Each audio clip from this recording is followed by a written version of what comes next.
How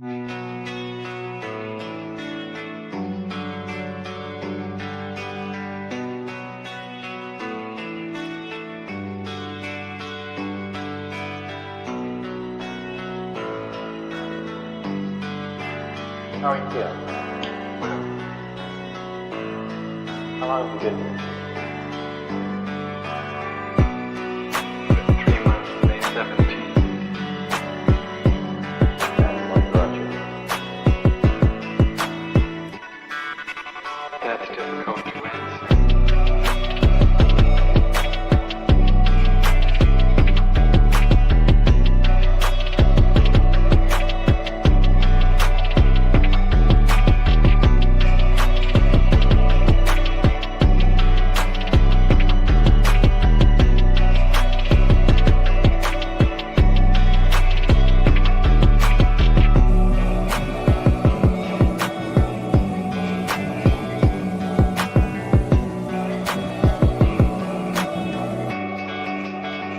Some idea.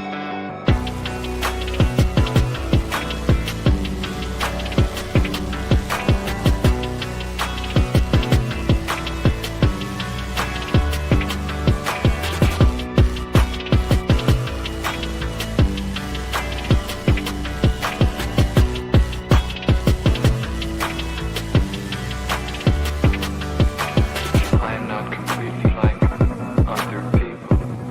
What do you mean by that? People dislike me because I am not completely like them.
I am trying to do with my life something which few people try to do, and this influences my thinking and consequently my action. What is it you're trying to do with your life? Play the piano for people. I'm not clear. How is it that playing the piano for people has eventually resulted in your being here in the hospital?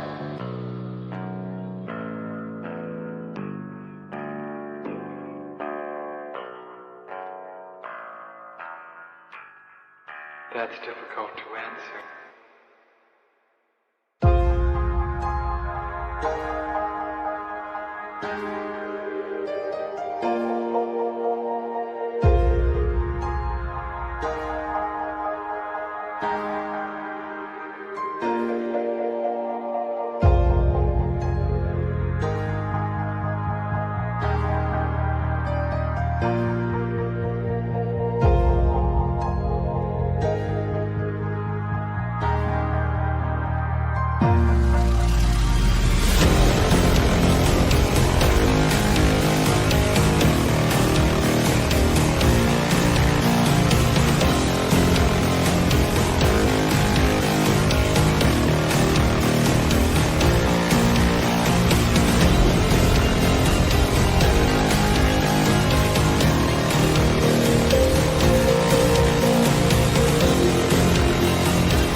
this the end? There's a noise inside my head of crying people facing death. Is this the end?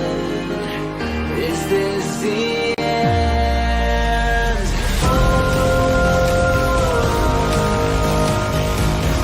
I'm burning in the stone.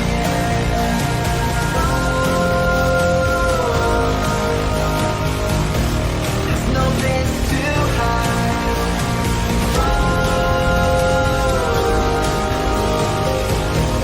I'm burning in the stone.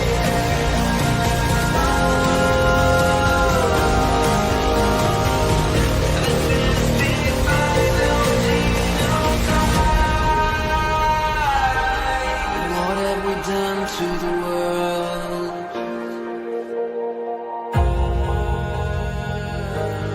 What have we done to the world?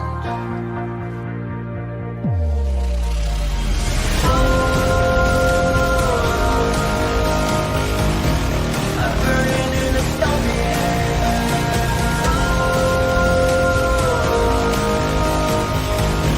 There's no place to hide.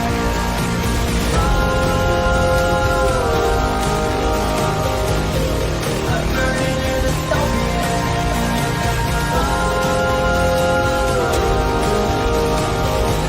This is the final scene of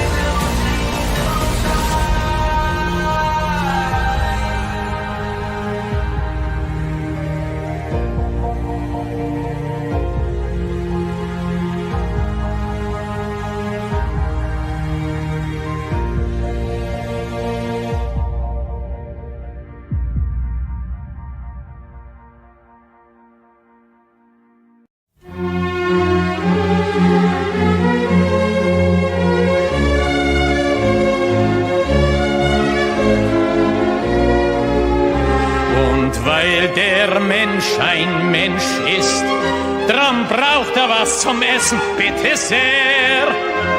Es macht ihn ein Geschwätz nicht satt, das schafft kein Essen her.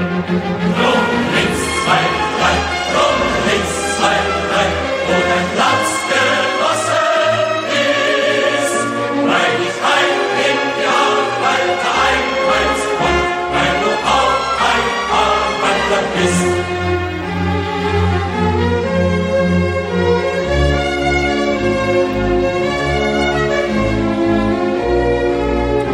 Und weil der Mensch ein Mensch ist, drum hat der Stiefel im Gesicht nicht gern.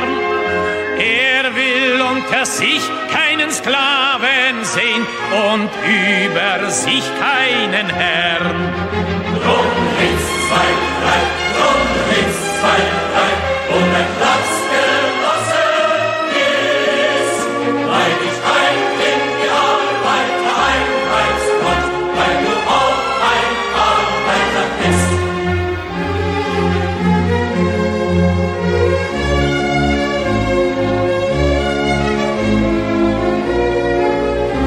Und weil der Prolet ein Prolet ist, drum wird ihn kein anderer befreien. Es kann die Befreiung der Arbeiter nur das Werk der Arbeiter sein. Rum links, zwei, drei, rum links, zwei, drei, wo dein Platz genossen ist, weil ich ein in die Arbeit einweist und weil du auch ein Arbeiter bist.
Well, good morning. Good morning, ladies and gentlemen. We are live for our ongoing coverage of the Socialism 2025 conference live from Chicago, Illinois. This is the first session we're going to be watching this morning. And in there, you can see they're getting ready for it. People are filing in. It is called Revolutionary Accompaniment, Holding Each Other When Things Fall Apart.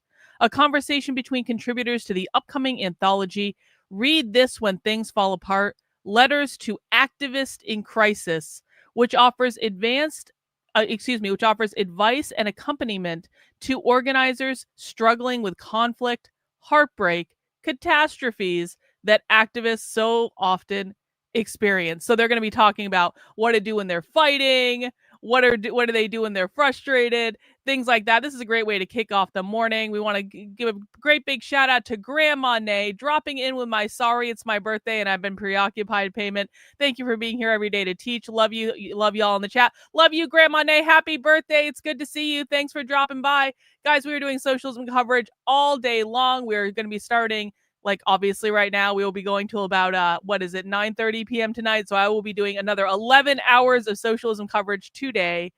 And I haven't even had my coffee yet because I just woke up. So I was sitting on a Twitter space until like 5 a.m. or something like that. I actually fell asleep with a Twitter space going. I fell asleep. This is what happened last night. I was listening to a Twitter space and the neo-Nazis were arguing with the Christians. and the neo-Nazis were trying to convince the Christians that Christ is really Jewish. And I fell asleep with this. I was like laying in bed. Victor was like sleeping on the couch. Not for any reason, just because sometimes he does. And so I fell asleep with the Twitter space going on my phone, and I wake up at 5:30 a.m. and the Twitter space is still going. And I'm just like, oh shit, how much crazy stuff did I take in by osmosis because I fell asleep with this Twitter space on and it just like played for, I don't know, probably a couple hours before I woke back up. So like, what did I learn last night in my dreams? I have no idea. Probably just as good as the socialism conference. No, I have my coffee. Don't worry. I have my giant ass wooden mug of coffee.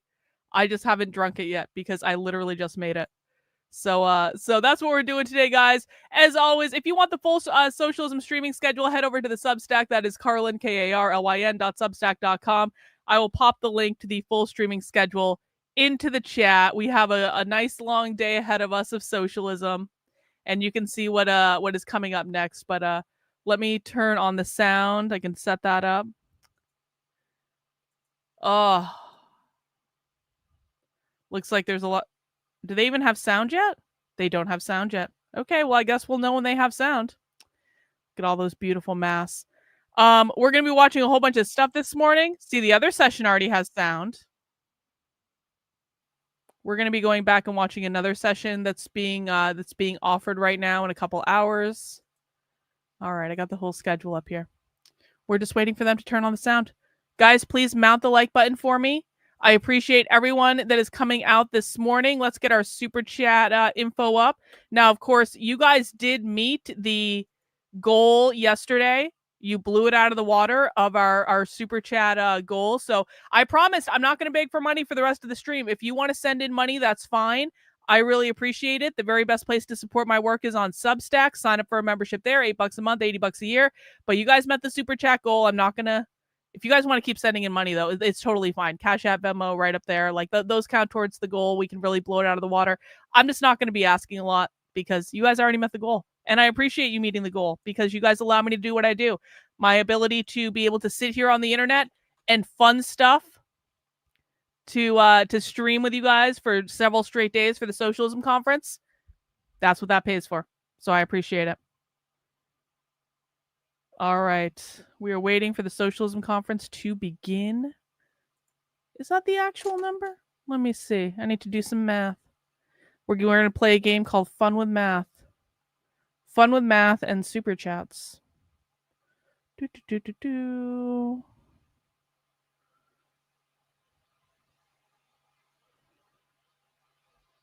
Oh, yeah, that is the number. All right. Cool.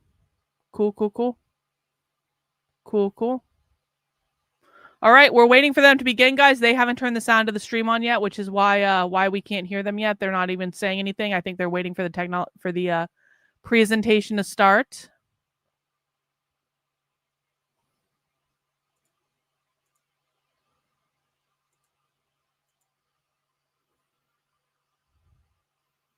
There's someone that's very confused in the chat. Oh, I'll turn on the chat comments so you can see it on the screen. You see Brian Bean on a poster? Where do you see Brian Bean on a poster? What are you talking about? Oh, it's a book he wrote. Their End is Our Beginning. Yeah, we're going to be watching that presentation later. Brian Bean is doing a whole presentation later called Their End is Our Beginning, I'm pretty sure. So we'll be watching that a little bit later. Hang on. Thank you, AKA182. I appreciate the super chat.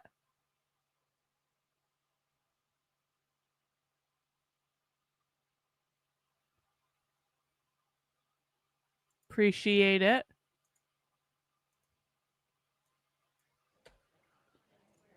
Oh, sound starting. Yay.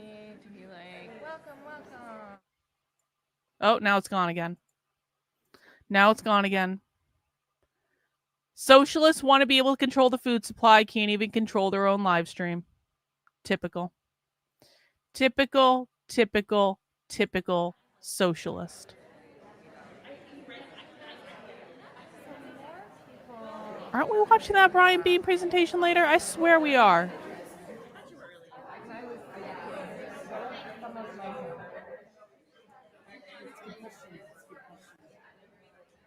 I think I would enjoy it, but I don't know.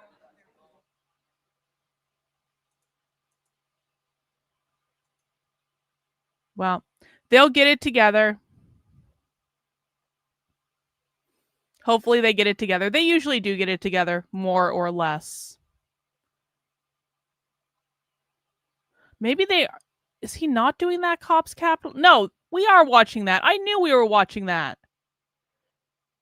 Okay, I've got the Cops one now. Just like one more minute to arrive. I just wanted to make sure that everyone who wants one got a poster from over here. Free posters. Free posters. They're very beautiful. They're designed by Ali Costello, the same artist that created the book cover.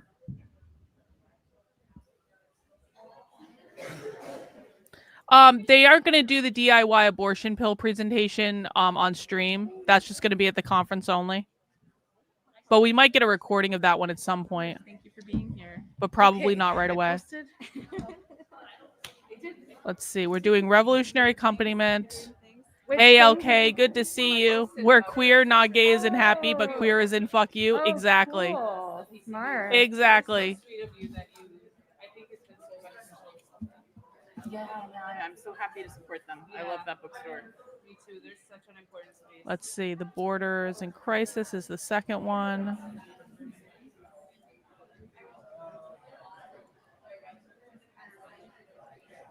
Community as Rebellion. What's at Stake? The End is Our... Okay, I got it now.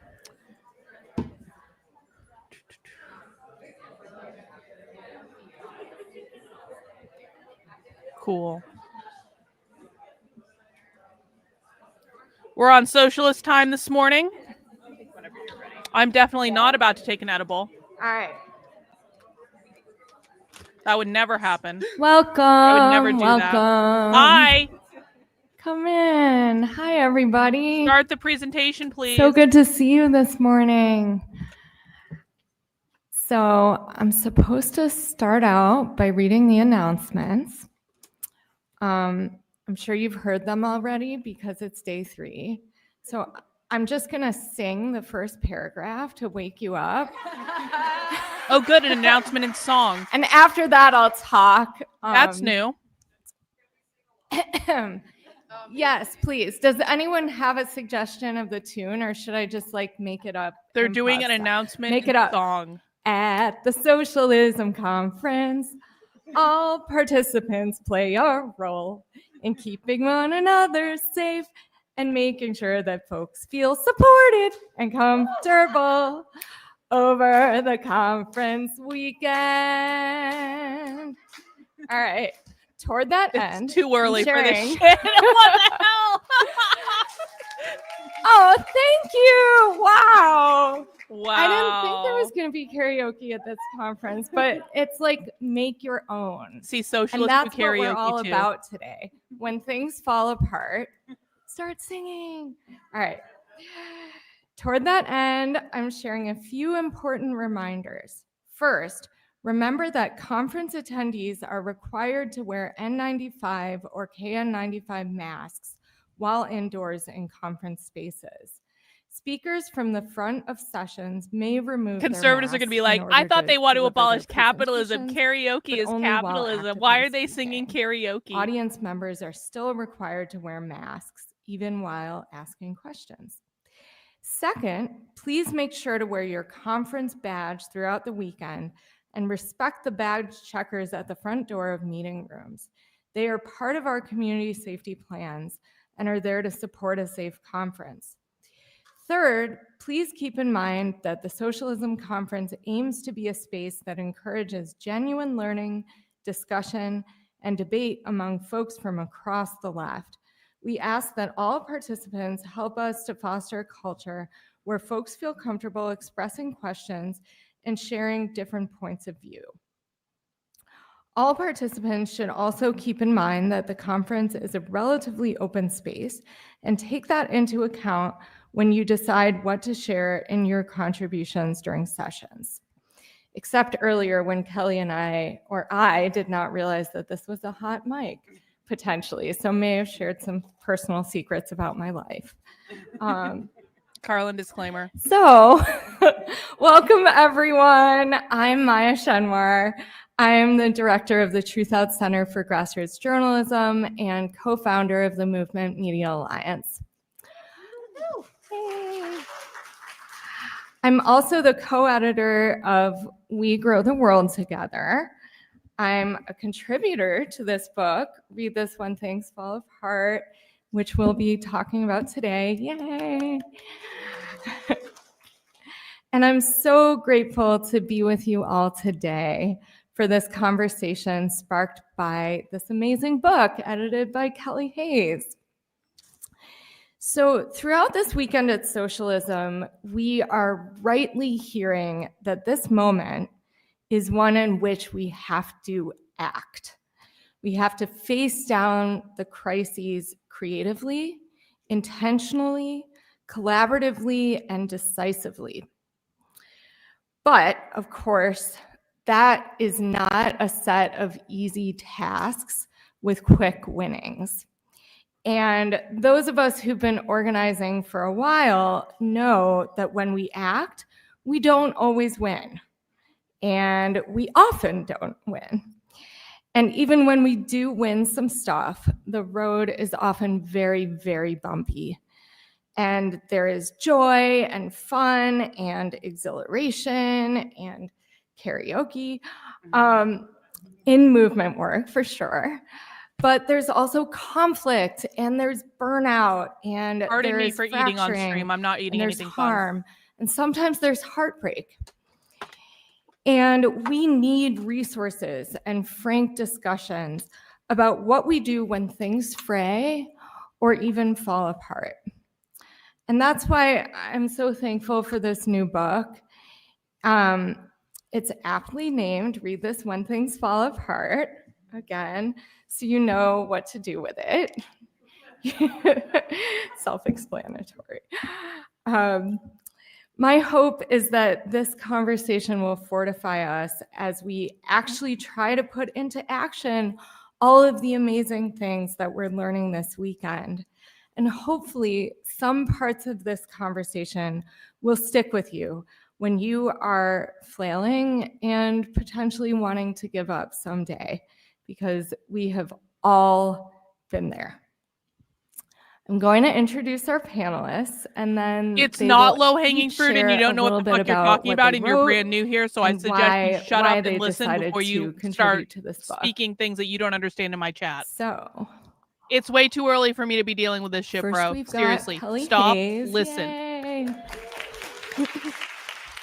Kelly is a Menominee author, organizer, movement educator, and photographer. I think she wrote She's Let the This host of Radicalize You. Truth Out's I'm pretty sure. podcast, Movement Memos, woo, and co-author of the book Let This Radicalize You, an amazing book co-written See. with Miriam Kava.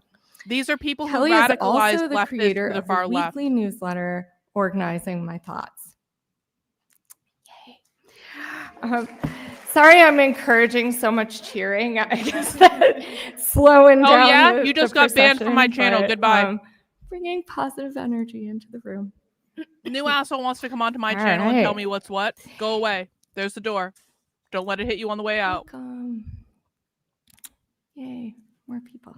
Haven't even had my coffee yet. Already dealing with right. retards in my chat. Iman Abdelhadi is a scholar, organizer, and writer. She's the one who She's wrote an Everything assistant for Everyone professor with and Emmy O'Brien. sociologist at the University of Chicago, writes a column for In These Times magazine, and is co-author of the amazing sci-fi novel Everything for Everyone, an oral history of the New York Commune, 2052 to 2072.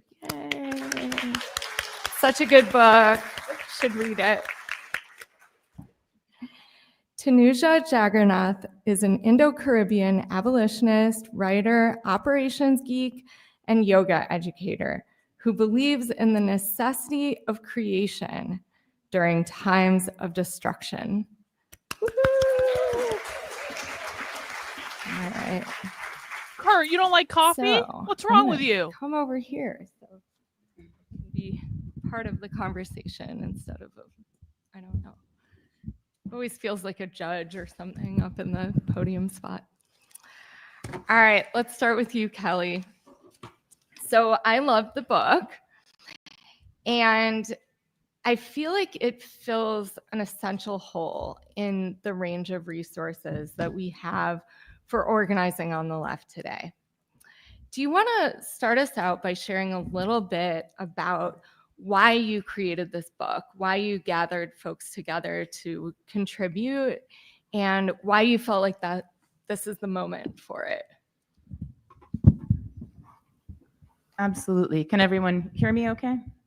Awesome. Thank you, Maya, and thank you for opening us up in song with the announcements. I'm really sorry to anybody who came late and missed that. Oh, and I also want to mention for the latecomers that please be sure to get a poster on your way out. We have some posters up here for you. You know, I want to start by thanking all of you for joining us. I'm really grateful to be here alongside three friends who I love and admire so much, and to be talking with you today about how we can hold and support one another during these incredibly challenging times. And in that spirit, I would like to begin by inviting you to join us in a grounding exercise. No, Arrival is don't do it. always No a deep process. breathing. No deep breathing. And I think that's especially true They're trying right to now, hypnotize you. given that our nervous systems are cycling through chaos, collapse, and catastrophe. Some of you have probably done this with me before, but I just want to take a moment because I know our heads are spinning, our hearts are breaking, and there may be some panic creeping in. And amid everything we're up against, so in order to ease us into this specific moment in the company of the people who are here with us to discuss the ideas we're going to explore, I think it makes sense to take a moment to arrive together. This is an invitation, not a requirement, so please feel free to engage or disengage We from will it, feel free to ignore depending your on what feels instructions right for you. hypnosis. If you were joining me, I invite you to close your eyes No, or don't do lower it. your gaze Don't do it. Hypnosis. and get comfortable in your seat. Feel your feet against the floor. Don't do it. Feel your back against your chair. Everyone And slouch. without changing anything, No deep breathing. feel your breath.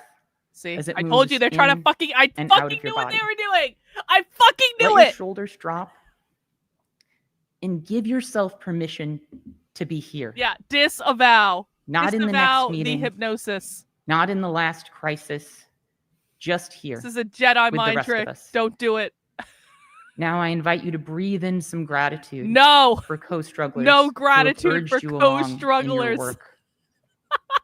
I invite you to think about someone who made you Yes. feel empowered. They're trying to hypnotize you. hopeful, I'm not even or joking. brave, and welcome the spirit of that connection. This is a into this mindfulness space with us. exercise. I invite you to think about a protest or action that made you feel like you were doing the right thing Oh my and like you were exactly where you were supposed to be, doing what you were supposed to do. Do with the not people you were comply. supposed to do it We with. do not consent to hypnosis. I invite you to welcome the spirit of that moment into this space. I invite you to Welcome think the of spirit someone of the in whose protest. name you do this work. Today, I am thinking of Annie Schultz, who I organized with during a really beautiful and difficult time That's in my the life. spirit. Her humor and fearlessness made me stronger. I welcome her memory and her legacy into this space. I invite you to welcome the love and the gratitude and the grief that we feel for everyone who fuels our struggles into this space. I invite you to touch your heart. Mindfulness thank our exercises are great, ancestors but not if and the you're being organizers hypnotized by whose movements socialists. our movements are built upon, for giving us a lineage and a legacy to build from. Yeah, we were just sitting here and And I would like socialists to thank managed to you all ruin that. for arriving with me Everyone was in this fine, moment and then they tried and to in this hypnotize space. us. No, weed Our makes you upcoming more book- open to it, Brooks. Read this when things fall apart. Okay, hypnosis Letters over. to Everyone calm organizers down. in crisis began as an idea for a zine. A zine. As some of you know, my A book with zine, Miriam Kaba, of course. Let This Radicalize You, also began as a zine. So I am slowly realizing that I should Zines really are think twice socialist before propaganda. trying to make any zines. Because I might wind up with a lot more work on my hands. But this one began when some friends and I had the idea to create a compilation of letters that would be addressed to activists experiencing heartbreaks and fallouts that we all know are inevitable in struggle, and some that are specifically relevant to these times. Because we know that if you're in these fights long enough, you are going to experience devastating defeats or feel traumatized by the injustices you can't interrupt. You're going to see the collapse of organizations, movements, and friendships. You may even find that your faith in people and in human potential has faltered. You might run up against the reality that our good intentions don't exempt our spaces from interpersonal violence or moments when people step outside their values and cause a lot of harm.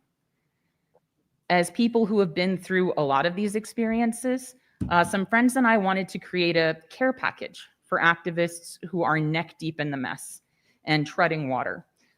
We wanted to make something that felt like an outstretched hand or a pep talk at 2 a.m. when you can't sleep and there's no one around to hear you cry about what's falling apart.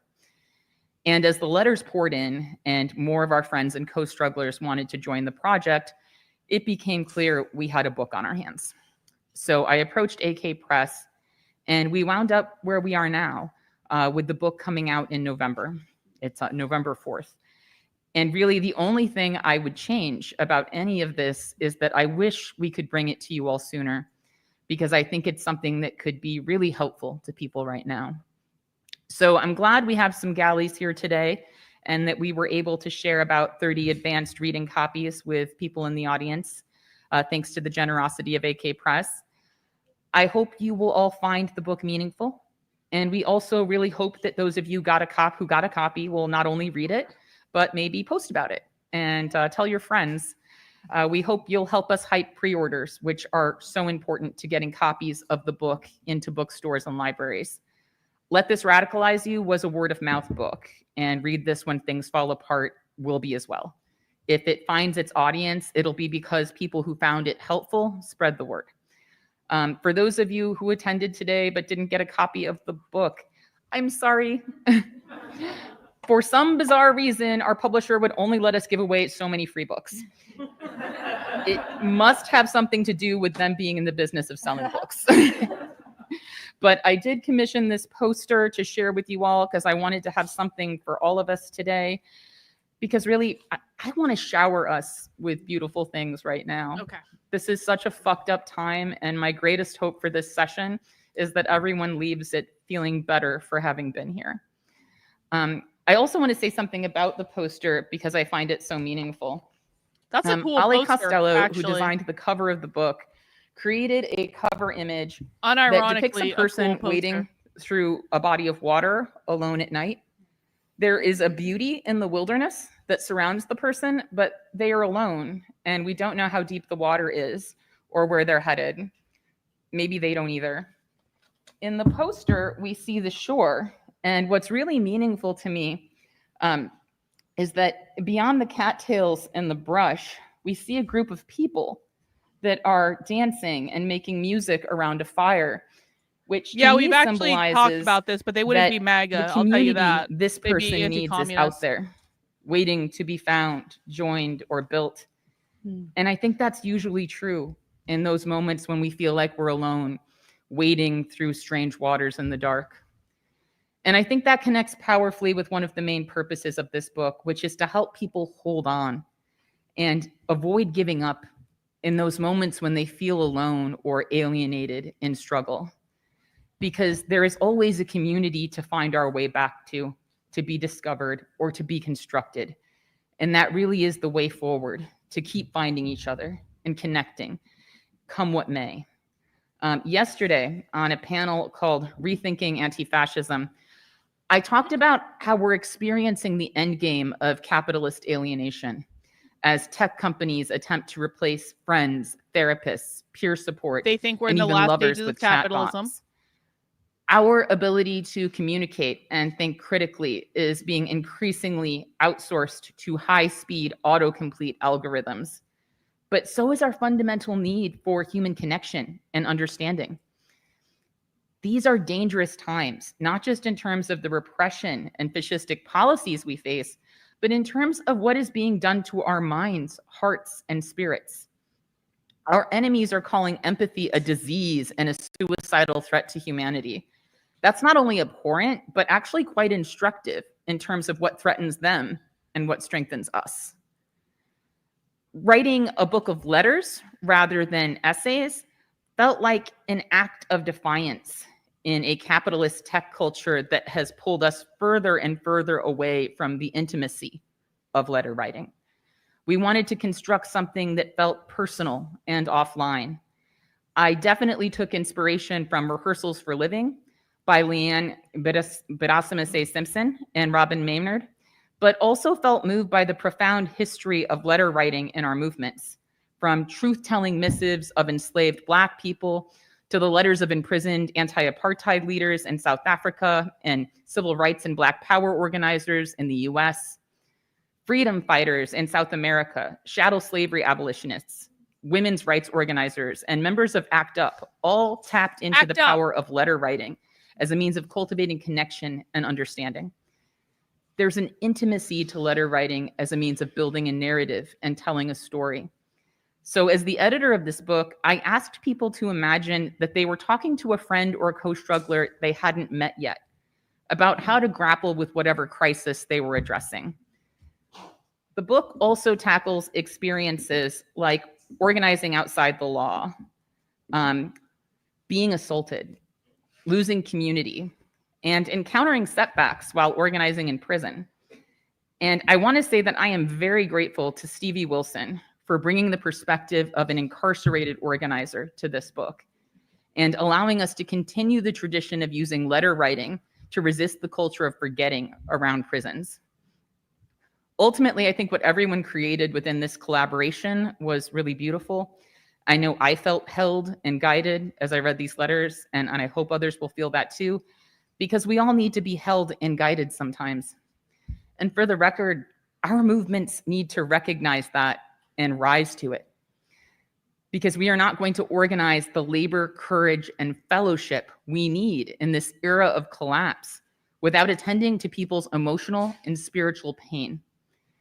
This is no time for masculinist bullshit that denies the reality of They all grief, have trauma, jobs. or the You are need to not make the only space for those fucking things. people with jobs. Do Not only is that start, I unsustainable for swear. the already organized people we rely on, but it denies a larger social Not even an hour crisis into that this, our movements conservatives ought are to like, be they addressing. don't have jobs. In times of collapse, people are searching for answers and comfort. They are vulnerable to demagogues, hyper-religiosity, and cults. If we don't offer people care and comfort in thoughtful, ethical ways, there are plenty of charlatans and monsters out there who are ready to scoop them up, exploit them, and teach them to pledge allegiance to death-making visions. We need to build a movement that leaves people feeling like they are better off for having joined up. Is it more fun than this? Movements that leaves people I want to know what feeling you were better listening to. off for being inside. Movements have to be about more than sanctimony and sacrifice if we actually want to win. Real. Now, the name of this session is Revolutionary Accompaniment, Holding Each Other When Things Fall Apart. And I want to take a moment to quote my friend Miriam Kaba, who recently wrote, "Accompaniment is a Jesuit idea, meaning to live and walk alongside those you serve. You say. It is the willingness to encounter one another, to make someone feel valued and seen, bettered for knowing you, never small. It's a resolve to show up repeatedly, to listen without judgment, to offer resources and skills No, they without don't. condescension. They do not get paid to It's protest. that Only open and retards steady think they get presence paid to of being protest. both a follower, willing My to be led, God. and also, when warranted, to guide." Now, I want to Let me tell you something. For all the conservatives that are about to be like, they don't have jobs and they're paid protesters and they're mentally ill. These people are all paying to go to this conference. Not only are they not paid to be there, they all paid to go. They paid hundreds of dollars in registration. They paid for plane tickets. They paid for hotels. They paid for food while they're in Chicago. And you guys are like, they're getting paid to be there with $25 and a slice of pizza. Like, are you fucking retarded? These are serious people, and the reason the left wins all the time is because conservatives have convinced themselves that the left doesn't have jobs and are paid to do everything they're doing, when in fact it's conservatives who are actually the ones that are lazy and have no fucking clue what's going on. So no offense, Laura, I think you're new. I think you just found my channel, but this is a time for you to sit back and listen and learn things that your conservative bullshit artist influencers have literally never shown you before, and you're going to see how serious this is. just shitty at listening to each other, Already ranting. at tolerating because I haven't had coffee yet. at keeping our eye on what we want to see happen and whether or not our words or actions are getting us closer to that horizon. They're professors and A teachers. culture of mobilization Like, come over social on. media has led a lot of people to skip past the work of base building. So we have a lot of people no, who you have don't been tell me to calm politically down. You active just for got put in years, timeout. You don't tell me who that. don't know how to engage with their neighbors or how to have conversations with strangers. So a lot of our people are walking around feeling like freaks, feeling Real. totally disconnected from Real. or even furious with people Yeah. who don't understand how bad Bullies things unite. are and who aren't ready to fight for what's right. Embracing the bullying. It's really not surprising that when we finally arrive in a space where people care about the things we care about, that we have incredibly high hopes and also very few skills to help us navigate the pain, trauma, and conflicts that arise in justice work. We're a mess, fam. We need to be real about that. Some of us became leaders before we were ready.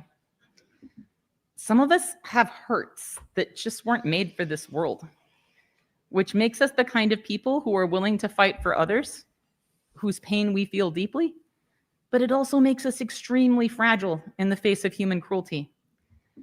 As someone who has had the experience of backing away from justice work before finding my way home, and who has watched countless people fall away from this work over the course of decades, I am very interested in what it takes for us to stay in the fight, and honestly, to keep each other alive in these times.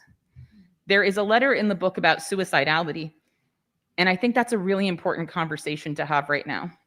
So I am grateful to Leah Lakshmi Piepsna Samarasina for that contribution, because we are staring down so much catastrophe, so much atrocity, and experiencing so much fear that figuring out how to be there for each other and how to conjure light in the tunnel when there's no end in sight is really life-sustaining work. We are losing so much every day, and we need projects and ways of living and being together that help us stay, not just in our movements, but here on Earth. Now, that's going to look different from community to community. I know that Understory, a spiritual and emotional support group for activists that Tanuja and I co-facilitate together, is really important for me and has sometimes felt like a lifeline when I've been floundering. I also think issue-based discussion groups, book clubs, even discussion groups around podcasts or common interests can be really helpful. Whatever allows us to engage with reality in the company of other people. Because to stay compassionate, to stay curious and engaged, and potentially find the courage we need through camaraderie and solidarity, we have to find our people. We need to be rooted in human connection. We need to accompany each other, invite each other, and sometimes guide each other through the dark. And that's how we will be better for knowing one another.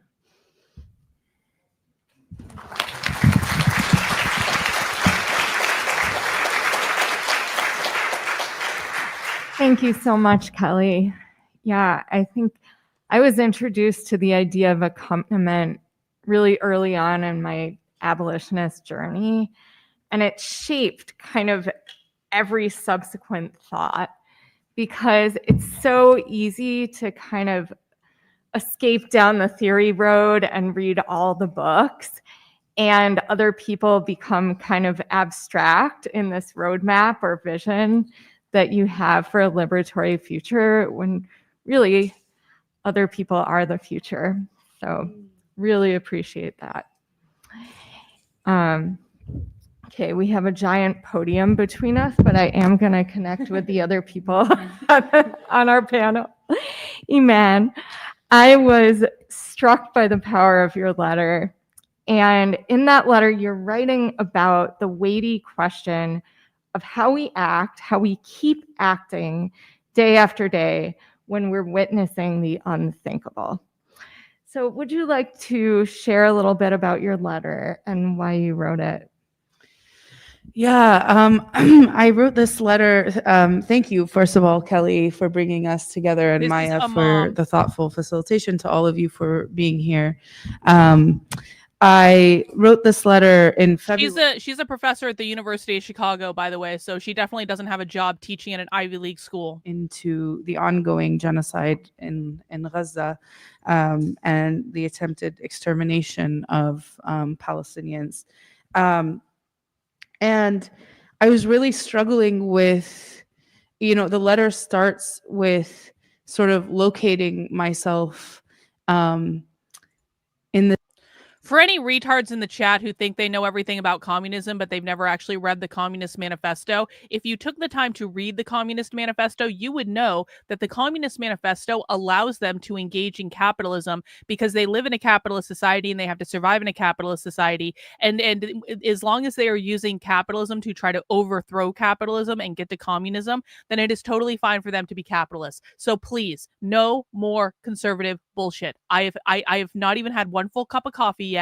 I'm already sick of seeing it in my chat. I've already had to yell at 4 different people to cut this shit out. I don't want to see you. This is like fucking amateur hour. We watch socialism on this channel for a living. You haven't even read the basic founding documents. We are not the same. Your job is to shut up and listen and ask questions and learn. Drinking their $7 lattes and just like chilling. And I felt really caught between these two screens. And so the letter tries to address that actually the screen in my hand was sending me signals that were totally immobilizing, right? That made my nervous system shut down, made me enter a state of intense panic. We're embracing the bullying. But at the same time, the urgency of the moment, right, was compelling me and others, millions of others, to action. And so how is it that you maintain that commitment to action, that day-to-day, that day-to-day commitment to action while witnessing this, this horror, and not just witnessing it, knowing that you, against your will, are participating in it by living here, by, eating what we eat and paying the taxes that we pay, and, the companies that we use every day, right? That we're deeply and fully embedded in this genocidal system. So I think, you know, the letter then turns to sort of like practical advice and is really formed around these kind of three themes of like action, community, and imagination.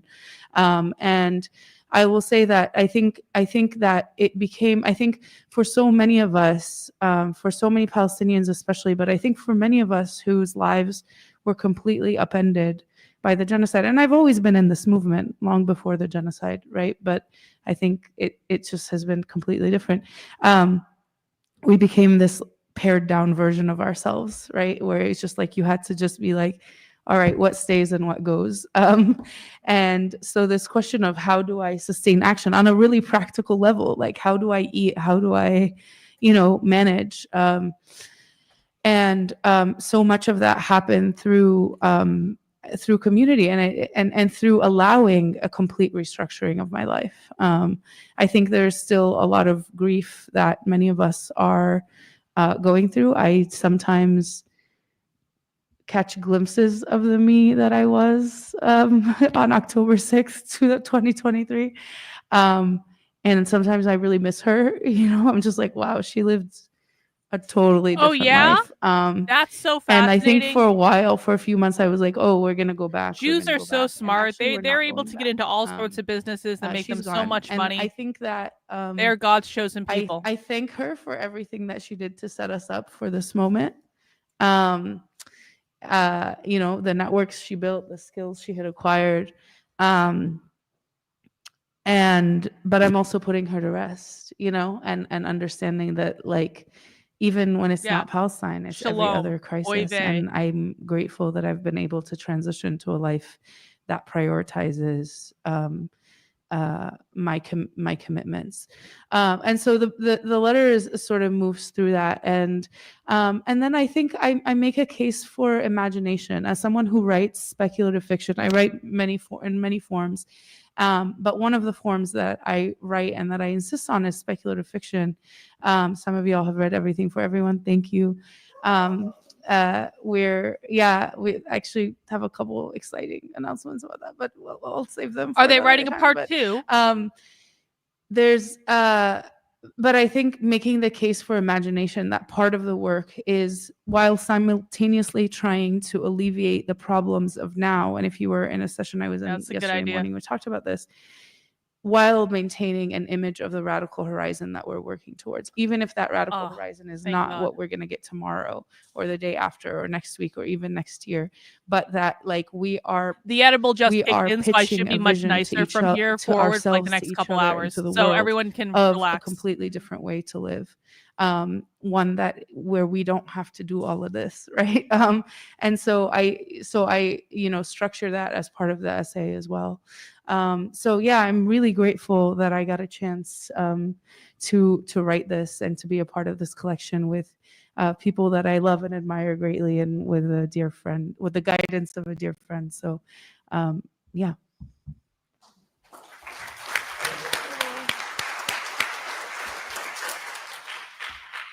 I love that. Thank you. Hey, Laura, can you do us a favor, Laura? Can you tell us how the left defines capitalism? That's the next thing you say in my chat. You answer that question. How does the left define capitalism? You either answer the question or you say, I don't know. Anything else you say in my chat is not acceptable right now. Go through that process, and we even imagine, like, oh, well, what if I just would have stuck with that English major self, like, you know, reading 19th century novels. But I'm sure everyone's in that boat. But I think it ties in really beautifully. How does the left define capitalism, Laura? With your essay. And you wrote this gorgeous letter to a grieving organizer. And you recognize this moment in history as a time of great loss. And you're offering us lessons from the front lines of grief, as you put it. So can you share a bit about your letter and kind of how you came to that topic in particular? Yeah. You really did a bad job of debating conservatives, but that's what happens when you talk down to people. Hey, Matthew, I'm very, very sorry. You're not smart enough to be in my chat. You're permanently banned. Go away. What is going on this morning? Gosh. Why are all the retards here this Maya, morning? What did I Iman, do oh my wrong gosh, yesterday? just, I admire the work. I that thought you we had do a good so day much, yesterday. and just I retracted all the just retards today. deeply, deeply grateful to be in conversation with you all, and in relationship. My letter This is like penance is for me an making fun of big tech imperfect this week or something. snapshot of some of my thinking about grief and how I Nope, have wrong, Laura. You don't navigated even it know the so left's far. definition of capitalism, so your job Grief, is to learn. it's The left's a definition of capitalism is constant private property companion, ownership. That means your for ability so to own a many of home, us, land, apartment and rental, I find intellectual that property, the big or ways in small which business, and parental rights. I So you got a relate lot to learn, grief Laura. changes from day to day. So my letter is to organizers, right? It's a love letter to organizers, and I say this with love, right? I I'm gonna stop knew complaining, that I if I'm writing promise. to organizers, I am writing to some of the most stubborn, resistant, difficult to talk to people when it comes down to it, right? Yeah, morning crowd. You Hi. know what? But for real, you Morning, know, we're here for Suzanne. real talk, right? It's You not know, fair. and I include myself in that too, right? Like, because organizers are also the first folks who are going to show up to help someone you love or Bye, someone you're in Laura. community with. Bye. Yeah, right? you're right. If you're not willing to listen and learn, you're not And welcome when here. Exactly. I will If you include think you know myself in everything this, and you when don't know we the need left some definition of support, when capitalism, we need, you are not you welcome know, here. a hand. This we is a struggle learning with channel, asking not it. a We struggle with conservative naming bullshit that, channel. right? We struggle with claiming and owning that space to God. say, I am not okay, comrades. I need some relief, right? At least for myself. I am not and okay, for many of comrades. the I need help. organizers that I love and admire and work with. And so, you know, I knew that if I'm writing to these people, I can't just come out and say, hey, do this, right? Like that would not fly. So I begin with sharing a bit of my own story and just sharing a little bit of, if you will, my grief credentials.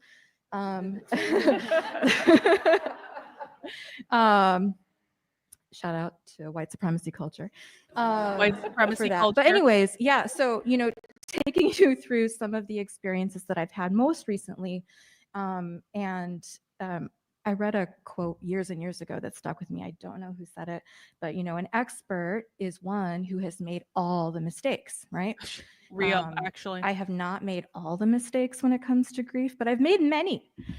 So I share some of my mistakes that I've made in poorly navigating my grief. I share some mistakes that I've made in running and ending a project that was dearly beloved to me.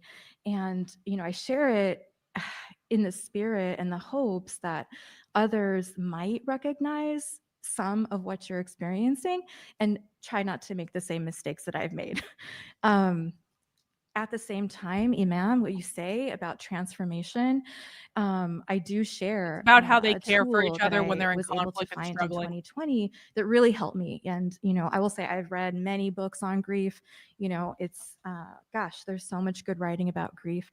But really, one of the tools that I have found so helpful, and I write about it in the letter, is Tema Okun's article on white supremacy culture.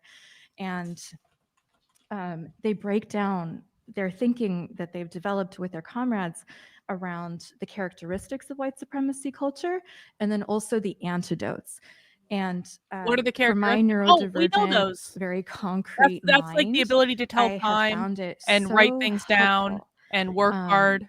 That's what they're And talking so about. I found this tool in 2020 at a time when, as a non-Black person of color, as a non-Black upper caste person descent of color, right, I was really grappling with non-Black person of color. I've never heard that before. Participation in white supremacy culture and dominant culture, and I took this work on of really trying to excavate my internalized white supremacy culture. And I write about how she had doing internalized that work white supremacy culture because she was a non-Black person one of of the color. worst losses in my entire life, which was the death of my father in 2021. And so, you know, it's a imperfect letter, it's an incomplete letter, but it's my attempt to communicate something about, and we talked about this in Maya and Nadine's conversation yesterday. Thank you for giving us that space. It was a way for me to bring the lessons that I've been learning as an organizer and as someone participating in movement to my family, to my family during a very painful and vulnerable time. And I'm someone who I left home in when I was 22. I came to Chicago in 2001. So my family lives in Arizona. I live in Chicago. So I don't have that opportunity always to connect. I'll answer this when I have a chance. The Purple. work that Thank I you. do here and with so many of my comrades here to my biological family. So yeah, I read about that. I'll leave it there. If you guys do have real questions and not just conservative bullshit talking points, feel free throw them in the chat and I'll answer them when we have a break. Thank you Okay. so much for that. I All love questions are welcome when they're asked in good faith. Kind of the space that you create and allow us for grief. I think for me, two of the most transformative organizing experiences of my life have simply been people creating spaces for me in times of deep grief. And in both of those cases, organizing grew out of those spaces, like not as an intention, but naturally. One space was made for that grief. And so next, I'm going to pose a question that the panelists are going to answer, but before they do, I would like to pose it to you all to talk about with the person sitting next to you. Oh no, And fucking the question breakout? is, Really? what's an example of a time that you felt accompanied or supported in a way that helped you to stay in the fight? Never. So I'm going to repeat that one more time, and then you can turn to your neighbor. What's an example of a time that you felt accompanied or supported in a way that helped you to stay in the fight? All right. Actually, let's take yeah. a few minutes. All right, they're going into a breakout. So I've got a couple observations first. And I know I've been talking and complaining a lot, but you know, there's early morning guck to deal with, whatever. But the biggest observation I want to make here is that, you know, we can make fun of them for doing that meditation exercise and we can make fun of them for talking about feelings and all that stuff.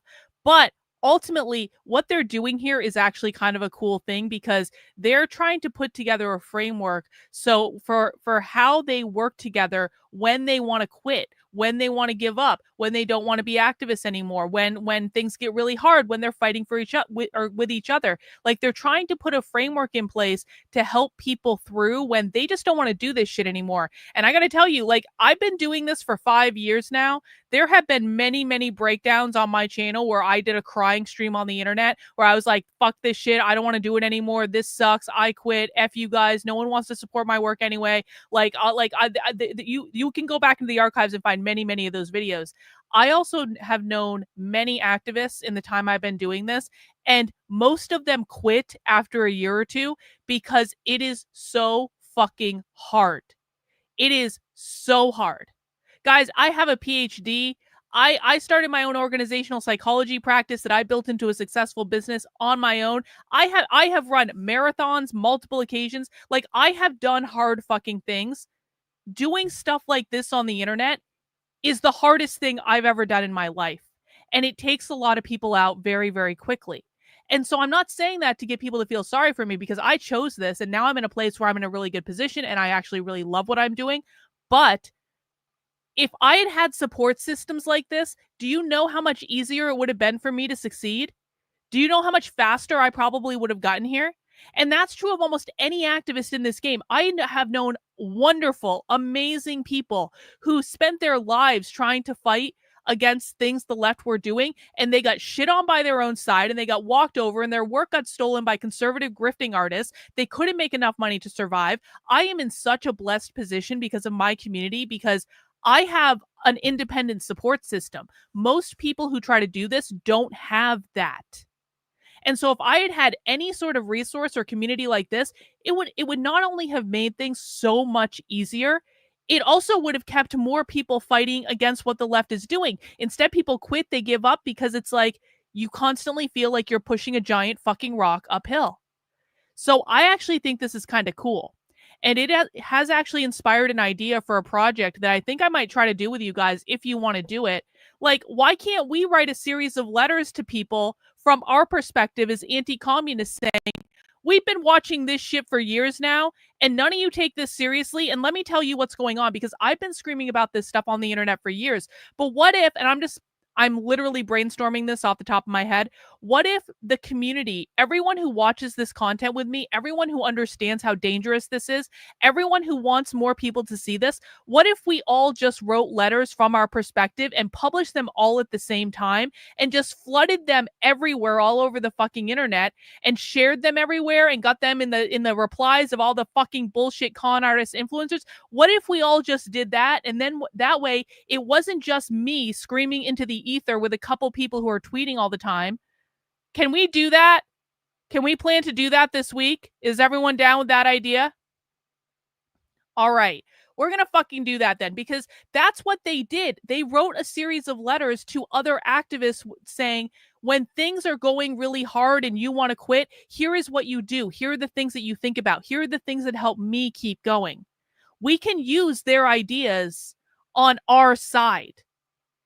All we need to do is take their ideas and apply it in a better, far more productive way. And James Lindsay can call that shit woke right all he wants. James is going to be like, Karlyn is using a tactic the socialists use, and therefore Karlyn is a socialist. But fuck that shit. If the socialists are doing things that work, we are stupid. We are fuck off stupid if we do not take their ideas and use it ourselves. So we'll do that this week. Awesome. You know what?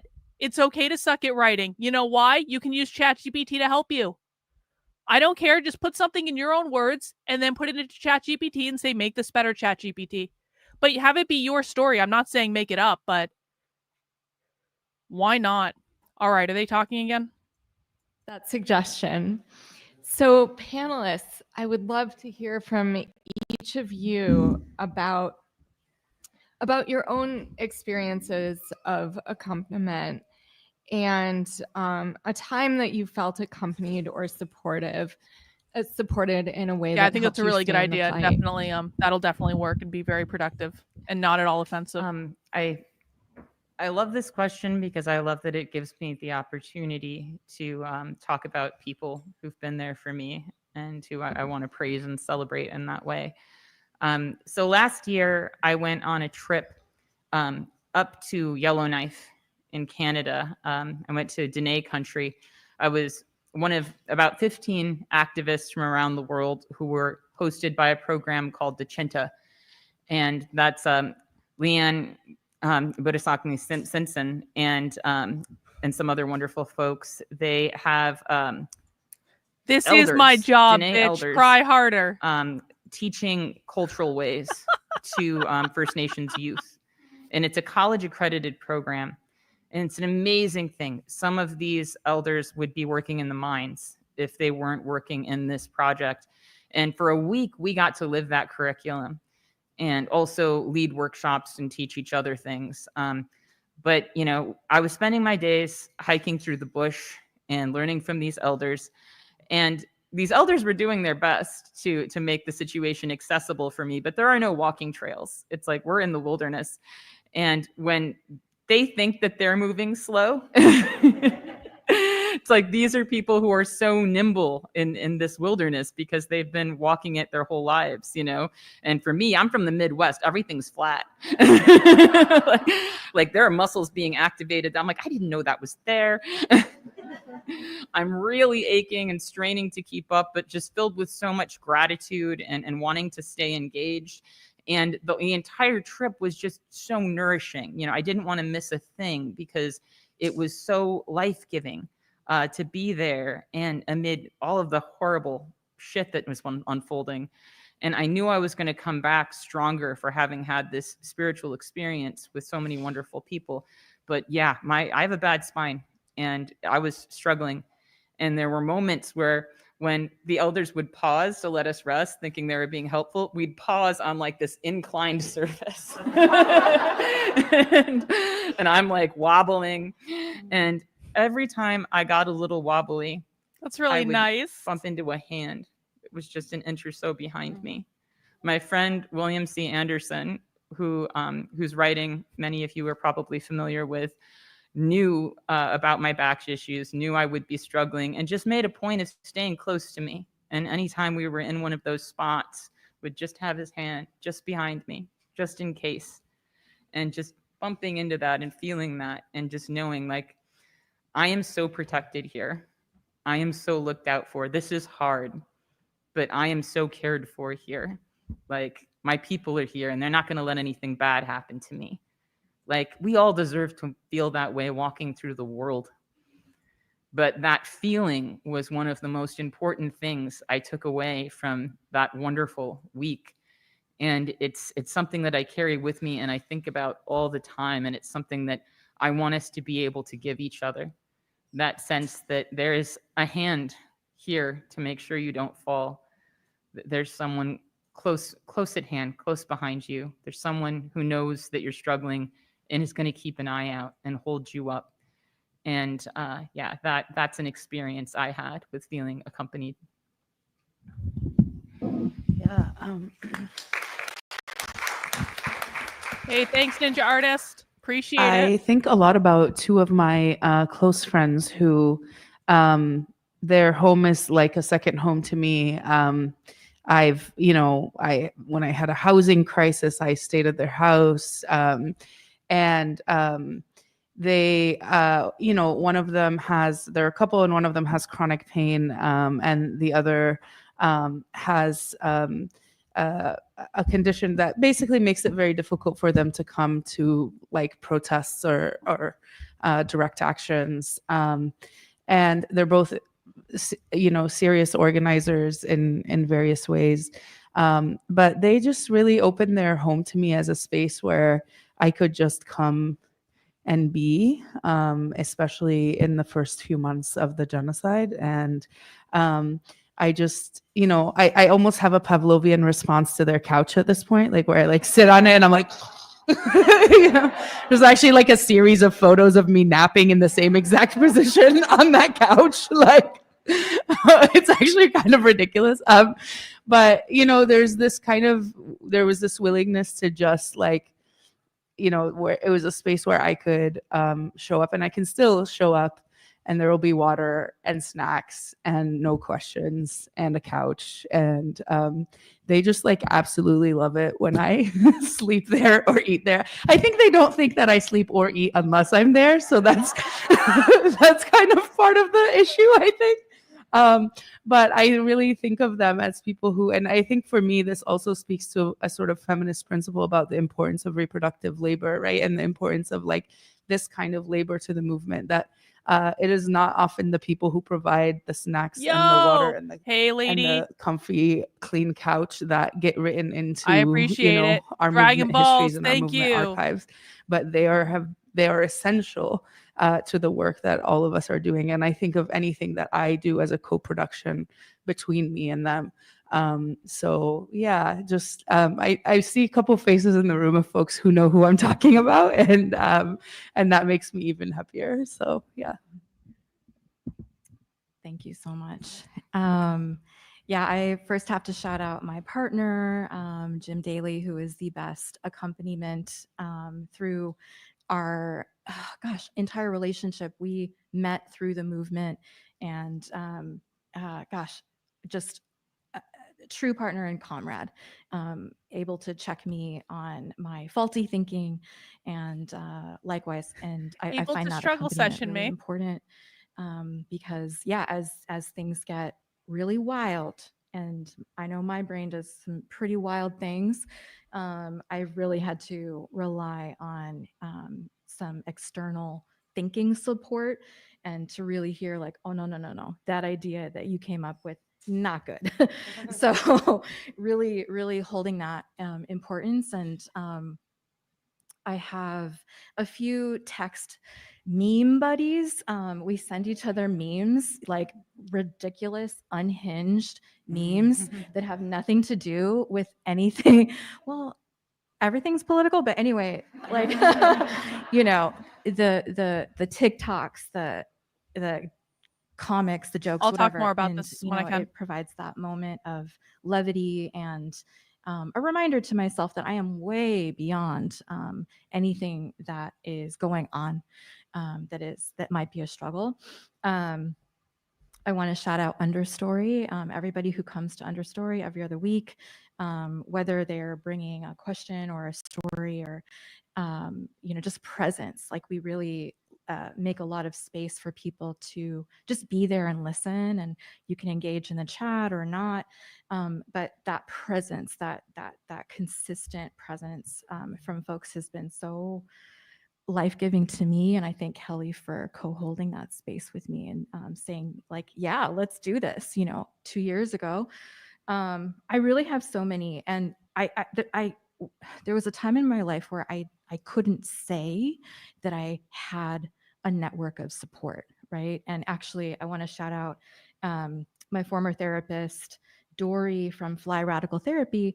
Fly Radical Therapy is great, based in Fly Chicago. Radical Therapy? And Dory posed What the the question fuck to is me, that? like, Fly 'cause Radical that Therapy? model is based on, you get a limited number of sessions for a reason. The idea is that, like, Fly Radical you are building Therapy. your network of support. And so one of the first questions that Dory asked me was, okay, how are you building this network of support? And I was like, what? Is this activist You're therapy? supposed to be my network of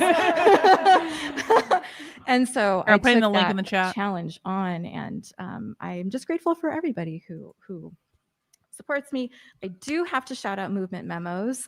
There have absolutely been times in my life when, as a confused, grieving, angry person, I'm just like, I don't know what to do. And movement memos has been a constant source of This Fly inspiration Radical and Therapy thing information. is And then Kelly, you fucking yourself, crazy. as a human being, has been, and I'm sharing this because I know a lot of you are probably this. We'll for look other at this people. on stream. You guys have got to see Kelly's this. been a consistent source of invitations to engage. Hey, come do this thing. Hey, come do this other thing. And that really has helped Holy me shit. to get out of the organizing doldrums, right? Where I'm like, I don't know if I belong here. I don't know if I have anything to offer. Reagan, look at Like, that Fly Radical Therapy link. I really appreciate it, Kelly, and I just deeply appreciate you. Lastly, books. Like, any of you who are writers, who are publishing books, poets, Atina, yes, thank you to the writers, thank you to the artists, thank you to the theater makers. Art, poetry, literature, essays, those have also helped me get by. And so I have to shout out Andrea Ritchie and Miriam Kaba for No More Police, Miriam Kaba for everything. The blog that Miriam started with, right? Prison Culture was my personal introduction to prison abolition when I didn't know anything about anything. And, you know, that regular presence was brilliant. And then finally, I will say 2 more books that I recommend. Medicine Stories by Aurora Levins Morales. This book, I don't know if you can find the first edition anymore. It's in a second edition. But Shira Hassan recommended that book to me years and years ago when we were working with the Young Women's Empowerment Project.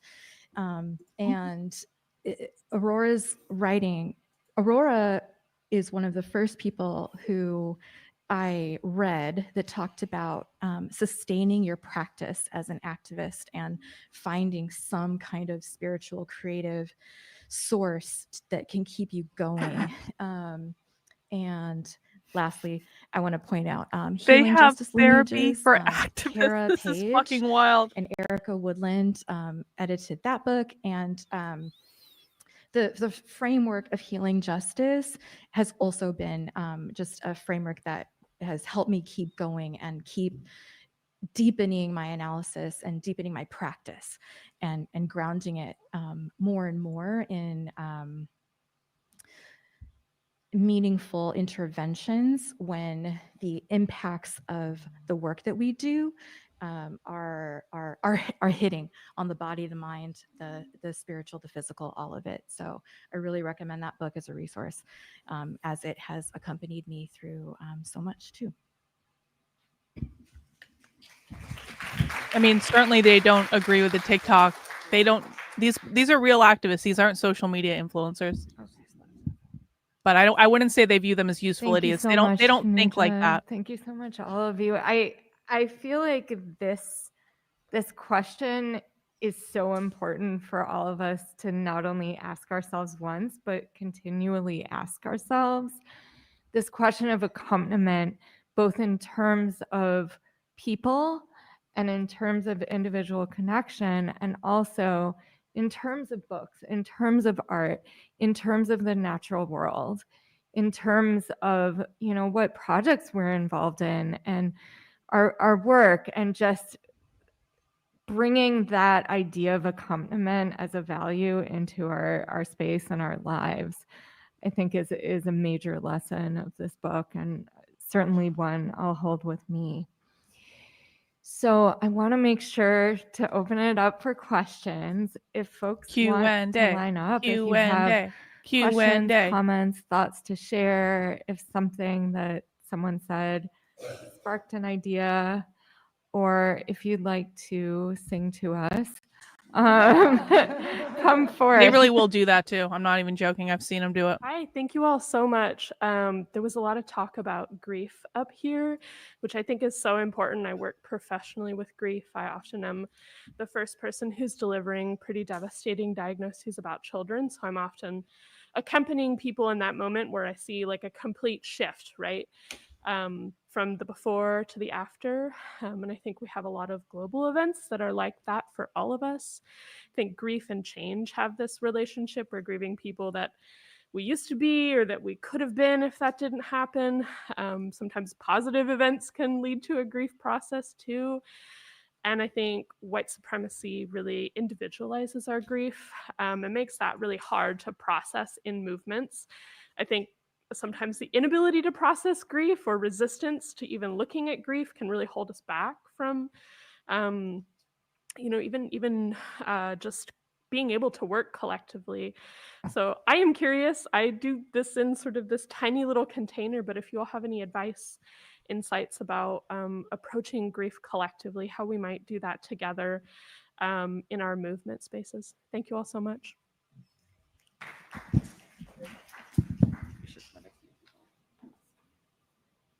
Yeah, my question is related to something Kelly said right at the beginning about social media driving people like headfirst into this work without having a base built or being prepared. That is me. I think I spent the last couple of years really living through the consequences of doing that. So wondering if either you can share what base building looked like for you, or what you would advise for people who are kind of starting to do that work now in reverse from maybe how they should have.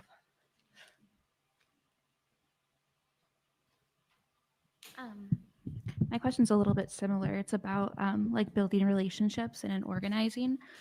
So I really liked someone said about organizing came out of the relationships, or came out of those like that solidarity that was already there.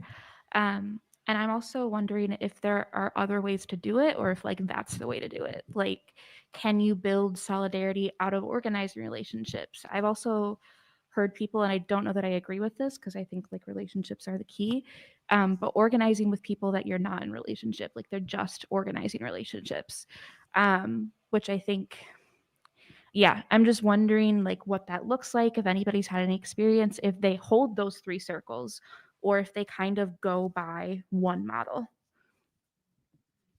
Thank you for that. I think we'll riff on those first three and then get to some more questions. So I want to speak to the base building question first. The short answer, we need base building trainings, and we need them that aren't specific to an organization or campaign. because most of the folks Because who wind they up having reject them? access to that training They are don't coming up consider through them socialists? organizations that are providing it because they need specific labor. And that, you know, and like that's how a lot of us got base building training who have it, is because we were involved in groups that wanted specific work done. So they made sure that we were equipped to do that work. And that is not how the majority of our people who are politicized these days came up through the work. And so I'm co-organizing something in September.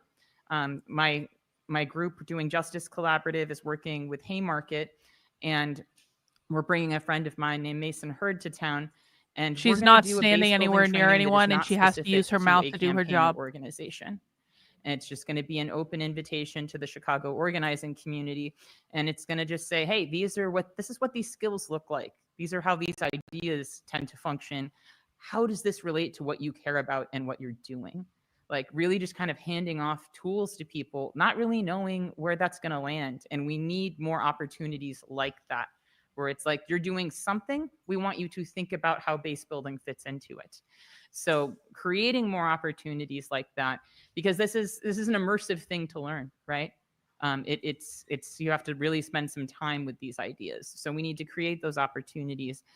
On the grief piece, I want to name that one of the most important experiences I've had with collective grief was when the Lifted Voices Collective, who shout out to my Lifted Voices fam in the house, when we worked on the COVID memorial project, very early in the pandemic, when we had lost around 100,000 people in the United States. I'll answer this when we're on a break. This in some way because we felt grief was being really suppressed by the sort of death-making politics of the moment. And so we came up with this way for people to participate from wherever they were. People made collages, people made shrines, people recorded sort of tributes and statements. Oh, hey, Beth, good to see you. And ultimately, we worked with Rick Wilson, amazing Chicago recording artist. I'm sure a lot of you are familiar, to create a COVID memorial mixtape that mashed up some of the things people recorded and shared. A COVID and memorial we played that mixtape. through a loudspeaker system outside of the federal prison downtown so that our incarcerated comrades could hear it. But they went outside of prison and basically held up a boombox so the prisoners inside could hear their COVID memorial whatever they were mixtape. doing in their own way to Oh pay tribute my and to God. share that on social media with the hashtag We Grieve Together. And we wound up also making banners. It was like Ali in Say Costello, Anything, who and that's like the made this vision I have cover, in my made head one of right the now. Banners. And we printed up a bunch of those, distributed them to people, and there were dozens of banner drops around the city during that week of collective grief. And that moment was so important to me personally. I know it was so important to a lot of people to have a place to put that energy, to have something to point to say like, yes, other people are where I am about this. Because it can make us feel like we're losing our minds sometimes when we're just overflowing with these feelings and it's not being reflected back in what's being normalized around us.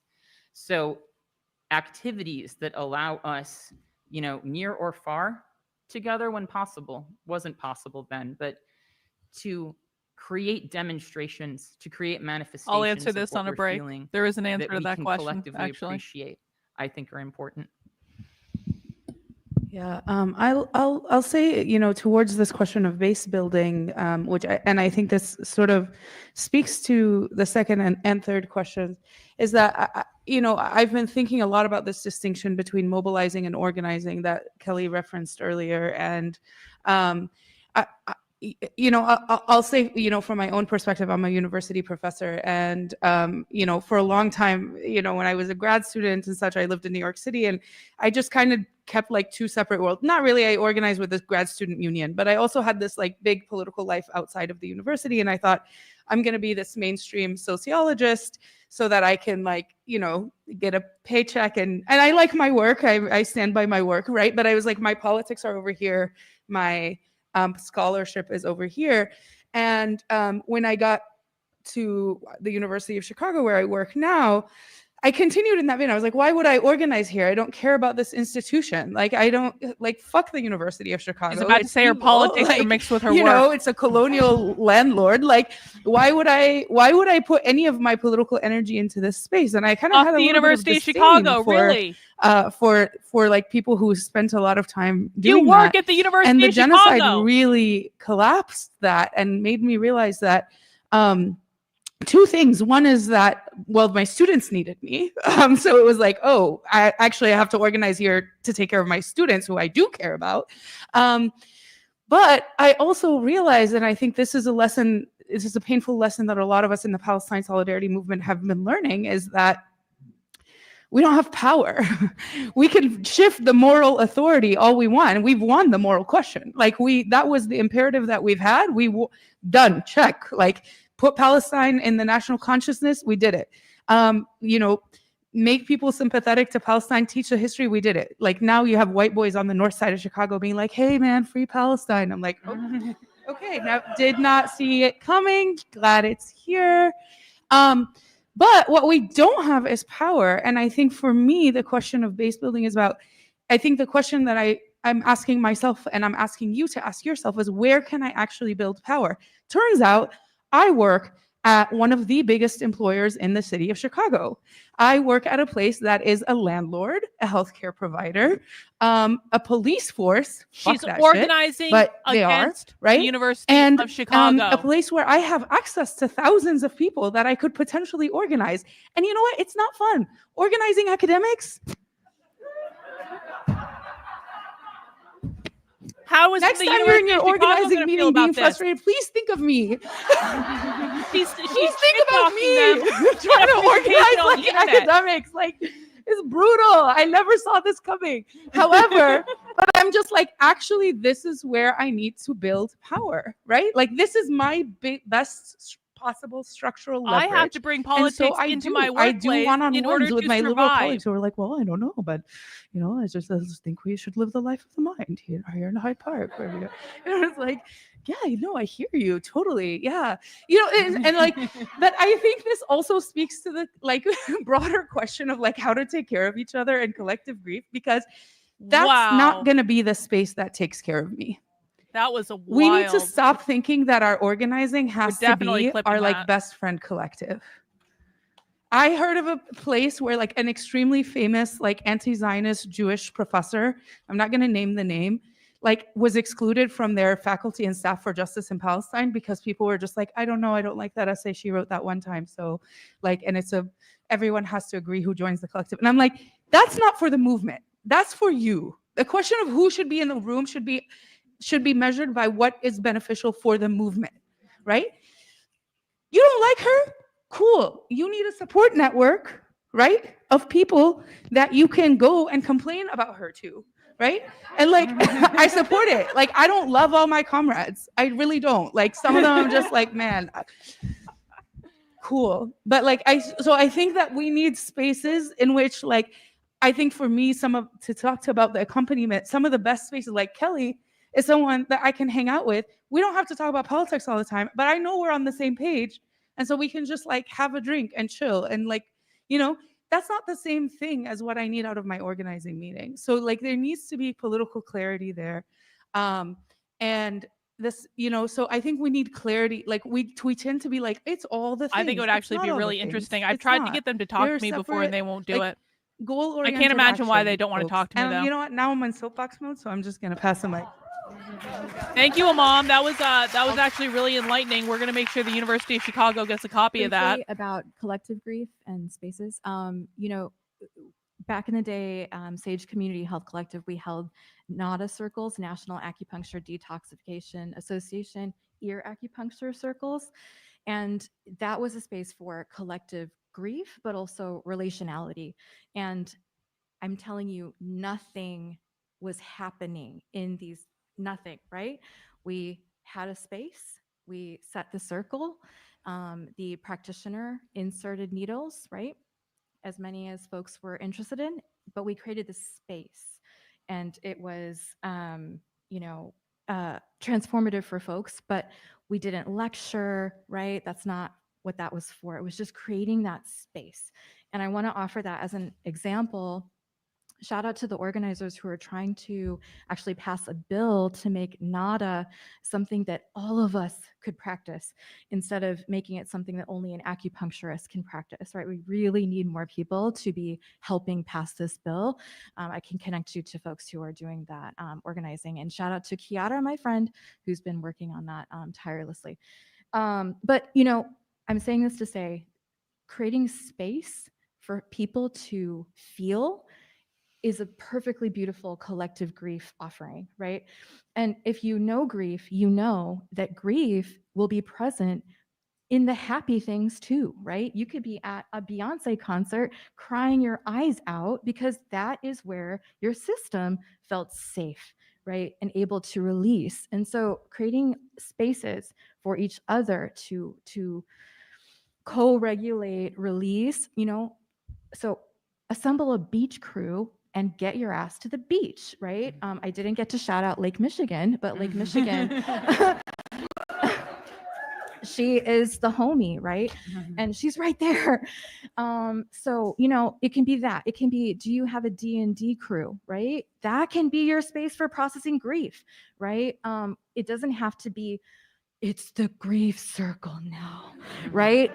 Because also that not to, I'm not trying to make fun of that, but I'm saying this to say, I want us to engage things that we have access to beyond experts, right? Beyond people who with professional degrees and so on and so forth. No shade to any of them. I was one of them when I was an acupuncturist, but it creates a barrier sometimes, right? And our ancestors knew how to process grief. That's why we're here. And so if your ancestors were down with keening, if you are a DJ, you know how to create a space for a collective grief, right? I'll leave it there, but yeah, we know how to do this. Thank you so much. We're going to take 3 more questions and then people can shit talk them all they want, but the fact of the matter is having social support is actually Hi, not a bad I thing was when you're doing stuff like this. wondering if y'all could talk about And maybe more activists would working with exist on the grief with right young if the right people. understood this. Last year, I was at the session about grief, and I actually asked you this question, Kelly, and you gave some helpful insight about identifying values and helping guide them through, rooted in their values. I've heard you talk about this a number of times, and the book that you helped co-edit is really instructive on this stuff. And I know that you work with students as well. I actually was a young person in one of those NIDA circles one time, many fucking moons ago. So grateful for that. Why is the Socialism Conference like the only place where I cry? Yeah, I wonder if you could talk a little bit about guiding young people through grief and what it means to like kind of I can only cry at the contain your own Socialism grief instead of Conference. projecting while guiding them. Like that can be so hard. And I try it with a 3-year-old, and that's really fucking hard. And then I have high schoolers, and that's like hormones. So I'm wondering if I could hear insight on that. Thank you guys so much. This has been a really like healing and like kind of spiritual talk to attend, so I really appreciate it. Very My spiritual. question is actually about the book Read This Yo, When Things Fall Purple? Apart. I was wondering if there was Purple, like, I don't know where a you came from, but lesson you and I are going to get or along. like a letter that you I already know wanted we're to going to be include and decided basically not to for best whatever friends. reason, or one that you like have learned now that you want to include, but now that the book's like on its way to being printed, you didn't have enough time to put it in. I was wondering if there was anything that you learned that you would want to share now.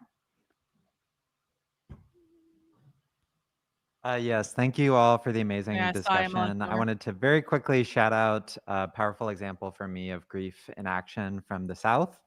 Last summer, a bunch of interfaith organizers in Texas built an altar in a park near one of the largest summits of oil and gas billionaires in the world who are kind of steering us deeper into climate catastrophe and eco-apartheid, and arranged on the altar tokens of grief. I think it would be and more fair to say images this is of driven by a peoples whose particular lives have Jewish been energy taken than a by particular female environmental energy, but racism that's in just places me. like Cancer Alley, Obviously, we love or Jews Death here Alley knowing in the United something's allowed. States, and marched with the altar in what they were These calling people like are a winning, grief so the Jew energy ceremony is doing to something correct, confront you know? the summit.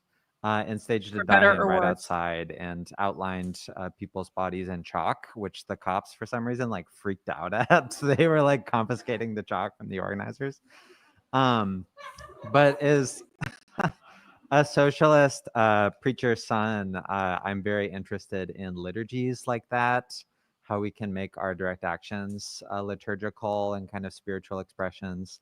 And to kind of pivot to a question on that theme of creative or spiritual sources for your practice, just wonder if any of y'all want to speak to spiritual or similar traditions that you weave or subvert in your activist work.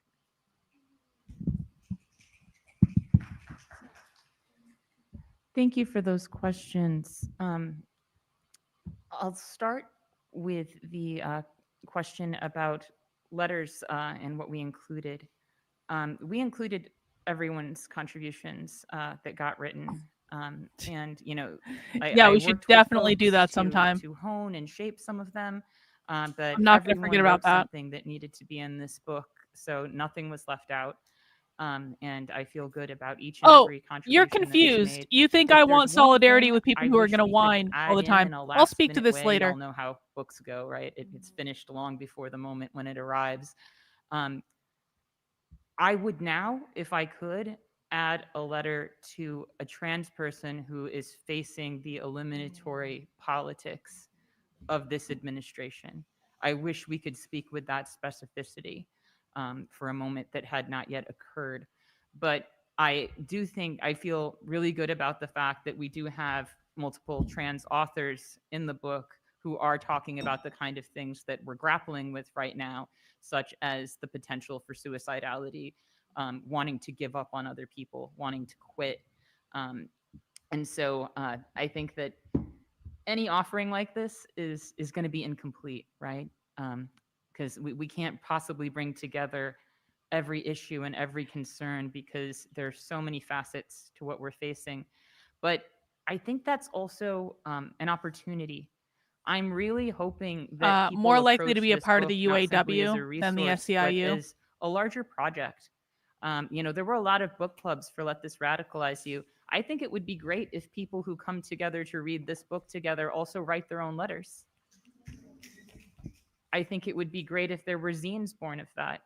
I think it would be great if there were other books born of that. These are all really good I think ideas, that actually. we all have so much to communicate, and by stepping into this sort of trying to feel really personal and offline in the way that we created this, I want people to feel that as an invitation to communicate more intimately with their co-strugglers about what we're all going through and what we need to do and how have we gotten this far, like what has enabled us to endure. At the end of the book, I wrote a letter talking about that at a time I thought I was done with social justice work. I was like, I quit, I've done my best, good luck humanity. I got to peace out and get some therapy. And I was gone for a while. And I was doing a lot of stuff that I should have done a long time ago in terms of getting care for myself, repairing my relationship with my wonderful partner who I neglected so horribly, you know, and have many times for this work that I do. And I didn't think I was coming back. And I was invited back again and again by people who kept telling me, like, we need you. Can you come help with this thing? And finally, something hit me the right way, and I showed up for a really important moment. Oh, okay, and okay. felt Bye, you immersed just by got that banned. Bye, and bye. knew that I was home.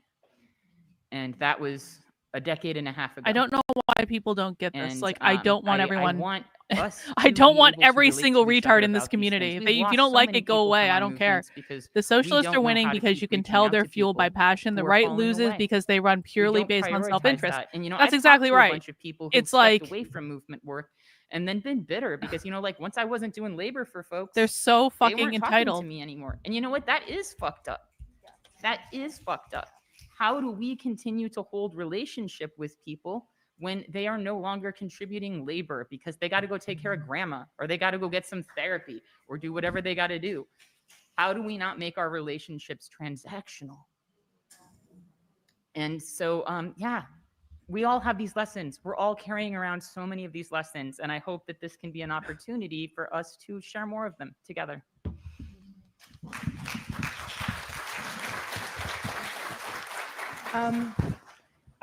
To the young people question, I actually think that I understand it's probably different with children, and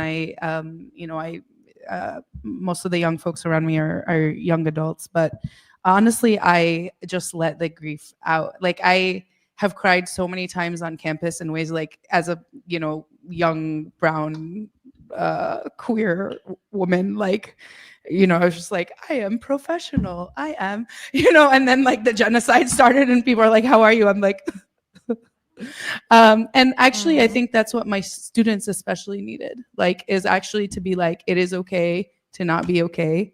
I'm not okay. I cried during every rally speech I gave on campus. And how dare you expect these students to not to be okay? Like, why would I be okay? It would be sick if I was able to put on this performance for you that I'm fine. So I actually think we need to, and I actually think as a Palestinian, there is a political tool to that, right? That like we're always told to, like that we have to sort of really rationalize our grief, and there's a way that that I think being incredibly sad is important.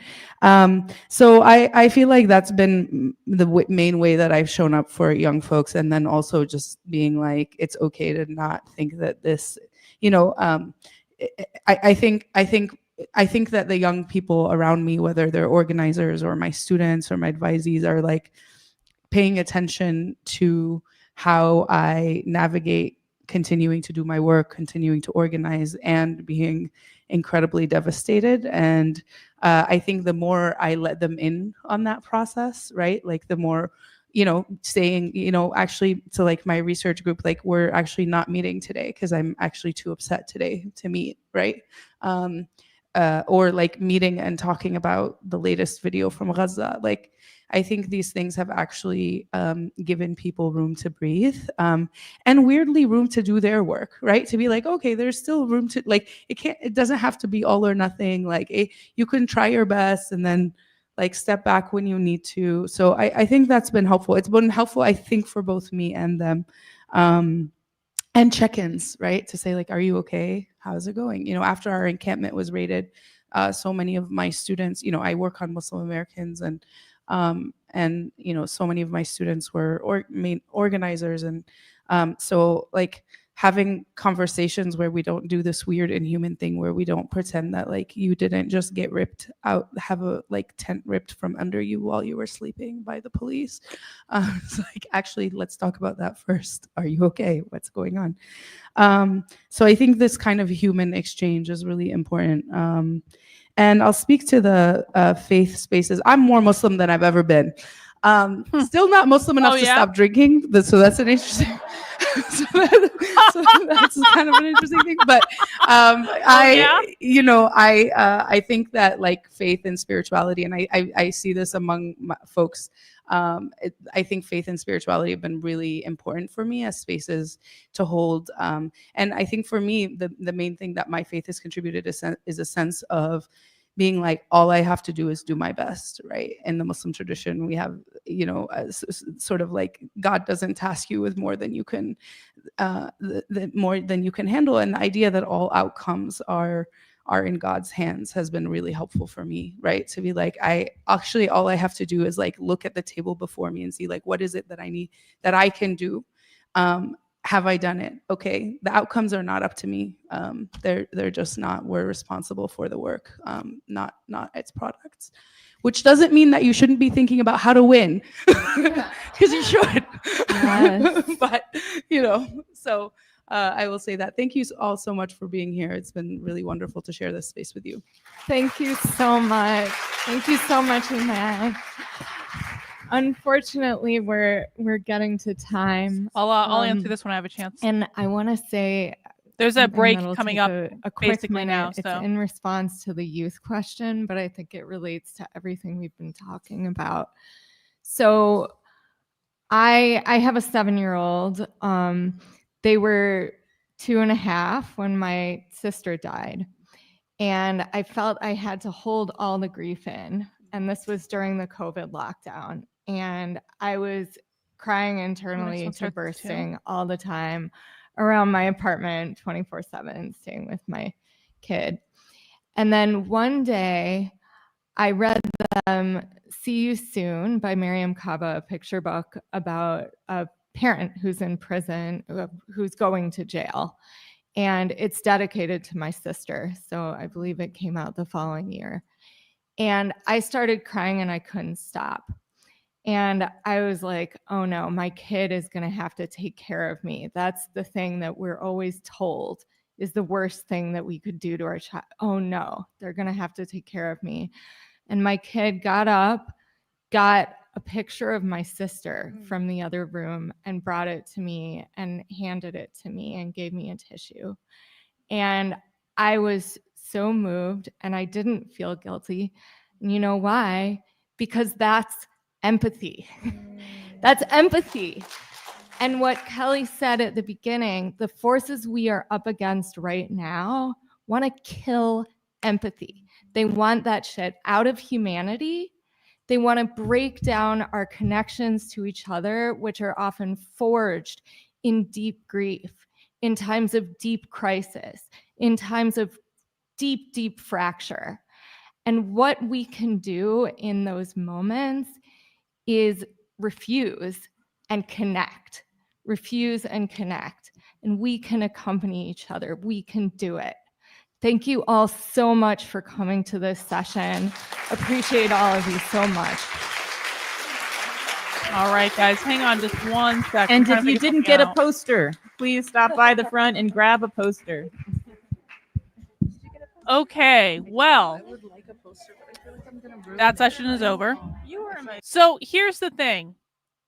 I'm trying to figure out if our next session is available in 20 minutes or if it's available in an hour and 20 minutes. And the reason is the Socialism Conference virtual program says that the next presentation is supposed to start at 1 p.m. Eastern time, but the actual conference schedule says it's supposed to start at 2 p.m. Eastern time.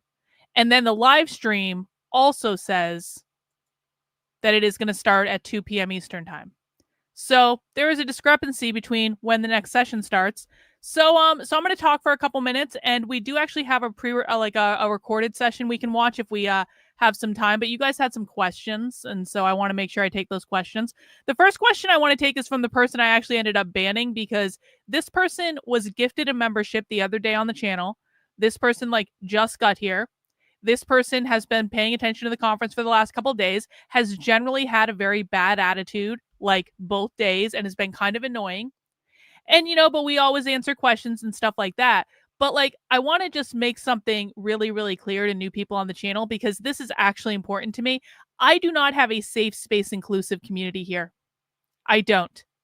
Conservatives always assume that I want to be, quote unquote, in this case, solidarity with them because they claim to be against the left. In my perception, most people that are conservatives or MAGA voters or anything really related to Trump, you guys don't know what the fuck is going on when it comes to the left. And so you seem to think we're on the same team, but I promise you we're not because I'm on team hinged into reality, and conservatives and Trump voters and generally speaking people on the right, you guys are off in unhinged retardia based on the bullshit talking points of your influencers. So we are not on the same team. I understand that you think you know who the communists and socialists are, but most of you don't know basic 101 level information about who they are, who the activists are, what they believe, what their groups are, how they organize, how they're funded, what they're actually doing. Most of you have no fucking clue. You want to know why? Your media doesn't cover it. It's not that they don't know about it. It's that they don't cover it. So you guys have no fuck off clue what's going on. If you want to come and be a part of my community, part of that is understanding that there is a hierarchy in this community that I have earned over watching 5,000 hours of this content over the last several years. You do not know more than me about the far left. I fuck off, promise you. And I have earned my status as the queen fascist bitch of this YouTube channel based on countless hours of analyzing their content on the internet and off the internet, while you guys have been running around calling Democrats communists. If you want to come into my community and learn from me, because I am the only person covering this content on the internet, then you are going to play by my rules, you are going to respect my hierarchy, and you're going to show that you are actually serious about understanding this problem. And if you just come into the chat and you spew the same old bullshit talking points that, do you guys really think I have never had someone come into the chat and say, why don't they just move to a communist country? Why are they using capitalism? Do you think I've what don't they know real socialism has never been tried? Their ideas are stupid. They look stupid. They're fat. Do you guys really think I have never heard this before? I've been covering this on the internet for fucking years. So if you want to come and join my community and learn from what's going on, you are going to respect the work I have put in. You're going to respect the work that many other people who have been around for years have put in. And you're either going to listen or you're going to leave. You don't need to announce your departure. There is the door. I will never allow this to be a community of low IQ whining retards. I have driven myself crazy enough watching 5,000 plus hours of socialism over the last several years. I'm not going to be driven additionally insane by unhinged conservative bullshit low IQ retardia. It is not going to happen. So you either rise to the standard that this community expects of you, or you can run off back to Fox fucking News. I really don't care. And by the way, I have more supporters right now than I've ever had, and the people who support my work appreciate that I do not allow the low IQ bullshit to exist in this community. I am not the only person who does not like the low IQ conservative bullshit. Many people do not like the low IQ conservative bullshit. We don't want to be around it. You guys are fuck off annoying. You don't even know what's going on. You are the very definition of the fucking Dunning-Kruger effect in action. We don't like it. It's not just me. Everyone in the chat is going to tell you they're grateful. So just hinge back into reality and act like a normal person, and don't be an asshole in my chat. This is really not hard. It's really not. I do not ask too much. Anyway, that's a nice little rant for that. But I know people are on my side in the chat. I know people are on my side. So I'm not even going to be... the people who are meant to be in this community will be in this community, and that's going to be the way it is. Let's see. Going back to the chat, I flagged a bunch of questions from earlier. Purple says, learning a lot as an objective observer. Don't subscribe to anything. First stupid question. In their utopia, do they have free housing or free-for-all dwelling? Yes. In their utopia, there is no private property ownership, which means that the property belongs to the collective, so everyone will have a place to live. Will it be a nice place to live? I mean... who's to say? But yeah, they don't believe in private property ownership, so no private home ownership, no private land ownership, no landlords. They don't believe in money, so that's not going to be a factor either. Let's see. Sean says, to anyone who actually thinks conservatives are the answer, if they are the answer, why has this movement festered for the last 10-ish years? Yo, Sean, you think this movement's only been festering for 10 years? This conference is older than 10 years. This conference has been going on for more than 10 years. These people, this has been going on for a century, 10-ish years. This has been going on for a century in the United States. This has been going on since the Frankfurt School showed up and set up shop at Columbia University in the 30s. 10 years. It took them a century to get where they've gotten. I don't actually know the answer to this, Jill, and I wanted to just let you know, because there's some things I don't know the answer to. I haven't actually heard them talk about Juneteenth, honestly. That's not to say they don't. It's just to say that I probably wasn't paying attention to it. So I'm not sure about that one. Let's see. Amalek says, I need them to talk about revolutionary joy some more. I've been arguing for 8+ years that we need to keep things fun because fun attracts people and keeps them fueled. Generally, I do think that's a good idea, but when they say revolutionary joy, they don't mean being happy, because so socialists find joy in achieving different types of abolition even including like abolishing like internalized capitalism or whatever. So they don't mean joy in terms of like having fun or just like, you know, enjoying camaraderie or all those things. They mean joy in a different way. Like joy is in they've really screwed something up, or joy is in they got a victory doing something, or joy is in they cut off their dick and now they are a real girl or something like that. But they don't mean joy in the same way that you do. Do all attendees gather for each presentation, or are there a bunch of simultaneous breakout sessions? Yeah, that's a great question. There are a shit ton of breakout sessions. So there's actually, let me show you. I'll show you exactly. Here's the schedule. This is the schedule on their website. So they are live streaming 2 sessions at a time. Look how many sessions there are in a single time slot. This is the 10 a.m. time slot, the one we just watched because it's 10 a.m. their time. This is how many other sessions there were going on at the same time.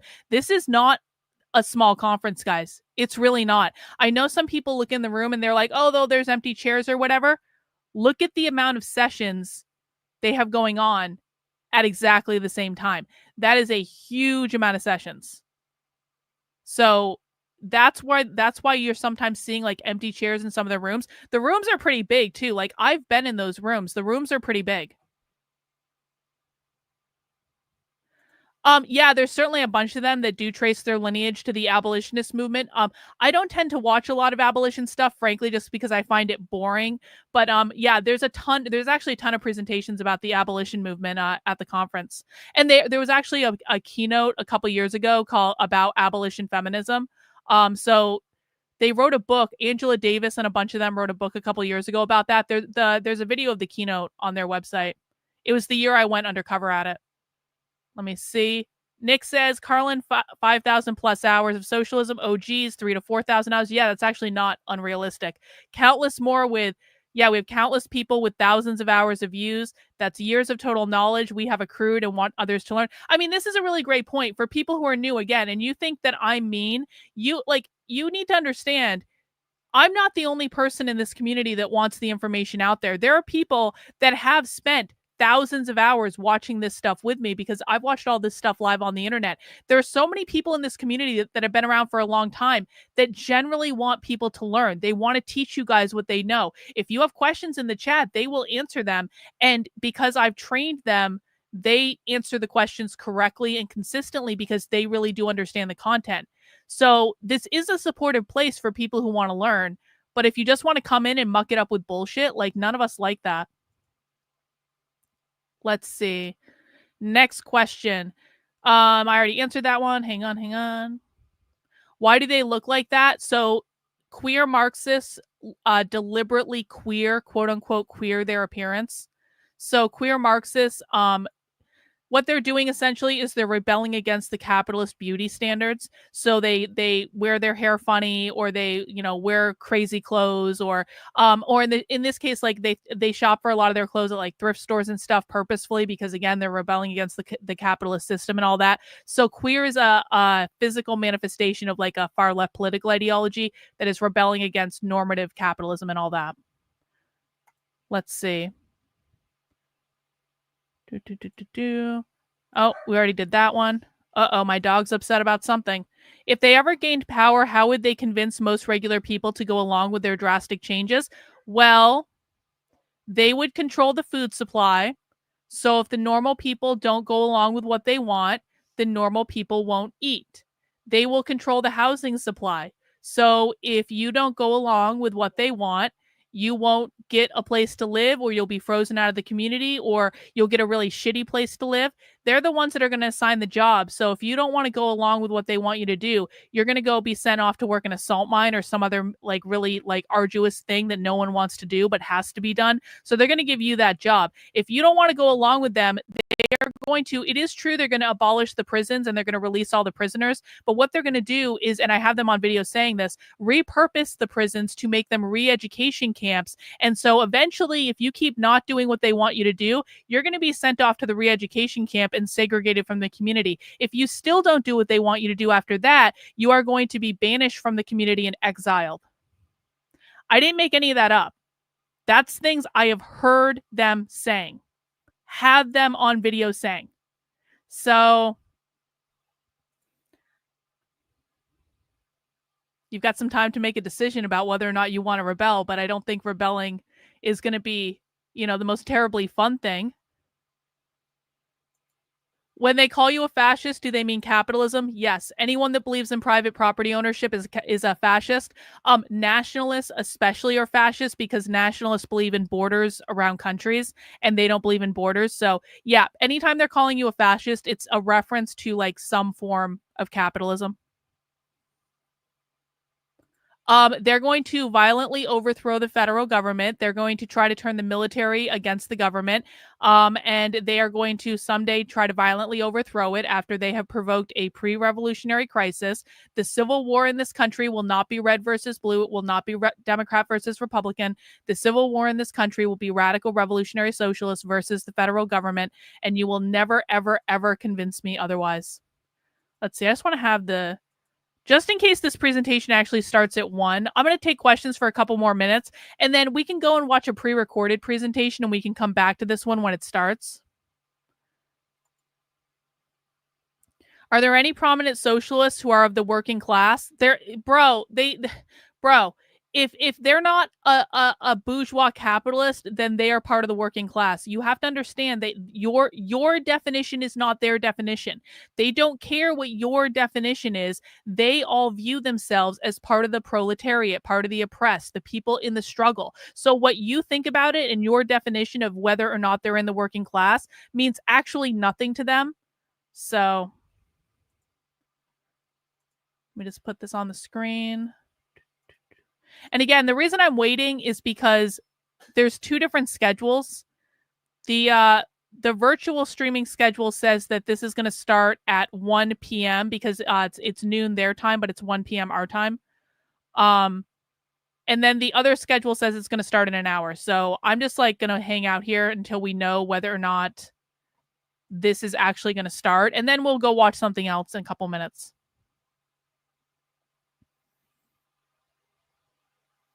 What happens to the people when they're exiled from the community? Good luck. Hope you know how to farm. Hope you know how to build your own house.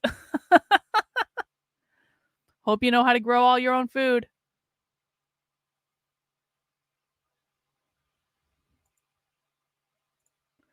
For those who keep arguing with Karlyn and not listening, if you can't handle Karlyn yelling at you, you are not making it to the socialist.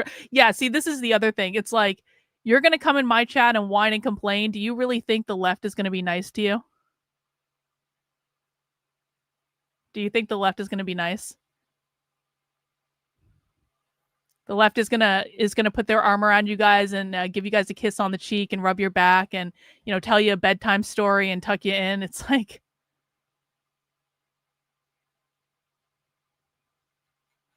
all right. Well, let's see. We were supposed to do this now. The next, actually, so if that starts at 2, why don't we just start watching this community as rebellion thing? This is a presentation that's streamed at the same time as the one we just watched. And we might have to do this one in 2 parts. But at least it'll give us something to watch while we're waiting for the other thing to start because they screwed up their schedule. Do you think it's likely their takeover will succeed? Yup. I think they're going to try to do it in probably 10 to 15 years. It could come earlier if they provoke a pre-revolutionary crisis of some sort. But I think minimally, they believe what they believe is that we are in late stage capitalism. They believe that the revolution is inevitable. It's just a matter of like when it is going to start. The reason that you're suddenly seeing all these communist political parties show up, a lot of people just found out about the Party for Socialism and Liberation, even though they've been around a long time. The Revolutionary Communists of America. There are other communist groups that are like really starting to organize, like the Firebrand Collective, the Tempest Collective. There are all these different organizations. The reason you're seeing all these organizations pop up now is they are trying to get themselves organized leading up to the revolution. And I have them on video saying this. The Revolutionary Communists of America have said explicitly that they are not a political party in order to run candidates and win elections. They are a political party to give people something to join. Because what they're trying to do is get people into their social ecosystem. So they go to protests with them, and they do direct action with them, and they do educational things with them. They do educational stuff all the time. They do book clubs, they do classes about Marxist theory of the Russian Revolution, and things like that. They do that, like, literally, this is their life. This is their echo chamber. And so the reason they're building these parties is to give people something to join, because they're trying to organize to prepare for when the revolution eventually happens. They just don't know exactly when it's going to happen, because like staging and provoking a pre-revolutionary crisis is kind of difficult, because we're talking about like a mass organic uprising of some sort. But the reason you're seeing all these attacks on capitalism now, the reason you're seeing more of these groups organizing, is that they really do think they're close. So I guess we'll see.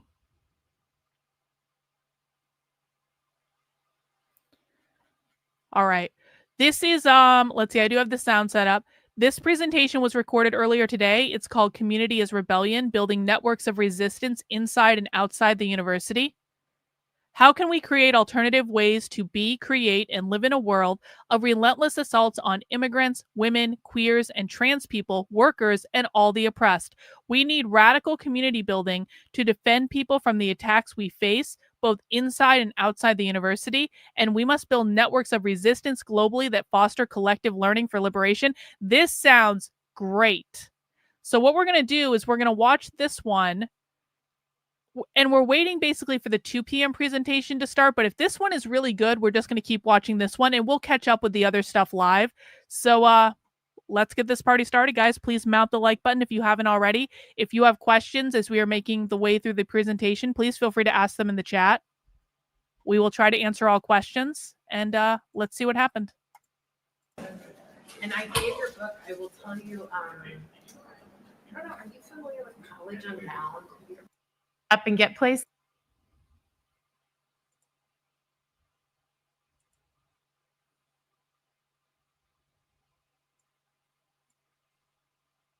Are you about to start?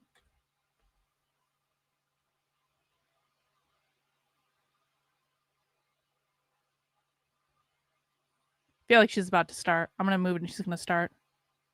Work here at There we go. Haymarket Books. I'm really, really excited to be in this session. Thank you all for making your way here. I know it's often in the morning, a little challenging to get up and get places, but we're so glad you're here and in community with us. I'm really thrilled to be able to introduce this session and introduce Lorgia Garcia Pena, who I'm going to read your bio in just a moment. I want to share a little bit about this session. It's called Community as Rebellion, Building Networks of Resistance Inside and Outside the University, and really thinking about how we come together in spaces of resistance and care. Especially now, this feels very important, as many of the places that we seek to talk about the truth, to educate ourselves and others, are under attack, under censorship. People are feeling alienated in spaces, especially spaces of learning right now. And I think coming together in communities of support and resistance is needed now more than ever. So I'm glad everyone is in this session. Lorgia's going to present, and then we'll have some time for discussion from the floor, and I'll talk a little bit more about how that works when we get there. But thank you all for being with us this morning. And without further ado, I'm going to introduce our speaker. So Lorgia Garcia Pena is a first-generation Latinx studies scholar. Dr. Garcia Pena is a professor of Latinx studies at the Efron Center for the Study of America and the Department of African American Studies at Princeton University, and also a Casey Foundation 2021 Freedom Scholar. She studies global Blackness, colonialism, migration, and diaspora with a special focus on Black Latinidad. Dr. Garcia Pena is the co-founder of Freedom University, Georgia, and of Archives of Justice. Her book, The Borders of Dominicanidad, Duke University Press, one that, I mean, I'm trying. No, but that's a for native speakers. I am working on it. That's great. It won the 2017 National Women's Studies Association Gloria Anzaldúa Book Prize and the Isis Duarte Book Award in Haiti and Dominican Studies. Lorja has a lot of accolades, I'm just going to say. Yes, and I do want to highlight the two books that are up here, though, which are your most recent, Community as Rebellion, which was published by Haymarket Books, and I was lucky enough to get to work with Lorja in my role at Haymarket. A beautiful book for all of y'all who are working in spaces of resistance in higher ed, especially, and defending ethnic studies. So I highly recommend that if you do not have it. And also Translating Blackness, which is your latest book from Duke University Press. Both of these are available in the book room, so go check them out afterwards. And without further ado, I'm going to turn it over to Lorja.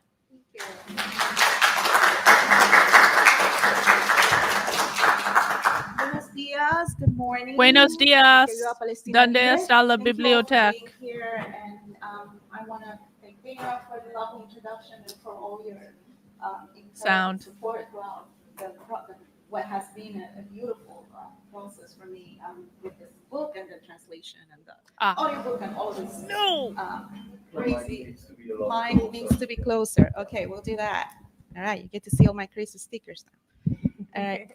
And especially thank you to Anthony Arnoff, who invited me today and who has been sort of like my fairy godmother for many, many years now. So a couple of years ago, I published this little book entitled Community as Rebellion, which I'm going to go get some more coffee. I'll be right back. in it, I share a little bit about my trajectory as a scholar, teacher, activist. The book is really personal for those of you who haven't read it. Okay.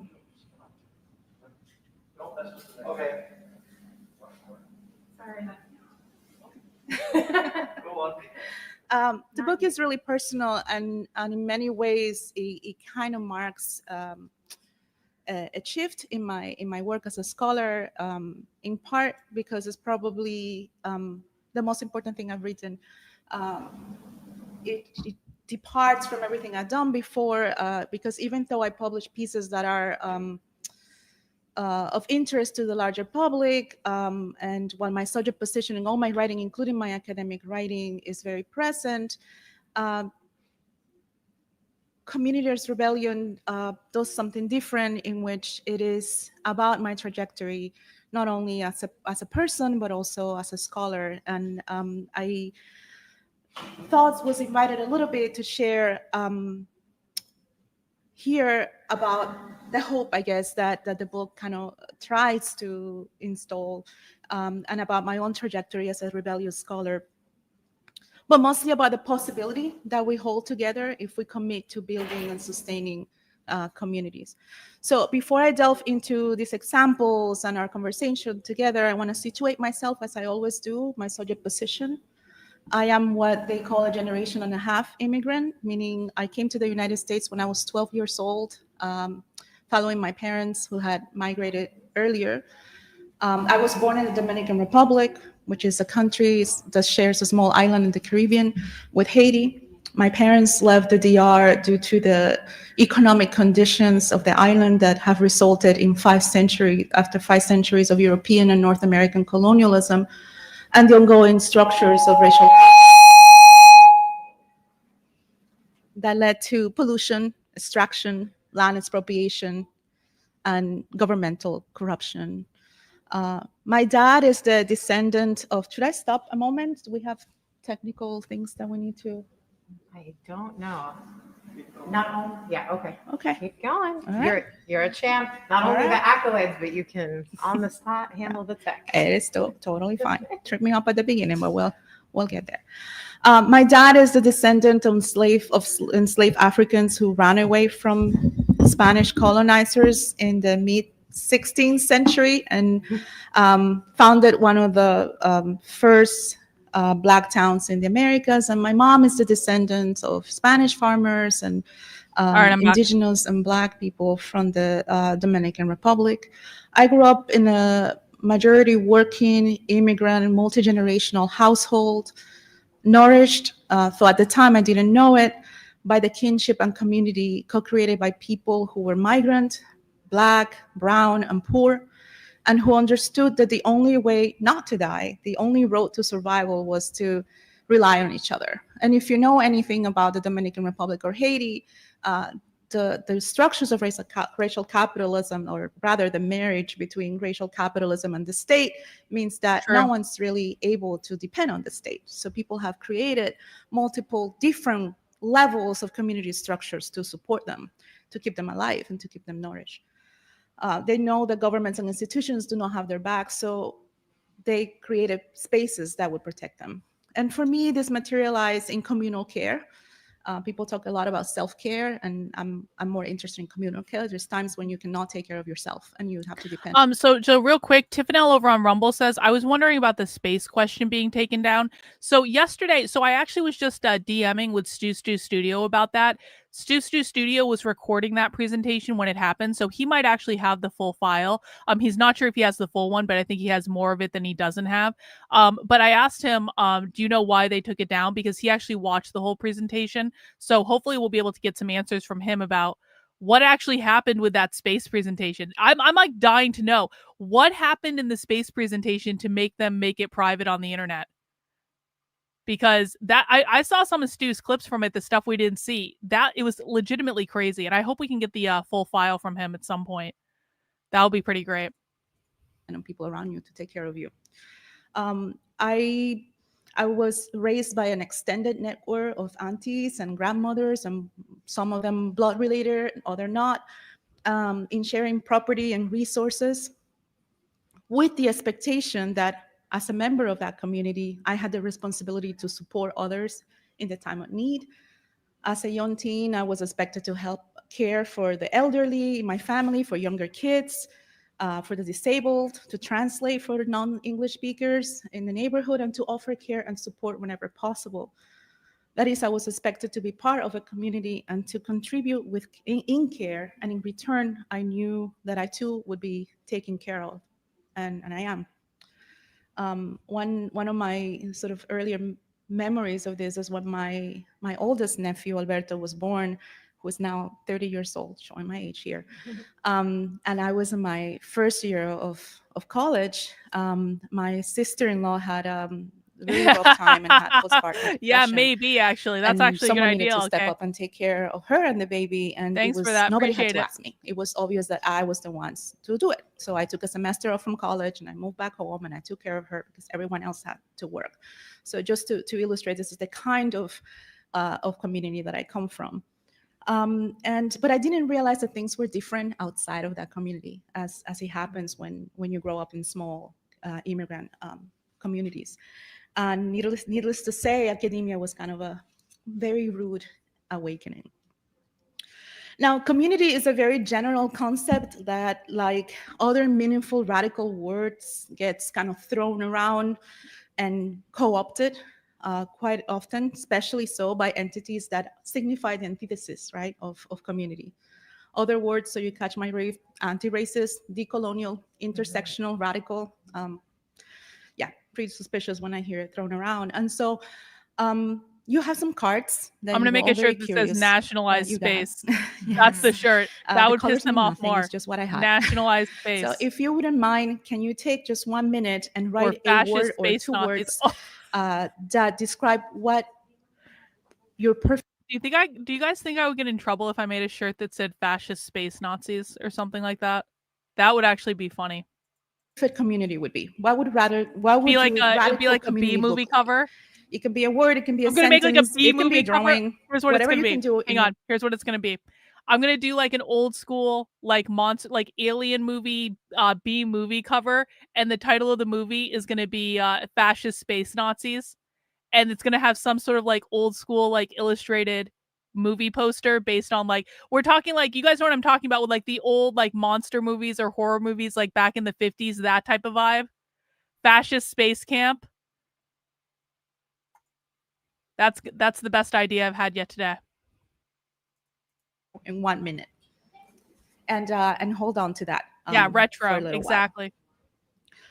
while. Now, for the sake of clarity, and precisely because these kinds of words tend to be co-opted and thrown around, and we don't always mean the same things when we say community.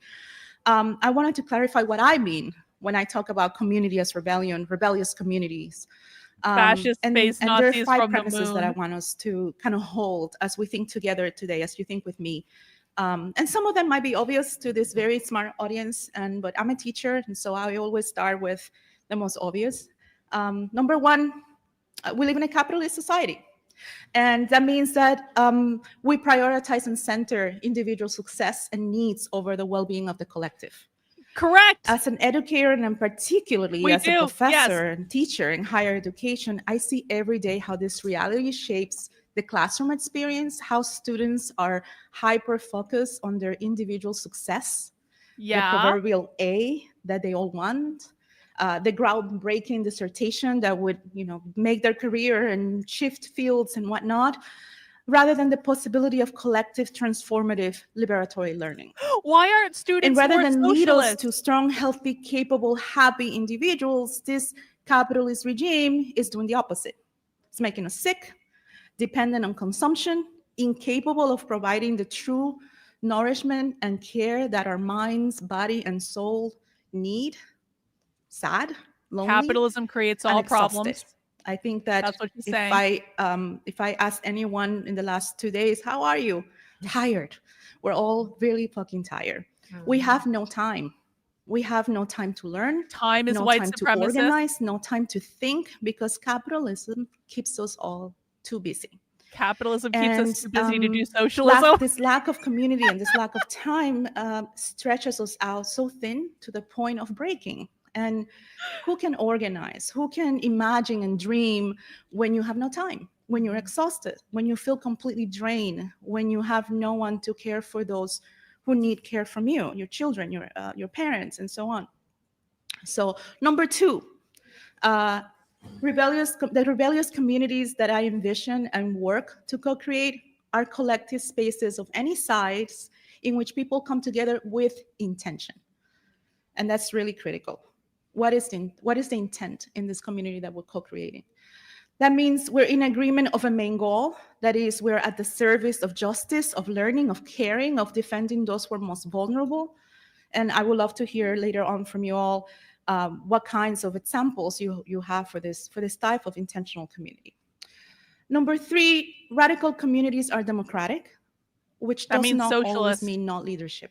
That means Leadership socialist. is critical to the well-being of communities, having guidance and support for the creation and sustenance of a vision, accountability, and structure, which can look all kinds of different ways, from small collectives to steering committees, to co-chairs, to hosts, to however you want to envision it. But regardless of how communities choose to do so, following some sort of principle and being accountable to them is key for successful building of community. And number 4, while the goal is the collective, individual needs are never ignored. In radical communities, we both keep us safe and take care of one another, recognizing that as human beings, we all go through This stuff, is community care, things that community require love. others to support Why us, they wear the whether mask. it's illness, disability, loss of income or housing, childcare, Mutual aid. In radical communities, Childcare. we commit to supporting one another through the ups and downs of life, without keeping tabs, without demanding that everyone contributes equally, because my equal may not be yours, meaning some folks have more money, some folks have more resources, some people have able bodies and others not, etc. And number 5, communities are imperfect and they're hard. So to make them work, we require radical love. That means making space for disagreement, dislikes, mistakes, struggle session, forgiveness, and even heartbreak. Re-education. And anyone who's been in organizing, if you say you never had your heart broken, I don't believe you. The individualist, unloving world in which we have come to exist has become the norm, even as we seek to fight it and change it, even as we attempt to redress it and redress the harm. So that is in great part because as a society, we understand love as a feeling, right? And we're fed that, really shoved that down our throats every day, not as a praxis. One falls in love. We believe we're loved by our family and we love them back because simply they are our blood or our chosen or our original community rather. But sometimes there are imposed community. And for many of us, we are survivors of our families rather than feeling like they're the people that have us, that hold us. And this passivity of love, or this passivity through which love is written into our consciousness, clouds our understanding of it as a radical act. Love as transformation, love as justice, love as freedom, love as the fabric that can and should sustain not just our individual relationships, being romantic, platonic, etc., but our communities, our struggles, our institutions, our world. Love as praxis leads to co-creation of radical communities that protect us against the threat of spiritual, social, civic, and physical death. I'm a big fan of bell hooks, if you haven't figured that out by now. I learned quite a bit from her, both about radical love and rebellious communities, and I miss her dearly every day. She wrote that the elements of radical love are care, commitment, trust, responsibility, respect, and knowledge. And as a norm, we tend to recognize the first three as central to a loving relationships. Heartbreak, for example, is usually the absence of care, the breaking of trust and commitment. It is less common for us to think of knowledge as love, and ignorance as heartbreak. But when we think about its effects, what can be more heartbreaking than the effects of ignorance? And for those of us in this room, clearly, since we're all here doing the same thing, knowledge is indeed love. Knowledge is central to how we practice love in radical community. So to recap, 5 premises. Capitalism sucks. It thrives on individualism, and individualism is killing us. Rebellious communities must have intention. They are always democratic and non-hierarchical, though they can have forms of leadership. While number 4, while the focus is on the collective, we don't ignore individual needs and circumstances, particularly as related to the inequalities created by heteropatriarchy and racial capitalism. And number 5, communities are imperfect and require radical love to thrive. So now that we're hopefully on the same page about what I mean by community as rebellion, I want to focus the rest of our time together in sharing a few examples and lessons from my own experience of rebelling in community. And just like Robin reminded us yesterday, I don't know that I can teach you anything. I'm just going to share what it's being true to me, and keeping and holding in mind that we are in a very particular political. So let's just go back for people who may have missed. That was a great clip, and we're definitely going to make this clip at some point. But I just want to. I know it's back like a minute or so, but like. So that is in great part because as a society, we understand love as a feeling, right? And we're fed that, really shoved that down our throats every day, not as a practice. And happened. Survivors of our families, right? Of love, this as love as free relationships, our world. Love as practice. Talking about love. And as a norm, our break, for example, is. Hang on. Is killing us. There it is. Okay. Okay. This is like the clip of the entire. In fact, I'm just going to make a clip of this. Hang on. Let me just. I'm literally just going to clip this like now. New recording. Go.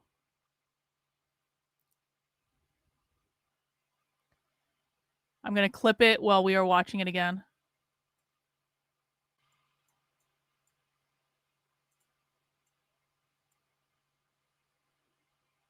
And for those of us in this room, clearly, since we're all here doing the same thing, knowledge is indeed love. Knowledge is central to how we practice love in radical community. So to recap, 5 premises. Capitalism sucks. It thrives on individualism, and individualism is killing us. Rebellious communities must have intention. They are always democratic and non-hierarchical, though they can have forms of leadership. While number 4, while the focus is on the collective, we don't ignore individual needs and circumstances, particularly as related to the inequalities created by heteropatriarchy and racial capitalism. And number 5, communities are imperfect and require radical love to thrive. So now that all right. Clip over. Give me 1 second, please. That was crazy, though. Individualism is literally killing us. Can someone please look up the name of this person and where she's at while I'm making this clip real quick? This is the Community as Rebellion workshop. You can find this on their website. Hang on, this will just take me like 1 minute. This will take me 1 minute. Hang on, please.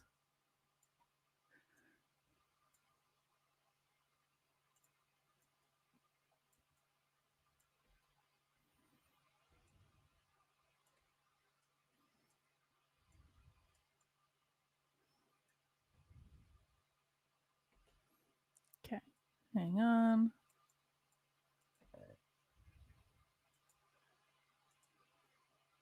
Okay. Exporting now. Hang on. This is super short. Individualism is killing us. Good thing this is like recorded so we can just take our time to make this clip real quick and get it out on Twitter. I appreciate you guys giving me a moment to do this. I just really want that clip out there. Sometimes they just say things so directly that it's like you don't even believe that you saw it. And you're like, wow.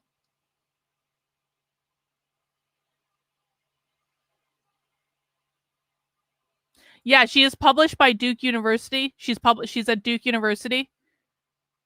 Hang on. Let me just get the actual socialism conference up. Here it is. Hang on. Community as Rebellion.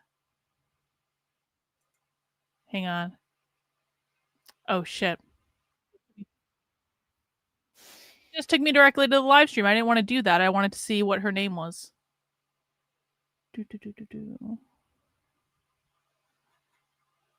You got her, Reagan? What does she do at Duke University? What is she a professor of? She's a professor. Thank you. Professor of Latinx Studies at the Efron Center of the Study of America and the Department of African American. Princeton. She's at Princeton. This woman is a professor at Princeton. You got to be shitting me. Hang on. Where's my Twitter? There it is. Unfucking believable, these people.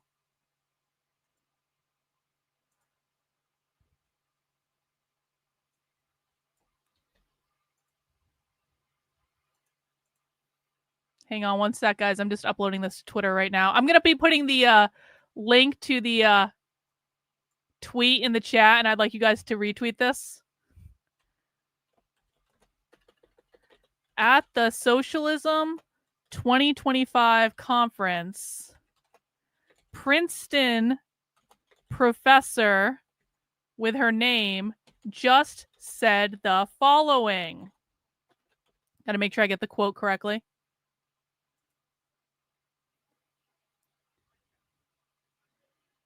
Capitalism sucks. It thrives on capitalism sucks. It thrives on individualism. And individualism is killing us.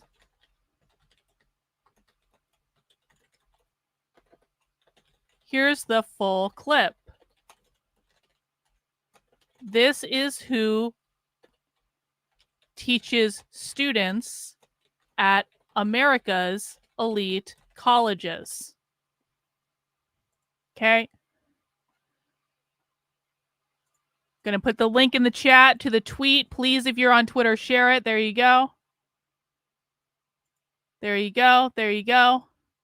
Share that out, retweet it, quote tweet it, all that good stuff. Show people what they're saying directly. Thank you. Let's continue.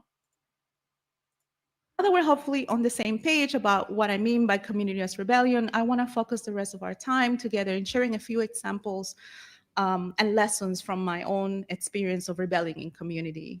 And just like Robin reminded us yesterday, I don't know that I can teach you anything. I'm just going to share what it's being true to me, and keeping and holding in mind that we are in a very particular political moment, and some things might not work anymore, and we might have to think outside the box. I'm a teacher and a scholar, so the work that I do and is within the realms of academia and the university, and so also keep that in mind. Higher education is the focus of my book, and also the arena from which I have chosen to fight the battles in community over the last couple of decades. And I should say that building community in academia and in the university is particularly hard. How many of you are scholars and teachers? So you know what I mean. Yeah. Throughout my path as a scholar, my ethical commitment to community seems to always be at odds with the goals of becoming a professor, with the demands of the university. There's so much secrecy, there's so much individual. This woman, someone was saying that this woman taught at Harvard University before teaching at Princeton University and is having her book published through Duke University Press. And she's just like, it's just so hard to be a professor at a university. It's just so hard to, like, lady, you taught at Harvard and then now you teach at Princeton and Duke University is publishing your book. Work that is expected of us. We're taught to guard our knowledge and to guard our research from others. And all I want to do is share it really widely. And we're asked to be silent and complicit with institutional policies that hinder and affect the lives of the most vulnerable. And my whole being is allergic to silence. And so we're also asked to keep our students at arm's length and to guard our spaces. And my instinct is to open my office and sometimes my home to students. So everything I did and how I move and continue to move in the world, my way of teaching, my ethics of communal care, which some call mentoring, and even the books and materials I wanted to teach and how I want to teach it, went against the university. I was always in trouble, always making trouble, and I was warned very early on that if I did not fall in line, if I did not shape up, I would not make it, whatever the fuck making it means. So I went through many painful years, and I endured what I now call an abusive relationship with my employer. What? And I lived in extreme stress, and my body is taking it's kind of, you know, passing the check now. Was it Harvard or Princeton as I tried to abusing you? reconcile what I understood as the work I wanted to do in this world, as my dear friend George Lipset says, and the demands of the colonizing racial capitalist white supremacist institution that pay my salary, which I very much need. I'll bet you she's talking about Harvard there. Harvard is the colonized, white supremacist, patriarchal, oppressive institution that paid her salary. Where else did this woman work? It's Harvard, Princeton, and did she work anywhere else? That is taking it's kind of, you know, passing the check now. As I tried to reconcile what I understood as the work I wanted to do in this world, as my dear friend George Lipset says. This is what happened. This is what happened. She got denied tenure at Harvard. That's why Harvard is the colonial, white supremacist, patriarchal institution, because she got denied tenure at Harvard, and she instead went and got a job at Princeton. And that freeze frame is the most perfect freeze frame for the information we just learned. It's like she's literally clutching her pearls that she got denied tenure at Harvard. This was probably literally the look that she made when she got denied tenure at Harvard.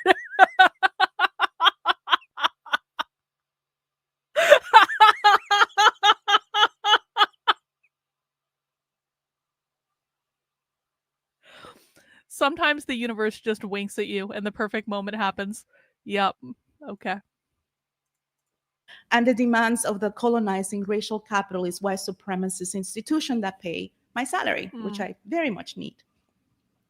So I came to embrace that discomfort, to leave, as Chicana feminist Gloria Saldúa invites us to do, on the barbed wire. And that discomfort became my barometer to know I was doing things right, at least right by my own standards.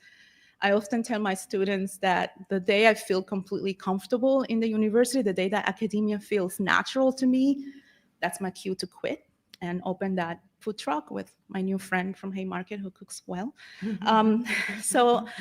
I know that my experiences in the university are not unique to me, nor to my field and career. I have friends in other professions, and while the dynamics might be different, the institutional violence is the same. So even when there are well-meaning folks in charge, we're still dealing with the harm because we have so much work to do to repair and undo the legacies of colonialism and slavery. And Robin, yesterday, he, the nail in the head, and I felt so validated. Thank you, Robin. Because for years now, I've been screaming to the void that What the fuck is decolonial? What is post-colonial? We live in the colonial, and the colonial is sustained by capitalism, which means we're still living very much in what Sadia Harman calls the afterlife of slavery. All our institutions, sadly so, are modeled after colonial systems, and that includes the university. So decolonize. All of the universities are modeled after colonial systems. That means capitalist system. And she's about to say that we have to decolonize the university to rid it of capitalism. Our spaces, our minds, our lives require hard, intentional, and incredibly uncomfortable. We kind of missed over where she's decolonized. And the colonial is sustained by capitalism, which means we're still living very much in what Sadia Harman calls the afterlife of slavery. All our institutions, sadly so, are modeled after colonial systems, and that includes the university. So decolonizing our spaces, our minds, our lives require hard, intentional, and incredibly uncomfortable work. And even then, the results might not be perfect or what we expect, but the alternative is doom. So my proposal with this book is to think about community as an alternative to doom, to the death Think about sentence socialism that as is an alternative to racial doom. capitalist society that we live in. I propose community as a verb, as something we practice rather than something we're part of. To have community, we must make community. We must model communion in the spaces that we inhabit. A lot of times, and I hear this a lot from my graduate students when they come to campus or when they come to a new space, I can't find community. I miss my community. And some of us are really lucky to arrive in spaces where there is the structure already and we're just welcoming to it. But for the majority of us, we have to make that. We have to make that happen with intention and with the people that share that same intention, regardless of what they look like. So I want to share two stories, or I guess two sides of organizing in community within the structures of academia and the university that have been part of my life for the last 2 decades.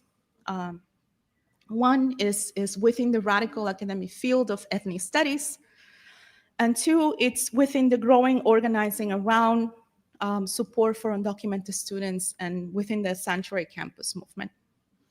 How many of you are familiar with ethnic studies? DEI stuff. Who can tell me what it is? African American Studies. I can't, so. You're a professor of African American Studies at Princeton. Can you say it louder? Separate but equal history for and about non-facing people.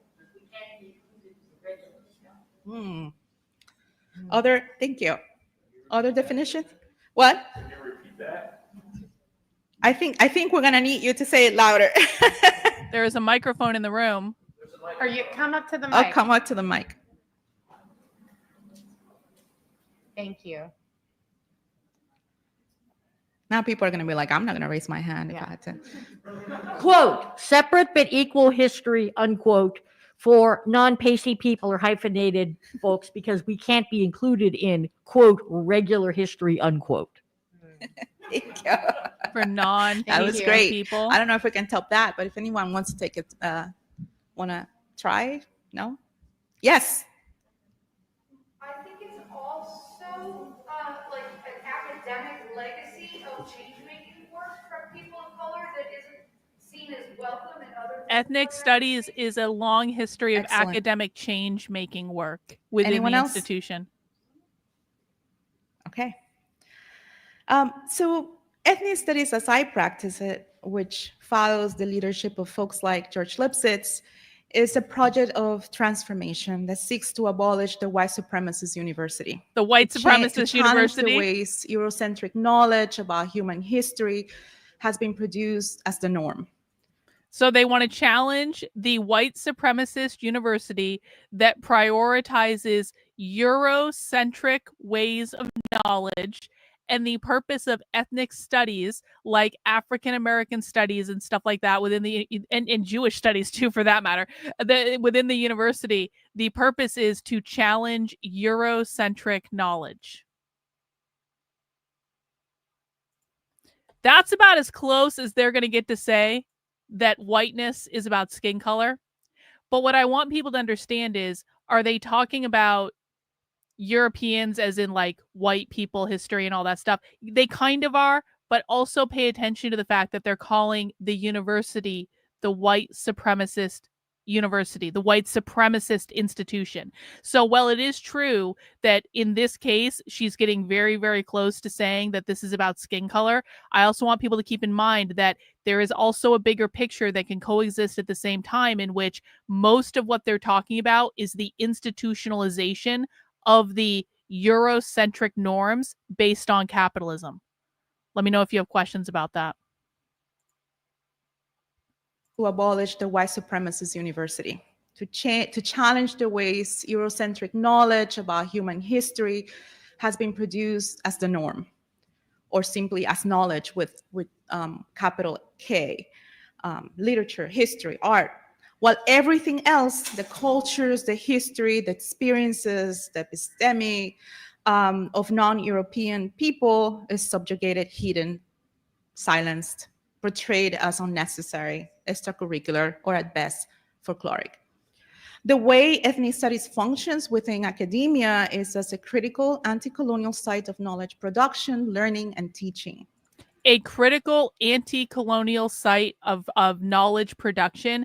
Anti-colonial means anti-capitalist, because colonization means basically taking indigenous land and privatizing it under capitalism. So when she's saying anti-colonial, she's saying anti-capitalist.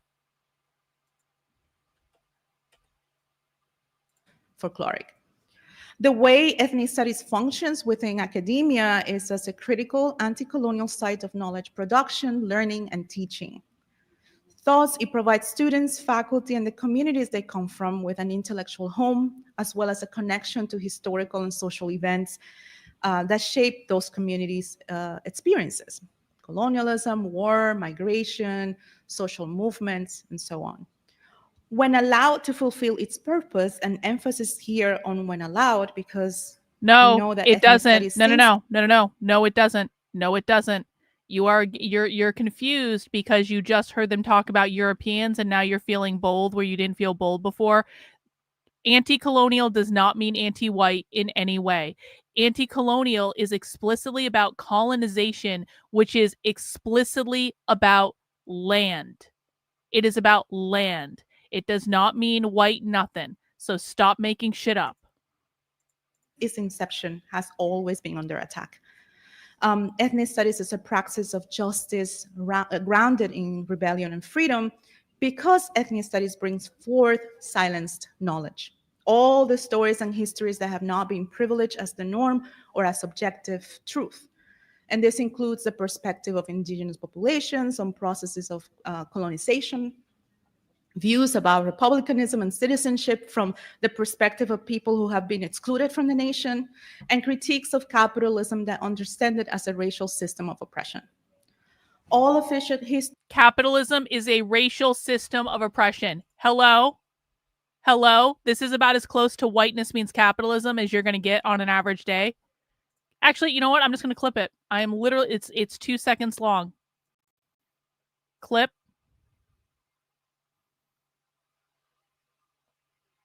Capitalism is a racial system of oppression.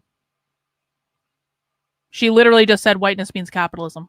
Capitalism that understand it as a racial views about republicanism and or as objective truth. And this includes the perspective of indigenous populations on processes of colonization, views about republicanism and citizenship from the perspective of people who have been excluded from the nation, and critiques of capitalism that understand it as a racial system of oppression. All official capitalism is a racial system of oppression. Capitalism is a racial system of oppression.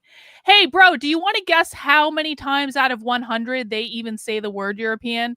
Do you want to guess? Do you really want to challenge me on this right now? Do you really want your ass kicked in front of everyone? Because remember, I literally wrote a book about this. It's called The Brief History of Racism. You can find it in Amazon. And I guarantee you don't know as much as me about this topic. And additionally, you literally just heard her say that capitalism is a system of racial oppression, which is why whiteness means capitalism. Do you want to take a guess at how many times out of 100 they mention European anything? Go ahead. We're waiting for your answer in the chat. You know everything and we know nothing. So now we're waiting for your answer. How often does that happen? How often does it happen? We're waiting. Why aren't you answering the question? I've given you more than enough time to accommodate the delay. How often does that happen out of 100? How many times do they mention the word Eurocentric when they're talking about skin color or whiteness or related to that? How many times do they mention it, bro? See, not answering for a reason. You're not answering for a reason because you know, not answering. Oh no, you're not answering the question that I asked you. That's not the question I asked you. You're in my fucking classroom. I am the queen fascist bitch. You are several layers beneath me on a good fucking day. Answer the question. Yes, exactly. One time out of 100, they're mentioning European anything. So no, they don't actually say it all that often. They say it every once in a blue moon, and you literally just heard her say that capitalism is a system of racial domination. That is why whiteness means capitalism. Give me 1 sec to clip this. So take 1 second.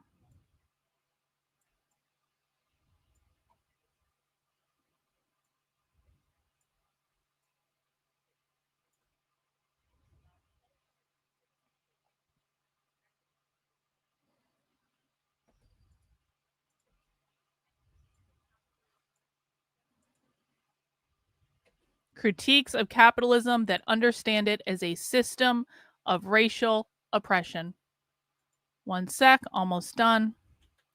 Capitalism is a system of racial oppression. There we go. That's exporting.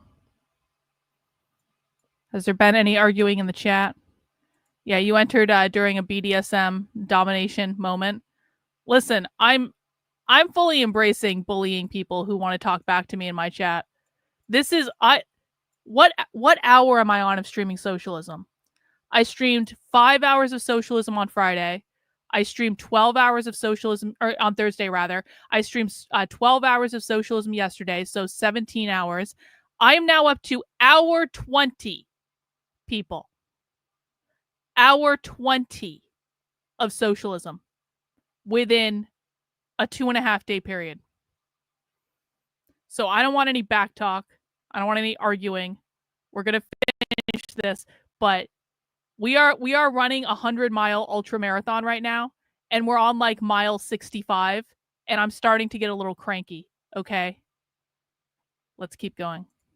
History is no more than partial truths, pieces of stories told as remembered by those who had the right to do so.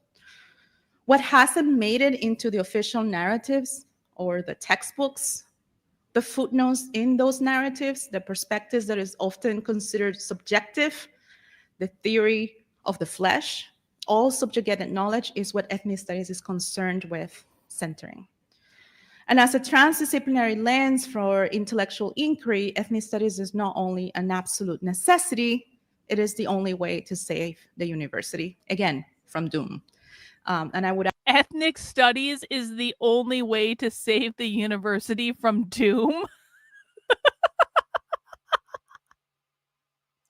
But also all of our education, which is completely under attack. I like to talk about ethnic studies in the context of radical community because it is the only site within the university where I have found a tradition of intentionally centering the collective, even in defiance of power, meaning ethnic studies departments at university are intentionally communist. Sometimes in defiance of our own employers.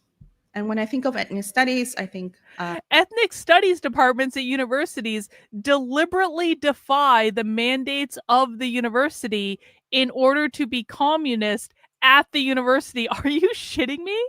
Collective, even in defiance of power, meaning sometimes in defiance of our own employers.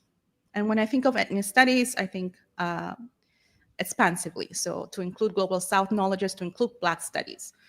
Well, ethnic studies can and has been co-opted by institutions, and I won't get into the politics and the bullshit really that we see in departments around the country. As a project, it was intended, and many of us continue to maintain this tradition, to be rooted in the communities and to be of service to those communities that inform the work. That is, as an ethnic studies professor whose work is on Black Latinx people, for example, my loyalties and my commitment are with Latinx people. with Black Latinx people, not with the university, not with the publisher, sorry, not with the funders. The way this translates into everyday life on campus is transformative. It transformed me, and it definitely radicalized me and many of my students. And I first stumbled into ethnic studies, if you will, when I was a college student at Rutgers in the 90s. And I took this course entitled Latino History, taught by an assistant professor, Professor Morales, I'll never forget his name, who was, spoiler alert, later denied tenure. Just and like the class her. was super eye-opening in that it was the first time that I learned a history that concerned me, that reflected me as a Latina and an immigrant in the United States. But what was truly transformative was the community that was built in the classroom. The way in which we felt seen, not just by the professor, but by what we were reading, how we were engaging with the work, and how we were seeing each other as students. And while our professor never really explicitly engaged in contemporary campus politics in the class, when he taught us about the Jones Act of 1917, or when we talked about the Sud Sud riots, we felt seen. We made the connections with the contemporary moment in our campus, and in the process, we became an intentional community. That very semester, Rutgers President Francis Lawrence made a public statement declaring that, and I quote, Black and Latino students did not have the genetic hereditary background to score well on standardized tests. And as you can imagine, student protests were emerging all over campus, and there were massive walkouts organized to happen during our class. And we had a sense of loyalty to our professor and felt some kind of way about leaving in the middle of lecture, especially because rumor had it that professors who supported or did not penalize students for walking out would be themselves punished. And in reality, it did happen. I was very new Here's to the link to activism. that I was clip very if you young want to when I share went it. to college, younger The than whiteness most, means and capitalism a one. recent immigrant. And I was battling with my own fears as a first-generation student, a new immigrant, and what I was supposed to be a good student. So I was unsure, as were many of my classmates who shared that similar trajectory and such a position as to what to do. So at 11 a.m., as students all over campus began to walk out, Professor Morales stopped lecturing, and I remember he put his arm around, like on his waist like this, and he was like, don't you all have a place to be? And we walked out of class. And for me, it was the push I needed. I was new to activism. I didn't know, that we could do that, and that we could get away with it, and that we had to do that, in fact. But the best thing that happened was that he followed. He followed us, and he came with us. And I have carried that experience with me for over 3 decades. Years later, 2 decades later, as I taught my own Intro to Latinx Studies at Harvard, and I saw my students struggling with whether or not to walk out in support of dining hall workers Yeah, basically, on it's campus, the I largest challenged socialist Professor book Morales, publisher. and I too stopped lecture. I walked out with them. And like my professor, 2 decades later, I too was punished and denied tenure. But like I was me, punished the and denied students in that class tell me to this moment, we keep in touch. It was a very— I was punished and denied tenure because I protested the power of the university. So this bitch literally protested her university, used her classroom to protest the university, then got denied tenure and was all confused about it and said it must be because they're racist.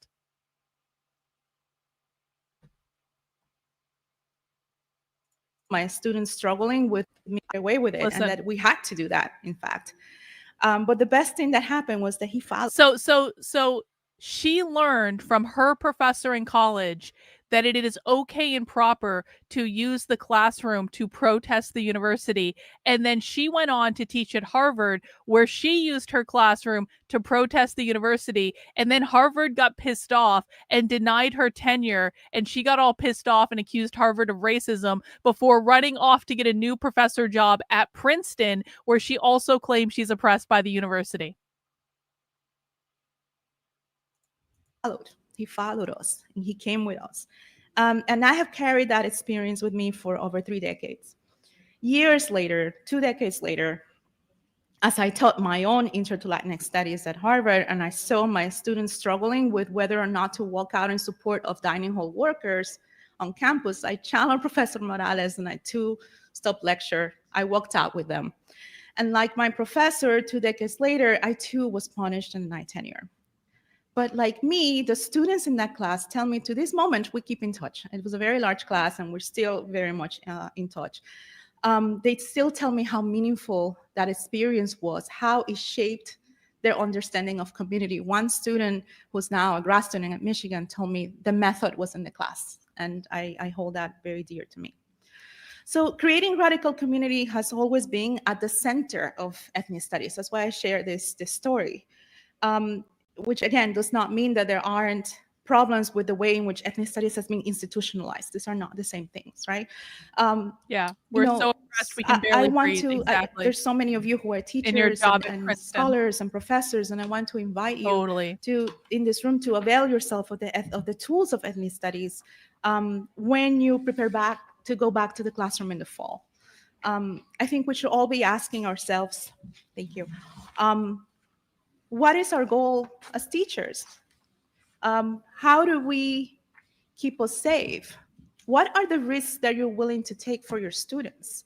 How do you prioritize radical love when the institution and the nation that you're working in is? Well, I wouldn't say I'm debunking. I'm explaining what happened. Because if you just listen to, like, I want to make sure people understand the process of like how these people are framing the narrative around this stuff and the oppressive university, when in fact it's like, lady, you just didn't want to, like, you actually rebelled against your employer and you're running around calling them a capitalist, oppressive, patriarchal institution. It's like, and then she gets surprised when they don't want to give her a permanent job where she can say and do anything she wants. It's like, what did you expect to happen? Is telling you the opposite. And how do you contrast fear? I know a lot of us are afraid. So how do you contrast fear, and how do you do that to keep your students safe as the state machinery is intent on attacking our students? Particularly so our undocumented international activist Palestinian and trans students.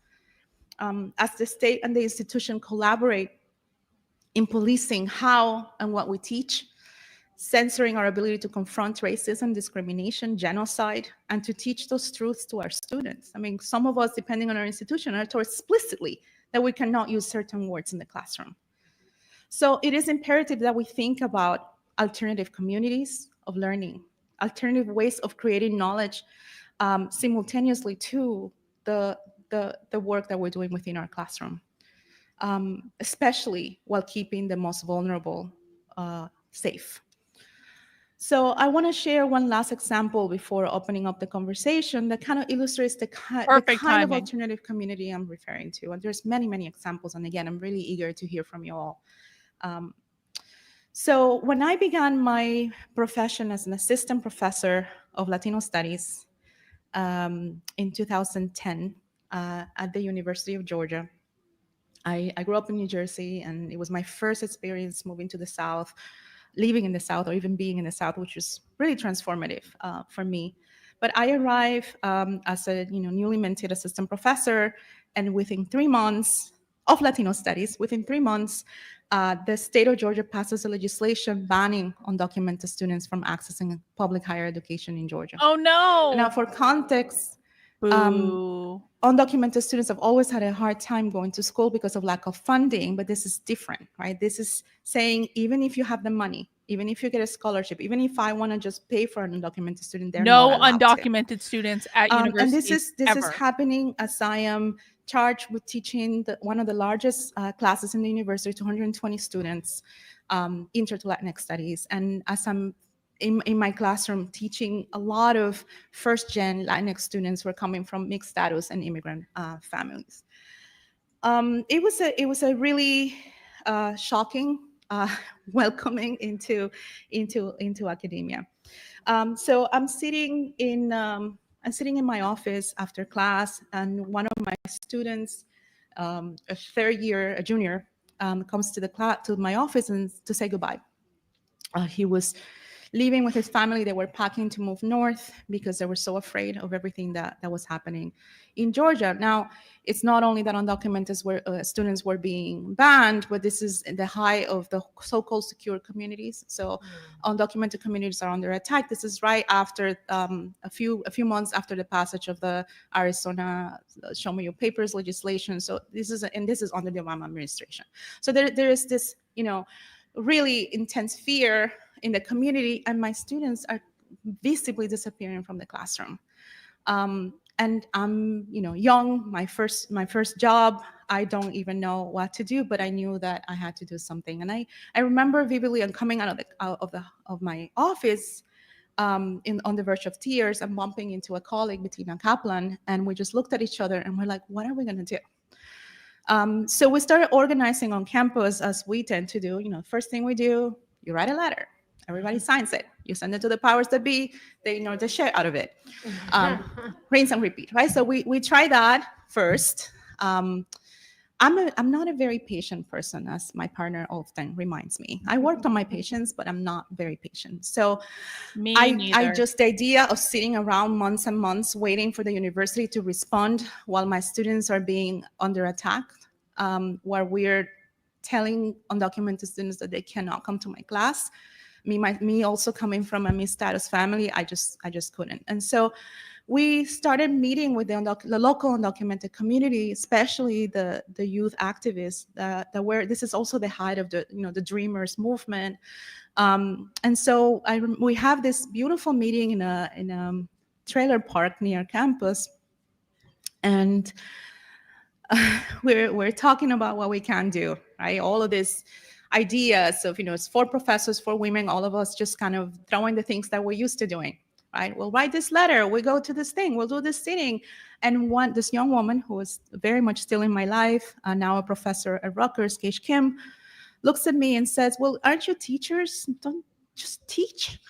And it was an incredible moment. So we decided to come together with the students and create an alternative university. We call it Freedom University. They created an alternative university. Still serving undocumented students. Wow. It was an all volunteer organization. So we Okay. We need to do a quick time check because I do want to go and watch the other presentation live. The Borders one. Okay, it looks like they're getting set up for that.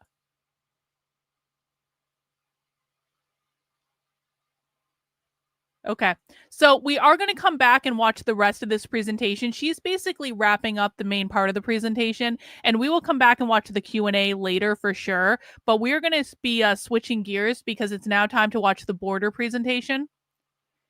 And also we have coming up, oh, not that. That's SoundCloud. That's not what I wanted to share at all. We also have coming up another one with Brian Bean, who's like a crazy person. But the border presentation is about to get started. Let me just check something. That one should be getting started soon. Okay. The border presentation is about to get started. It's called The Border is Everywhere. The Border is the Crisis. Historically, border enforcement has been a tool of repression and intimidation, while the current administration has shown a crucial escalation in its attacks on the immigrant community. This panel will trace back the roots of these attacks and will make the case to how our side can fight back against immigration policing and border imperialism under authoritarianism. So this is going to be basically about how they're resisting ICE, how they're resisting the deportations, stuff like that. Should be really, really interesting. Let me see if do they have the names on here? I don't see any of the names, but we'll see what they have to say. Let's see if the sound is not up yet on this one, so we're just kind of hanging out. This should be a really good one. If you guys are just joining us, we are live streaming the Socialism 2025 conference. This is the last day of live streaming for the conference. Oh, yeah. Well, remember, socialists are not Democrats. Socialists do not vote for Democrats. Socialists do not support Democrats. It's a conservative lie to think that they appreciate Democrats at all.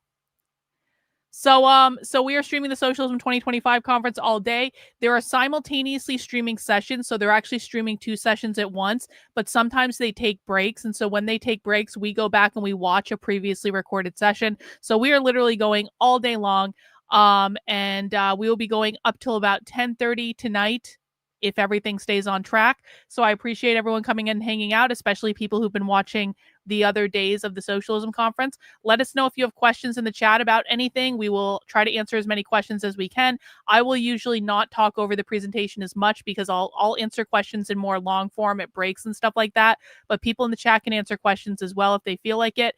And make sure you mount the like button. And masks are an element of solidarity and community care. Hey, Andre, come on. Seriously? Thank you, Andre. You're so generous. You've been such a... Basically, Andre is like the king of the stream. Can we all just... Andre, king of the stream, king of the chat for the rest of the Socialism Saturday. Appreciate all your support, bro. Thank you so much. If you feel like making a donation, please feel free to do so via Super Chat or whatever. And if you feel like supporting my work over on Substack, that's Karlyn, Karlyn.substack.com. That is where you can support my work for $8 a month, $80 a year.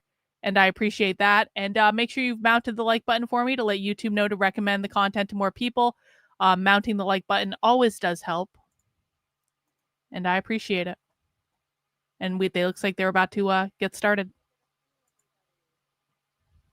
Good afternoon to folks in the room. Good afternoon to the folks online watching this on live stream. As a parent who has never been able to come to socialism in person, I very much appreciate that these live streams are offered. So special shout out to all the parents watching at home. Thank you, with kids running around Haymarket. behind you. My name is Angelica Cházaro. I am from Seattle, Washington, where I organize on immigration, abolition, and everything in between. And we're very excited to be here today with all of you. Before we get started, I want to just share some announcements. At the Socialism Conference, all participants play a role in keeping one another safe and making sure that folks feel supported and comfortable over the conference weekend. Toward that end, I'm sharing a few important reminders. First, remember that conference attendees are required to wear N95 or KN95 masks while indoors in the conference spaces. Speakers from the front of sessions may remove their masks in order to deliver their presentations, but only while actively speaking. And audience members are still required to wear masks, even while asking questions or making comments. Second, please make sure to wear your conference badge throughout the weekend and respect the bag checkers at the door of meeting rooms. They are part of our community safety plan, and they're there to support a safe conference. Third, please keep in mind that the Socialism Conference aims to be a space that encourages learning, discussion, and debate among folks from across the left. We ask that all participants help us to foster a culture where folks feel comfortable expressing questions and sharing different points of view. All participants should also keep in mind that the conference is a relatively open space and take that into account disclaimer when you decide what to share in your contributions during sessions. And an extra announcement that the session is being live streamed, including the discussion section. So take that into account when deciding take that what to into share. account. Exactly. All right, so let's get started. Disclaimer, in effect. Border policing is and always has been a tool of oppression and intimidation. That much is clear to all of us here in this room. But what are the roots of the Trump administration's attacks on immigrant communities? And how do we fight back against immigration policing and border imperialism under authoritarianism? Today's panelists will share their thoughts on these questions, and then we'll all be having a discussion about this together. We'll hear from Sergio González, a historian of U.S. immigration, labor, and religion. He teaches at Marquette University and is the author of Strangers No Longer, Latino Belonging and Faith in 20th Century Wisconsin, and of Mexicans in Wisconsin. He's a co-founder and former organizer for the Dane Sanctuary Coalition and is currently completing an edited volume with Lloyd Barba entitled Sacred Refuge, New Histories of the U.S. Sanctuary Movement. We'll also have the pleasure of hearing from John Washington today. John is an award-winning journalist and translator. He's focused on border and immigration policy for more than a decade, writing for The Nation, The Atlantic, and The Washington Post, and he's a frequent contributor to the New York Review of Books. He is the author of The Case for Open Borders and of The Dispossessed, a story of asylum at the U.S.-Mexico border. He was previously an editor at El Faro and has translated numerous books about Mexico and Central America. John is currently a staff writer at Arizona Luminaria and was a longtime activist with No More Deaths. Finally, last but not least, we will hear from Silky Shaw, the executive director of Detention Watch Network, which all of you should be following, a national coalition building power to abolish immigration detention in the U.S.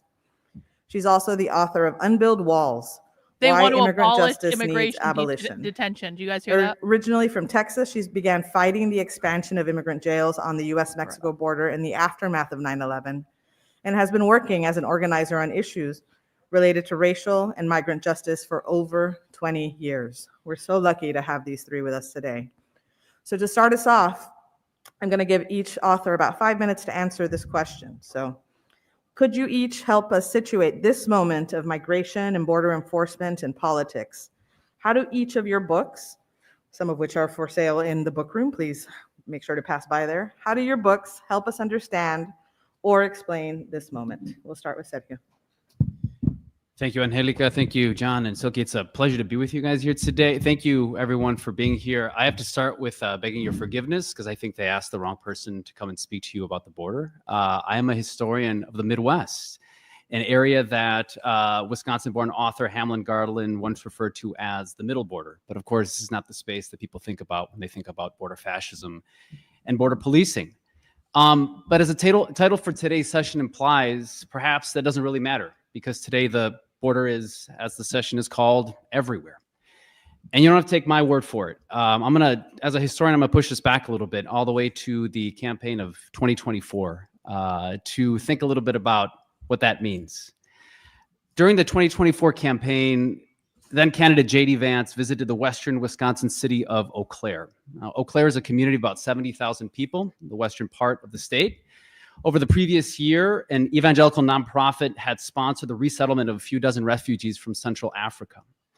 Local elements, however, saw the arrival of this handful of refugees as part of a larger insidious plot, one where taxpayer dollars were footing the bill to traffic and permanently resettle huge swaths of Africa and Latin America to the heartland of America. So Vance arrived in Eau Claire in September of 2024, and he integrated this local situation into his regular stump speech on immigration. And he drove home this central message, which we, of course, are all now familiar with in 2025. The presence of these refugees was a reminder that the border is everywhere now, that the border crisis is everywhere now, and that the victims of this crisis could be any of us. Purposefully confusing the status of these refugees with undocumented immigrants, Vance argued that illegal immigration had devastated parts of the country, including places like Eau Claire, that are far, far removed from the U.S.-Mexico border. And he went through the regular spiel, right? He blamed Vice Presidents Kamala Harris and President Joe Biden for problems such as the flow of illegal drugs. And he promised that he and Donald Trump would secure the border and put, of course, Americans first. And that's when Vance delivered one of my favorite stump speech lines from all of last year. This is what he said: every community is a border state. Every community is a border community. Now, this new development, as he was introducing it to Wisconsinites, must have been pretty peculiar because Wisconsinites have known that we're a border community for a long time, considering that we already have a border. It's a border with Canada. But that's, of course, not the border that J.D. Vance was talking about. Because he is a racist. Nor was the type of border that GOP candidates had in mind when they used this refrain ad nauseum throughout the 2024 election, from those campaigning in Alabama to Nebraska to South Dakota. This type of framing that the border and the border crisis is everywhere has become a feature of immigration politics since the 21st century. What I want to hopefully talk about today is two things when we get into our discussion. And the expertise that I can offer is not going to be necessarily about the border as a physical space, but the border as a construct in the minds of Americans today. As anthropologist Suke Vega has astutely noted, there has been a nationalization of border politics and immigration politics ever since my former congressman, Jim Sensenbrenner, introduced his 2005 odious bill, the Border Protection, Anti-Terrorism, and Illegal Immigration Control Act. Some of you might know this act as one of the starting points of the modern immigration justice movement. Since 2005, the border and immigration haven't been just Republican or Democratic issues, nor a Midwestern, Southern, or Western problem. This is now a national crisis in the minds of Americans. What I'd like to offer in our comments together are two framings. One, to think about how historically the border has shifted as a place into a frame of mind. and also how immigration activists, specifically religious activists affiliated with the sanctuary movement, have now for nearly 50 years taken this framing, this idea of the border being a crisis, and flipped it on its head. And to say that indeed immigration politics and refugee politics in this country are in crisis, but not in the way that is often talked about in mainstream media. In fact, the crisis is one that was created by Americans themselves. And I want to think about the way in which religious activists, such as sanctuary activists in the 1980s and sanctuary activists today, can reframe this idea of the border being a place of crisis. And to think about the ways in which we are all responsible for addressing this crisis, not because, of course, there are illegal drugs flowing across the border, or because refugees being resettled in places like Eau Claire represents some sort of existential crisis to that community, but because Americans bear a historical responsibility for these migration paths to this country. So I'm going to leave it there for our start.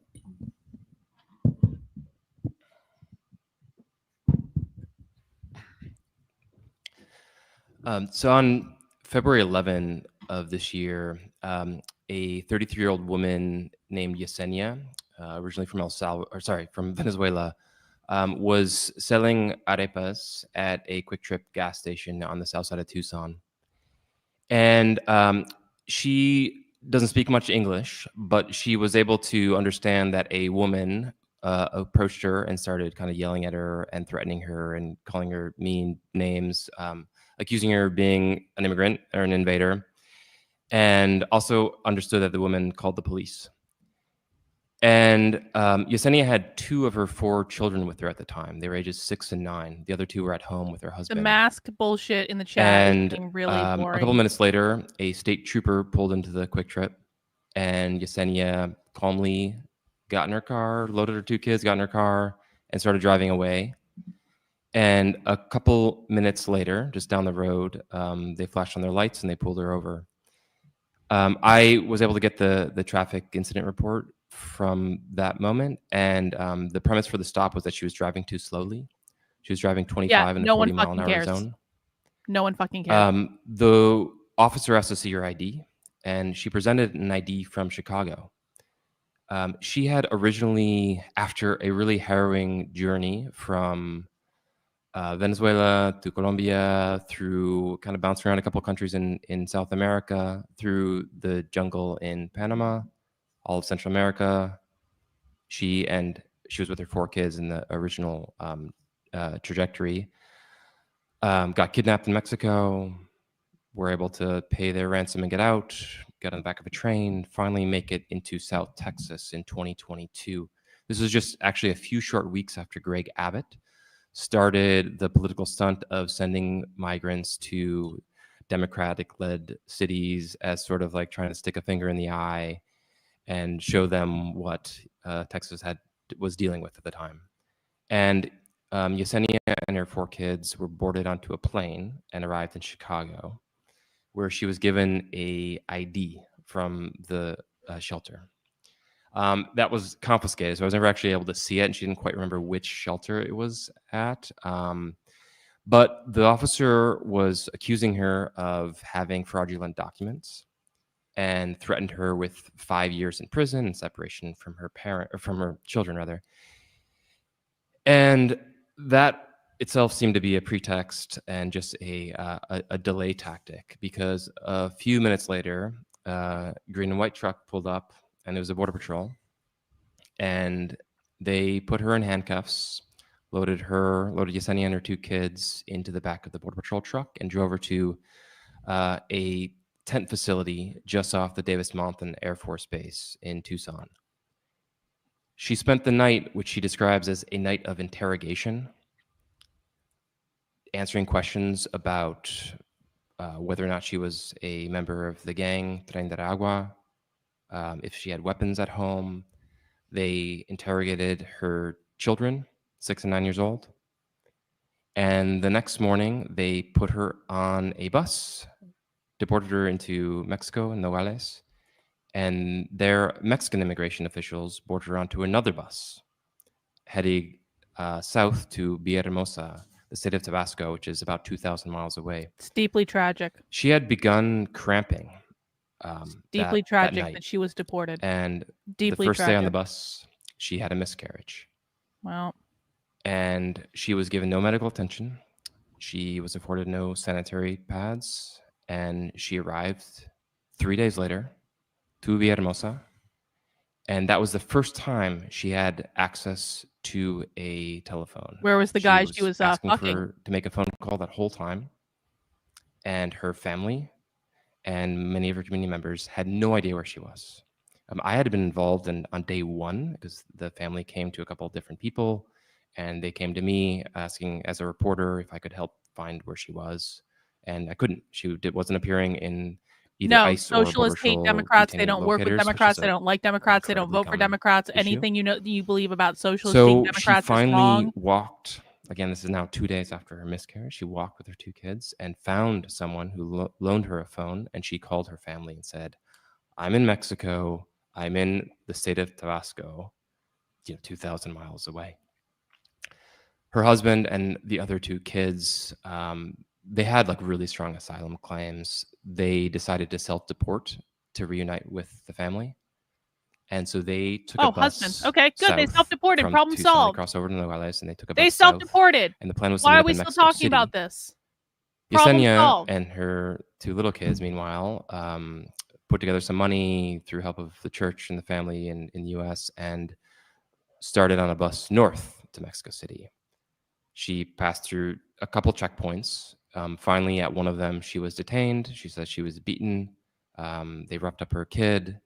They held her for a night in a detention center in Veracruz and then let her go.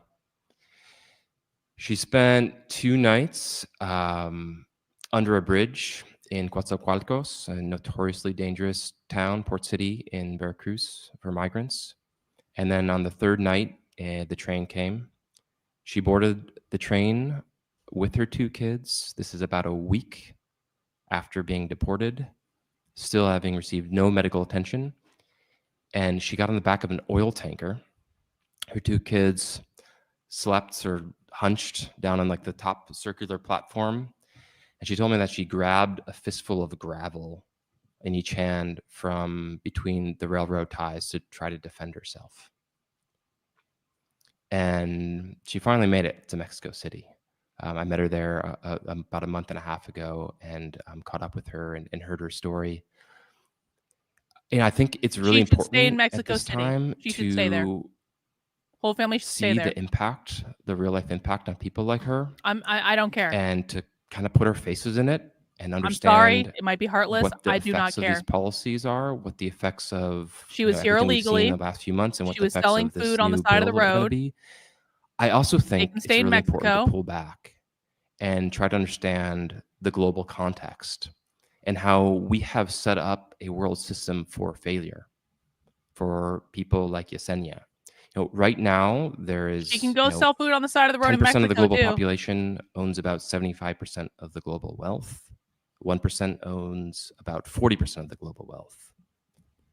The World Trade Organization counts about 300 free trade agreements, only 40 of which have any provisions for the free movement of labor. So capital and There it is, goods capital. can flow freely across borders, and human People beings cannot. There it is. Today, people can almost literally peer across the border and see similarly situated people doing nearly identical work and gaining 5-15 times what they're gaining. So what do you expect? And what we see is that there's 110 million, or maybe it's 120 now, forcibly displaced people. There's 300 million some international migrants. And we are barely, in terms of migration, seeing the effects of climate change. We're starting to see them for sure, but they're going to accelerate very quickly.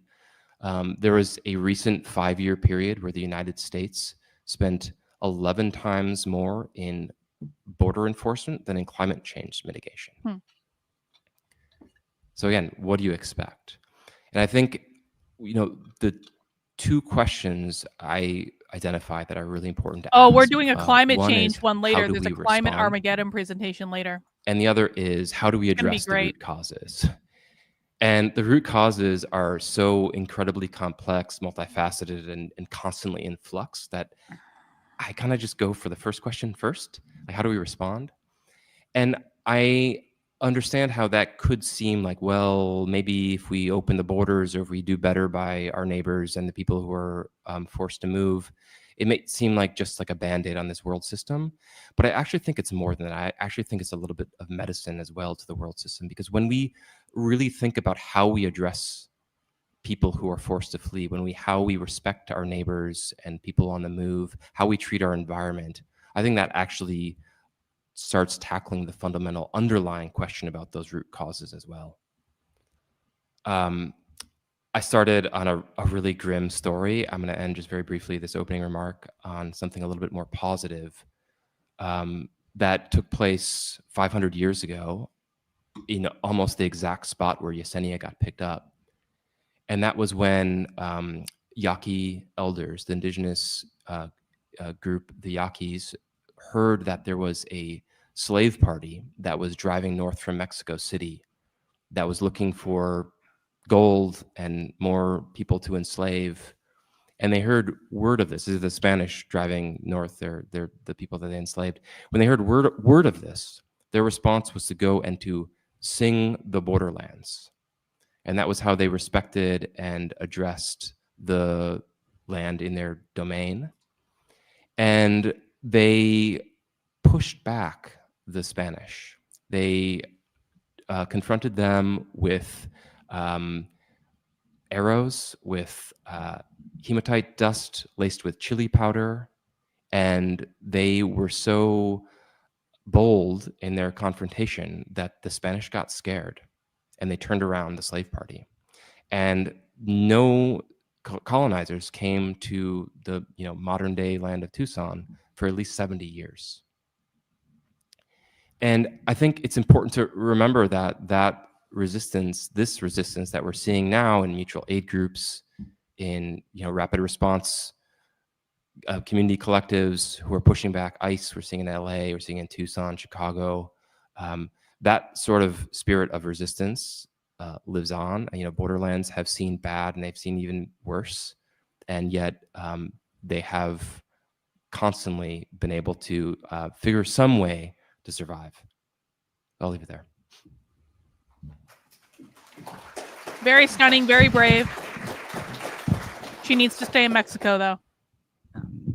Hi, everyone. It's really wonderful to be at Socialism again.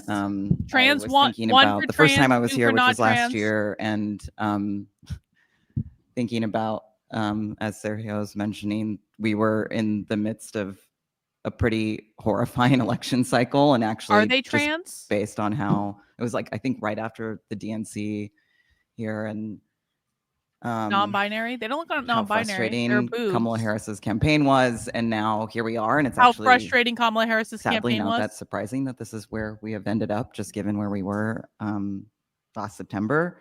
Their name is Silky. But that's definitely a trans I don't name. know. No one names their I, kids Silky. after this bill passed this week, it's been really, really. I was having a really hard time on Tuesday after the Senate passed the bill, and just being with everyone here and knowing that there are a lot of people who really clearly see what's happening, is giving me some hope, and really honored to be on this panel with all of you. And I just want to do a shout out for Angelica Cházaro, and who is like one of the most important co-conspirators for me and dear friend, and who has written amazingly. If you enjoy reading law review articles, definitely check out Angelica's. They're just really important interventions around these questions around immigration law. So in terms of this moment, the thing that's really clear is that immigration detention has become a testing ground for the authoritarianism that this administration is moving on in all these ways. And so, they're really weaponizing the system. And I think for a long time, detention has been sort of treated as this like aside in the conversation. Like there's mass incarceration, there's deportation, and those are the things we have to tackle. And detention is just this sort of like byproduct of these things. But actually what we're seeing is that it's really the tool by which deportations happen. And, it is a facilitator of deportations. Having more capacity moves people into the process. And similarly, we're also seeing that the scope of the detention system, what we're seeing with this bill, which is ICE becoming the largest law enforcement agency in the country, having a budget at that level. It's also changing the scope of prisons and policing in the U.S. And so all those things are kind of happening together, and I think it's important to understand that. But in this moment, how we understand it, They don't care and what the some right's of the doing, things, except if they're I'm offering in the responding book to is it, really and then they start to understanding care. we did not, this didn't just happen. Like, in they're the last few responding months. to the deportation, And, so they care. The sort of two test subjects that have come up a lot, I think, are instructive in sort of understanding how we got to this point. So first, the detention of students who have protested in solidarity with Palestine and have been targeted and put in detention, many of which are out now, which is wonderful, wonderful news. Many of which But are I out think now. The in that protesters that moment, Trump so much of arrested. the narrative was these are, there was a lot that was what we see every day, the feeling of being disappeared, being kidnapped, and like not knowing where you are, being separated from your family, being separated from your young children or your pregnant wife. All of those things, not having a warrant, all those things are actually quite normal, and also not necessarily having a criminal conviction. All those things are actually quite normal. Like, people end up in the system all the time being targeted for what was essentially a political action or like essentially a thought crime. That is where things are not the same. And I think we have to kind of understand those distinctions. But a lot of the narrative was, oh, they're denying due process. And I think it was really hard to hear that constantly, because the reality is that going back even further, when you look at the 1990s, which was such a, very critical moment in the sort of paradigm shift around immigration enforcement. In 1996, we saw the passage of two laws that actually started denying due process to large categories of immigrants, including anybody who was a non-citizen, so a shift from resident versus non-resident to citizen versus non-citizen, so including people who had green cards, and beyond, visa holders, et cetera, because of their interactions with the criminal legal system, and also people who were newly arriving. They were not subject, they didn't actually have due process rights at that point, and that's 30 years ago. And going back to this election cycle, going back to this moment, the next time you see that was when we saw this really expansion of mandatory detention, which denies due process. The next time you see a really big, significant expansion of that was in January 2025 with the passage of the Lake and Riley Act, which many Democrats signed on to. So a lot of what I'm trying to do in the book is say this is not something that just happens because Republicans are in our office. Like, Democrats are not just complicit and they've capitulated in every way, but also they've really helped build these systems just as much as Republicans have. Democrats have built the system just as much as Republicans. Accepting of they don't like people the not Democrats. deserving due process is part of the reason that we're here, right? And I think the other case is that of Kilmar Abrego Garcia and the starting to see offshoring to other sites like the mega prison in El Salvador. And, again, the conversation was like, well, he was denied due process and he's shipped to this faraway place. And so, we've already unpacked the due process question, but also this like shipping people to faraway places. This also came up with Mahmoud Khalil's case. That's also very normal. People being detained in New York, they don't want detained any in Chicago, deportation. being detained in other places and being shipped to Louisiana or Texas or Oklahoma or Alabama. That was the norm. And so this is also an extension of that. And they do that to isolate people because that's also where they have a lot more detention capacity, but also to go to other circuits where it's harder for people to fight their cases. It's harder for people to get legal counsel. And that's, the offshoring is an extension of that. In addition to the sort of like instilling fear in everybody to illegal families are self-deport not or to capitalist stay in the nuclear shadows US or all the other families. things. And so the thing to understand about why Mahmoud Khalil, Rumeysa Ozturk, Kilmar Abrego Garcia, and all these other individuals have been. We're going to watch this at some point today. These sort of test subjects of I knew that one was Trump's going to be good. kind We're of probably going to watch creeping it next. authoritarianism is because he's able to do this because of the normalization of detention and deportation. And so I think that's part of a lot of what I'm trying to kind of like make the case in the book is that for so long we've accepted these narratives around the good immigrant versus the bad immigrant, which kind of extends, and especially under the Biden era, was the old immigrant versus the new immigrant, exacerbated by, Greg Abbott's busing scheme. But I think the thing that starts to happen is that when you accept that some people are deserving of these things, you're deserving of incarceration, this is what abolition teaches us. Also, the book is making the case for abolition. What it teaches us is that when you accept that some people are deserving of this, illegal incarceration, detention, deportation, the scope just constantly expands, and more people can be brought into the system that way. And so if some people right now, are illegal, they can make more and a lot people of illegal. what I'm arguing is, there's so much in this moment where people are really leaning into innocence frameworks, like this person didn't do anything wrong, this person is a valedictorian, this person is actually, K1, picking that's your actually crops, very this person good. is etc. Very going good. into those like productivity, like very capitalist mindset around this. See, capitalist mindset. And it ends up sort of Well done, K1. reinforcing those narratives around public safety and also in this context, and in the way these things are being talked about, and especially when you're thinking about how they're addressing climate, seeing it as a national security issue, right? Like more and more climate crisis means more and more people are going to come, and therefore that's an issue of national security.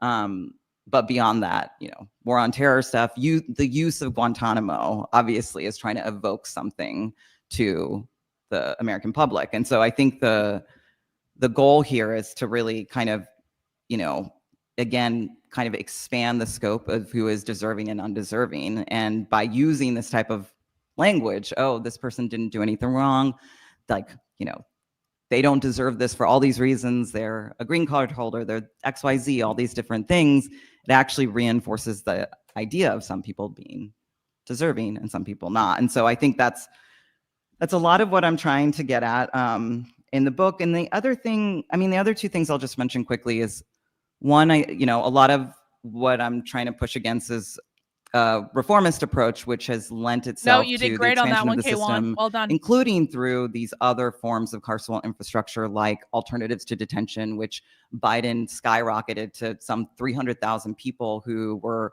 under some form of ICE supervision, but outside of detention, which included GPS monitoring or like having smartwatches or smartphones.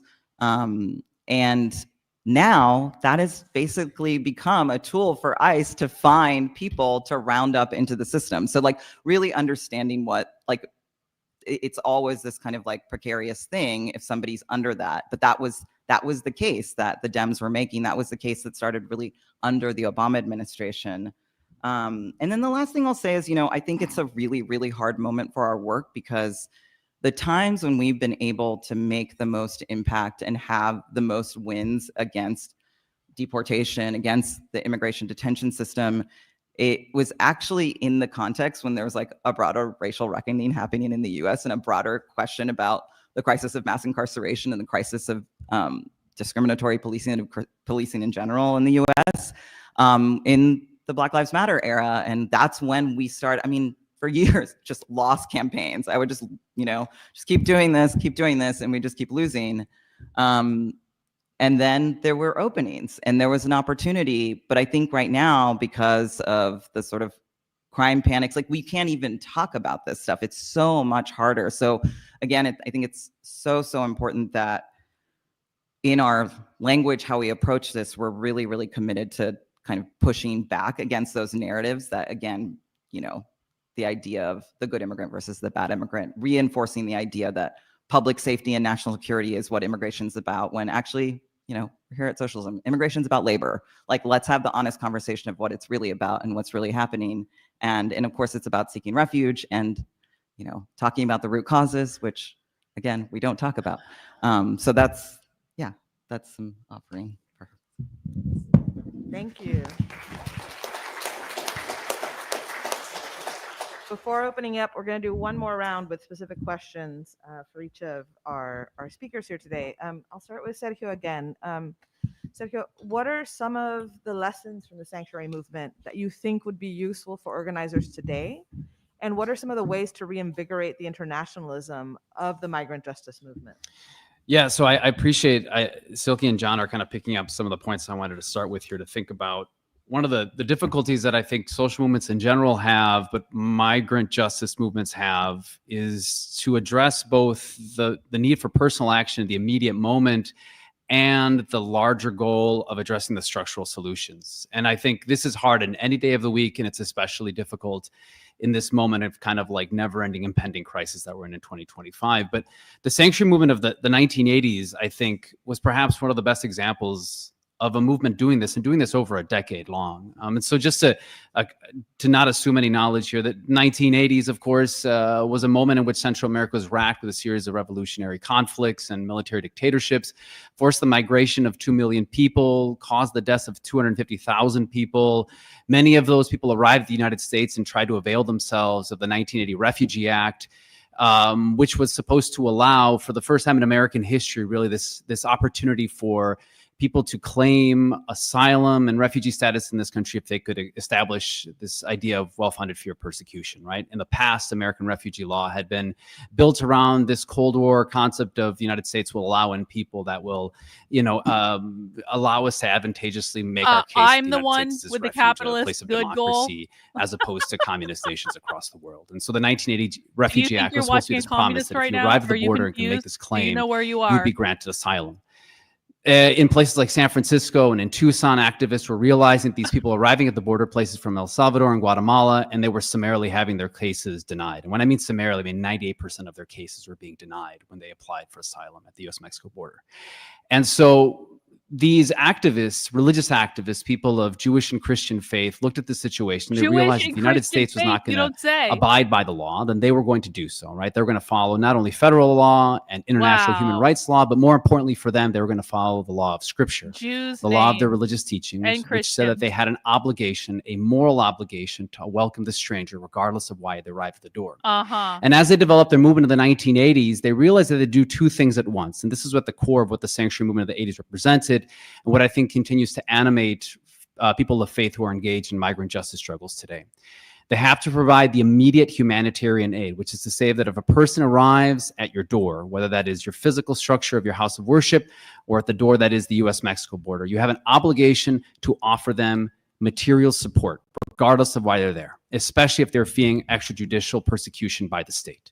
All right, that one makes sense. The second one, however, is the one that I think offers us some things that we have to think about in 2025, which is this idea of offering a prophetic platform for people to speak.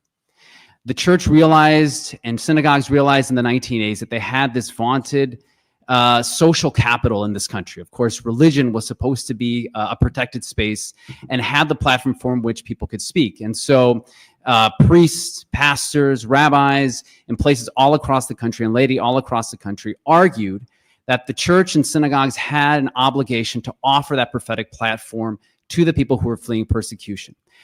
And from that prophetic platform, people could tell their own story, offer a counter narrative to what the Reagan administration in the 1980s was offering and what the predominant understanding of immigration was in the 1980s, which in that period, most Americans knew nothing about immigration.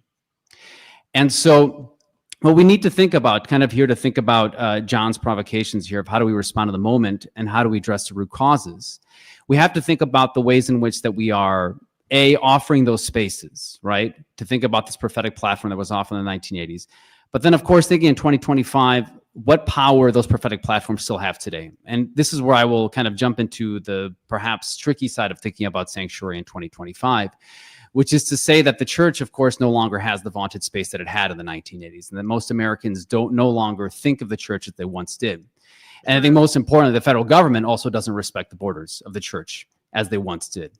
In the 1980s, the Reagan administration began the process of dismantling those boundaries when they actually infiltrated churches. 1984, 1985, actually sending spies into church pews to spy on the movement. Eventually actually brought charges against sanctuary activists in 1984 and 1985, finding them federally guilty for smuggling and harboring undocumented people in this country. And I think obviously in 2025, we know what boundaries exist between the church and state, which is to say the federal government, through the Trump administration, has issued executive orders and it has issued recommendations to DHS to no longer protect or to no longer abide by those boundaries that separate church and state.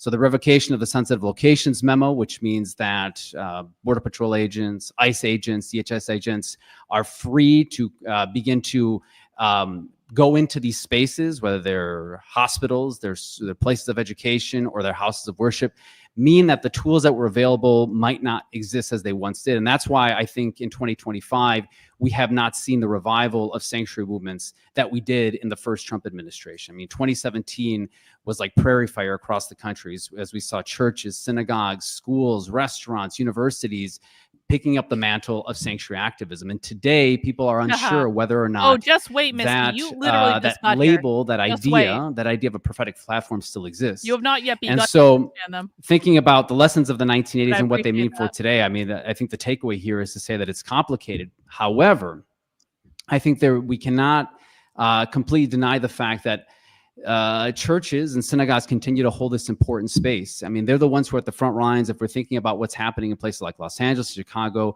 people of faith continue to be working in these spaces to continue to remind Americans all across the country that we have to do this double work at the same time, right? The humanitarian work and providing that prophetic platform. Thank you. Thank you. John, my question for you is, during the Biden years, the manufactured crisis at the border soaked up all the oxygen on immigration. The focus has since shifted in this second Trump administration to interior arrests and enforcement. How do you see border enforcement evolving under Trump, and where do you see the greatest risks? It's a good question. Yeah, I think this is, maybe we've all said some version of this. What do they we're think seeing Trump is today, gonna do I is the believe, question. is a difference Not what of Trump is degree, actually not going of to do. kind. What do they think Trump is going that, to do? the arrests, now the coming scramble to build more border wall, the surge in immigration detention capacity, all that we've seen before. It's just the volume has turned up. And I think about this in a number of different ways. I was asked a question recently from someone like how different today is from 10 years ago. And I was trying to remember exactly 10 years ago. And I was reminded of this because I was visiting the In These Times booth next door. And I did a story for them in 2015 about family detention. This was during the Obama administration. And just how just god awful the conditions were, where families, rather mothers, because the fathers were always excluded and separated. Mothers with young, often tender-age children were held in abysmal conditions where they suffered all sorts of issues, including like children regressing, children wetting the bed, hair falling out. Like, this is what we were seeing under the Obama administration. It was atrocious. It was so bad.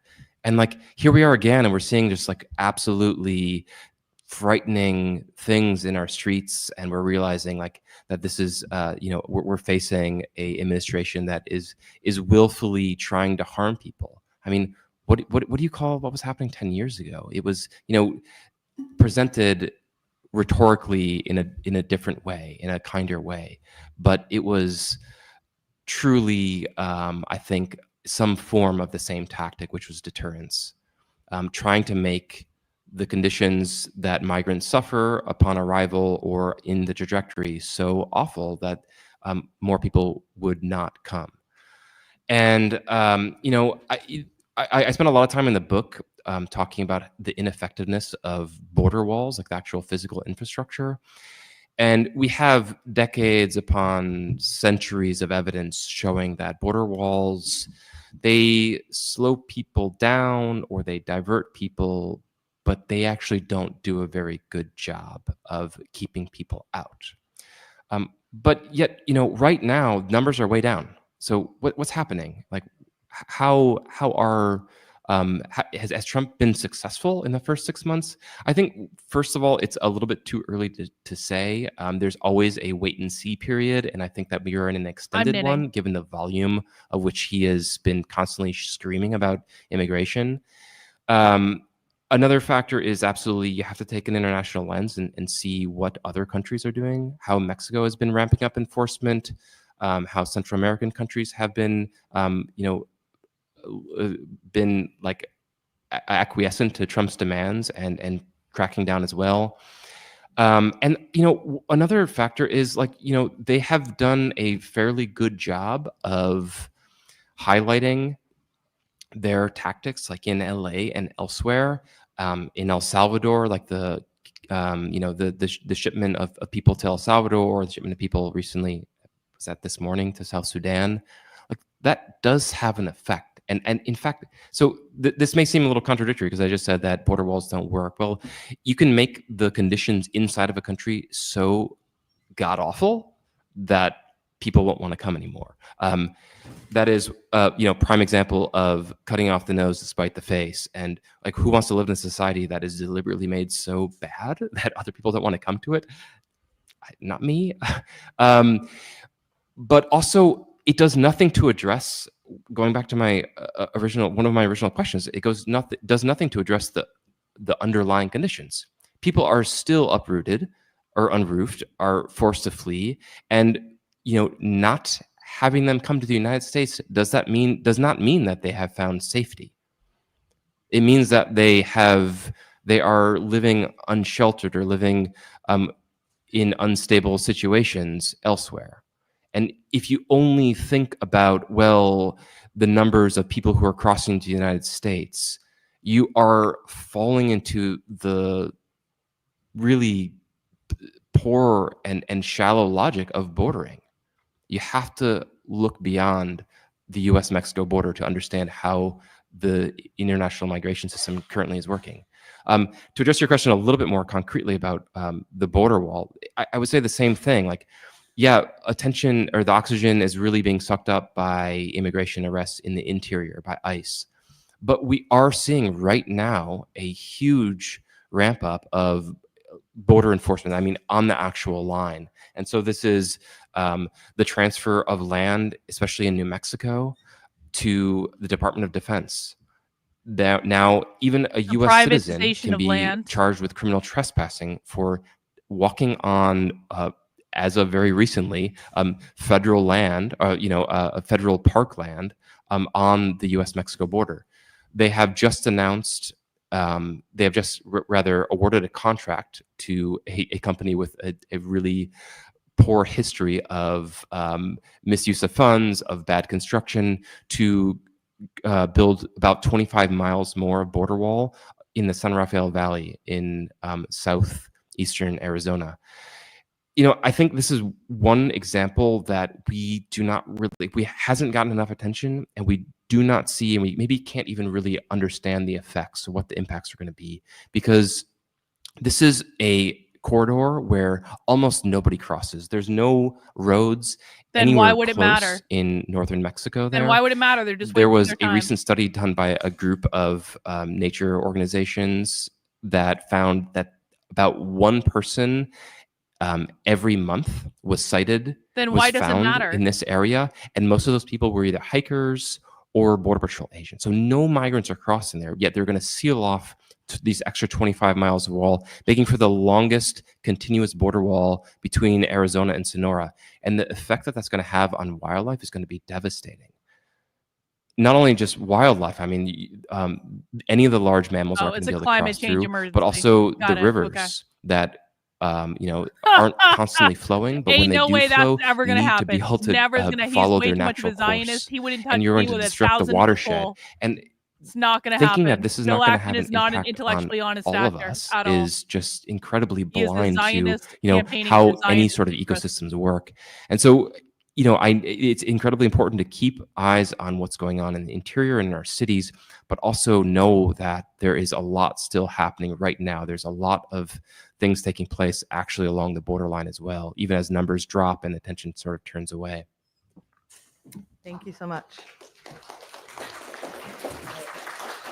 One more question for you, Silky. As we know, detention is at an all-time high, with immigration officials caging a record 59,000 people on any given day right now, and now possibly more with the passage of this murder bill. For MAGA decades, murder you've bill. organized to push back on all forms of incarceration. Kind of related to what I asked John, what can we learn from past struggles for decarceration, and what's new, if anything, about this moment that organizers should be contending with? Just a small question. Yeah, like where to start. So I think we are at like 59,000 people in detention at any given time right now. The last time, like the height before this was 2019, where it was 55,000 people, and over the course of 2019, 500,000 people passed through the detention system. So it's really, really significant numbers, actually. I think sometimes like it gets a little confusing. People will spend, a week in detention, 2 weeks in detention, a month in detention, sometimes months in detention, sometimes years in detention. Right now, the thing that we know, and this has gone up and up and up over time, is people are just spending longer times in detention. And, some people are being released, a lot of people are being deported, but then a lot more people are being funneled in.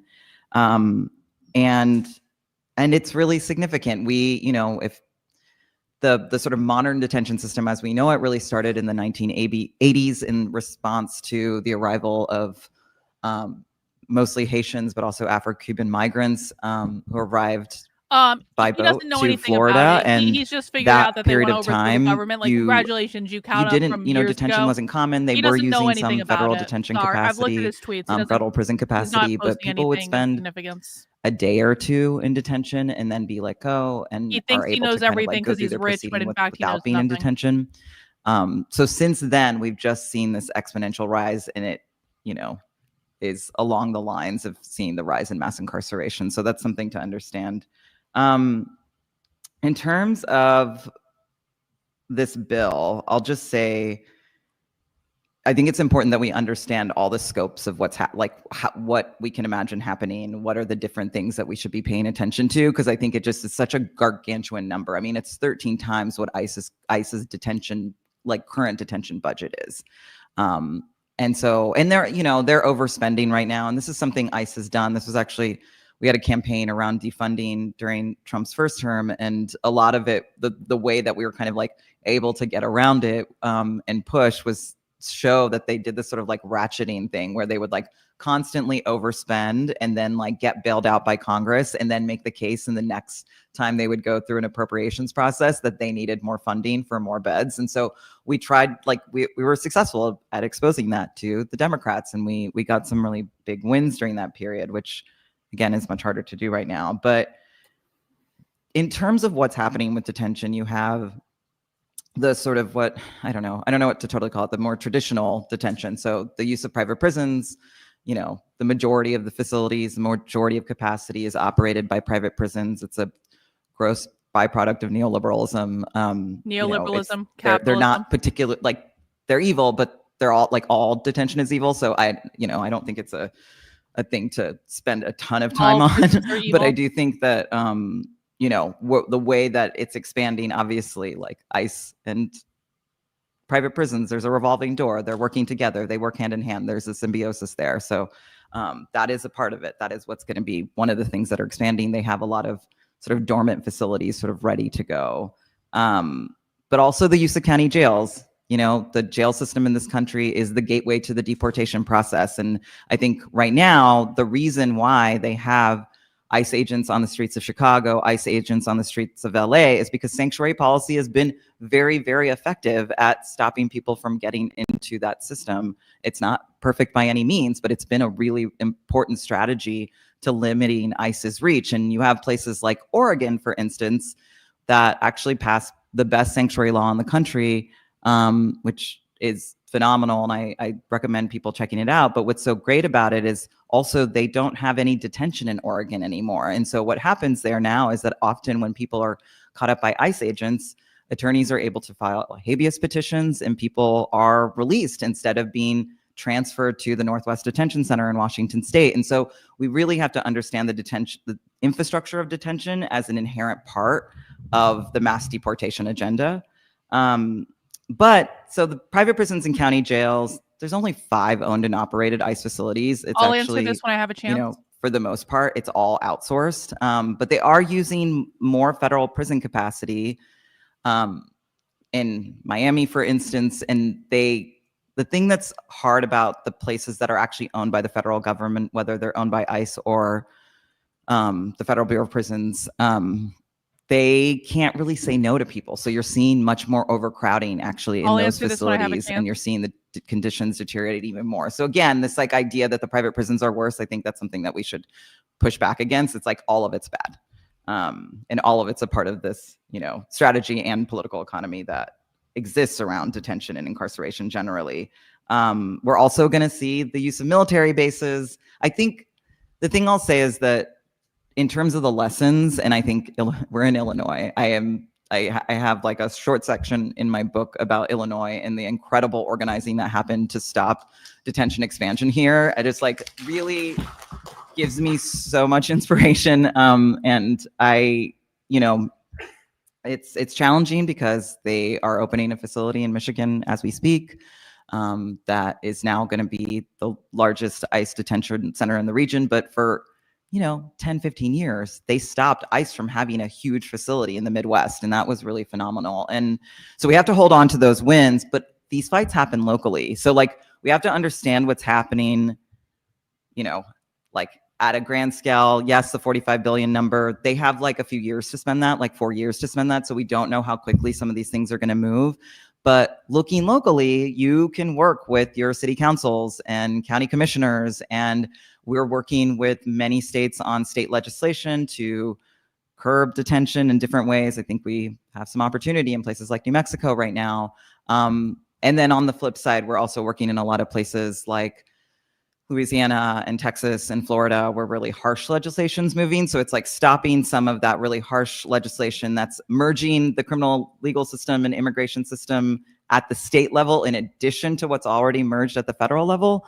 But then also there's a lot of opportunity with even extending sanctuary policy. And I think that the point I was making earlier around these innocence frameworks, like I think this is the time to kind of really, not just like fall in line with the like bigger narratives out there. Like this is the time to kind of like push that and kind of open up space, because ultimately I think this is, like I was saying earlier, for years, we would just lose campaigns. And I think we're in a time where a lot of our work is bringing people on. There are going to be strategies to stop new facilities, whether it's, looking at zoning, looking at different ways to get other local officials to kind of intervene, potentially filing litigation. That is actually what's happening around the new, what's been deemed Alligator Alcatraz, the makeshift facility that's going up in the Everglades, again, in the Everglades, in sort of what should be protected lands. And so there's all these different strategies. And I think that is going to be really important to hold on to. Like, we can't just give up. We can't just be like, okay, 45 billion, that's it. We just have to accept. No, like actually limiting detention expansion, it's so much easier to build up these systems than to take them down. So right now is the time where we have to do everything we can to not let them be able to use this whole $45 billion. So do everything you can to obstruct them using the money that they just got from Trump's bill. Thank you. I'm going to offer just a couple of comments on what I've heard and then open it up, for people. And I'll have folks line up. We'll probably take, 3 people at a time with questions or comments, and then give time for the panelists also to discuss. So, we started with Sergio, you reminding us that like the border is both a physical place, but also a state of mind, right? I would argue that the border is the crisis, as this panel is titled, because the US itself is the crisis for the world, right? And the US has, bad boundaries, to put it mildly, right? Over hundreds of military bases all over the world, has now made arrangements with dozens of countries to begin these third country deportations, or, what I think of as like banishment or human trafficking of Human migrants. trafficking. And Human all of trafficking this, of illegals the US's back bad to their boundaries country are of to origin. maintain the vast global system of wealth inequality that John referenced, right? The US has no respect for borders and never has, right? So it is actually incumbent on Not us, untrue, I think, actually. at this moment, to embrace that same type of disrespect, right? We don't owe allegiance to these violent borders, right? We owe allegiance to each other and to every person trying to survive the violence created by these borders. We don't owe allegiance right? to borders. And They both don't to our want human borders. and non-human kin, as John reminded us, right? Like in an area where they're building a border wall where like one person is seen every month, you know, the rivers, the mammals, the plants there, you know, like we Border need to walls be are expanding our killing idea of the even who it environment. is that we owe allegiance to. Right.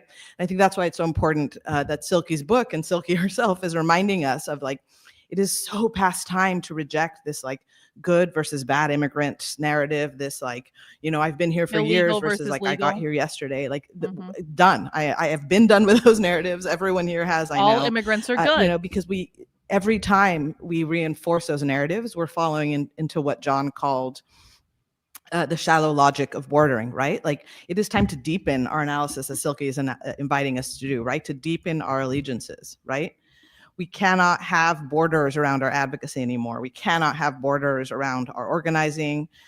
We need to allow our allegiance to just expand, right? And the way we do this, as Silky reminded us right now at the end, is by fighting for like every single person, no exceptions, right?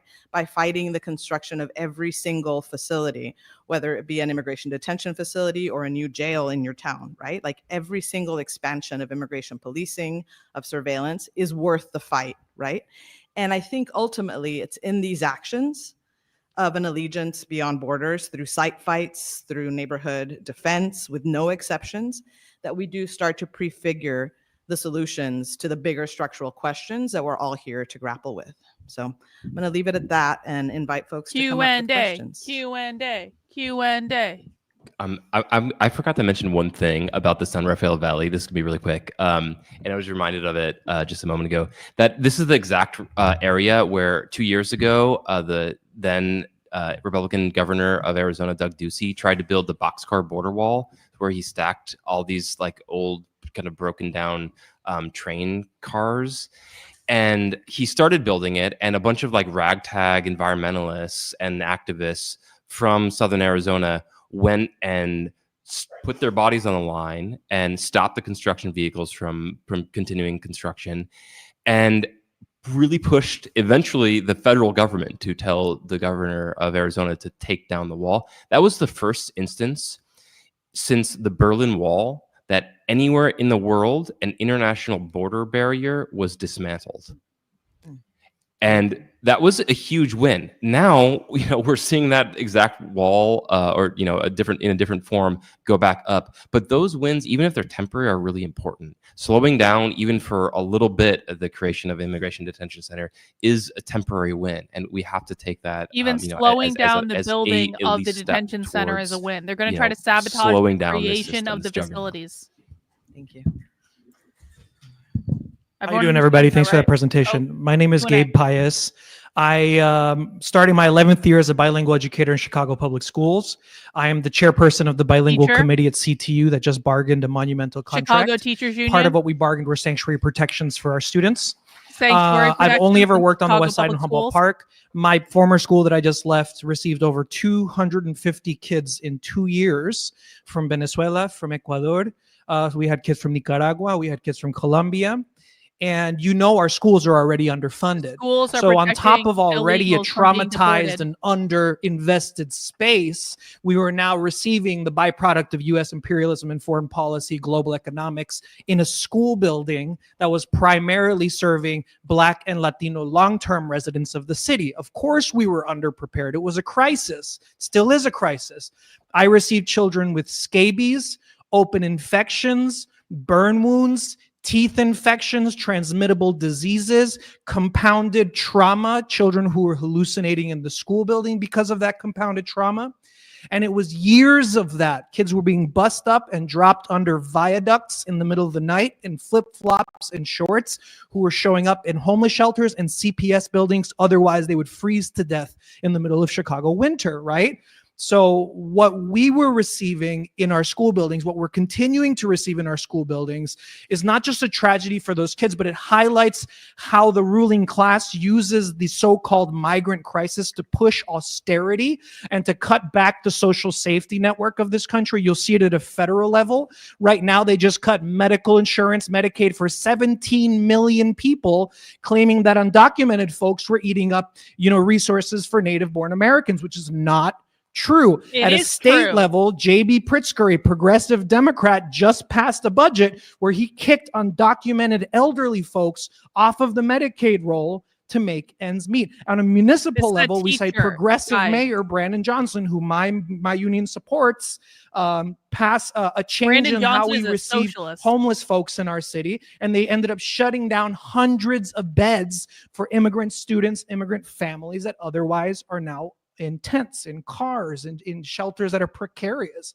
So I think it's important for us in this moment where we're starting to reimagine bordering, right, to also reimagine this narrative of a nation of immigrants, because that's been used to Wow. plaster over the reality of this country, which is settler colonialism, white supremacy, and deportations of folks, whether they're We documented don't want or a not, nation of simply because immigrants. of They the need to color go of their skin. home. It's all about that extraction of labor. We don't live in this Disneyland nation of immigrants bullshit that we should never buy and we should never sell. Now, my question is, when the pendulum swings back our way, when we get progressives like Zorhan, when we get perhaps President AOC or someone else, right, who talked for maybe 2 minutes about abolishing ICE, or Beto O'Rourke, who talked about 2 minutes about decriminalizing crossing the border, how do we stop the Democratic Party from taking this momentum and bringing us back to a place where we're in this fantasy that we're a How do nation we of immigrants stop and we the got to get Democrats back from to our fucking roots, this even though up? the roots are very different kind of roots. Thank you. Thank you. That was great. How do we stop the Democrats? They're going to screw everything up. My name is Steve Halpern.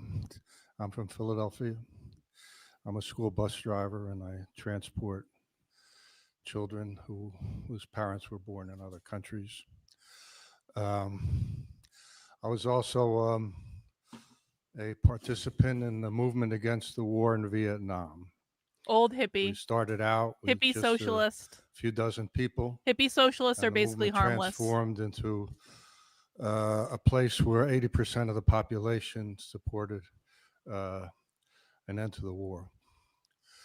In 2006, there was a demonstration of immigrants demanding immigrant rights in this country. It was huge. There were demonstrations all over the country. The government responded by deporting people, massive deportations. So this is saying something to us.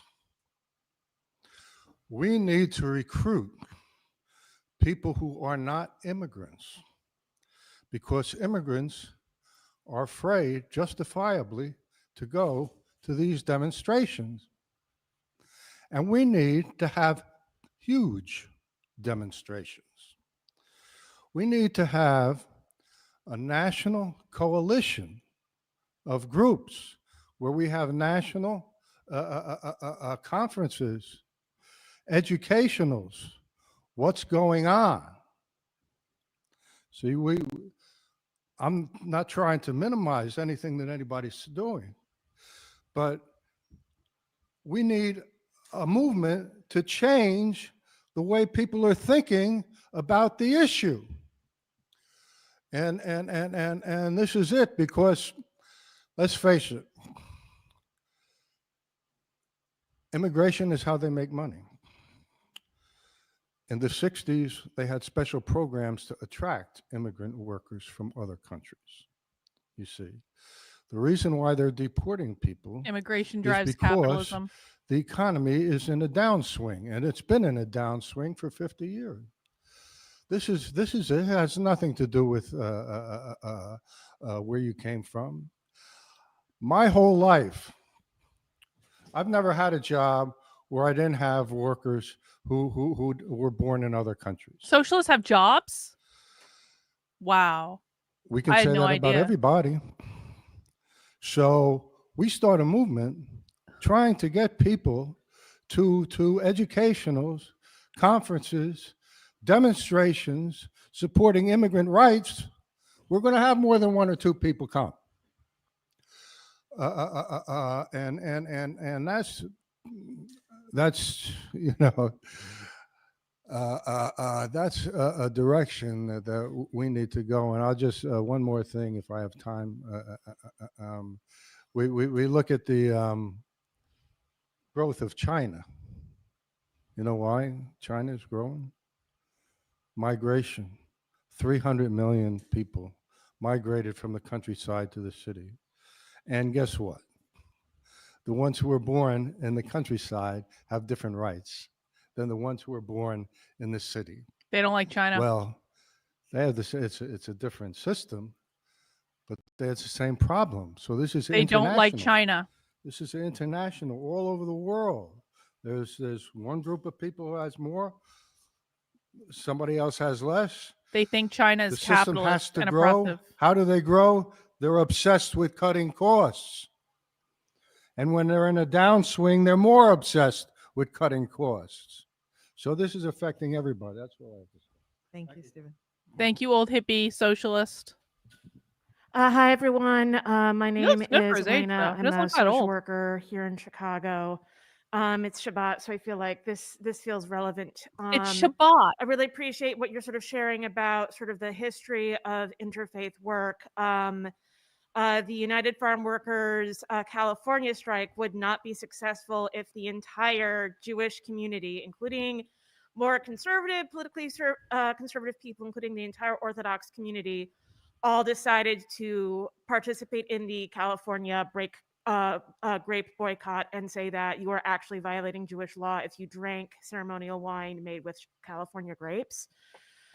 My question is that, like, since October of 2023, The Jews are we're protesting seeing California a lot wine of fissures within because that it's not really kosher? historic multi-faith coalition, which really I think started with workers' rights and started with immigration, specifically over Palestine. So a lot of that sort of Jewish, Christian, Muslim collaboration, let's be very honest, like, I believe in that work, I believe in that solidarity, but Yeah, a lot oy of vey. institutions, because they had not figured out a way to talk about Palestine, you're seeing just really major sort of cracks turn into fissures, turn into fault lines. And we're also seeing a lot of Jewish institutions that have historically supported refugee resettlement and immigrant advocacy. Oh, yeah? And a lot of sort of philanthropy. And I want to be sensitive because I think that people can be very anti-Semitic about this, but we are No seeing a anti-Semitism shift of allowed. money from those programs to quote unquote Israel advocacy. Uh-oh. And of course, the sort of backdrop is the worst domestic anti-Semitic hate crime that happened in the United States was targeting a synagogue that partnered with Hayas. So I think, how do we, in this moment, how do we try to sort of restitch these connections, and how can people sort of, particularly people in those communities, how can we sort of uplift that our institutions are failing us in this moment without having to fear that if we're honest about this, we could get more Nazi shit lobbed our way. Thank you. Very stunning, very brave. Go ahead. We'll take the last two, and then we'll have short comments from the panel. Thank you. Yeah, hello. Yeah, thank you for the presentations. My name is Daniel. I'm a teacher in Berlin, in Germany. In Berlin? And in fact, in Germany, we have some kind of similar developments like here. Maybe it's not so terrible as with ICE at the moment, but our new Chancellor, Friedrich Merz, is a big fan of Trump and tries to imitate him in various aspects. And I think, well, we as leftists, I'm a revolutionary socialist.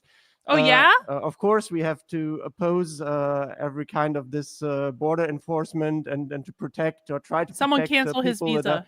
victims of it. But I think we have also another question to address, and that is that often parts of the working class are more or less in favor of this border enforcement because they are told that the borders would protect them in any way. And I think, I want to know how you think about this in the US, but I think that we really have to address everywhere where we are, at our workplaces, with everybody we are speaking and talking about, and that we are organizing, the fact that the borders are No, tools National of the Socialist is ruling completely class to different. I'll divide talk us about this and at some to, point.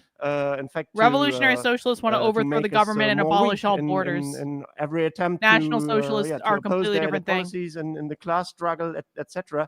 And that this is also one of I our gotta main pee. I'll be right tasks. back. And Last thing, I wanted to invite everybody that would be interested right after this panel at 3 p.m.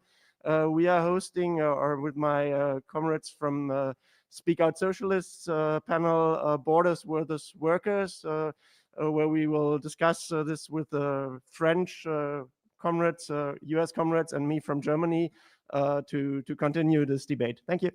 Thank you. Hey, everybody. My name is Lucy. I'm from the Commie Corridor of New York City. Thanks very much, Queens, New York. So I had a question about what you guys see in terms of the openings around the labor movement right now. I know sort of underneath this conversation, and Silky mentioned it, is that immigration is a labor issue, and this is a primary way that workers have been huge sections of the labor force in this country have been disenfranchised in so many different ways that I won't even go into, but through immigration and their various statuses. And, I'm starting to see, the ways that some of the SEIU locals have been involved in California, also with Rumesha Ozturk. She was an SEIU member, mobilizing around her. CTU in Chicago and May Day and all that kind of stuff.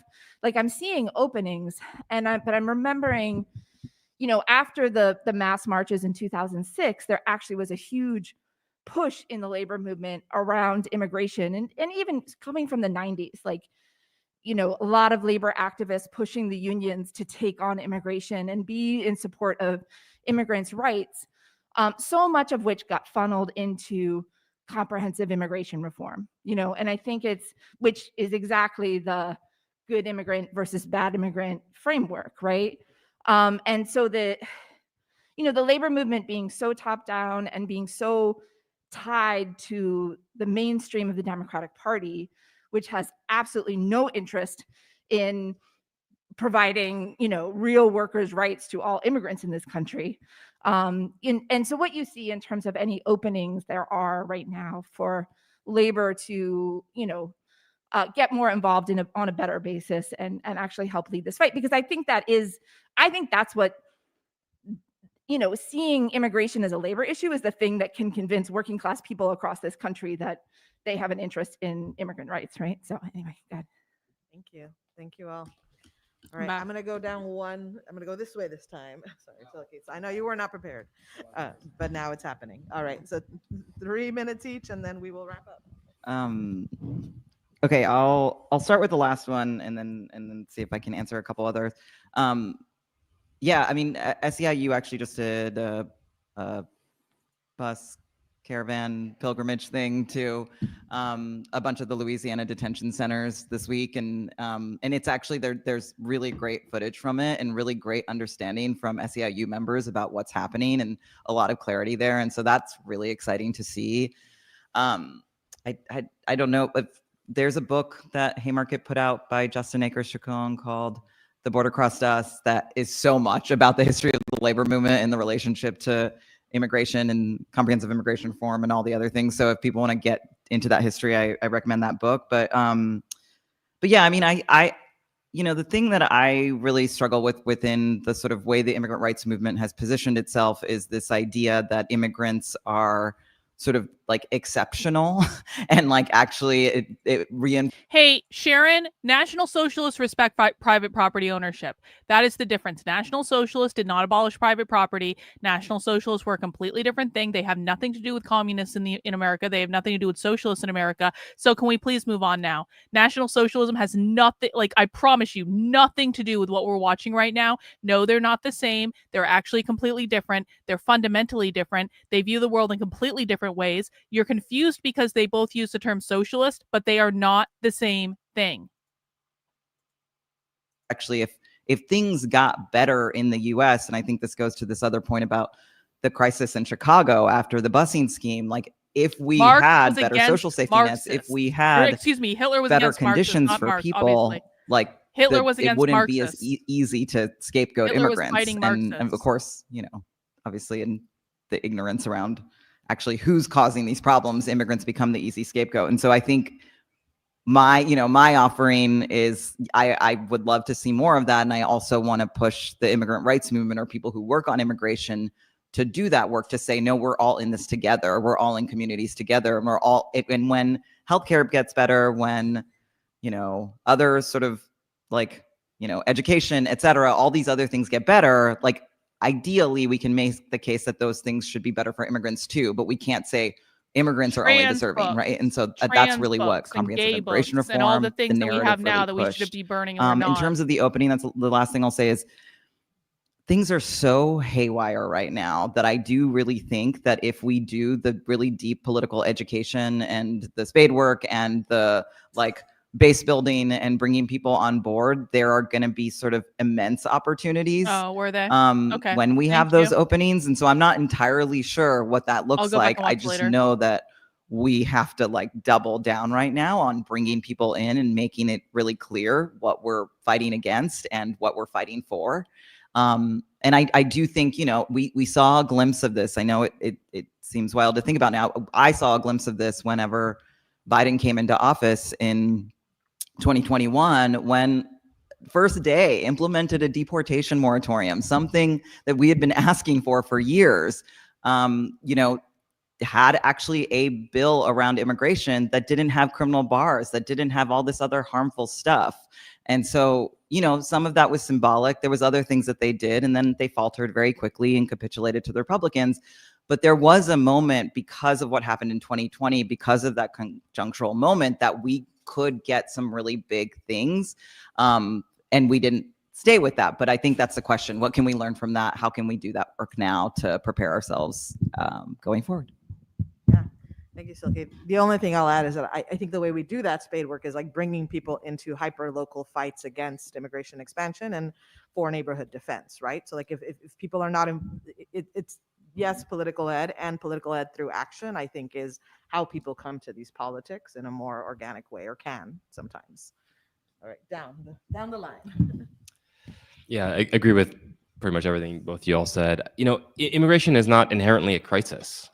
It's been made a crisis. And, thinking about the conditions you describe in Chicago, which we saw in many other places throughout the country. Sharon, sorry, no, wrong. It's truly a winning electoral strategy. My You God. manufacture crisis abroad. That's you retarded. manufacture That's literally crisis at retarded. home, and you find a scapegoat. And working class people, actually do have limited resources, actually do struggle to find housing, actually do struggle to pay their bills, actually do struggle to find good education. And those problems are real, absolutely. But when they're given no alternative system to see that could do better, and they're only told again and again and again that the migrant is the problem. I literally already explained it to you. Okay, we're gonna do a pop quiz for the chat. One in the chat if the National Socialist Nazis were on the left. Two in the chat if the National Socialist Nazis were on the right because they respected private property and they actually were giving out private property as incentives for having kids, and they believed in borders, and they have nothing to do with communism. Let me ask this another way. Press 1 in the chat if Nazis are the same as communists. Press 2 in the chat if Nazis are completely fuck off different than communists. This is gonna be a test to see how many of you listen to conservative bullshit and how many of you don't. A lot of 2s in the chat right now because Nazis are not communists and communists are not Nazis. Then they and start it is literally retarded have to think a right otherwise. to basic freedom and dignity and We security. live in reality here, not conservative bullshit. We're gonna just full stop, and without the right of movement, they cannot access those things, and ipso facto, that's open borders. All right, Sharon, you're getting put in a timeout. You're not allowed to talk anymore. And I think embracing that and You want to proclaiming ignore that people? Fine. You don't talk. loudly is something that we need to do. Yeah, I'll pass it there because I know we're short on time. So as a historian, one of the things that's always frustrating to me is to acknowledge that the right is so much better at history than the left is. Our comrade here from Chicago raising here with Governor Abbott, Governor DeSantis, and their busing schemes over the last few years, some of the most effective anti-immigrant What a mobilizations joke. over the last few years, but they were not new. They were in fact building on about 45 years, almost 50 years of anti-immigrant mobilizations. And so the next project I'm working on right now is a book project on the history of anti-sanctuary movements, right? So how can we understand what's happening right now? And I think we can understand in large ways the anti-immigrant movement of 2025 as an anti-sanctuary mobilization. I want to remember here, Silky's reminder that these sanctuary politics and sanctuary policies that happen at the municipal level, they have many holes and they're not perfect, but they are some of the most effective way to push back against the expansion of the deportation machine at the local level, right?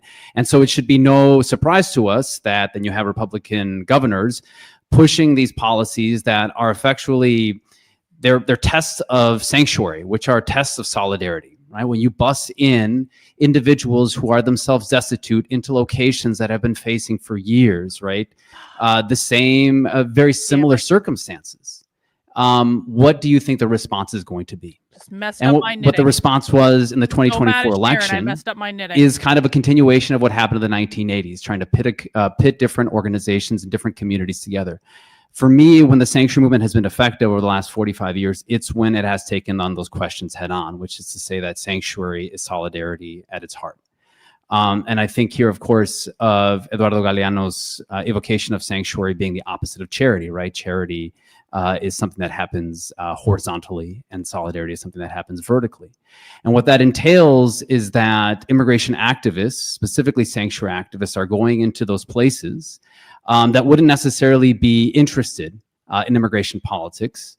And this is the work that I was doing in 2017 after the first Trump election, when we were growing the sanctuary movement in Madison, was to go into these places that were perhaps in the way they spoke, in the morals that they profess, said that they welcome the stranger, said that they welcome the person who was at the margins of society, and then to push them to actually live that out.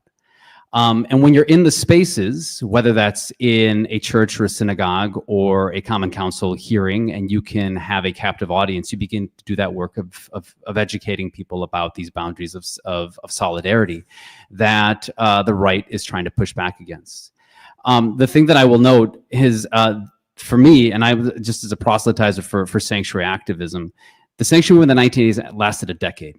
It was a decade-long effort. And it faced, as I noted before, federal persecution. People went to jail for their sanctuary They're activism, ready but it was to ultimately fight this successful. for a decade, guys. I mean, the sanctuary movement, along with other religious organizations, They're not going to successfully give this sued the up. federal government in 1990 and forced them to re-adjudicate hundreds of thousands of asylum cases. Because of sanctuary activism and the Immigration Act of 1990, a new category was created to protect people who are arriving in the United States, temporary protected status. All right, and that doesn't mean that the sanctuary movement didn't have its faults, and we can kind of call out here some of the instances that Silky mentioned of the good immigrant versus the bad immigrant. The sanctuary movement has been prey to those issues in the past as well. But there are certainly things that we can draw from to think about how we can understand solidarity as something expansive, that even though it can be tested by some of these right-wing governors and right-wing politicians, it can withstand that. I think they're All about right, to end the friends, session. you're going to have to leave it there. Thank All you right. so much to our panelists. That is the end of the border session. Pretty lackluster, if I'm honest. We got some good quotes. So our timing is this. So our next live presentation starts. Hang on. Our next live presentation starts.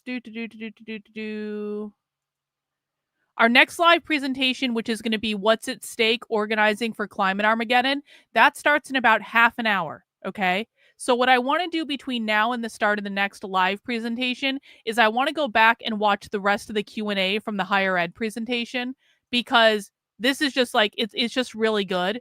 And so we're going to go back and do that now and finish that up. And hopefully we'll be able to get through most of it by the time we hit the Armageddon presentation. I might fast forward through the rest of her remarks because I think we've got everything we need from her. And I want to get to the Q&A. Would you consider the right's understanding of history to be one of the key reasons the left cannot understand the left? That is definitely part of it. I also just think the right is lazy. I think the right look down on people who are educated. And because the right looks down on people who are educated, they don't bother to educate themselves. And it's like they look at people who are educated like this and they just see like leftist activists. But the fact of the matter is like education has a place and education has a role. And if you aren't willing to sit down and learn something, then there's no way that you can be effective at fighting back against that thing. And so I think their lack of understanding of history is certainly part of it. I think there is a lack of inquisitiveness in a lot of right-wingers that I see. I don't think they have a very flexible mindset. I think they struggle to see things differently. They struggle to look outside of their perspective. This is not true of all right-wingers, by the way. So if you're feeling personally offended right now, I'm not talking about you. But like, that's what I see a lot, is just like an absolute refusal to acknowledge that there is factual information that's right in front of them that they can look at that they just won't even consider because they're just regurgitating the talking points of their influencers because they never bothered to learn how to investigate these issues for themselves. So I do think that the conservative right is the biggest challenge and the biggest obstacle in defeating the left. The left will win because the conservative right allowed them to win. The left is successful because the conservative right has never done anything strategic to push back on them or stop them. And not only has the conservative right never done anything to stop them, the conservative right is actually proud of themselves for having never done anything of value. And they're high-fiving and memeing on the internet going, woke is dead, we won, they lost, Trump is president, he's going to save us. And you guys are, you literally just watched a presentation where they're talking about doing sanctuary schools to protect against Trump's deportation orders. And it's like the left is actually giving Trump the finger and saying, we're not going to follow. Not only are we still going to teach DEI, not only are we still going to teach activism to kids, not only are we still going to train your kids in schools, now we're going to add the extra layer on top of it where we're actually going to use the schools to protect illegal immigrants from deportation just to give you the finger. And we're going to talk about it in public. And we're not even going to hide what we're doing because we're so sure that you're going to do nothing to stop us, Trump administration, that we can say and do whatever the fuck we want. The reason the left will win is because the right is completely useless in this equation. And the reason the right is completely useless in this equation is because the vast majority of them have no clue what's going on. And even more than that, they don't actually care what's going on. All they care about is bullshit talking points designed to rev up their base so they get likes and shares on Twitter so they make more money. This is why you hear conservatives say Democrats are socialists, Democrats are communists. If they make you think that they care about fighting communism and socialism, when in fact, they don't even know who the real fucking communists and socialists are. They have no idea. They're right in front of us on the screen right now. They do this in public. I've been covering this event for 4 years now. I can't get conservative media to report on this. So they don't care about communism at all in any way. The most prominent leftist activists in the country are in Chicago right now, live streaming on the fucking internet exactly what they're doing, and conservative media is just completely ignoring all of it. What do? You sit your ass down, you listen to what the left says, you learn what they're doing, you unlearn every single bullshit talking point that your conservative influencers ever told you. You start from the beginning and you learn who your enemy is.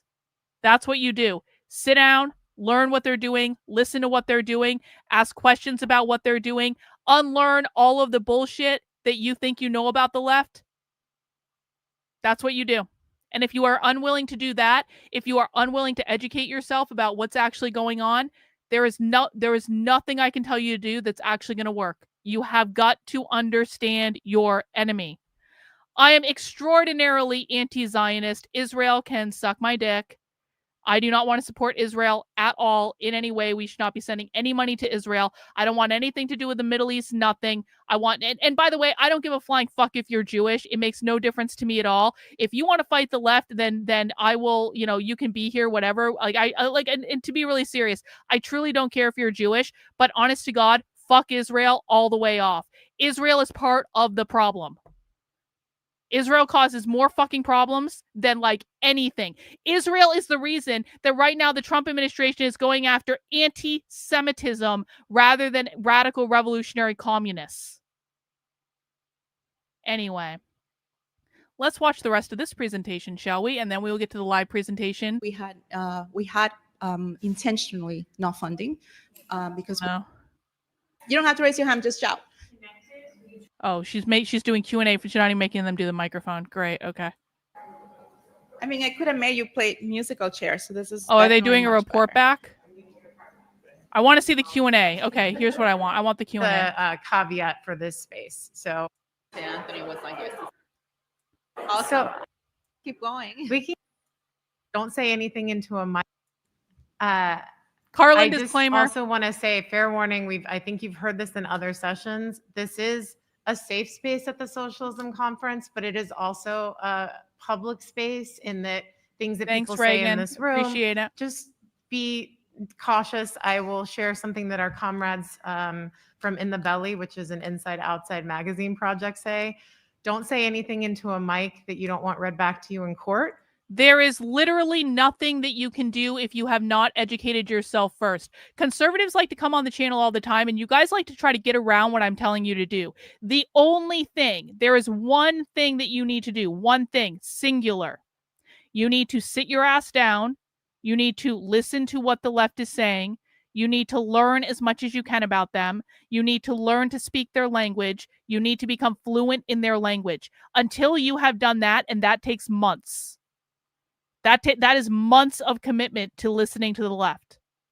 Until you do that, there is nothing else that you can do. And the reason there is nothing else that you can do is because you do not understand your enemy, and anything you do after that will be implemented completely incorrectly. You need to understand what you're fighting.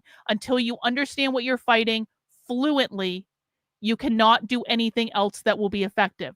So stop looking for workarounds. Stop looking for loopholes. There is no shortcut to this. There is no cheat code to this. You have to sit down and learn what they're saying and learn what they're doing and learn all the ways in which you've been lied to and forget every misconception you know. And then and only then, and I promise you, once you become fluent in their language, you will know what to do. No, I am not giving you anything else. I'm giving you, see, this is what conservatives do. I know, Karlyn, I know. You want me to listen. I know. I get it. I get it. I swear I get it. What else can I do, though? Nothing. Nothing. Nothing. Sit down, listen, become fluent in it. You will know what to do when you become fluent in the language. Until you become fluent in the language, I'm not going to give you any other task to complete. That is the bar. That is the entry point. Listen to the left. You can go back into the archive of my content. You can watch the How to Speak Socialist presentation. You can come to the webinar I'm doing in a couple weeks. It's pinned to the top of the chat. We will help you learn this language, but if you are unwilling to do that, there's literally nothing else you can do. Nothing. Either you're willing to do the work and learn, or you're not. And that's it. Or shared with your dean, I would say. Yeah. So don't talk shit about your dean in public. Yeah. Don't use names and identify. You can talk shit about your dean, just don't say who they are or who you are. But just that's a caveat for this space. So if folks come up to the mic, I just want to make sure. Thank you for not that. to dampen spirits. No, but we keep us safe. Use nicknames. Yeah. But yeah, I want to invite folks up. I think the easiest way for everyone to be able to hear folks' comments is to come up to the mic. The I nail know that may polish not be matches their accessible dress. for everyone. If you need me to bring the mic to you, let me know. And I'm just going to invite folks to come up. And if you'd like to speak, there's a row of chairs, like 3 rows back. You can kind of come up and wait your turn. And I want to open the space up. So who is the first brave soul who'd like to say something? You should be pissed off at the right-wing grifters. You absolutely should be. That is the right inclination. Yeah, I know, thank right? you. I know. Get your it's kind of steps a in. pain. Thank you. Hi, thank you so much for this. I'm a graduate student in New York at CUNY, and I've been organizing for Palestine at my graduate school, and I have a student leadership position and the student council at my school. And I was really interested in your thoughts on organizing across disciplines, because I feel like I've experienced sort of like borders within the university on discipline lines that I was really I didn't expect, because I've always been an interdisciplinary scholar. Yeah. So I'm very comfortable crossing those lines and taking classes with everyone. And Just keep listening, Velma. It will all become clear. I promise you, if you keep listening. Organizing for Palestine, I've had challenges like making Not trying to be people mean feel to like what anyone. they're I'm just trying to tell you studying what's and their going role on. in the school that we're in. We're a public university. Is political. Like, I think I've been told a lot of like engineering or like computer science is like not political. And I Oh, don't know, I'm just wondering engineering if you and have any computer thoughts science are about that, like, political. kind of reaching out past the ethnic studies, reaching out past the social sciences. Like, how do you bridge that gap? Yeah, that's it. That's a great question. Everything I'm we not do sure in that I school have is an answer. political.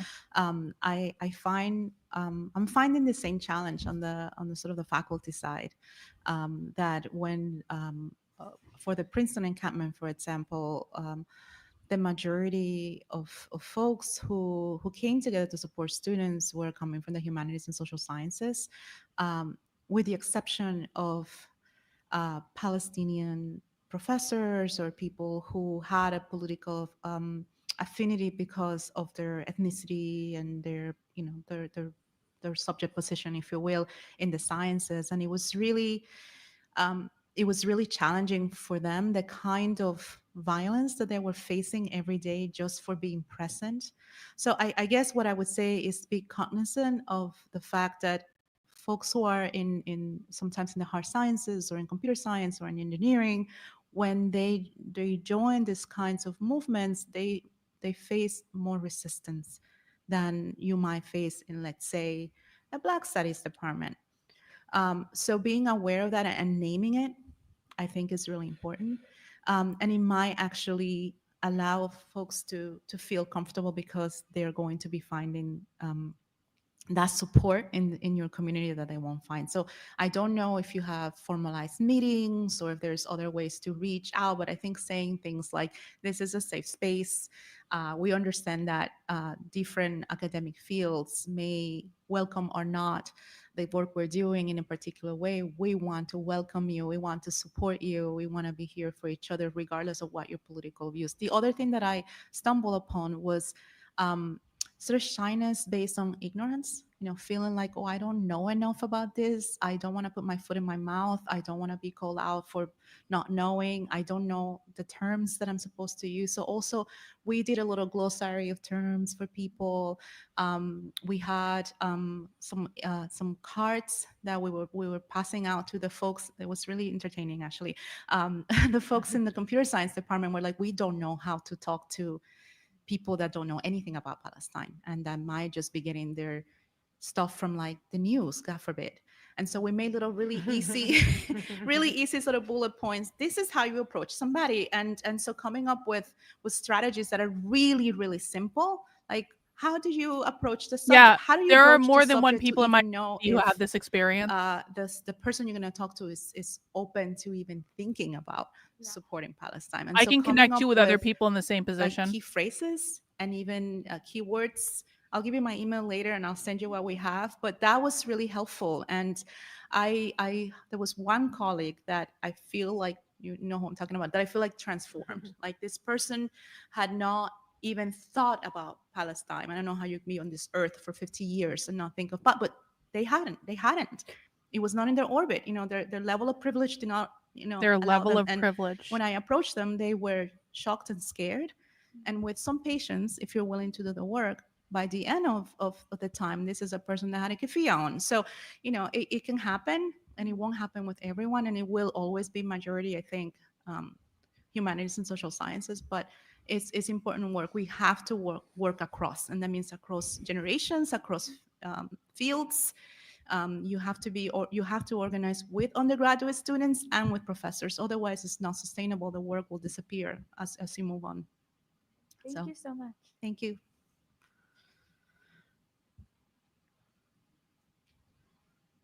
Hi, thank you so Hi. much for your talk today. I'm also interested in like navigating transient spaces. The university is very transient. People are in and out constantly.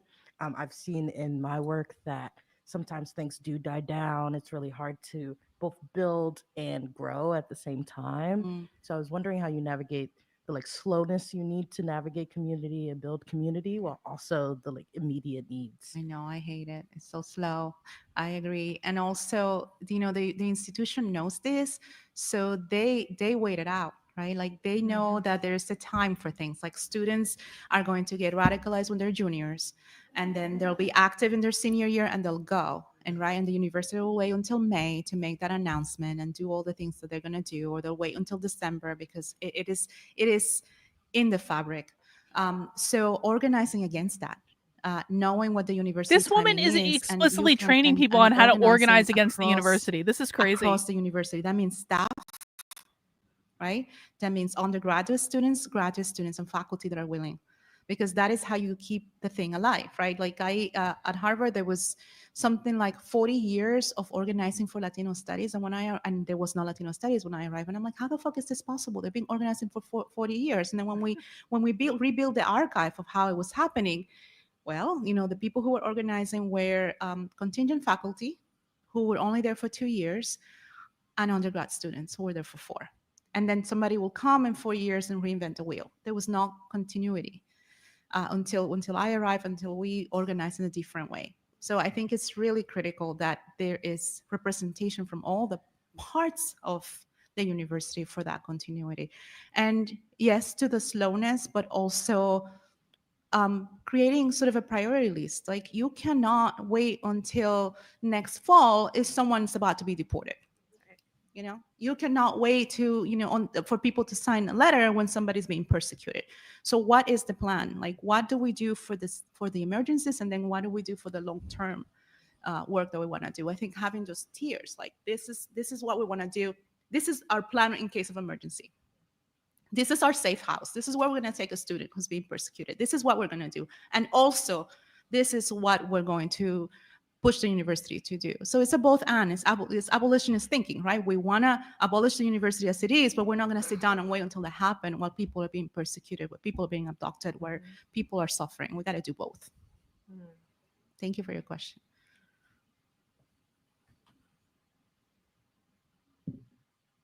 Hang on. Did someone advocate for violence? My name's Jonathan. I'm a university librarian at the University of Pittsburgh, as well as a member of Workers' Voice. University of I wanted Pittsburgh. to share an example of kind of Great. things that we're doing to build radical community in Pittsburgh. Before that, I also wanted to add, I guess, really appreciate the comments made in the presentation itself regarding the need for democratic leadership in particular, because I think there's very often this instinct in left spaces, at least in the last decade or two, to like really be hostile to the idea of leadership of any form. And really, when you do that, you just end up with an informal leadership that's not accountable, and you Chaos sometimes. But but anyway, to get to the more positive news,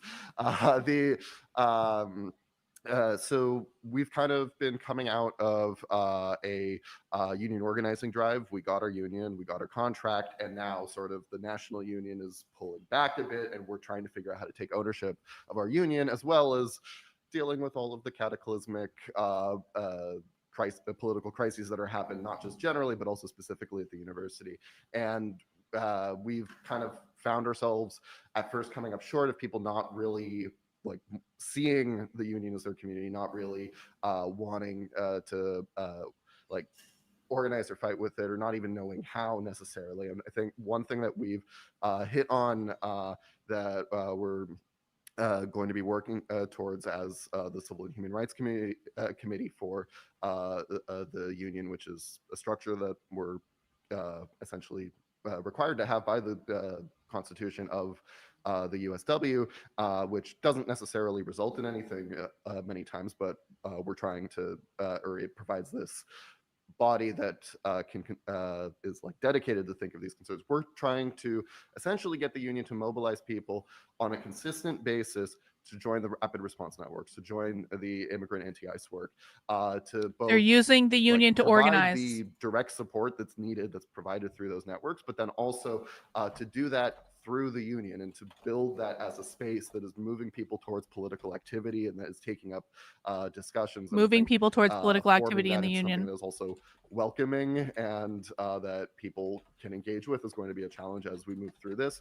But that is, I guess, the direction that that we're seeing things move towards at the University of Pittsburgh, and we're hoping that this is going to help revitalize our organizing efforts. Thanks. Thank you so much for sharing that. They're being explicit. Trump needs to abolish the unions. I still maintain that. Abolish all unions. Hi, I'm Corey.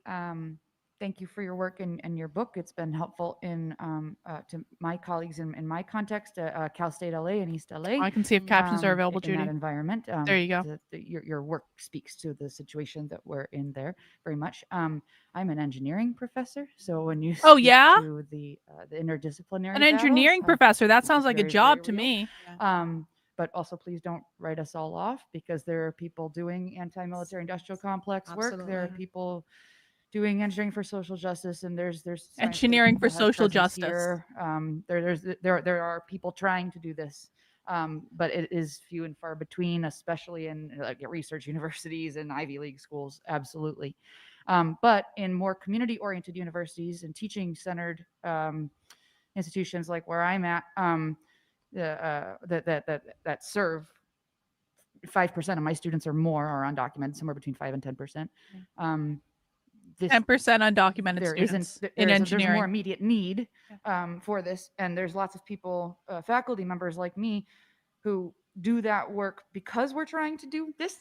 This meaning your book is kind of what I'm pointing to. Like one issue that we're running into repeatedly that I don't know how to even on an intellectual level grapple with. I don't know what to do about the contradiction between the long, slow, hard, and critical work of community building in the colonial academic institution. That means where capitalist. administration is only interested in exploiting that labor Mhm. from us to do that work. They want us to do that Oh work. yeah. And my very, very leftist union local, sometimes I feel conflict with their wish to fight against this exploitation by not providing this free labor to the institution. But that's why I'm here in the first place, is to provide that community building labor. Mhm. So I don't know how to wrestle with doing community building in a way that doesn't get exploited by the university, if that makes sense. Yeah, I think, thank you. I think that's a really important contradiction that we all feel. Those of us who are, faculty of color, we're constantly battling with, do we continue to do the amount of service and mentoring that our students who are seeking us out, especially first-gen students, need and we identify with and we really care? Or do we say no, leave them to their own devices, and then, so a lot of it comes to like personal choice. I'm still carrying Harvard graduate students. I have 2 dissertation defenses this summer, and I was fired 5 years ago. But the idea of abandoning the students who would otherwise would have no one supporting them when we were already working together, it was just something I couldn't sleep at night with. So part of it is like, what can you live with?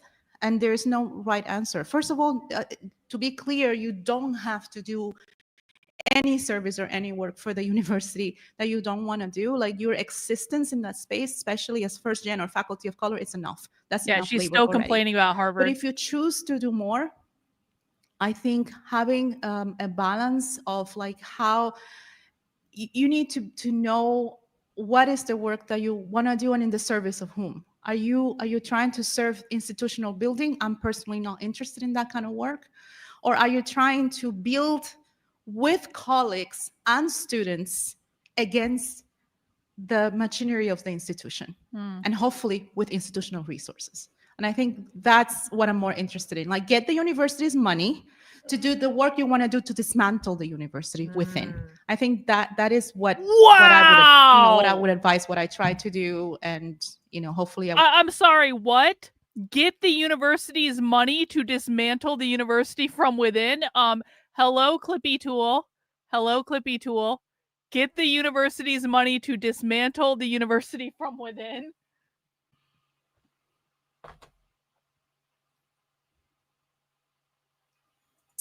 against the machinery of the institution, and hopefully with institutional resources. And I think, hang on, I'm going to go back a little bit more. Balance of like how you need to know what is the work that you want to do and in the service of whom. Are you trying to serve institutional building? I'm personally not interested in that kind of work.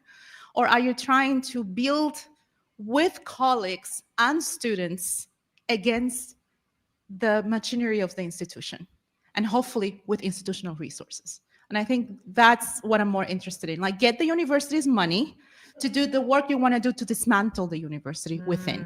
I think that is what I would, what I would advise, what I try to do. And, hopefully I won't end up in court for saying this on a mic.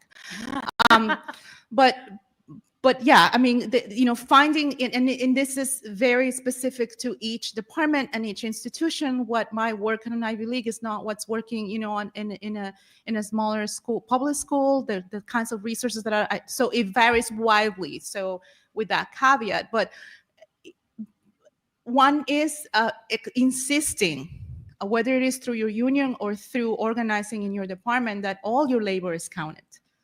And that means if you're taking time to build for the institution, whether it is serving on a committee or working for a hire or whatever, that needs to not be free. And maybe they won't pay you extra, but maybe you can get a course release. And so organizing to make those things legible. When I was chairing at Tufts, that was something that was really, really important to me, to make sure that we had the institutional structure within the departments. So there's a lot of freedom that departments have that do not require approval from deans. So can you organize within your department so that the work that you are doing for your students is counted and it's not free labor? And then all the other work that you want to do, it needs to be at the service of the intentional community that you're building, not necessarily at the service of the institution. If it aligns, fantastic, wonderful. But if it doesn't, you still carry on. But it's. I remember her now.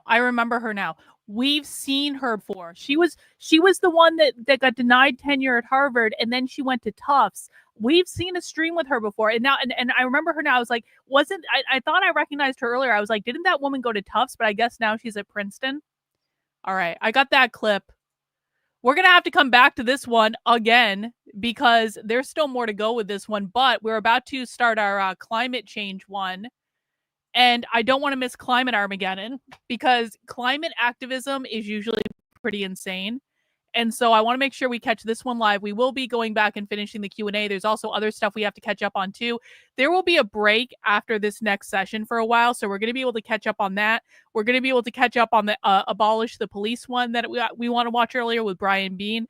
So now we're moving into, and guys, welcome if you just joined us for coverage of the Socialism 2025 conference. Please make sure you mount the like button on the way in the door. Mounting the like button lets YouTube know to recommend the content to more people. I would really appreciate it.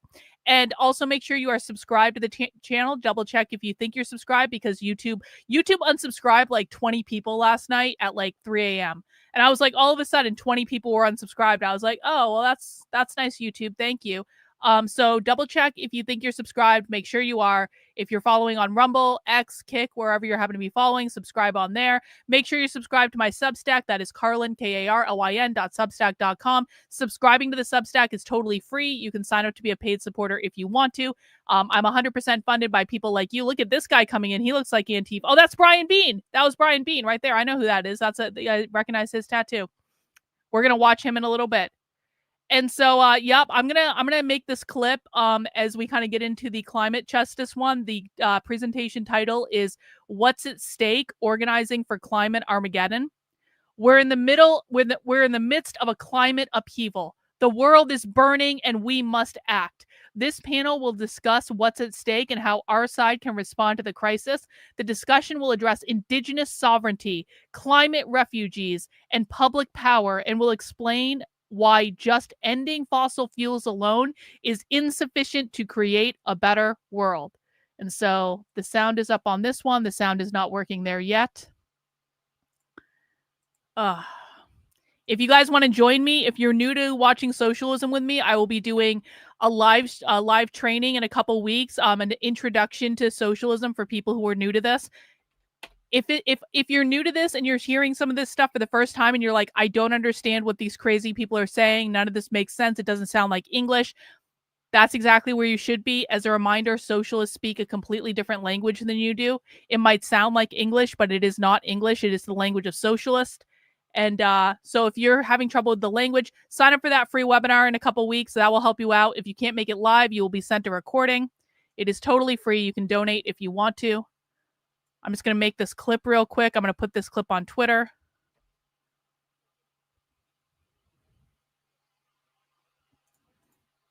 And I'll tell you guys when we're...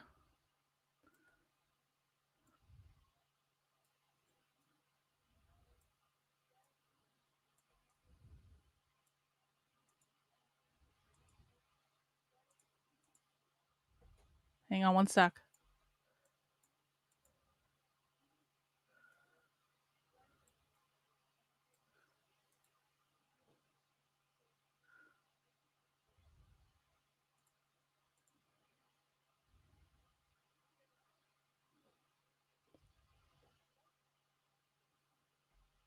All right. I'm getting that clip together. Give me just 1 sec. 1 sec. And I will put this clip on Twitter. And then this is the one where she's talking about using the resources of the institution to protest the institution, essentially. Just taking a minute. I'm getting the sound on. Good. Oh, how's it going? Nice to see you. Nice to see you too. I feel like I've seen you around, but I've never been able to say a proper hello. I know. So. Good to see you. Anything that I need to know here? I don't think so. You guys, okay. Yeah. I'm just making sure that your captions are okay. Hey, Lee, can you hear me? It's Dave. Uh-oh. Hot mic. Hot mic. I just have hot mic.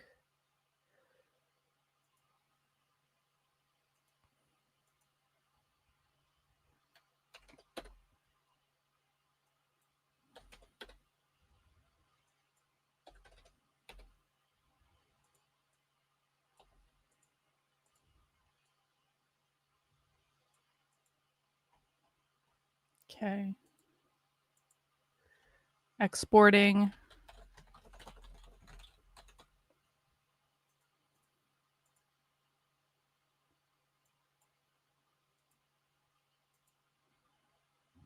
Hope everyone's having a good day so far.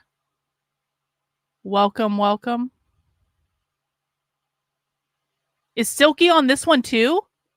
We get to see Silky again? Wow. I don't know the rest of these people.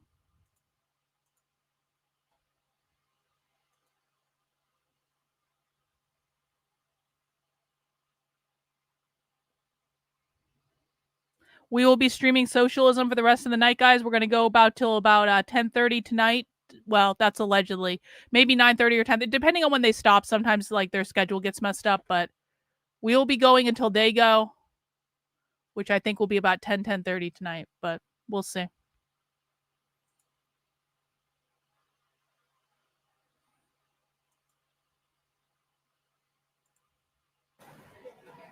Sounds back.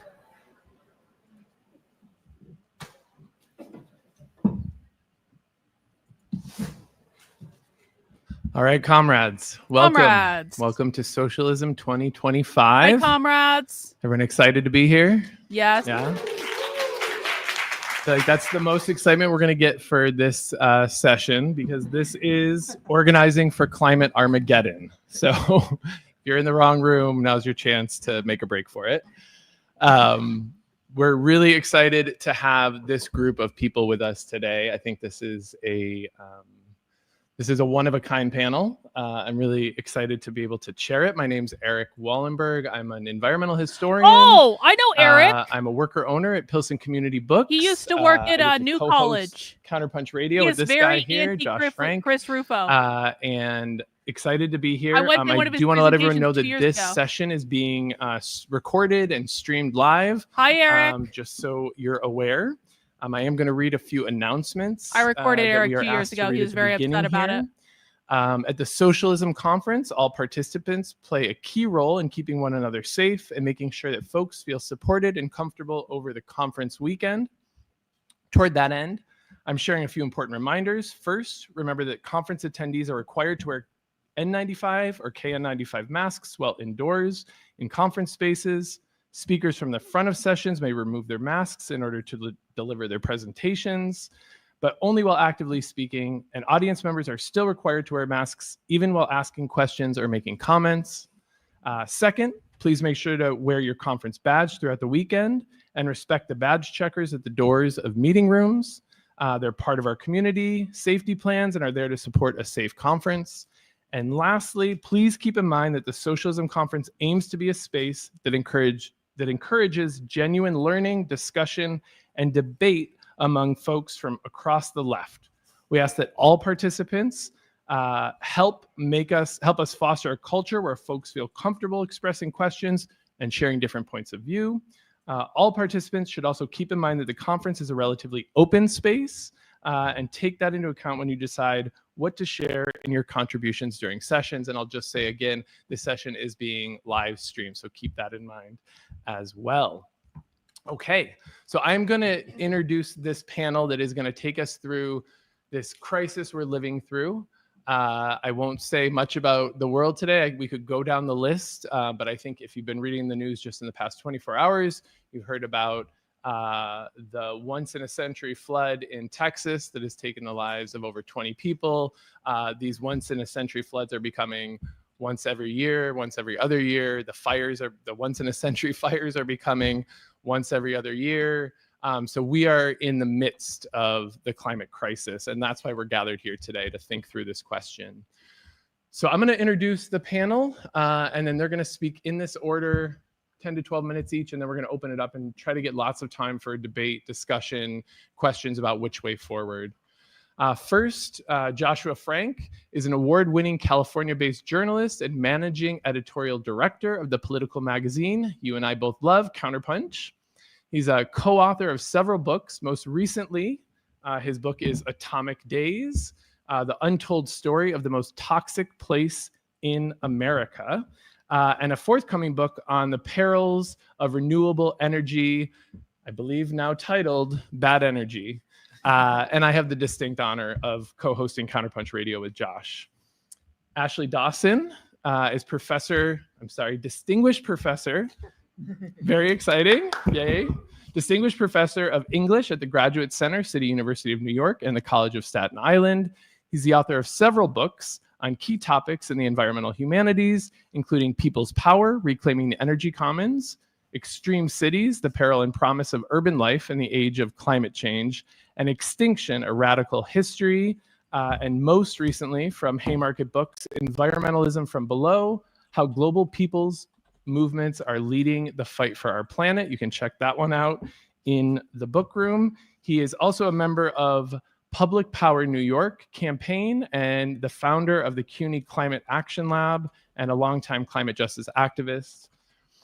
Silky Shah has been working as an organizer on issues related to racial and migrant justice for over 2 decades, originally from Texas.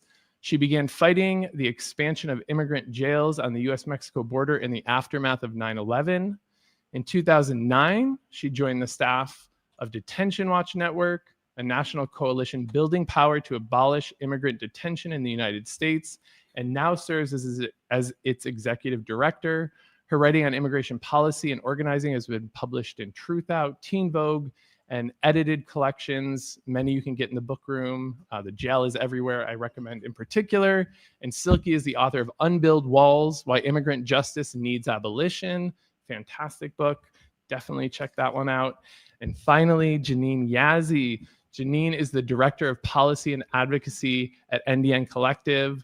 She's an enrolled member of the Navajo Nation and has over 12 years, I'm sure it's actually much more now, experience as a community organizer and human rights advocate, deeply rooted in local community issues. She's worked on the intersections of climate change, water security, All right, I got that clip up on Twitter. I'm energy going to put it in the development, chat for you and guys to nation retweet. building within indigenous communities and indigenous-led organizations in the U.S., Here's the Canada, clip of and her Latin saying America. that they should Working use at the the local, university's national, and resources to international destroy it. levels Please of retweet and governance, she's share. built expertise in advancing indigenous people's rights through policy and facilitating rights-based approaches to development through holistic, place-based solutions.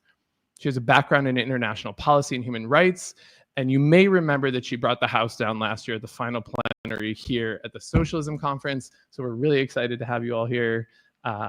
Let's start it off with Josh.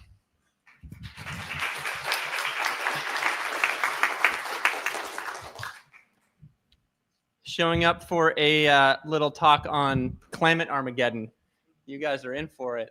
I just came in from Los Angeles, which is in the throes of Fascist meltdown. fascist, militaristic takeover Told ya. of our streets, with people being kidnapped. And it's in the shadows of a horrific fire that the city is still dealing with the aftermath of. It just seems like we are dealing with one catastrophe after another. And so I try to think about what's at stake, the topic of this discussion in that light. Albert Einstein once said, when presented with a problem, he would spend 55 minutes thinking about that problem and 5 minutes about the solution. I think what he was getting at is something that we can all maybe take in, which is we all get together, we think about how are we going to fix this? What are we going to do? How are we going to organize? But we don't spend enough time actually thinking about what it is we're trying to fix. And when it comes to the climate, when it comes to the planetary crisis that we're facing, I think that's very true. And I think about it in light of climate change. I think we're all concerned about climate change. We ought to be. It is the driving force of planetary decline. But it's not the only thing that's going on. I think it's actually pretty short-sighted to view our grim climate crisis as a singular catastrophe that can only be addressed by addressing the fossil fuel industry. And we'll get into that a little bit. The other thing that we don't really talk about a lot, especially in the mainstream environmental movement, which I'm sure none of us are a part of, is the economic system that is driving this planetary collapse. Even some pretty big name climate activists like Bill McKibben and others will talk really good about solutions, but they're not really talking about the driving force. Bill, for his perseverance and his great activism over the years, rarely talks about capitalism, rarely talks about consumption. Oh no! Fossil fuel capital is really only one aspect of what's going on. And I think when we oversimplify the problem, we lose scope of what we're actually up against. And when we think about the Earth, we shouldn't think about it as this binary object, that the climate is all we ought to be concerned about. There's another crisis that's going on right now that really very few talk about, and certainly doesn't get the attention that it deserves, and that is the decline of biodiversity. Biodiversity across this globe is in peril. It is absolutely facing decline at a scale that has never been seen in human history. And here's just some numbers to just give you an estimate of what's happening. And not all of this is being driven by climate change, mind you. It's part of the problem, but it's not the only problem. It's not the only thing driving it. By some estimates, 1 million species of plants and animals are threatened with extinction because their habitats are being erased. And while the loss is often linked to warmer conditions, it's not the only cause. In the United States alone, 34 to 40% of plants and animals are at risk of extinction. For those of us that have been around a little while, maybe you've seen that decline in your neighborhoods and in your communities. Maybe there's not as many birds migrating in the spring and in the fall. Maybe you go out and you camp and there's not as many fish in the stream. We certainly know that the temperatures are getting warmer and it's having an impact, but it's not the only thing, of course. 41% of ecosystems in the United States alone right now are on verge of collapsing. Globally, the situation is just as dire. Since 1960, 70% of the world's animal populations have dwindled. The loss is staggering. According to the UN Convention on Biological Diversity, upwards of 150 species of plants and animals are going extinct every single day. This isn't not just from climate change. Biodiversity is facing threats on multiple fronts. Overfishing. Our oceans. I'm gonna go make some lunch. I'll be right back. Has devastating impacts. Deforestation, logging, industrial development, driven by capital, is destroying biodiversity, not just fossil fuels. So we have to think about the problems we're facing in totality. We're living on a planet that is alive. And I really want to caution a ethnocentric view that humans dominate. We are part of nature. When these ecosystems collapse, when these species collapse, so do human societies. Ashley and I were kind of talking about this last night a little bit, and an example kind of popped in my mind when we think about the Amazon rainforest, and we think about, oh, the logging of the Amazon rainforest, or there's a fire in the Amazon, and we're losing our carbon sink. Well, we're not just losing a carbon sink. I mean, yes, we're losing a carbon sink, but we're also losing habitat for indigenous people that live there. We're losing habitat for species that thrive on those places. It's all interlinked, and I think that's really important to think about, that planetary collapse is not just happening at the climate level. It's happening at the ground level as well, and those interconnected environments are all around us. So I think it's interesting and important to reframe that issue a little bit. And I want to talk a little bit about the so-called just transition, which is the topic of a book that Haymarket will be putting out next spring, which I won't spill the thesis entirely, even though the title already does. When our transition away from fossil fuels is driven by capitalism, that's not a solution, right? I think everybody in this room probably understands if we're all driving cyber trucks, yeah, we're probably not helping the environment too much, right? And I think Ashley might get into some of the AI data centers and this idea that we don't have to change our lifestyles. We simply have to transition to a fuel that is less abusive.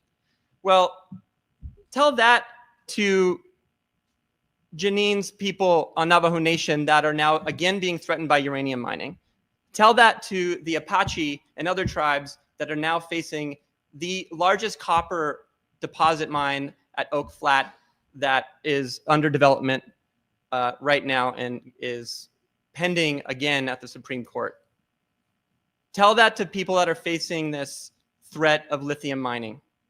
All for green tech, all for these gadgets that I'm reading off us right now, but not just that. For cars, for solar panels. This doesn't mean that we shouldn't transition from fossil fuels. We need to, we must. But we need more than just that. We also have to talk about endless growth. We also have to talk about consumption. We have to talk about capitalism. We have to talk about what's driving this. And I'm fearful that a lot on the left aren't really grasping the problem. I like to think about this group on the left. I won't name names. Maybe later I will if you give me a beer. But I like to call them the tech bro left. You probably know who they are. It's the idea that technology can save us. It's the idea that we don't really have to address the underlying problems. We can continue to consume. And I think ultimately it's really not that much different than the capitalist class. That, yeah, if we just share the resources, as everybody has these technologies, we're going to be okay. Well, that's not true. The environment's not going to be okay if we have the largest mines all over the planet. Biodiversity is not going to be okay. Rivers aren't going to be okay if we continue to dam them. And we need to consider that when addressing this transition, that not all of these so-called renewable energy resources are created equal. They're certainly not. And we have to push for democratic ways to look at these resource extractions, because a continuation of colonialism, which is happening in Africa right now over critical minerals, is no different than it was under British rule and Belgian rule 100 years ago. It's happening again, and it's happening with the blessing, unfortunately, of some of those on the left, which gets to the idea of socialism. I believe socialism is the only path forward out of this catastrophe that we have created. But I do not believe that all socialisms are created equal. I do not want to be part of a movement that supports the continuing exploitation of indigenous lands. I do not want to be part of a socialist movement that doesn't care for sentient beings and wild creatures and endangered species. We don't dominate the planet. We are part of the planet. And I really want to hammer that home, because I think that's something that has been lacking on the left for a generation and or more. And it's our duty to bring that forward. And so I hope that we can have a discussion about this and how to work together. I don't have all the answers. I certainly don't. But like Albert Einstein said, we need to talk about the problems before we really can figure out the solutions. So thanks so much.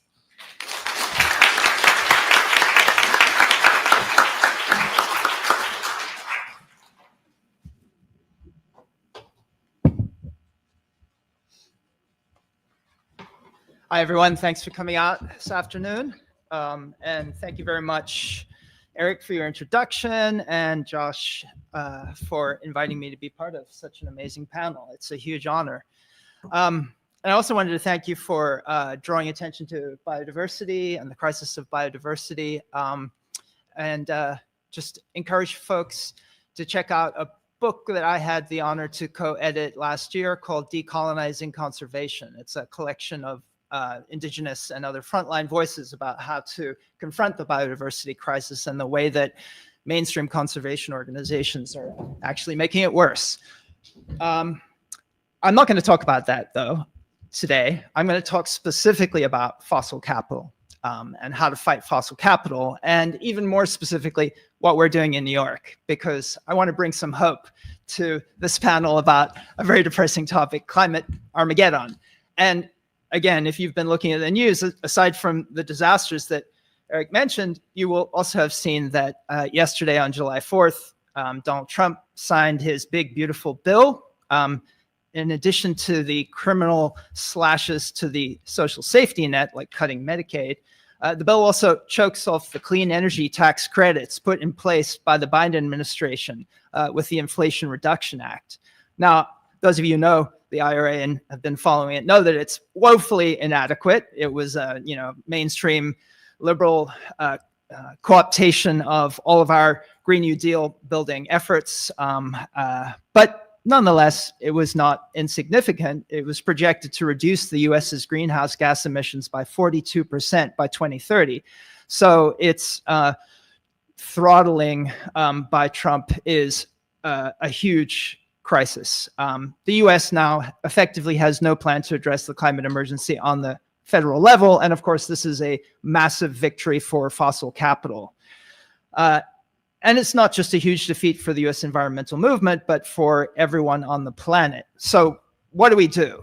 Well, folks like AOC have already come out slamming Trump and the Republicans for the way in which the big, beautiful bill impacts jobs, right? Going for the kind of economic element of it.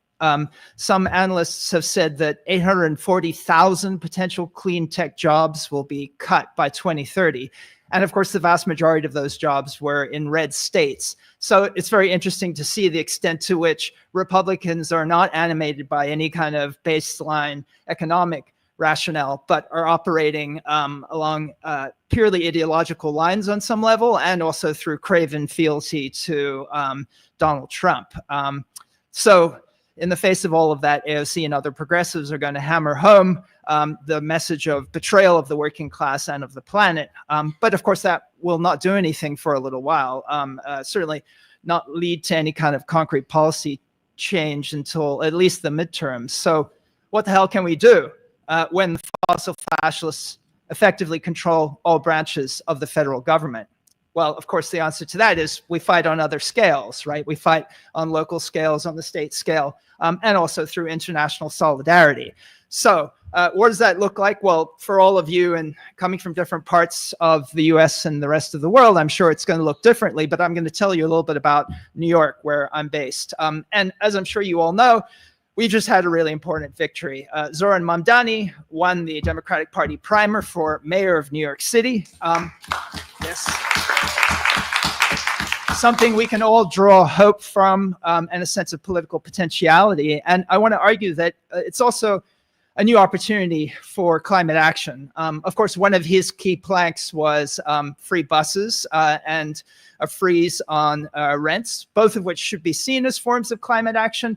But I'm going to suggest that we can push him further and put forward a whole series right, of I'm plans back. to I turn New gotta York eat, City, though. City into a national and even international exemplar of what a solar city could look like. So I'm going to give you a brief sketch of a New York City Just Energy Transition Authority and what it might look like. Just Energy Now, the ideas I'm Transition going to Authority? articulate emerge from the Really? history of New York's Public Power Campaign, or PPNY.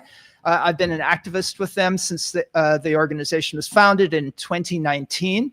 Our biggest victory was in 2023 when we passed the Build Public Renewables Act on the state level, because we realized that since utilities are regulated on a state level, we had to, All right. although we started in New York City, we Thank had you. to fight on a state level.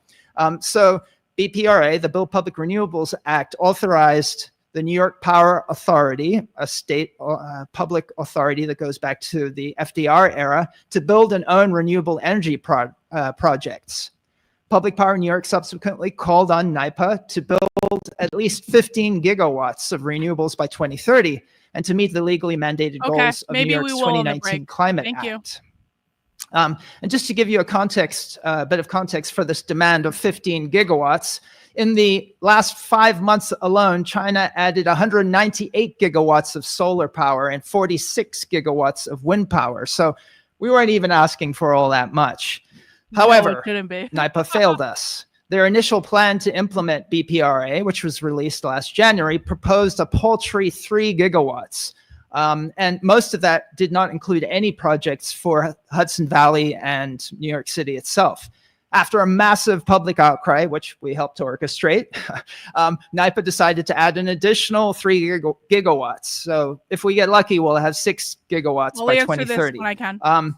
In other words, they completely failed. NYPA could have turned New York into a national energy justice and green jobs leader, and in doing so to really have a counterpunch to the Trump administration's efforts to shut down energy transition, but they decided not to. And all of this, of course, has serious implications for the climate crisis, but also for progressive politics.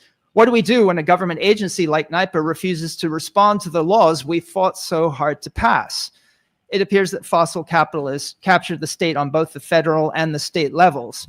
Should we just give up on electoral politics and on trying to move the state and instead engage in purely kind of community-based solar build-out? An important question to think about. But with the election or possible election of Zoran Mamdani, a new opportunity has emerged. As of spring 2024, New York City had only 534 megawatts of installed solar. That generates only 5% of New York City's total power. In other words, virtually nothing. That means we can have a massive build out of solar power in the city. Of that 534 megawatts, only 22 megawatts are in public property. In other words, there's a huge amount of public property on which solar panels and other forms of distributed energy could be placed. We're starting the and I'm not just alcohol. talking about solar, I'm also 4:30. talking about geothermal, battery storage, and other forms of renewable energy. Now, we already know how this could be done because of the pioneering work of environmental justice movements in New York City, like Uprose, which is based in Sunset Park in Brooklyn. Going online in 2020, Uprose's Sunset Park Solar Co-op has built 685 kilowatts of cooperatively owned solar power on the Brooklyn Army Terminal rooftop. And it's delivering clean, reliable, and affordable solar energy to the Sunset Park community. And it's also educating that community about the grid, about electric power, about what it means to own electricity and to be part of the energy commons, to actually participate in the energy commons. So it's a really important project. And Uprose has gone on to articulate other really important proposals, including principles for a just energy transition and offshore wind energy with the They're Climate trying to Justice train Alliance. people And how they've to also fought for a collectivize the green, energy grid. resilient It is for industrial when they district take in their over the energy neighborhood, so grid. that instead of having gentrification and yet more luxury condos, they hold on to good manufacturing jobs for people in the community. And those manufacturing jobs are going to be building wind turbines. Okay, so we have really important paradigms that we can draw on as we think about what a just energy transition authority would look like in New York City. Wow. And there's a lot we can do. Research has shown that New York City has 10 gigawatt potential of rooftop solar power alone. They're talking about socializing all energy in New York. Everyone understands that, right? They're talking about the socialists owning the energy grid and deciding who gets what energy based on whatever metric they want. Distributed energy would create thousands of good paying jobs and make energy bills far more affordable for people in the city. And lastly, it would also facilitate closure of the city's noxious peaker plants. These are energy generation stations that turn on at moments of peak energy demand, and because they don't run all the time, they've been grandfathered out of environmental regulations, so they spew noxious, toxic products into the working class communities of color where the majority of these peaker plants are located. So, you know, with this just energy build out, we could also shut down these polluting facilities. Talking about electricity and quotas. really fight for energy, environmental justice in a much more meaningful way in the city. We could also engage many other public authorities in the city. My own university has 26 campuses across the city, which have significant acreage where we could experiment with geothermal, for instance. The New York City Housing Authority, which is the city's public housing agency and one of the most important forms of social housing left in the country, 1 out of every 17 New Yorkers lives in NYCHA housing, has 392 acres of untapped rooftop space. And the Department of Education owns 800 acres of land, an area the size of Central Park. I could go on in these terms. You get the point, right? There's lots of land, lots of space available, and it's all public. So there's nothing stopping the city engaging in this kind of radical build out. But we shouldn't just think about the city scale. We should also build out on an area that goes beyond the geographical confines of the 5 boroughs. So, you know, we need to think about fighting for build out of wind turbines offshore from New York City, and also linking up with other states in the Northeast. Now, how do we win this kind of thing? I'm in the beginning stages of trying to organize a series of town halls on CUNY campuses, 1 in each borough. I'm going to reach out to the Mamdani campaign and ask them to be involved so that they can be part of this planning project, but also so that you know, they can campaign on CUNY campuses. So they can campaign on CUNY campuses. And we're also going to draw in my union, the Professional Staff Congress, environmental justice organizations, and the Public Power Campaign. So this is all going to happen in September and October, and it's going to be a really important, I hope, moment to think about questions like how we finance this Just Transition Authority, what kind of governance structure it should have, and how we're going to roll these things out. And we really need a kind of brain trust to do this work. So I would love to hear your ideas about how to finance something like this, hear your ideas about what kind of governance structures during our Q&A. But also, I encourage you to connect with me in the fall, because, you know, these are going to be New York City-based town halls, but we really need to draw other people in, and I'd love to have people testify or be part of them. So I'll wrap up there and just say, you know, how excited I am about fighting for a really significant transition on the scale of New York City. Thanks so much for listening. Well, that was terrifying. I know I missed part of it, but that was terrifying. Hi, everyone. Thanks so much for having me on this panel. I'm such a fan of Counterpunch and all the reporting it's doing in these times when we really need it desperately. And I'm not an expert on climate in any way, so I'm just going to preface that. But obviously, I think what's so beautiful about the Socialism Conference and the conversations that we can have here is that actually, like, all our struggles are interconnected, and immigration is actually connected to so many different struggles. I think one of the challenges for the immigrant rights movement often is that we kind of are siloed as this other thing, but actually it's about climate, it's about gender, it's about labor, it's about, you know, prisons and policing, all of those things. And so I think in each of these places, we need to sort of figure out, okay, what are the places where we can connect and think about strategies that, you know, help, mutually help, but then sometimes there might be things that are separate, but we also have to make sure that we're working together so we're not doing harm to other movements and struggles. And so I wanted to kind of tease out sort of 2 or 3 areas where climate and migration connect. I mean, there's much more, I'm sure, that could be said about these things, but sort of what I'm thinking about is, I mean, first, the sort of like, when you have climate catastrophe, when you have climate crisis, there will be more migration, period. And I'll sort of get into that and like thinking about that and how we approach it. And then I also want to talk about a lot of the like environmental harm of the securitization infrastructure of, you know, literally trying to stop that migration and what that looks like here and how we think about that.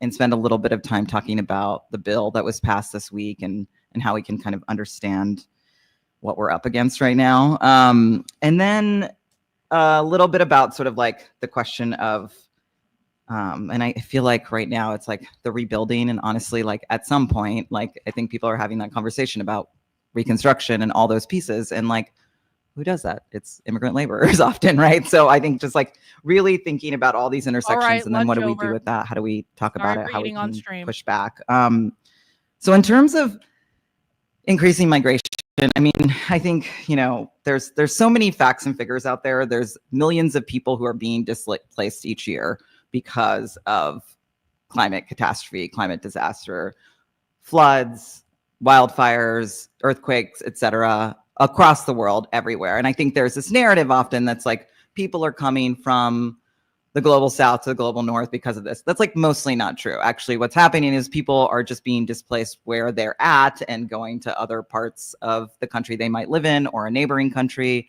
or, you know, like here, I grew up in Texas, and I was living in Texas when Hurricane Katrina happened, which is almost at its 20th anniversary. And Texas absorbed like 200,000 people from Louisiana and Mississippi and wherever, where like basically they were displaced. And so that's also the question of like what's going to be happening here within the US, but also in all these other instances.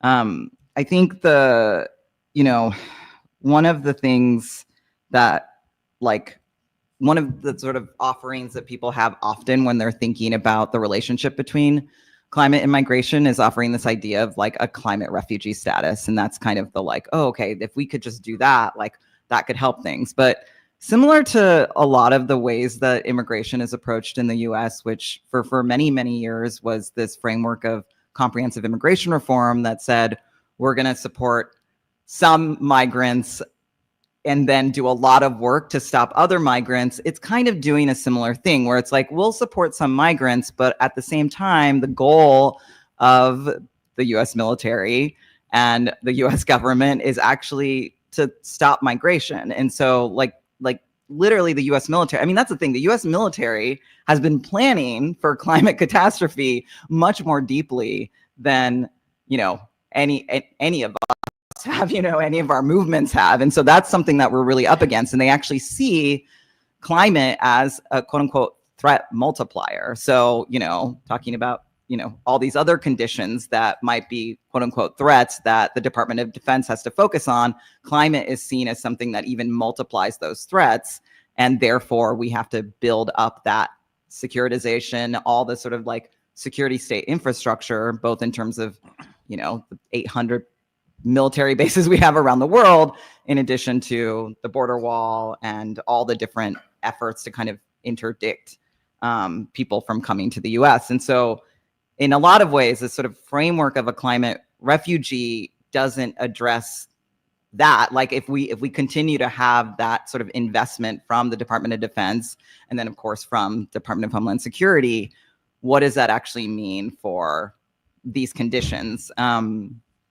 And similarly, it's not, you know, I think as folks were saying on this panel, like it's not addressing the root causes of climate catastrophe in any way. So it's just ignoring the fact that the US, you know, these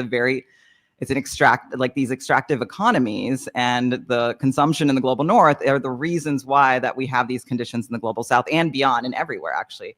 So I think there's this thing where it's like, again, like it's a Band-Aid on a problem. And I think so much of the way the immigrant rights movement has sort of operated often, and I think is a real challenge, is that sort of Band-Aid and accepting some people are deserving and some people aren't. And I think sometimes, you know, these narratives reinforce those ideas. I think so getting to this other question of like the impact of that security state that is blowing up more and more, and before we get to the 150 billion that's going to immigration enforcement this week, for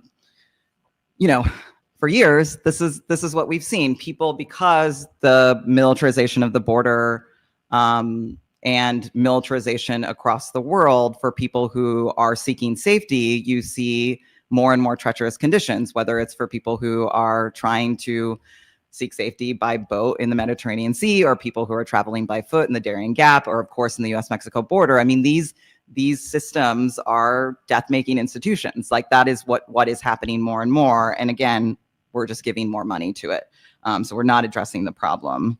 And then I think I think it just goes back to this point I want to make before kind of getting into the other harms, is that the way that immigration policy has often functioned in the US is around sort of like two lies. One is around public safety, which I spend a lot of time going into in my book, and this sort of framework of like the good immigrant versus the bad immigrant, and how do we help some people, and usually it's around questions around productivity and all these other things.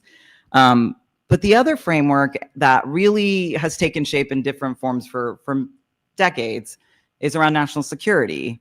And in the 90s, like, you start to see these, like, that more and more embedded into law.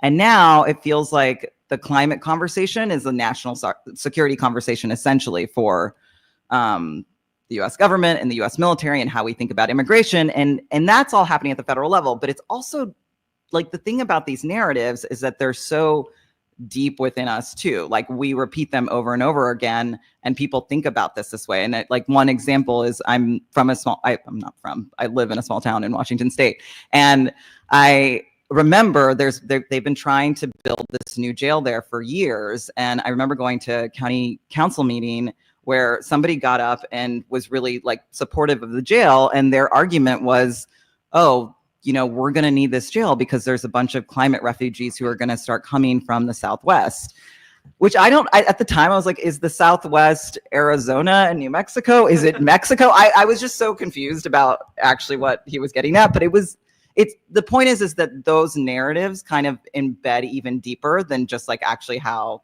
the Department of Defense is approaching this. And I think we need to really challenge this idea that climate is a national security issue. Obviously, it's much, it's a greater issue than people are really reckoning with, but we can't like reinforce this idea of who's deserving and undeserving. The next thing I want to just point out is like the environmental harms of prisons, jails, and detention centers, and that sort of securitization infrastructure is just like exacerbating all of this too. Like, questions about biological diversity, also the conditions for people inside, the use of toxic chemicals, all these other things. There's so many connections there to be made. And a lot of times, actually, one of our strategies when we're fighting a new detention center is, okay, what's happening at that location? How is it going to impact the ecosystem of that location? The first campaign I worked on in South Texas, a lot of our work was trying to show, hey, this is going to disrupt the local ocelot population. Can we try to get it to stop doing that? And similarly, so many people work on how much harm the border wall has done to the ecosystems at the US-Mexico border. Building the wall is an environmental crisis. And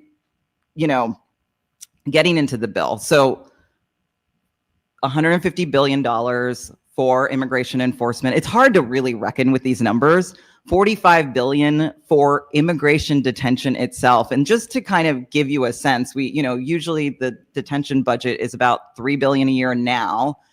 45 years ago, we barely detained anybody. That wasn't a thing we did. And with the gross mass incarceration, we see the growth of immigration detention over time. And now we're at this really both like jumping of scale moment and also a paradigm shift, which could include potentially even more offshoring, which often is really trying to scare people. We're probably not gonna have super scale, but who knows? Who knows? What can they do with $45 billion? And the things to see that, like, a lot of the growth of prisons, private prisons, county jails, the use of federal prisons, military bases, all of that stuff is on the table. Then we're also seeing things like Alligator Alcatraz, which I'm sure people have heard of, in the Everglades, where actually it's the Cypress, in the Big Cypress National Preserve, a nationally and state protected site that Florida has spent decades and billions of dollars working to preserve. So now they're putting up this totally makeshift facility where they're like, oh, if the migrants try to leave this facility, they're going to be pythons and alligators and other things. It's so disturbing. And they're trying to expand to 5,000 beds. And so what's great there is that Earth Justice and Friends of the Everglades, Center for Biological Diversity have all gone in on some litigation. And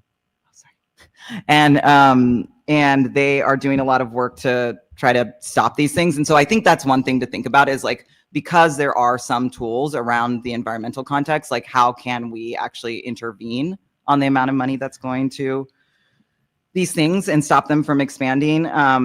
Yeah, I think I can end there. I mean, the last thing I'll just say really quickly is that, we saw this with the LA wildfires. We saw this 20 years ago with Hurricane Katrina. A quarter of the people who are, helping rebuild these places were undocumented immigrants. I think the conversation about labor and migration is a critical one that, is a part of this conversation about climate catastrophe as well. So thank you.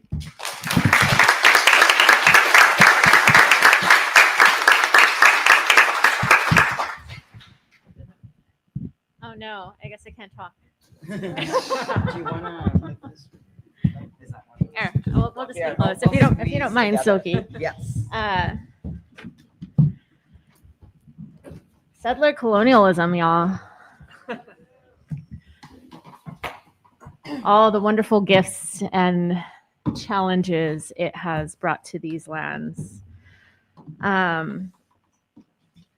Yeah, I mean, I almost don't know where to start, so I think I'll just build off some of the points that were made by the previous speakers.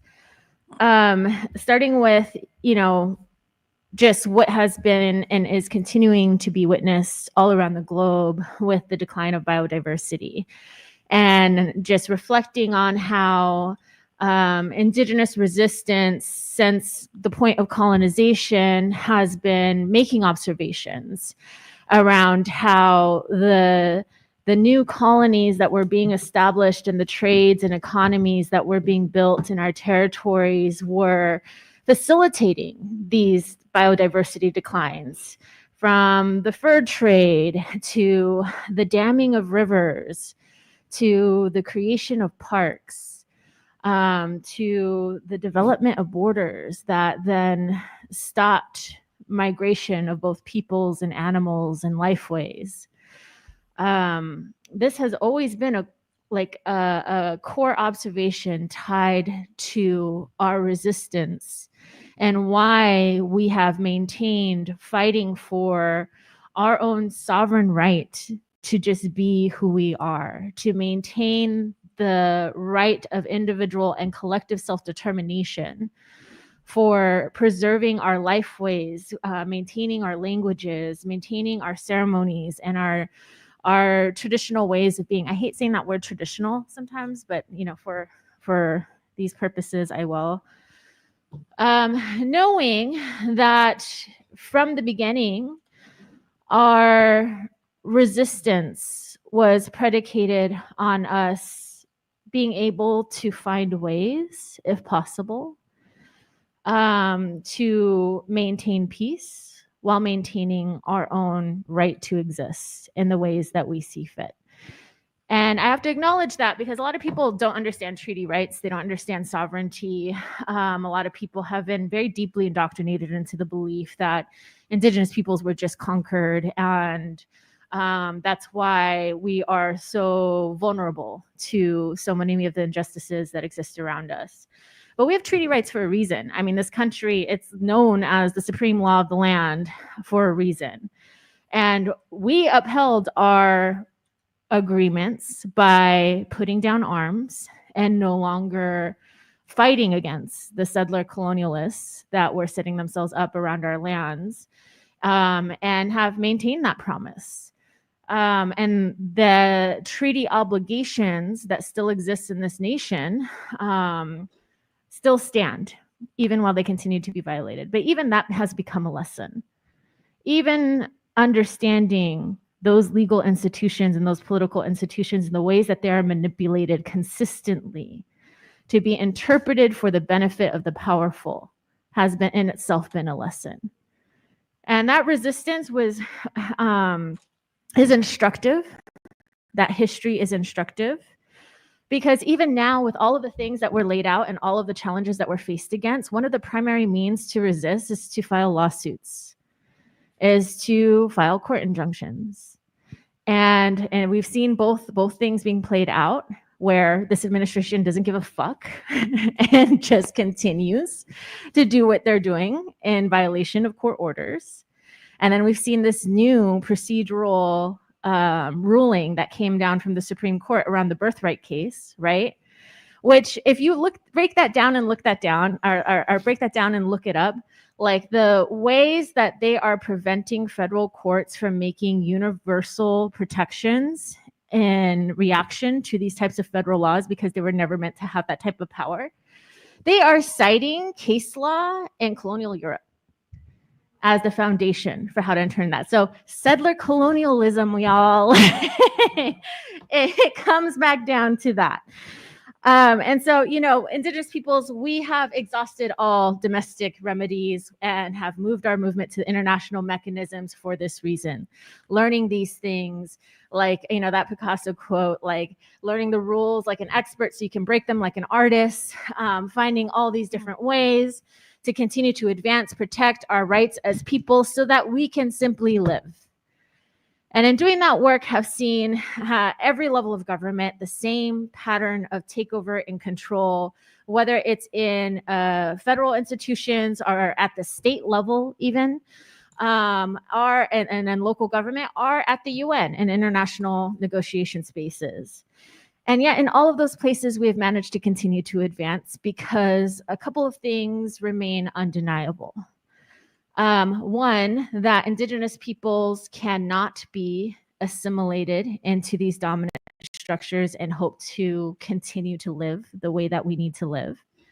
And two, that Indigenous peoples' lifeways, knowledge systems, practices Indigenous people are communists. have been one of the fundamental successful and effective strategies for preserving and maintaining biodiversity, for mitigating and adapting to climate change impacts, and for providing alternative pathways, whether it's renewable economies, regenerative economies, or whether it is education systems that reintroduce people back to a more responsible and respectful relationship with the local environment. We have maintained these pathways and these solutions. And so when we, I wanted to go back to what, Josh was saying about just transition. We really interrogated this framework. And I worked with my people at the local level to talk about what this means. We did it in a way that was appropriate for our people and for our belief systems and ceremony at the Hogan level over multiple days, because we love to talk and really get down to the root of things. I just would probably say we probably spent 5 days talking about the problem and maybe 50 minutes talking about the solution. But in that, it was so instructive because they broke down first, what does just mean? What does justice mean? And what does transition mean? And what do those two things mean together? And they went through the entire history of how disharmony and imbalance was brought to our people and indoctrinated into our understanding, our knowledges, and our practices. So everything was included in that. Everything from colonization, the long walk, the forced removal of our people, the introduction of extractive industries, the boarding school systems that for generations stole kids from our communities, the indoctrination through the current education system, the loss of language, everything was brought into that. And at the end, they're like, we don't want any damn just transition. My elders don't curse, but that's what I heard them say. We don't want any damn just transition. That just means, the way they described it, it just means stepping one side to the right, but continuing down the same path. in the same direction. They're like, justice means taking all of that into account, doing what's necessary to restore ourselves, restore wholeness to ourselves. And even in that was loaded like a long conversation. What does that mean? If you insist in my chat on posting something that you think expertly points out the hypocrisy of the far left, or debunking the far left, or making yourself feel morally superior to the far left, it's going to come at a cost from now on. If you want to post a debunk or aren't they hypocrites because they're engaging in capitalism, if you want to post that shit in my chat, what I want you to do alongside of it is post, what are you doing to fight back against these people? Because literally, if all you're doing is posting, that's not true, they're hypocrites, my Aunt Mary in California told me this thing over here. Like, if that's all you want to do, then these people are going to win and you're going to lose. So the cost now of posting a debunk in the chat is either you also include what you personally, what you specifically have done to fight back against these people, that is not posting a fucking meme or a debunk or, I can't believe socialists own iPods and laptops because that's very capitalist. If that's all you're going to fucking do, then you are not useful here. I'm going to be honest. So let us know in the chat every time you post a debunk, what have you actually done to do anything about this?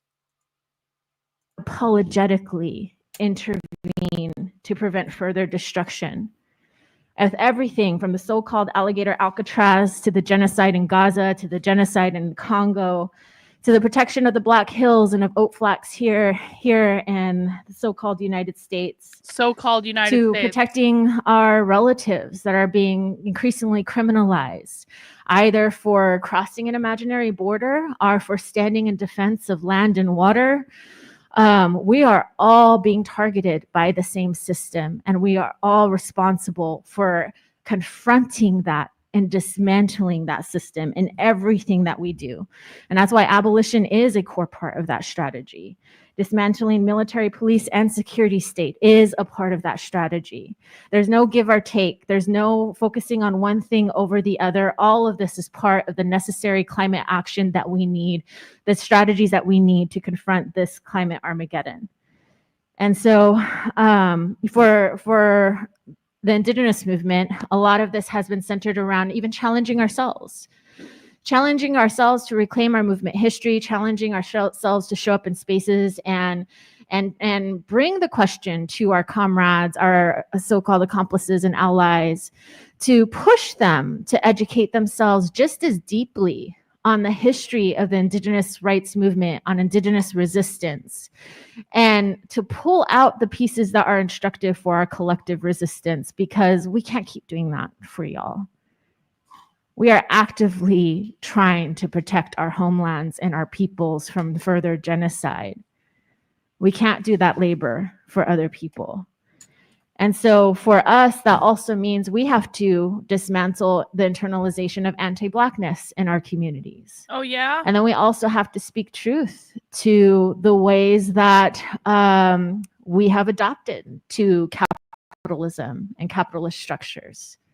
And so we have to do that work just like everyone else. But in that work, have to stay committed to ensuring that our approaches and our strategies are informed by that consistent learning. And so for us, when we think about the future of this quote unquote democracy, one, it was never a democracy in the first place. I always challenge people, like, when did this democracy work for you? Democracy, like, let's be truthful about that, right? Like, let's speak truth to that, because there's power in that. This democracy has never worked for us. But if we are to imagine what it looks like going forward, land back for Indigenous peoples, Black reparations, and migrant justice is a core part of that. Oh, hey, thank you for the... And to achieve any of those, we have to be anti-capitalist. We have to have an anti-imperialist lens. We have to have an anti-colonialism lens. I'm not going to say who sent this. I don't know if you want me to, but thank you. Maybe the focus doesn't just need to be about phasing out fossil fuels. A part of that is, how do we phase out fucking billionaires? How do we phase out billionaires? Because to nurture system change, we have to actively nurture a paradigm shift from a system of dominance over life, over nature, over each other. and Capitalism is the completely system of dominance. unapologetically invests in a system that helps us restore wholeness to ourselves by restoring right relationship to each other. Thank you.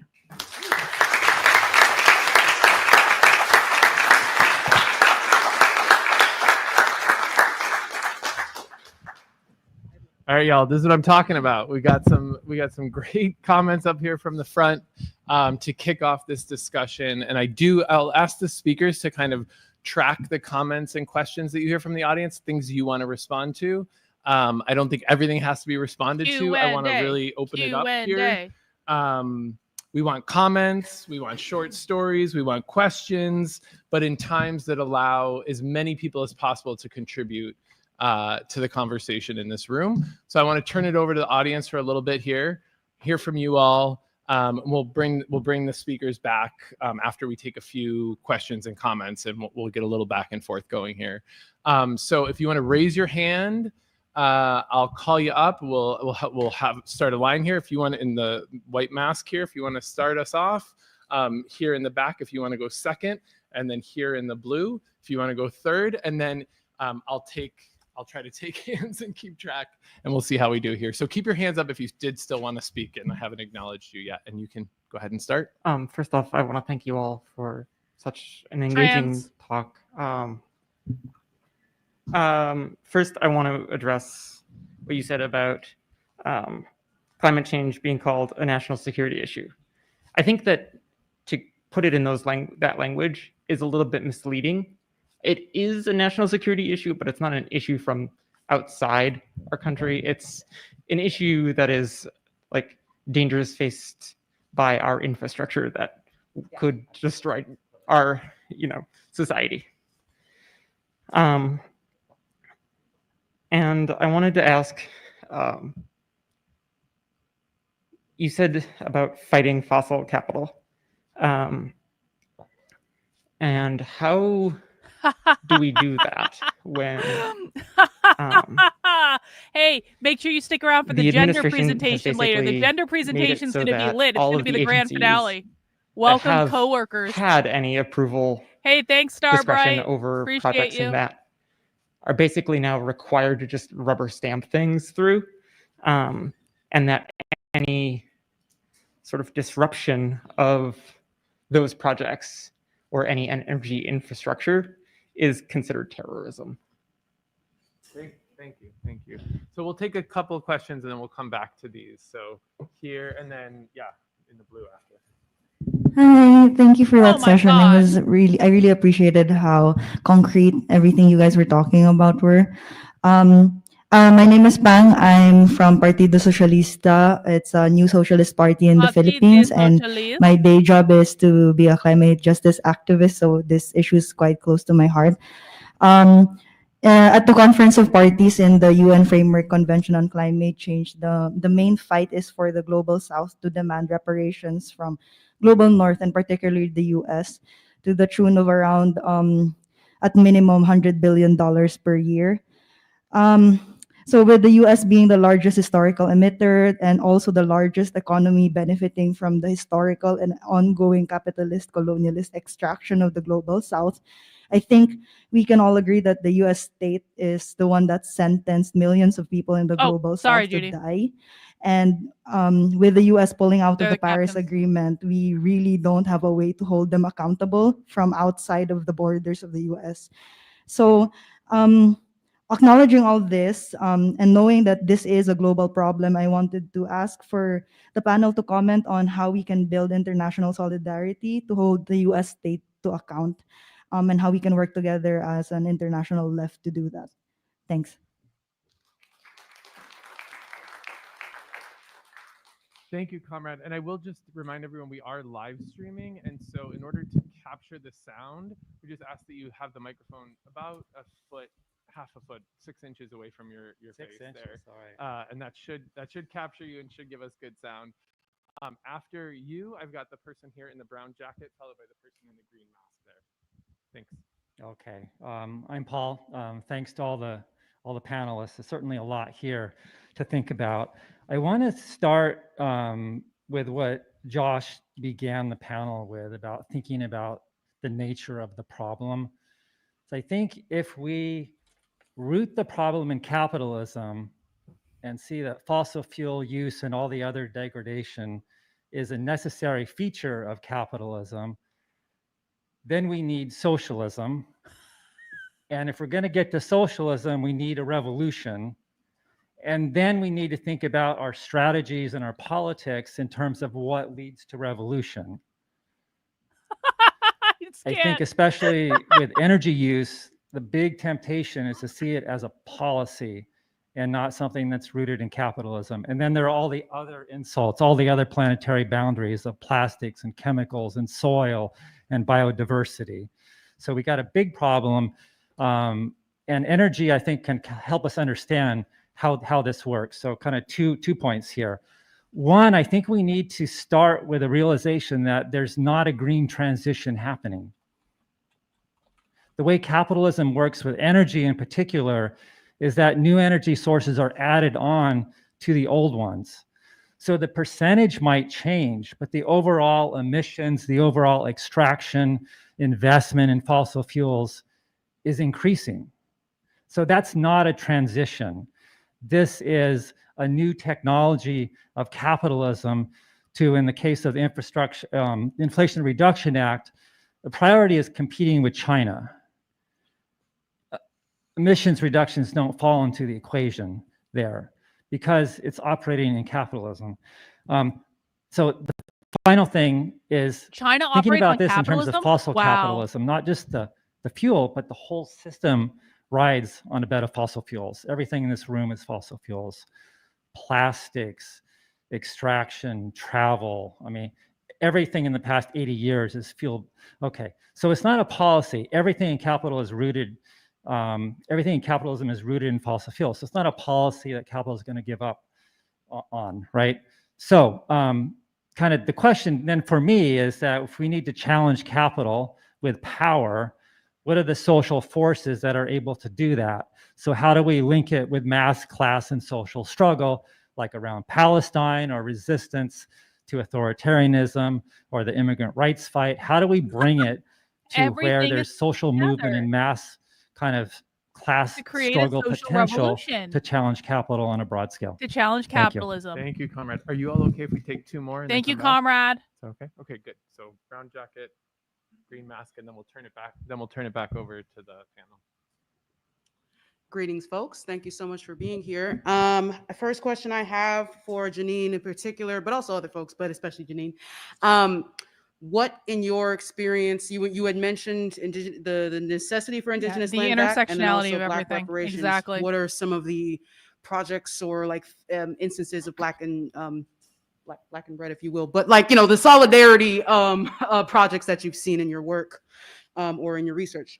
And then I also respect and agree with the criticism of leftist techno-solutionism, but I'm also thinking about the idea that for example, like we've identified the internet and the lack thereof as like very comparable to like the lack of water and all these things, and knowing that that'll be a continued part of our existence for a good while. What are some of your thoughts about getting us to a people-powered internet? And I was also thinking about militancy, because some people need to be fought. And I was thinking about the fact that a lot of militarism is, as we know, very largely associated with climate crisis. And so what are your thoughts about, of course, not militarism in our case, but like militant actions that are also eco-conscious of that? Thank you. And we'll take the question here and turn it back over. If anyone has more questions, comments, stories of organizing you want to share, just raise your hand and we'll take another round after this.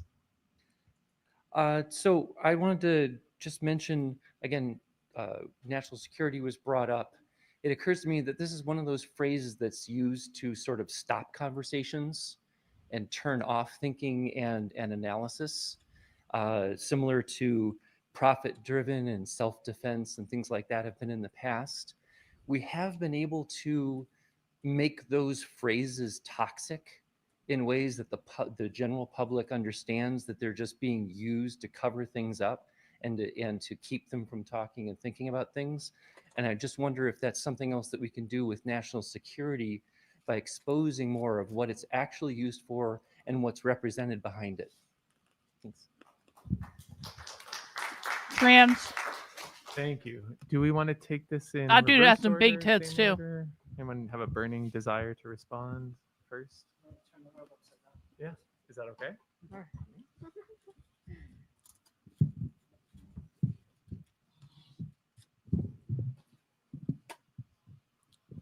Okay. Yeah, I had to go back and read some of the questions. I know not all of them were directed towards me, but a few of them I do want to take some time to answer, especially about in the fighting fossil fuel capitalism, and then what do you do when all the agencies are stacked up against you, and when resistance is labeled as terrorism.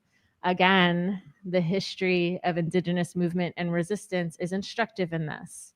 The first framework for domestic terrorism was used against indigenous peoples. We are, I don't know if any of you saw me in my shirt yesterday, the merciless Indian savages in the Declaration of Independence, and a phrase that has never changed and was just given new weight with Beyonce's new statement that she did, if anyone's following pop culture. And we're used to this. And I think that's a reality that everyone needs to get used to. There's no nice way to do this. There's no safe way to do this. There's no comfortable way to do this. We are either committed to our shared liberation and we're going to do everything possible to fight it, or we're going to continue to be scared. They are and the controlled by violent fear. revolutionary socialists, Because bro. all of the mechanisms that are in place are structured to do God. exactly that. To make you feel wrong, backwards, unprogressive, or like a criminal if you dare present any type of challenge in this way. And there's a reason for that. Because if every individual is ruled by that fear, it keeps us from building community. It keeps us from working as a collective. And so it's structured like that for a reason. And so back to like the U.S. Pulling out of the Paris Agreement, they did it again. They did it also during Trump's first administration. As an Indigenous person that works very deeply in international spaces, particularly with the UNFCCC, I'm part of the facilitative working group on the local communities and Indigenous peoples issues. I represent North America Indigenous peoples in that respect. We are actually happy when they pulled out, because when they're there, all they do is obstruct everything anyway. And what was interesting in that was how state governors, cities, local government officials, people who were still committed to climate change solutions, they're the ones that ended up showing up. They're the ones that ended up intervening and building solutions. And that was promising. But we are still dealing with a mechanism that is largely controlled by colonial states. And so the international negotiations is not a place where solutions are going to be coming from. But I do see one of the biggest weaknesses in that area is like that binary between the North and South. It is rooted in very real economic logics and realities that and injustices that need to be upended and addressed. But it also prevents people from recognizing the exploited working class, the Indigenous peoples and populations that are fighting the same fight within the belly of the beast. And we're not going to achieve justice by assuming that when the United States pays up, then everything's going to be solved. We are dealing with financial and economic institutions that have deep colonial roots, again, settler colonialism. And the United States is not the only big bad head of that beast. It is many different colonial governments. It is many different neo-colonial governments. And we have to hold them all accountable, and that requires the global community to organize collectively beyond those binaries. And then the other thing about solidarity and projects, instances and projects of solidarity between Black and Indigenous peoples. This is a really beautiful exploration that I invite everyone to become a part of. Everything from looking at the pre-colonial or the post-colonial contact history of the East Coast and how East Coast communities were developed, how Seminole Nation and formerly enslaved like relatives who escaped were able to build pockets of resistance and communities of resistance that sustain themselves for quite some time, to the indigenous connection to Black Wall Street, to the indigenous connection to other indigenous and Black indigenous resistance with all of the Northwest communities that first established themselves. Like, we have had that history actively and intentionally taken away from us. And yet the roots of resistance are deep. Everything from the culture of music and blues and how these were developed by Black indigenous relatives, to the ways that the civil rights and the AIM movement both informed each other in the 60s. And this is something that we need to take back, because the points of divergence and the reasons why these histories have been taken away from us has again been part of the co-optation of movement building to prevent the type of collective resistance that poses a threat to these systems of power. And we need to learn from those so that we can organize differently this time. And I'll stop there.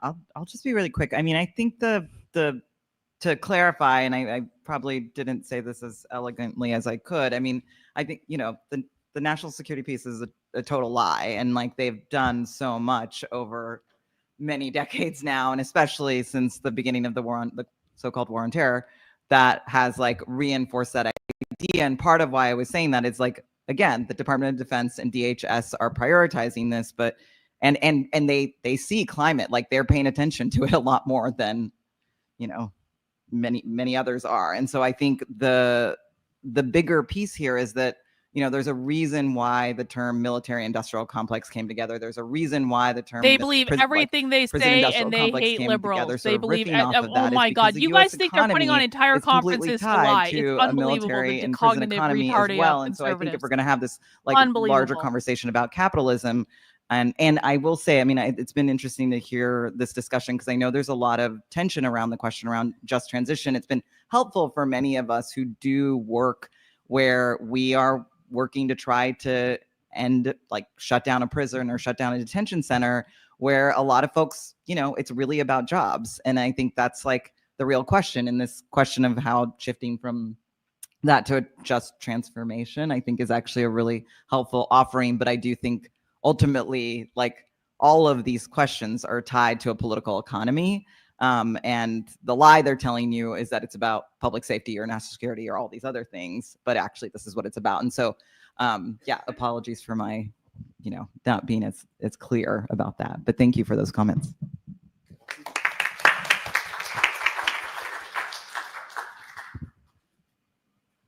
Okay, I'll start with the climate reparations question. Thanks very much to the comrade who brought that issue up.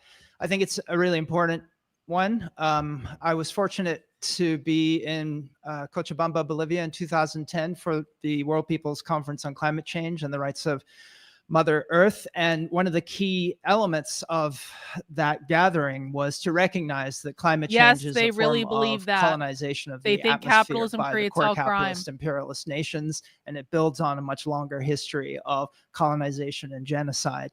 And from that flows the demand for reparations, which you articulated so well. That was 2010. I'll We answer that basically more when haven't I gotten can. jack since then, right? I mean, you know, there's a global sort of facility that's part of the the UNFPCCC, but very little money has actually been put forward. Sorry, scrambling my acronyms. Very little money has actually been put towards that. So what can we do? Well, it's important to notice that in Bernie's Green New Deal proposal, there was serious money for climate reparations. I think it was like $200 billion was supposed to be going to the Global South for technology transfer. We need to make sure that, you know, when AOC runs for president and the Democrats are putting forward, you know, a Green New Deal proposal in the next round of elections, whenever that happens, that this kind of decolonial move is part of what they're promoting and pledging. And then, of course, we need to fight to make it actually happen. In the meantime, though, I would say that we need to fight for public power globally. That's the kind of solidarity that seems really key, right? Not only to fight for public power here as a way of, in the belly of the beast, fighting against fossil capital, but also making connections and challenging the institutions that are controlled from the US that are impacting people's ability to fend off deepening of fossil capital. I'm talking about institutions like the World Bank and the IMF, which are imposing debt on countries in the global south. And one of their key demands is that they dismantle their public power sectors, right? Institutions and authorities that were built in the post-colonial era as part of land back movements, and broader forms of decolonization. So we need to be aware of that and build solidarity with movements that are fighting for public power around the world. And just very quickly, in terms of how to fight fossil capital, the person who asked that question is totally right. It's now illegal to do any kind of nonviolent protest in, I think, 30 states around the United States, anywhere near quote unquote essential infrastructure. So how do we move forward? Well, I would say, fighting for public power in both senses of the term is one way to do that. But, also we need an intersectional movement that recognizes that there are a lot of contradictions and vulnerabilities in fossil capital. We can learn from the Palestine BDS movement, right? That, figuring out how to gauge in BDS is really important. Obviously, there have been huge successes in relation to divesting from fossil capital, but I think we can take that much further. And I'll just mention one example, again, in New York, the Strike MoMA campaign, which happened a couple of years ago, which targeted a cultural institution, MoMA, whose board is populated by fossil criminals who are all trying to, burnish their laurels by being in some cultural center, but many of whom are connected to the military-industrial border regime and to fossil capital, as well as all sorts of other heinous forms of criminality. So that campaign really worked to draw out all of these connections, make them clear, and to call for elimination, abolition of that institution. So I think building these kinds of intersectional movements is really important going forward.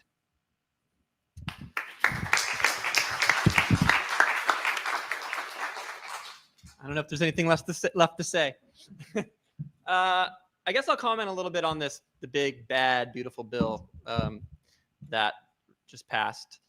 It is a setback in a lot of ways, but I think it's really important to understand that it's a continuation of policies that were supported and put in place by Democrats.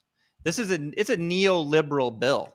It's folks. a neoliberal bill. Taking from the poor to give to the wealthy. It's a Also, when we're talking about energy, bill. I think it's really important to also understand in the last 20 years, the oil king was actually Barack Obama.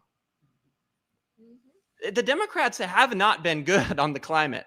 They might talk tough, they might say the right things. They might appease some of their environmental donors, but ultimately they're part of the problem, they're part of the machine. Pushing back against that takes perseverance, but it also takes understanding. It takes understanding and knowing that what we're up against isn't just this new fascist regime. It's the foundational apparatus that led to the situation in the first place. So I think that's really important to understand. And lastly, when it comes to taking on fossil capital and what this bill is going to do by allowing, in fact, I think from what I've read, forcing companies to lease in the Gulf, opening up, more public lands for oil and gas development. This has been happening. This isn't new. The oil companies actually aren't really that thrilled with this because they're already awash in oil. They don't want oil prices to go down. So they're kind of at a crossroads. They're not going to go and invest a bunch of money if they're not going to profit from it.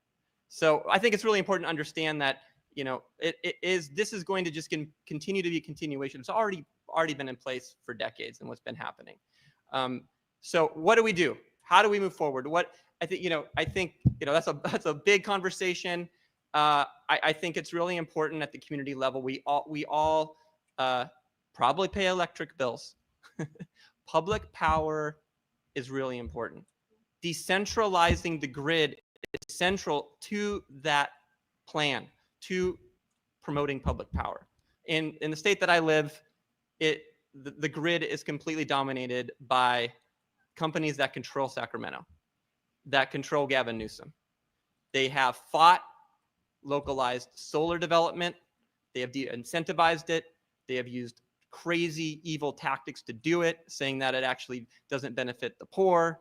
It only benefits homeowners, which study after study comes out saying that's actually not true. It lowers it for everybody. But who pays the bills? It's these huge utility companies. So we need to fight back against that. Localized power is really important. Generating power locally is very, very important. Being able to store that is very, very important. But also, it's really, really, really crucial that we all understand that we cannot continue to grow and burn more and more energy and fight the climate crisis. The AI boom right now is a huge, huge threat. There is a huge boom globally in renewable energy resources. This is true. But what we also have to understand is the energy pie is growing. Energy use is growing. So yes, renewables are still growing, but so are fossil fuels. So is oil and natural gas. So yes, the problem isn't just fossil fuels, it's endless growth, which obviously is integrally part of capitalism. So thank you so much.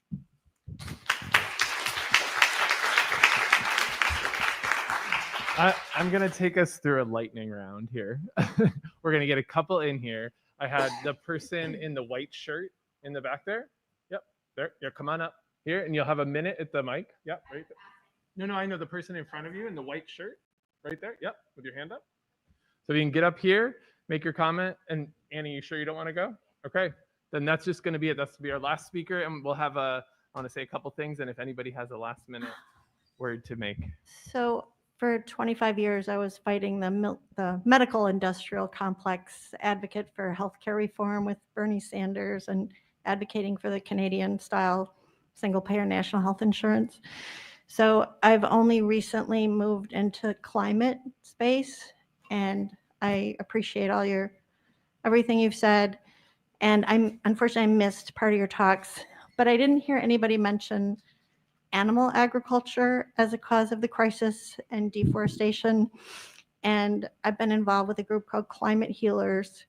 And basically I learned the earth used to have 6 trillion trees. Now we only have 3 trillion since the Industrial Revolution, basically because of the expansion of animal agriculture, basically just, deforesting the Amazon to grow soy, to raise beef, to sell to McDonald's.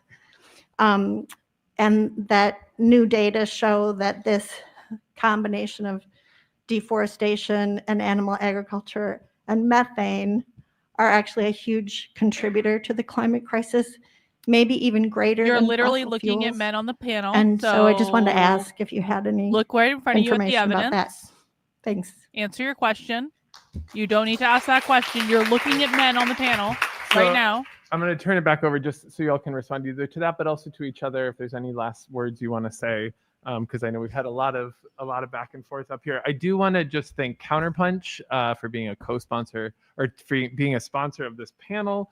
You can listen to interviews with all of these wonderful guests that go in depth, much longer than the time we have up here on Counterpunch Radio. So everyone up here has been on the program. So give a listen there. And if we want to just go back through, and we'll go back down the other way, and just any last word you want either on that question or any of the other questions that came up. And we just have a minute each. So minute each. Okay, great. I'll go really, really fast. Industrial agriculture is a huge problem. I mean, it's one of the biggest contributors to loss of biodiversity. I think we could have a whole conference just on food production and food sustainability. And, I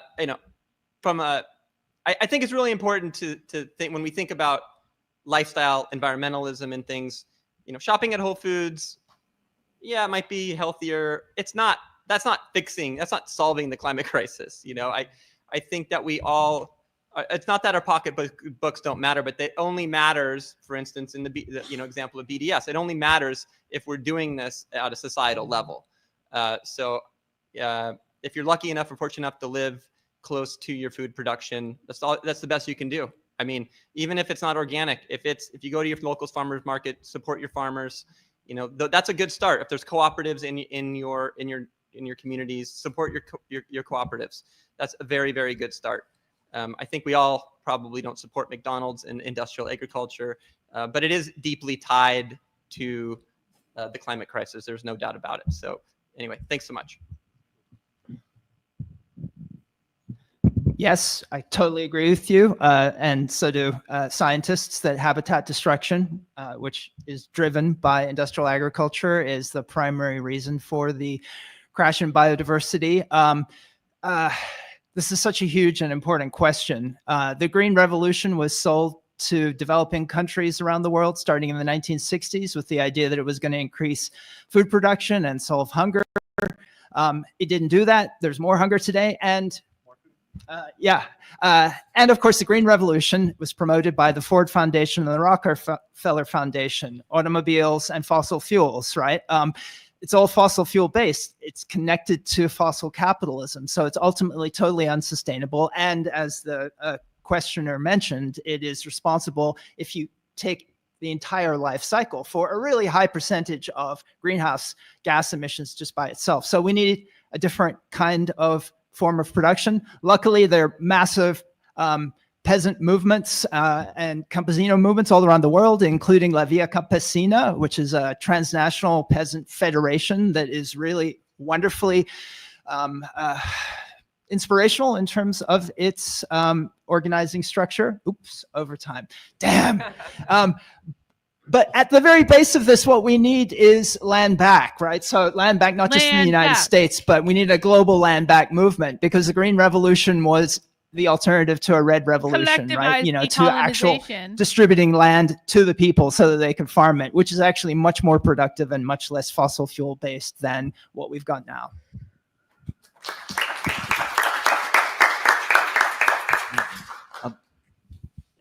The thing I'll just say is that, we don't have to accept everything that this bill did. Like, we don't know, like, we actually have a lot of power to stop it at the local level, and we need to do that work. And I feel like you might have said something about like people always turning to litigation and it's like, no, all the campaigns that we're working on are multi-pronged. Like, you should have a litigation strategy, but you should also have an organizing strategy, a power building strategy, and people are doing this across the country. This bill is going to do so much damage in so many ways and exacerbate the climate catastrophe that we have right now, Armageddon.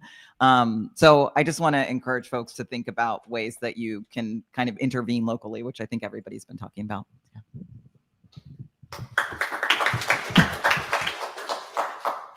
We have a responsibility, being here in the heart of empire, to fight the same mechanisms and systems here if we're going to create a model for resistance and support resistance in other places. I'll answer this when I get a chance. And we have a break doing coming up. Yes, land back and protect and uphold and learn about and connect with your local indigenous peoples and protect and uphold their rights and hold the ground with us. Hold the ground with us. In the United States, 75 to 79% of the critical mineral resources and energy resources that are needed and that are being targeted under this administration and under democratic administrations are within 35 miles of indigenous lands. Indigenous peoples have successfully created a model and preserved a model for individual human rights and collective rights. And we have the historical and movement memory and a lot of wealth of experience of navigating these systems and all its contradictions and all of its disproportionate power and injustice. And those lessons are instructive. And so this is a battle for humanity. Not any political party, not even any one class system. It's a battle for humanity. And so our first step is to fight it here in the heart of empire and then take that resistance globally. The heart of empire means the United States, by the way. Got it. Thank you all. All right. All right. I guess this is the end of this presentation. Just as a matter of a programming note, from now until about 8 p.m. Eastern time, we basically have a long break. And so this is going to be a good opportunity for us to go back and get caught up on some of the other presentations, finish that higher ed presentation. I also want to watch the Abolish the Police presentation. That one looked pretty good. There's another one about Fanon, who is basically the guy that said decolonization has to be violent or whatever. That also went on at this time. And so there's a couple presentations we can go back and watch. No, this has nothing to do with transhumanism at all. That is a completely different thing that has nothing to do with the radical revolutionary far left. Let me take some questions because people have been sending in questions. I do want to remind people that, let's get this up on the screen. I do want to remind people the very best place to support my work is over on my Substack. That is Karlyn, KARLYN.substack.com. You can sign up for $8 a month, $80 a year. I am 100% funded to do this stuff all the time. Listen, if this is your first interaction with socialism, if this is your first time seeing real radical revolutionary socialists, here's the thing. We are covering their big weekend event. So Socialism 2025 is their big annual conference that they have in Chicago every single year. But what I want people to understand is that if you're shocked at what you're seeing at this conference is not the only place they do this stuff. They literally do this stuff year round. And so what I do on my channel is we follow the radical revolutionary far left. We cover what they're saying. We follow their events. We track them in real time. We know what's happening on the far left days, months, years, sometimes ahead of conservatives, days, weeks, months, or years. Like, we are so much further ahead of right-wing commentators on this issue. And all of my work turns out to be predictive. So basically, for people who are new to me, I was predicting the targeted attacks on ICE and the deportations and basically the Los Angeles riots. I was predicting that back in January. No one else doing commentary on the left was predicting that back in January, but I was. Do you know why I was predicting it? Because I was literally tracking the groups who were talking about organizing against ICE. You can find the materials back on the Substack. I literally wrote about how they were going to target ICE and deportation facilities in January. In fact, I'll show you. I will flat out show you. Deportation.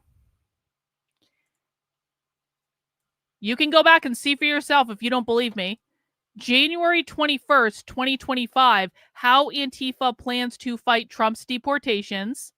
And the reason that I was able to cover this and had the whole breakdown of what Antifa was going to do to fight Trump's deportations is Antifa was literally publishing about it right after Trump got elected to office, even before he got reinaugurated. So if you want to get ahead of literally everyone else and know what the left is doing before it even makes it into conservative media, sign up for the Substack, join our communities. I do live streams Monday through Friday at 5 p.m. Eastern time. We do the Socialism Saturdays on Saturdays at 6 p.m. And I will show you them saying stuff like this year round all over the country. And you will start to understand that this is actually a very big problem. And this is much more significant than I think most people understand. I'm finding it hard to not spurg out. Any tips on opening my ears? Well, so this just takes practice. If you're new to this and you're shocked by it and you're overwhelmed by it, congratulations. You are going through the same process that every single person in my community has ever gone through since we started covering this stuff over 4 years ago. So when you first encounter this material, and you can go back and watch when I did it, it is shocking. It is infuriating. It is mind-boggling. All of this has been happening in front of us for decades. Literally, none of this is new. All of this has been happening right in front of us for decades. And no one on right-leaning media decided to talk about it or actually show it to people. And so no one knew about it. And then I accidentally stumbled upon it 4 years ago, and I haven't been able to stop watching it because it's so insane and it's so infuriating. But what I would tell you is that you just come to a state, you're going to go through the 5 stages of grief, and you're going to come to a state of acceptance at some point. And it's better to know the truth than to stick your head in the sand. It's better to understand that there is actually a problem, and that not in every crazy thing we're experiencing in the country comes back to these people. Every single time. Literally every single crazy thing that is happening in the world, it's not the fault of the Democrats. The Democrats are not even really a factor in this at all, much as people think they are. It comes back to these people explicitly. And you never have to take my word for it, because all we do on this channel is literally watch their own primary sources. We watch their events, we watch their trainings, we listen to their books, we listen to what they actually say, and that's how we decode and expose the left based entirely on their own materials. I don't do TikTok clickbait bullshit. Most of that stuff isn't even real. This is the real stuff, and it's happening around us all the time. So make sure you're subscribed to my channel. Make sure you are, have notifications turned on. Make sure you're subscribed to the Substack, all that stuff. Ray over on Rumble says the right grifters don't want Dr. K to stop their cash cow. Probably why they ignore her. I know someone else like her telling you for years in advance. Yeah, there are a lot of people like me. This is not just something that happens to me. It happens to everyone who tells the truth on the right. Let me go back and I'm going to answer some questions that have come up in the chat.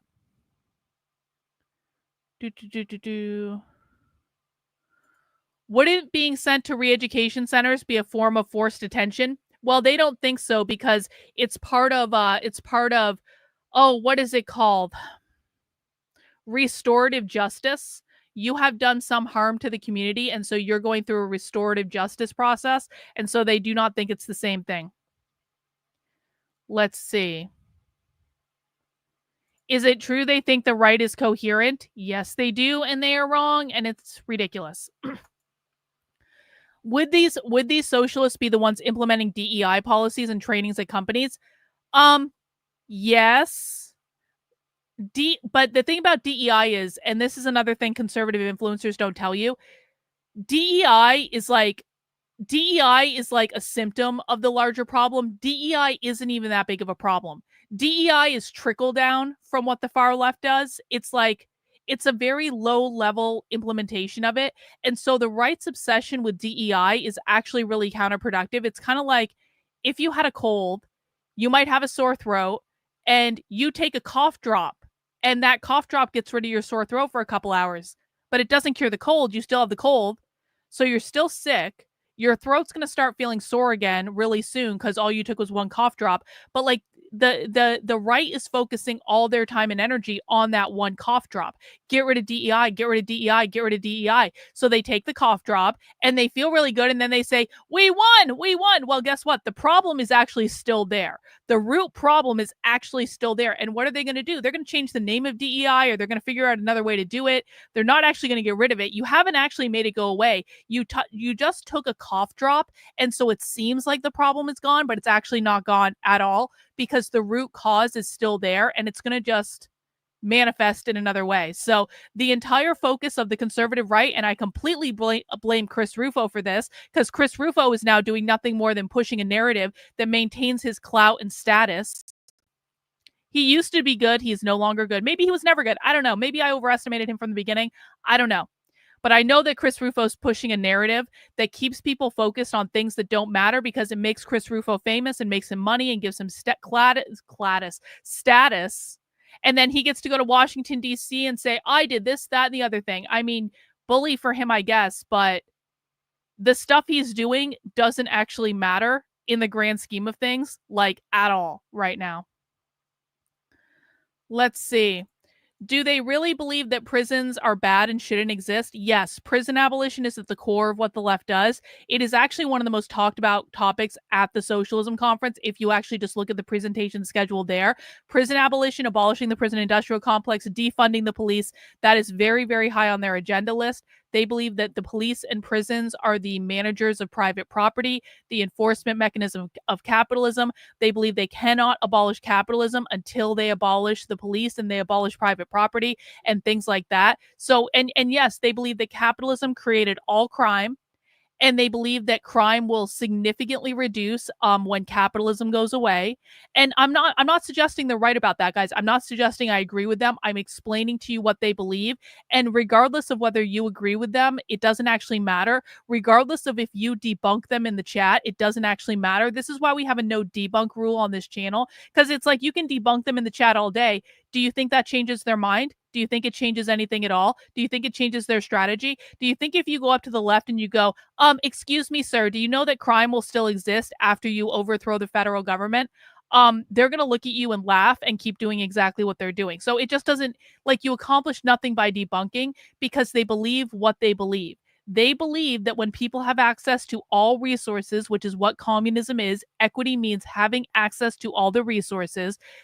They believe that capitalism, because capitalism causes all crime, if you give people access to all resources, crime will go away because people will no longer be committing crimes against property, so there'll be no reason to lock people up.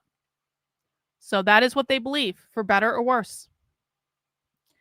They are wearing face masks as an act of community love to make sure that everyone, even the immunocompromised, can come to the conference. This is part of their responsibility as a good comrade. It's an act of solidarity. It has nothing to do with hiding their identity. It's because they are being a good comrade. And yeah.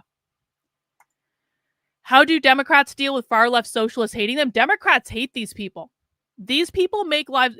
You guys don't remember this because no one was actually watching Kamala Harris's rallies. Do you know the reason why I laughed every single time someone said Kamala Harris is a communist? Because the real communists used to show up at Kamala Harris's rallies. We watched them on the channel. The real communists, the real socialists, the people we're watching at this conference used to go to Kamala Harris's rallies. Kamala Harris would tell them to fuck off. She literally did. In the middle of her rally, she didn't say fuck off, but she was like, I don't care about you guys, go away. She would basically give them the finger from the podium. She hated these people. The Democrats hate these people. Joe Biden never met with them. The socialists were all pissed off from the time Joe Biden got into office because they were trying to meet with him and he never did. So the Democrats hate them. They hate the Democrats. The only people who don't understand this are literally conservatives who insist on calling the Democrats communists. But the real communists make fun of the conservatives for calling them. Like, it's just like, it's so stupid and retarded, honestly. It is stupid and retarded. They don't care about Islam. They don't care about Islam. They don't care about Islam. The only people who care about Islam are conservatives. And the reason conservatives care about Islam is they've been trained to hate Islam because the Republican Party is almost entirely owned by Israel, and it is in Israel's interest for conservatives to hate the Islamic countries in the Middle East because that makes them more inclined to go to war with the Islamic countries on behalf of Israel, because Israel doesn't want to fight its own wars. Israel wants the United States to fight its wars for them, and so they did this by propagandizing the right wing, especially after 9/11, to hate Islam and all Islamic countries. And so this is why you guys are obsessed with Islam. Socialists don't even fucking talk about Islam. They don't care. This is a conservative issue. Again, this has nothing to do with the radical revolutionary far left. I hate to break your heart, but that's just reality. Like, that is reality. Have you heard them talk about Islam in this entire conference? Have you heard them? By the way, these are the people who the right-wing media will tell you are the big anti-Semite Jew haters. Literally, the people we're watching in this conference are the people that right-wing media have been calling Jew haters and anti-Semites for years now. We've been watching all their sessions, guys. Has anyone said anything hateful about the Jews? Has anyone said anything pro-Hamas? Has anyone said anything anti-Semitic in literally any of these sessions? This is a conference of people who conservative influencers have been telling you are Jew haters forever, and they're literally not even talking about the Jews. And more than that, Jewish Voice for Peace was a speaker at this conference. Hang on, let me show you. We have some time. Jewish Voice for Peace, going into the conference schedule. I'm pretty sure it was one of the first, this is for today. I'm pretty sure it was one of the first presentations, actually. No, not that one.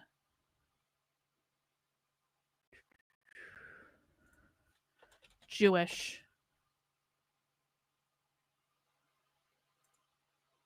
Jewish Voice for Peace is one of the organizations at this conference. Jewish Voice for Peace led a session at this conference, Building Durable Power, Lessons from Jewish Voice for Peace. Not only do they not hate Jews, they quite literally have Jewish activist organizations featured at their conference. So amazing things happen when you look at primary source evidence. You start to realize that pretty much everyone on the internet is lying, or they don't know what they're talking about, or they're shilling a political narrative. And I'm very sorry if I'm breaking anyone's heart here, but that's reality. So we have some time. We have some free time until our last live presentation of the night. The next live presentation we'll be watching. Can you guys see my screen? Hang on. Hang on. That one. We already watched that one. I've got so much stuff open on my screen right now. Okay. The last live presentation we're going to be watching is going to start at 8 p.m. tonight, 8 p.m. Eastern. Wait, no. 2 hours. Wait, what time is it? 6. Okay, 8 p.m. I'm right. I'm doing math. It's 6 p.m. Holy shit. Kings, thank you for the super chat. Thank you for opening my eyes. I'm ready to organize.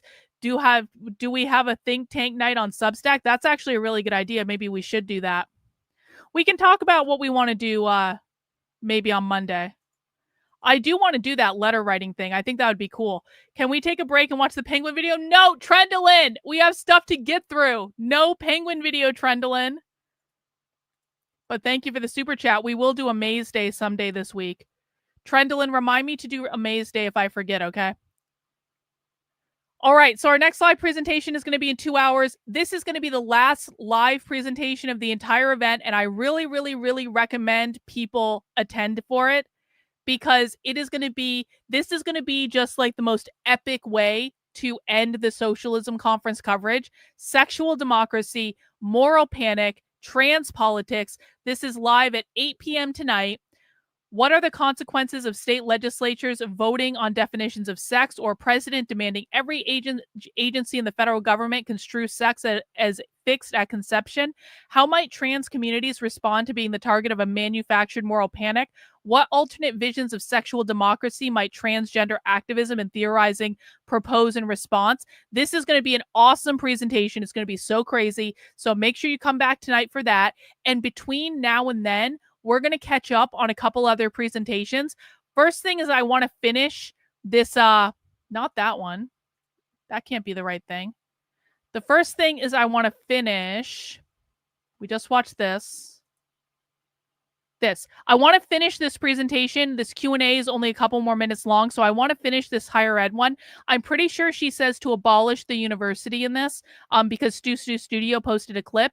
And then we're going to go back and we're going to watch this presentation. Their end is our beginning, cops, capitalism, and abolition. And I've heard really good things about this presentation from a couple people who already watched it. This was streamed earlier today. So we're going to take 10 minutes. We're going to watch the rest of that higher ed presentation. And then we're going to move into this. And that should bring us right up to the last live stream of the day. So we're right on schedule. And we've watched almost every presentation at the Socialism Conference, which is pretty rad. If you guys appreciate things, please make sure to mount the like button for me. Let me just bring the sound up on this, and we're going to finish out this presentation. And then we'll get into the other one. And it is contradictory. And there's times when I just want to quit if somebody wants to sponsor me. And there's other times when I'm happy with the work we do, especially so in the classroom. Thank you. Thank you. Hello, thank you so much for your work. My name is Janelle Pineda. I'm a grad student at UCLA. I want to ask you about what compassionate pedagogy can look like in this moment. I have a lot of students who I'm teaching right now in the summer. A lot of students who are super depressed. They are worried about parents getting deported, family members. And I feel at a loss. Something I did was I changed my syllabus to center undocumented writers. What? But I feel so torn. I'm here lecturing, or we're here in class, and you are not well. Yeah. And I've struggled so much with how do we support our students? How do we help them in this moment? And also I understand that some of the things that I'm teaching have been so important to me and so liberatory as well. Thank you for that. I have a hunch that you're already doing it from hearing you. I think the most important thing is for students to understand that you see them, and that you're not just gonna, you're not just gonna stand and lecture over them when you know what they're going through. So I do a lot of check-ins with my students daily, like before every class. How we doing? And this is even this before this political moment. Acknowledging that they're people, that they're humans, and that a lot of shit happens to you on a daily basis, and you might not have read, but you probably didn't read because you couldn't, not because you didn't want to. So not assuming that if a student is underprepared is because they don't care. So coming into the classroom with a lot of sincerity, I think that's really key. Coming in and saying, if you didn't read, that's okay. I do that a lot. I just need to know who didn't, and then we just take the time to read together. Sort of meet them where they're at, right? If they were not able to do the work, see how much of the work you can do in the classroom. Minimize the amount of labor that they do. You teach outside at of the Princeton, classroom. If you lady. can get them to be present for whatever the time it is, whether it's an hour or 3, that might just be enough. And then yes, what you're doing with the syllabus, having work that speaks to the moment, and I find that having a lot of art, I don't care if you're teaching engineering, having a lot of art, it's another way in which students can connect, and it just kind of takes a bit of the pressure of a lot of intensive reading. What do you teach? Okay, so you can have poetry, and you can have film, and you can make a parenthesis for class every day at the beginning. How we're feeling, how's your heart, and How's and your making it really heart? safe so that students can feel like they How can. how that they is your can heart, share, students? what they want to in a safe space. But but I think just acknowledging how hard it is, and that you see them, and that this is hard, and that you praise them for even being there under those conditions, I think that's enough. Thank you for your work. Come on up.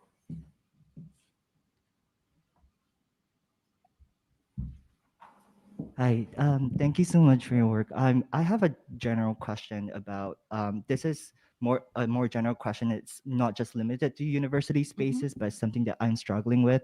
So I'm an international student here in Chicago, and something that I've been struggling a lot with is single issue. People who are very focused on single issue politics, and also like people who are in leftist spaces that are still exclusionary in their perspectives or views. And there's like one interaction that just came out. It was very difficult for me. That's what the Center like for 2 Left weeks Wing ago, Studies is. and I had an Uber So, driver. okay, so just so you guys know, so for people who don't know, I did actually start a nonprofit not too long ago called the Center for Left Wing Studies. I haven't really talked about it or done anything with it yet, but focusing now that the Socialism Conference is almost over, I'm going to have 2 major priorities for the rest of the year. One is focusing on things related to the Center for Left Wing Studies, which is going to be like the Queer Marxism Project. It's going to be creating a zine archive. It's going to be like building educational materials that are available to the general public, and stuff like that. I'm going to focus on that and book writing because I have 4 more books I want to publish this year. And so that is the big focus from now through the end of the year. So I'm going to be talking more about the Center for Left Wing Studies. But if you want to talk about having our own think tank, I'm literally trying to do it. And you're going to be able to make tax deductible gifts to it. And that's really awesome and rad and stuff like that. So more to come on that. Here who was from Palestine, and he was telling me about like how much he's suffering, and his community here is suffering, and like you're going through a lot of if you are not capable of telling me how the far left defines capitalism, no, you cannot make fun of them in the chat. We are a research group, and this is a research exercise. We take this seriously. The reason that I don't allow this is because once people start shitposting in the chat, it never fucking stops, and it really annoys me, and it really annoys other people in the community who take this seriously. Like there are people here who've been studying this stuff for years with me, and then you guys, because you're brand new, and this is no offense to you, you guys come in and you start shitposting, and it pisses everyone off. It's annoying to everyone because when you're shitposting, you're literally not posting anything different than we've heard about 8,000 fucking times before. And you all think you're so original. You all think you come in and you're like, Why are they engaging in capitalism if they don't like it? Why are they wearing masks? Why are they doing this? Why are they don't they know that they're selling books is capitalism? It's fuck off annoying. They don't have jobs. We can't do anything because they don't have, it's like shut the fuck up. And I'm not saying this about you specifically, but I'm trying to explain like the reasoning behind this. It's aggravating, okay? If you're going to make fun of them, do something smart. Like make fun of them in a really smart, original way, and that's totally allowed. Satirize them. Do something interesting, do something different. But if it's just the same old stuff, man, it's just like it's enough. Like sort of crackdowns by the government, where it's just like they have to check their social media and make sure they don't upload, questionable stuff and all of that stuff. And I sort of shared that also in my effort to build solidarity. I was like, as an international student, they're also doing this to us. And, with Trump's recent like crackdown on Chinese students, right? The same thing is happening. Oh, sorry, Judy. with other communities. And this driver that told me that like, oh, with Chinese students, it's different, because Chinese students, when they come from China, they come from like wealthier family backgrounds. That's number one. And number two, China is trying to control parts of the United States. And so this kind of like force against them is like valid to some degree. And I was very shocked, because I was like, there's just completely no way for me to participate in the interaction anymore. And it's just like, okay, he has held the ground now. What do I say? What do I do? What did you say? I didn't say anything. I just like, I just left and I gave him a huge tip. But then I was also like, I felt very gross after the whole interaction because I felt like I was just shut out. So I don't know, because this is just one example in terms of like, where like people. Yeah, I actually call myself Karlyn Marx on Twitter for a while. They hold the Don't think I ground, haven't thought the about moral that. ground, the moral high ground, right? And sometimes, like, I feel like it's very hard to, enter these spaces and talk, and also like, share different kinds of perspectives, multiply to show like a pluralism. But so I'm wondering, like, what are strategies that like we could take, or I could have taken in that situation? Well, to me, thank you for that. To me, it starts by just listening. I think we all want to be heard, right? But there's moments in which the only thing that you can do is listen, and then when you think you understood, maybe listen a little more. It's really hard to, on such a short interaction with an Uber driver, to change minds and hearts.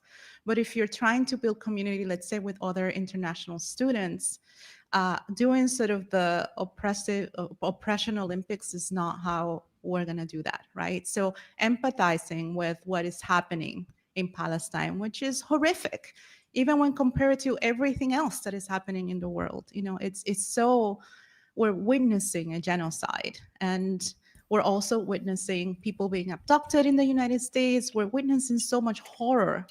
But perhaps the best way to respond is not, I'm suffering too at that moment, right? And just kind of listen and wait a minute, and then maybe share yours, which can be frustrating because you're suffering as well. So I think as you build, right, these connections with perhaps other international students, think about, the sort of the intention. What is it that you're looking for that interaction? Are you looking for support and validation? Are you looking for building, interchanging of different kinds of support, and be open about that? I want to support Palestine, and I want my colleagues to support international students as well, because these are all connected. They're not separate struggles. They all come from the same place.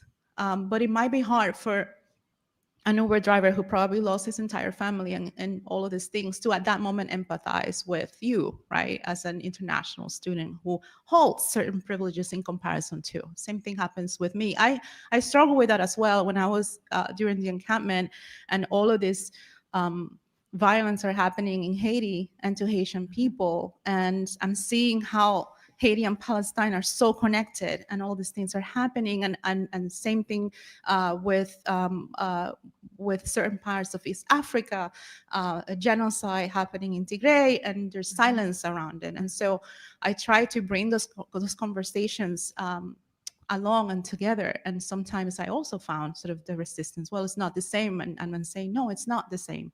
But it stems from the same place, and we are not free until we're all free. So we do need to talk about all these things connected, but we have to do it in a way in which we are gentle and we hold for the person who's suffering in front of us, and just make room for that. I see you. Yeah. Thank you.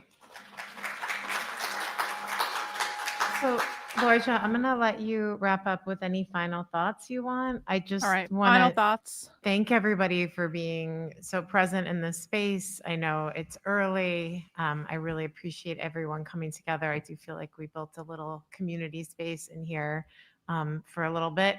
After this session, it is the lunch break, and the next session starts at 1. So that's just a logistical reminder.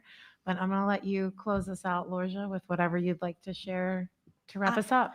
I just want to say thank you. Gracias. It's been a really wonderful conversation. I feel really held by this audience. I was a little nervous today. I typically don't get nervous giving a talk, but I was today.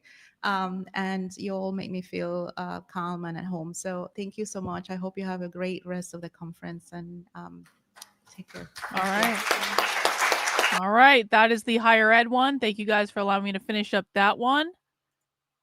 Next, we are going to go back and we are going to watch this one. Let's get this loaded up. And this is with a guy we watched the other day talking about, we actually watched a presentation from Brian Bean, I think at the 2022 Socialism Conference, where he was talking about overthrowing the government. So this guy right here is a radical, revolutionary, violent socialist that wants to overthrow the federal government. We know that. We have him on video. This presentation is called Their End is Our Beginning, Cops, Capitalism, and Abolition. Where do cops come from, and what is their true function in a global capitalist system? Are police at the core of the capitalist states that prop up systems of exploitation the world over? Join author Brian Beam and some guy with an African name that I can't pronounce for a critical conversation weaving together the threads of the movement for police abolition and the social revolution against capitalism. That sounds kind of on the nose, doesn't it? It kind of sounds like they're saying the police are a function of capitalism because they protect private property ownership. That's right. So we have until 8 p.m. tonight, guys, so we can take our time with this one a little bit. It is about an hour and a half long, so we do have some time to stop and pause for questions. And let's get this party started. Second to last presentation of the Socialism Conference. Oh, and we can fast forward a little bit because I don't want to listen to them jive or whatever the fuck.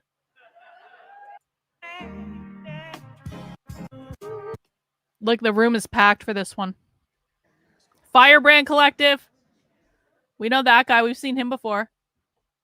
What's up, y'all? Building? What I'm talking about. Wow. Y'all having a good conference? Getting recharged? All right. Making connections? All right. That's Steve of Firebrand. My name is yeah, you're right. That was Steve. And I am here with my He's with the Seattle Socialists. And now my teacher, Brian Bean. My comrade. We're going to get into this book. There's a few things we want to handle, but I first just want to welcome everybody. I want everybody to, look, one of the things that's coming up, we got to start to do more somatic work in the left. So everybody just check in for a minute, and let's make sure we're okay, because there's a lot going on, new things going on in the world. I just saw it. Anyway, I'm not even going to say it because I think we live streaming, but I see government officials tweeting about us. Yeah, they tuned in. So and that's going to relate to these announcements. A few things we want to See, they think get the off government's paying table attention to them. First, Not really. I don't know if I've done this Not yet. really. Can we give a huge That's all right. shout out to the work that it was to organize this conference?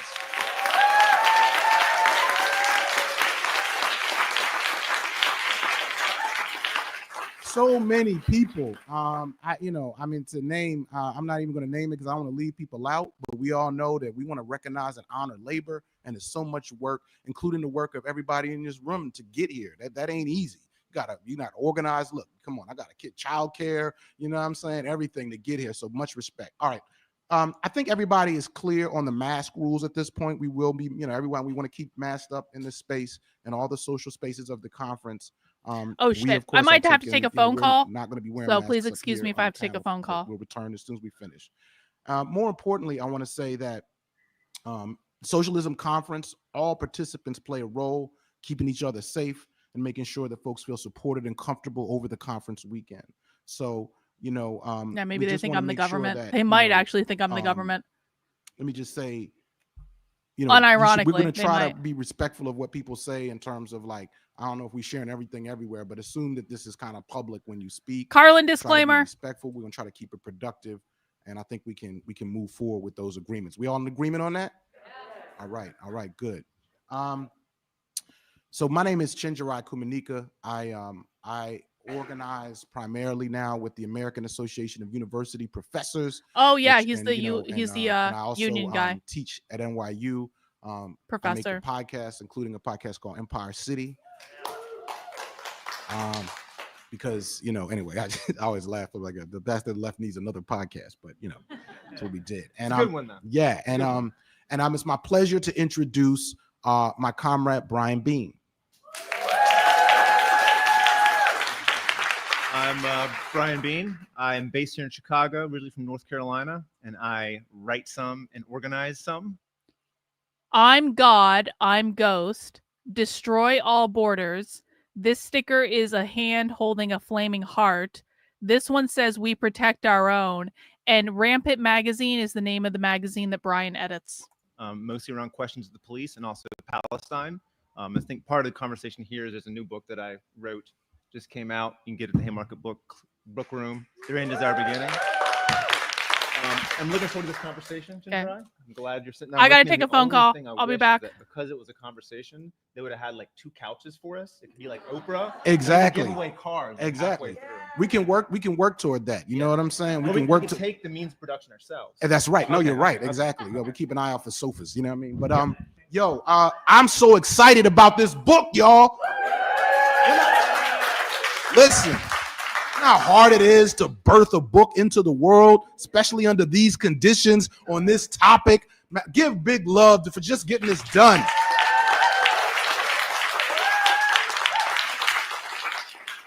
So both Brian and I made, we kind of were thinking about, policing, and one of the, interesting choices that we both made was to really try to look at the emergence of these networks of institutions and forms and discourses historically. And so we're going to come back to that question. But I did mine in a sort of what I call audio documentary format, because at the end of the day, what is a podcast, right?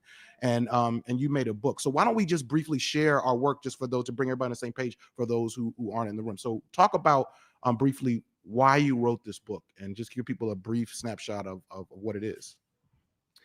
Yeah, I guess the reason why I wrote the book is because I was an activist first, and I found the need for political education about the question of the police, but particularly that situates it in the question of capitalism, because I came first to the question of the police from the position of being a socialist, and through doing organizing, working with people like Miriam Cobb, I was like, oh wait, like socialist revolution is also abolition, and so how to make that connection really explicit.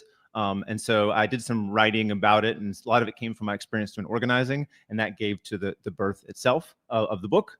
And it really goes through beginning with the origins of the police, trying to tell like a comprehensive non-academic origin story about where they came from and why that question is important. I think we'll talk about that a little bit more.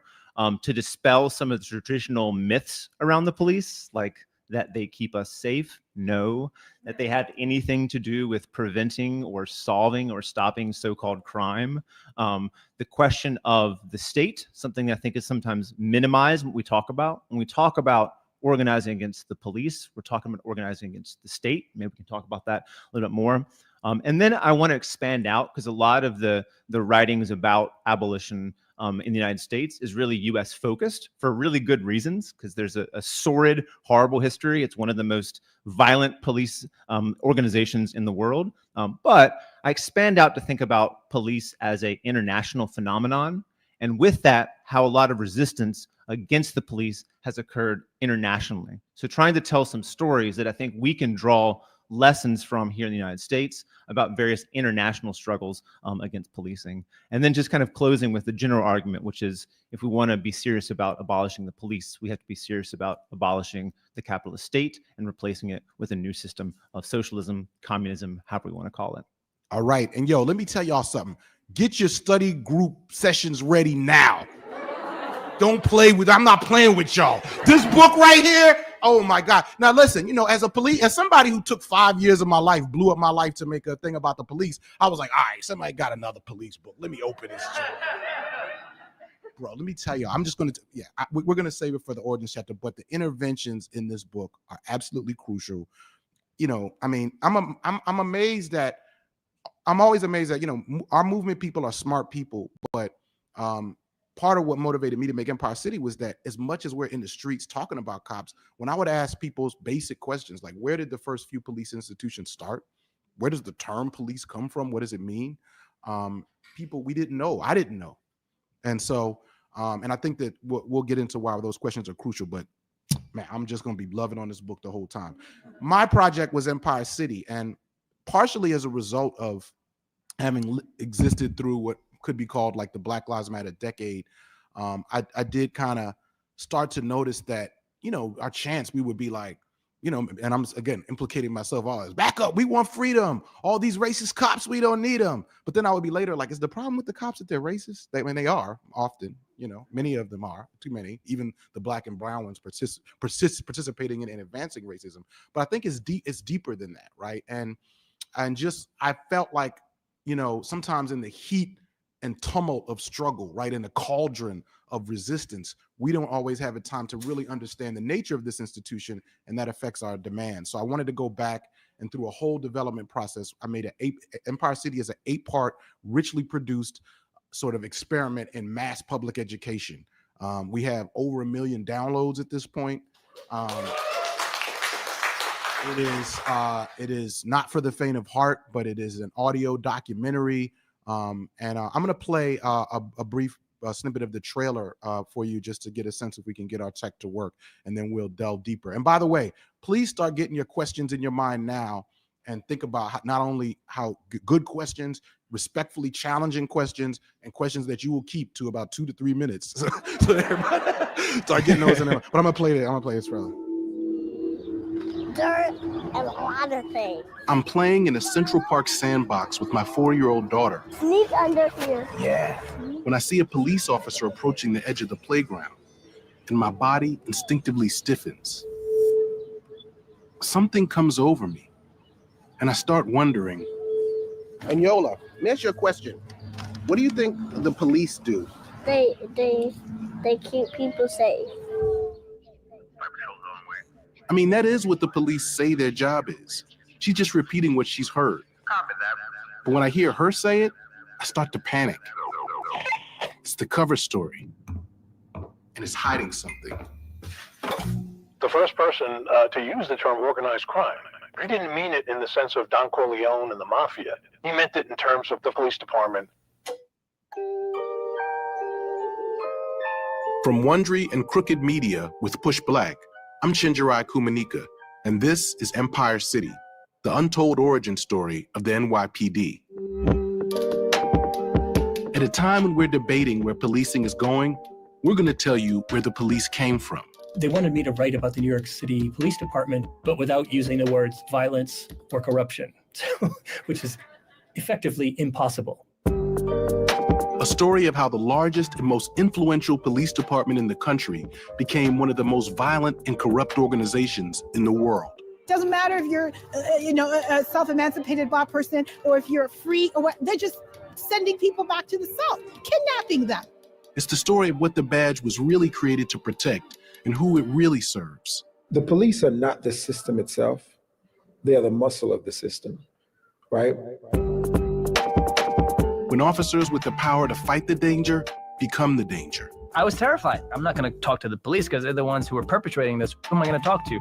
How New Yorkers have to forge their own visions of safety and go to war with the police. Let your motto be resistance, resistance, resistance. That's enough. You get the idea. Now, my instructions to you, my invitation to you all is, this podcast ain't going nowhere. To be there on your way back. Don't listen to this podcast. Read this book. Gotta read. But also listen to the podcast. But also listen to the podcast. Yeah. But the thing is, so one of the things that really blew me away, again, I think some of the key interventions for me in this book, Brian, are like, one, the way that you were, when I was trying to find the history of the police, it exists as far as like a discipline, it's in a lot of different places, right? Different disciplines, not really coherent, a lot of very dense work. You got to do archival work. You have managed in your origins chapter to really flesh out, I think it might be the first coherent thing that kind of lays out the whole thing, going from, you know what I'm saying? And brings together. And again, this is a shout out to all the other work. Shout out to everybody, right? The anti-security collective people, all the people have done that work. MPD 150 has there's great like local histories, but this really does it. But why do you think at a time when, particularly in a group like here, where a lot of people have a lot of understanding of cops already, why is it important for you to do that historical work? Yeah. First of all, I think that all the historical work, which is the first chapter, is really indebted to the people who did most of the work. What I tried to do is really synthesize a lot of stuff to paint a general picture, which I think is also what's so good about your podcast, in which you take 8 episodes and tell a really engrossing story of the origins of the New York City Police Department. And it's like you can imagine telling this rich, sordid story of rebellion and resistance for any of the major departments in the country, And so how do you tell a story then that contains all these, horrific chapters? And that's the importance of talking about the history. And so why it's important for us to kind of have a little sense about the history of where the police came from, even if we're already like, okay, they're bad and they're racist, has to do with, in the movement, you often encounter people who are like, okay, the police descended from slave patrols and they protect private property. And that's not incorrect. That's true. However, it's somewhat simplistic. And I think that drawing out some of the other elements have ramifications for our organizing. And so there's not like a linear thing where the slave patrols just magically became the cops. All right, I'm back. And one could actually imagine phone call. in capitalist society, Phone call. other ways that private property could be protected, right? You could have security guards. You could have the army. You could have militia of the business people. And all those things have been tried before. And so why is it that the chosen method of repression in every single state across the globe looks about the same? The journalist Vincent Bevan said, you can find in any country in the world a cop to beat you up. And that's true, right? And so why we answer that question? And so looking at the origins of the police as being intimately connected with the origins of the system of capitalism and capitalist states, I think is really important. And He's already saying all the quiet part out loud, isn't he? Not from a linear progression, but from a whole period of ruling class experimentation in which the system of capitalism made new problems for the ruling class. The problems for the ruling class was, in order for capitalism to work, they had to basically strip away most people's ability to feed themselves, to provide shelter for themselves, in order to force them to have to work for a wage to give them profit. And they had to take all these people and kind of have them in the same place, like the urban environment and crowds. And so you have this situation in which you have a whole bunch of people who don't have anything, who they want to force to a wage, who are all living together, working together, and then organizing and resisting together. So you have the existence of crowds of individuals who, some of them are forced to work for a wage. Capitalism also requires a certain section of people who are not able to work, what Marx calls the reserve army of capital, people that they want to actually be immiserated to keep wages low, all living in an urban environment, and in an urban environment relatively living right next to those who have all the shit, the wealthy. And so that is a problem for the capitalist class because they need people to be together and to be forced to work for a wage, but the fact that they're together also allows them to resist. So how are they going to manage that? And you look at the origins of the police and you see them trying through all these different methods of repression to find out a tool that they then use to organize capitalist society, to manage the crowds, and to repress our attempts to change the world. And if you say, okay, well, this is their origin story, then you see that the capitalist class needs the police as an institution to maintain their rule. And if you see they need the police to maintain the rule, then you reach the question about like, okay, so if we're serious about getting rid of the police, then we're not going to be able to convince them, trick them, very slowly, incrementally remove something that is a necessary tool for the capitalist class to maintain this horrific, racist, horrible society. So as a reminder for people who are new, listen, I know that we don't agree with what the socialists think, but this is about understanding what they think, regardless of whether or not you agree. They really do believe that the only function of the police is to protect the bourgeois private property of the wealthy. They really do believe that capitalism forces people to commit crime. All crime stems from the oppression of capitalism by denying people the resources they need, denying people the healthcare they need, denying people the mental health counseling they need, et cetera, et cetera, et cetera. And they believe that if people just had all the resources, they had a place to live, they had, access to healthcare, they had, all the food they could eat, they have this, that, and the other. They believe that in their system, everyone will have access to all the resources, and therefore there will be no reason to commit crime because there will be no reason to. They also believe that remember, money is not going to exist in their society, and so they believe that that's another way they're going to cut down on crime. If money doesn't exist, like, what do you want? And so they absolutely believe that, and they believe that once they overthrow the capitalist system and they have like a transitionary mechanism to communism or socialism or whatever, that crime will naturally die out because there will be no reason for it anymore. So this essential tool, you get that away and you have other bigger questions like that of revolution. Absolutely. Yeah. You know what I mean? And I think one of the real things that makes this book, I think, worth reading, because, let's face it. I mean, precisely. It's overwhelming when you make a choice. But one of the things that was really almost every single time they use the word abolition, they're talking about police abolition. The police are the teeth of the state, and the state is a product of capitalism, which must be abolished. That is exactly correct. Rewarding in the choice to engage with this book is that you give us a little brief history of enclosure, this process you talk about, right? I gotta say, by the way, just shout out to Sylvia Federici. I mean, she has, I think, maybe the best account of enclosure that I've ever seen, but you get that in this book. So you're doing like these mini histories inside of the history of the police, which is really dope. It's at once a history of police and a kind of history of capitalism, which I think is really dope. And, I think when I was making Empire City, in addition to the whole narrative struggle of how do you render this unwieldy history as history that will land, where we made it personal. For me, I was thinking about in our movements, one of the reasons why history matters is that I think even very well-intentioned and smart people may not have an idea about things that were tried before and failed. If you don't understand the vastness, right? And I think some of it is, because we don't often have a good, our opponents have been so effective at suppressing histories of resistance. We actually don't know how much people did try particular things. And we're sort of robbed of those laboratories of struggle to understand what worked and how we need to apply that today. So I think that's one reason.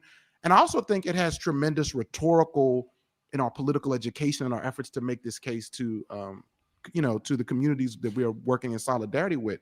And I want to come to this, which is that part of the reason I chose history is because people have all kinds of opinions about the police. So I feel like if I lead and start Empire City and say, hi, I'm Chinjirai, this is an abolitionist podcast, right? I feel like I'm going to lose most of the people right off the gate. Whereas if I just tell you a story and allow people to come along on the journey, it's a common text. And, it's based also. Do you understand why? Do you understand why they say that, Ebog? Or are we just here to own the libs? Do you understand why they say that? Do people need me to explain what they mean when they say that? Because if you think this is funny, if you think this is just funny, if you think this is all fun and games, that to me says you don't actually understand what's going on. So do you need me to break this down and explain this to you? Are you here to learn, or are you here to dunk on the libs? Which is it? Let me know. Do not ignore my question if I'm questioning you in the chat. That's not going to go well for you. I promise you. We're waiting for your answer, Ebog. Do you understand what this means? Do you need me to break it down and explain it? Or are you just here to own the libs? We're waiting. Explain. The left believes that the Constitution is a capitalist document because they believe the Constitution is written explicitly to protect private property ownership. When the left says capitalism, they mean private property ownership. That is all that they mean.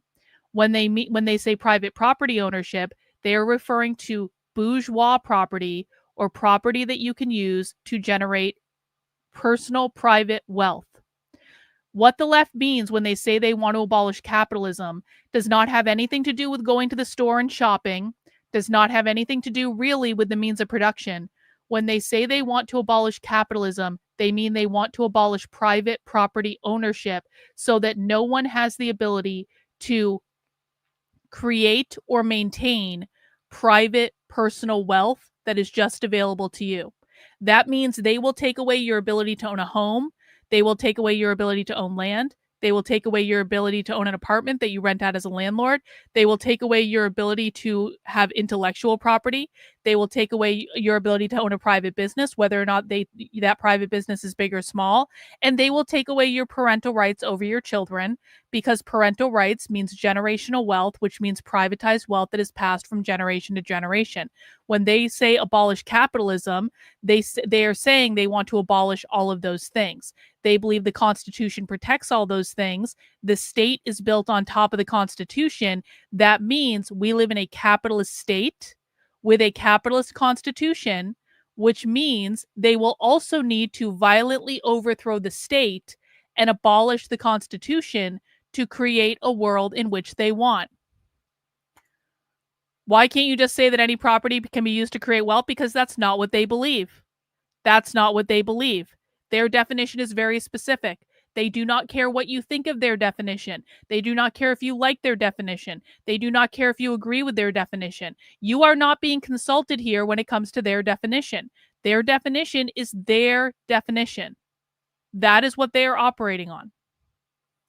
So in things which I can offer imperial justification for, right? And where there was areas where we had to kind of fill in blanks, we weren't sure, I was honest about that. So, I mean, I think there's those lessons.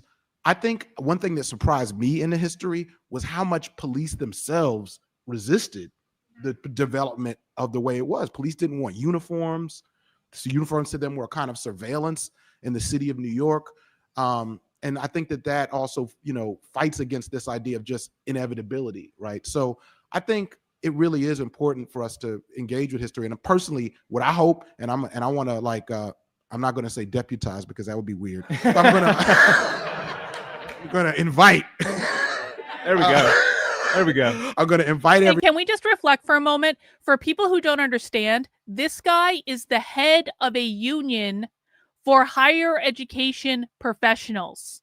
He is the head of one of many unions that specifically exist to basically organize higher education professionals.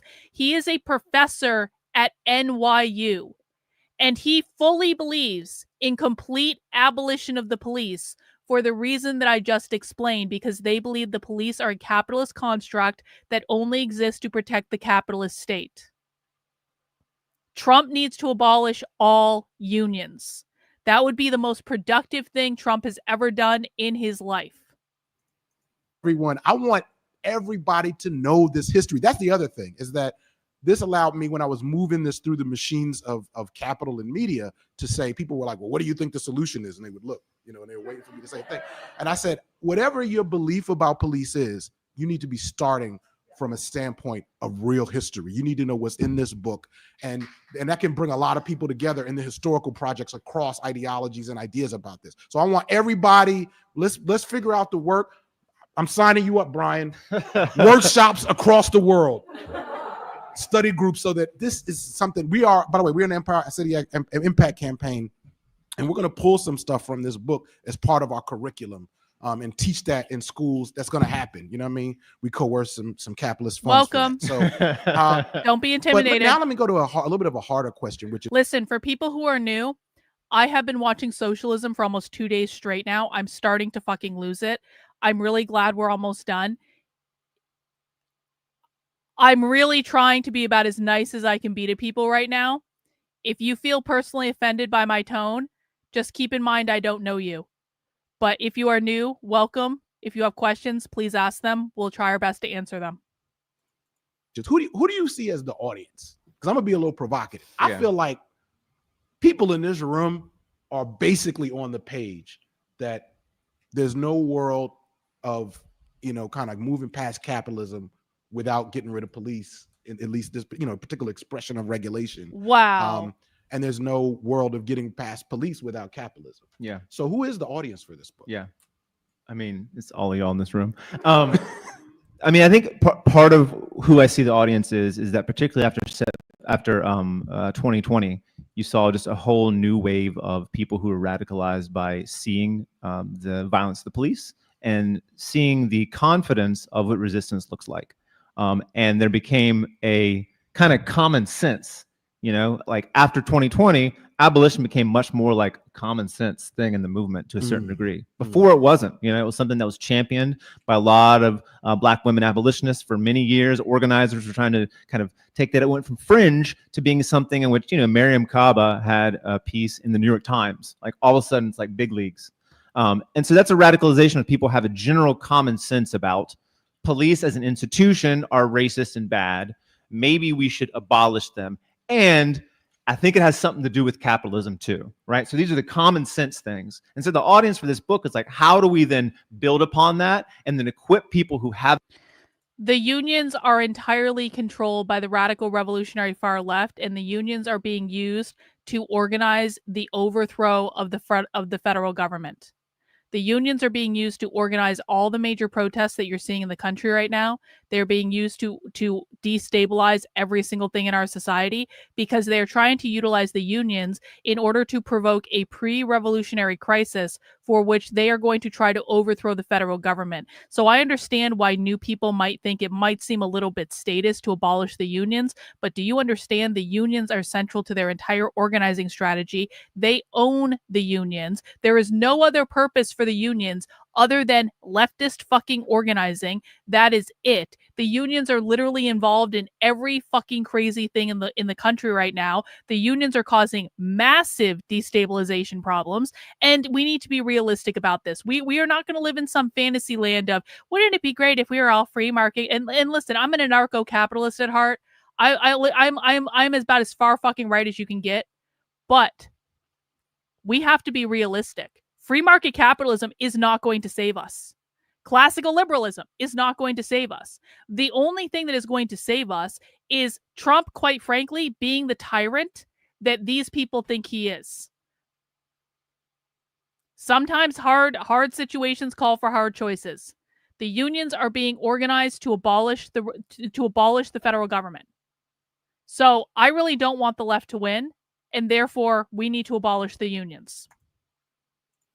Have that common sense with here are the specific arguments about how you can deepen that, how you can use that to convince other people, and how you can dispel some of the kind of challenges to that. And then lastly, the ending of it is a bit of a problem. Okay, let me be very clear. Only a literal fucking retard thinks I'm advocating for a statist fucking solution. I am advocating for the radical revolutionary far left not winning. If you want the left to win, go somewhere else. Because really, the only people that I want in this community are people who are willing to do what is required for the left not to win. And if you want to be a pussy about things because you're like, oh my God, clutch my pearls, I can't abolish unions because that is statist. That is a naive as fuck position. You think I'm endearing? That is a naive as fuck position. You having the unions is what led to the indoctrination of children across the schools, courtesy of the fucking teachers' unions. Unions are what has led to every major protest in the last several fucking decades.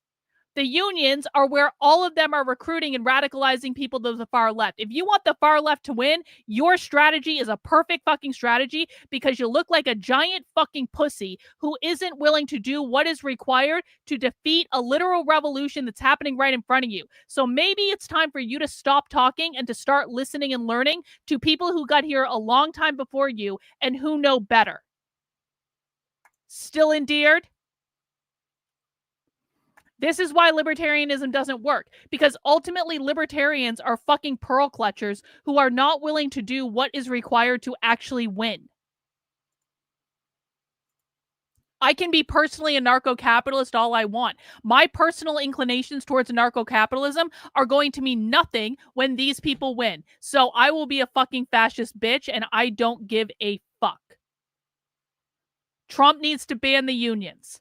Trump needs to put an immigration moratorium. Trump actually needs to do mass deportations, not just talking about doing mass deportations. He needs to actually do mass deportations. Trump needs to start locking these people up when they're openly talking about overthrowing the federal government on video at a fucking conference. These people need to go to jail. No pussyfooting around. Get them off the streets. Prevent them from organizing. Prevent them from doing all the things that they're doing. Trump needs to ban and abolish all the unions immediately. Executive order. Abolish the unions. This is where they are doing all their organizing. This is where they're doing all their radicalization. I will be the fucking fascist dictator that Trump won't ever be. Because I'm realistic about what's going to solve the problem and what's not going to solve the problem. Trump also needs to, by the way, ban the publication of all queer literature, all literature relating to gender transition and non-binary bullshit. Ban the publication entirely. I don't want any more fucking queer gender books. I don't want this shit in schools at all. I don't want people to be able to publish about it. I don't want people to be able to speak about it. I want these people, when they're teaching queer shit to kids in school, to be put in fucking jail. I want anyone publishing queer anything to be put in fucking jail. And then they need to decide how long they want to be in jail. And as long as they want to keep writing and publishing queer bullshit, then they stay in fucking jail. I want to have good old-fashioned bonfires where we burn every single queer book that exists in every fucking library. I'm not even joking. I do not give a flying fuck about the optics. I will be the fascist bitch that people think Trump is, and I have no problem doing it. Because nothing is going to stop these people until someone takes charge and says, we're not going to be pussies anymore. And I think, bro, you might just be too much of a pussy to be on my channel. I think that you're just too much of a pussy to be here. So you're going to get put in a timeout and you're going to be able to stop talking now. We're going to remove your ability to talk. And either you're going to listen and learn, or you're going to run off crying to the libertarians, complaining about the mean anarcho-capitalist who wants to abolish the unions. And oh my God, can you believe that bitch over on YouTube wants to abolish all the unions? She is not a real libertarian. Yeah, you can go have your fucking libertarian purity test somewhere else. I don't give a fuck. I care about winning. I don't care about pandering to your fucking libertarian sensibilities. God. Thank you guys for the super chats. I appreciate it. $10 from Suzanne. 20 from Donnie Girl. That's 30. You guys are making me do math in my head. Just registered for the re-education class. Thank you, Scarlett. All right. Rant over. Continuing. provocation too about being more explicit about the question of revolution connected to that of abolition too. Something that's implicit. Anyone in the movement will say, yeah, you can't imagine an end of the police without an end of capitalism. It's kind of, again, a common sense. But what does that actually mean, right? Then you're talking about, well, what does revolution look like? And should we be more explicit about what happens after? Because that's the title of the book. Their end is our beginning. The end of the police, abolishing them, running them off the streets, is not the end of the story. Right. That's when it starts. That's when we actually have the space to dream about and make the world we want to come into place. We're not going to make the alternative that's going to push them off the street. We need to get rid of them, run them off the street, and then in that place, finally, we don't have them on our backs, harassing us, shooting us, hurting us, to be able to like, okay, now we can remold the world in a Kate. democratic way Appreciate that it. is focused on real, actual safety, equality, and liberation. What do you think? I love that answer. And I guess I wonder if you're talking about being more explicit about revolution. And I think certainly in our analysis and political education, we have to be. But I wonder if this is intention. One of the things I'm really hearing and learning, people are talking about the importance of base building. They're talking about the importance of having on-ramps, particularly at this moment, right? For people, we have to become more numerous, right? One thing our opponents have done is they be very welcoming and numerous. Oh, they're not welcoming people at who all. See things very different But ways. that's funny. And so I wonder if, I'm thinking about like, look, I mean, I've moved in a lot of Black communities and brown communities, both in New York and Philly, particularly, where there is, there is a layer of support, right? Especially among elements of the Black middle class who have families. Like the policing has literally been a sort of, it's been a mechanism of the promise of social mobility. I don't know how much they really, how much is that delivered for folks, but it's definitely delivered in some ways, right? There's a lot of Black and brown cops. So when the topic of being more explicit and how we make the case, I mean, what do you think that's a little bit in tension with having to maybe, by the way, shout out to the Cop City panel. It was incredible, them talking about like how, come on. I don't know. They got a book too, which we want to shout out, another extremely powerful book, but they were talking about all the ways that they tried to pull people in. And I imagine some of those modes were not explicitly like talking about revolution early on. Yeah. What do you think? Yeah, I think you speak something that's really important. Like we had a recent mayoral election. Brandon Johnson was elected. Going up to that, the question of the police was a big issue because of 2020. And they were doing polls and they found that a majority of Black Chicagoans wanted like more police because of a real concern about crime and thanks all for the cash app. situations I that come appreciate with it. those neighborhoods. At the same time, 86% of Black Chicagoans didn't trust the police. And so here's this profound contradiction I think you're speaking to. Right. And so to dial back, I think so in talking about the question of revolution, I went far at first. It's also like that shouldn't be our main daily conversation with people. I'm not gonna like walk down the South Side and be like, we need a revolution. That doesn't match where people are at. I think the challenge for us as organizers is how we translate fighting around these immediate things, how we fight around stopping food deserts, having jobs for all, having like actual public transit that works, with then connecting up with the need to kind of take on the whole system. Because we're not going to just call for when it happens. We have to build it. Right. Build it through building relationships, trying to engage people in struggle and that. The reason why I kind of mention the revolutionary component is that while we do that, we sort of keep in the back of our minds, what is the long-term goal too? Right. A comrade of mine, Natalia, in a session yesterday, gave a good kind of metaphor about you're playing chess, right? You want to win chess, but before you set out playing the game, you got to know that to do that, you got to take down the king. Andre. If you don't know, you got to take down. Hang on. Notice in Philadelphia, their city services union is on strike now. That's the communists wanting more money to fund the communism and destabilize that local Philadelphia government. That's exactly right. And guys, you hear them say it. They've said flat out this entire conference, they're organizing in the unions. They're all union members. The unions are the epicenter of all of this bullshit. The unions are how they're going to organize their general strike. They want to do a mass general strike in 2028. They want everyone across all unions to just walk out of their job at the same time across industry to prove how powerful they are in 2028. It's so important to them. They're literally going to spend years organizing this to lead up to doing that. It might happen in 2026 if they can get their act together, but they want to do it in 2028 for sure. On the king, you'll know what you're doing. Even though you're not immediately knocking the king off the board the first bit, we got to keep that in mind while you're moving the pawns and thinking about where the bishop goes and stuff like that. I think that's kind of the relationship between the big political horizon of abolition, social revolution, with how we work with patiently the people around us and walk with them toward that conclusion. If that makes sense. No, I love that, and I think that's especially important to keep that sort of revolutionary horizon alive, because police work and abolition work is so vulnerable to capture by different forces, right? It's like it's just getting rerouted into the police department. You think conservatives say that? You're a fucking retard. Go back in your timeout, and I'm gonna make your timeout longer this time, so you talk less. Time to start listening. Hires a black cop, right? You know, and then or certain kinds of concessions, you know, or the horrific spectacles of cops doing the Cabbage Patch. You're in a half-hour timeout now. Those kinds of things, right? It's like, so we don't want, and then also kind of legislation, right? Or as my colleague Alec Karakasanis and many others talk about, more funds historically, right, back into the police. They need body cams. They need training. They need this I and that. fucking So wish conservatives I think you're right did that revolutionary horizon is important. You go outside of the U.S. context and draw on some tremendous historical and examples. I'm wondering if you want to share any of those and what were the particular takeaways. I mean, there's so many. Free dairy, you know, and the particular question I'm interested in is, and for whichever one I'm going to let you choose. Okay. But the particular question I'm interested in is how, because in all of the contexts you look at, struggles against police are embedded as part of other struggles.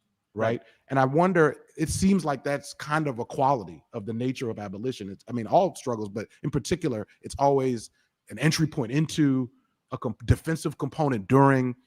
What do you think we need to know? What are these other examples teach us about how policing struggles need to fit into other struggle? Yeah. Easy question. I mean, it's a great question and like so insightful because it gets at something that is a fascinating dynamic. You look at struggle. It's like police either coalesce general grievances. Like one can, you know, the 2020 rebellion had a lot to do with the pandemic that preceded it. You know, like why did specifically this one visible murder of a black man provoke the uprising? Had to do with a general sentiment of the pandemic and being stuck indoors and the world falling apart and collapsing and the government's not providing. There's a general sense of immiseration that then was sparked by that. The other thing is that social movements also then eventually encounter the police, and that can radicalize it as well. And so many of the struggles that I mentioned, Northern Ireland in the 60s and 70s, South Africa in the 80s, across the Arab world in 2011, and what was the other one? I forget the other one. Yes, Oaxaca, Mexico. Yes, Thank you. exactly. Someone's read this Oaxaca. thing. Oaxaca in 2006. I mean, Brian examples in which wrote people about had that. other grievances that then were Oaxaca taken out to the commune. streets. And all of y'all have encountered this. You know, like, okay, I want to go talk to some politician about something or other. And at a certain point, the cops stand in your way. In Derry, they were doing peaceful civil rights marches modeled on the U.S. civil rights movement for basically ability to vote in the same and some of the discriminations against Irish folks in that part of Ireland. And the cops attacked the marches. And so at that point, one of the people that I interviewed said, the police then became the civil rights issue.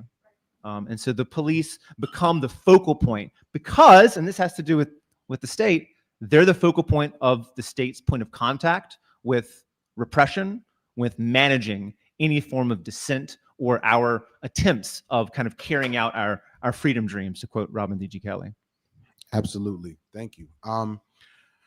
I think, you know, this makes me think a little bit about how we thought about this in Empire City. We knew that we wanted to deal with police as an empire technology, right? And at a time when, you know, people talk a lot about colonialism. You hear anti-colonialism in our movement, but there's also the language of anti-racism. And there's like this list of trying to describe these different oppressive modes. And I'm just like, I think empire has to be the key thing. Yeah. so we chose the Philippines as a sort of theater to go to, and really looking at how many policing technologies came out of the Philippines.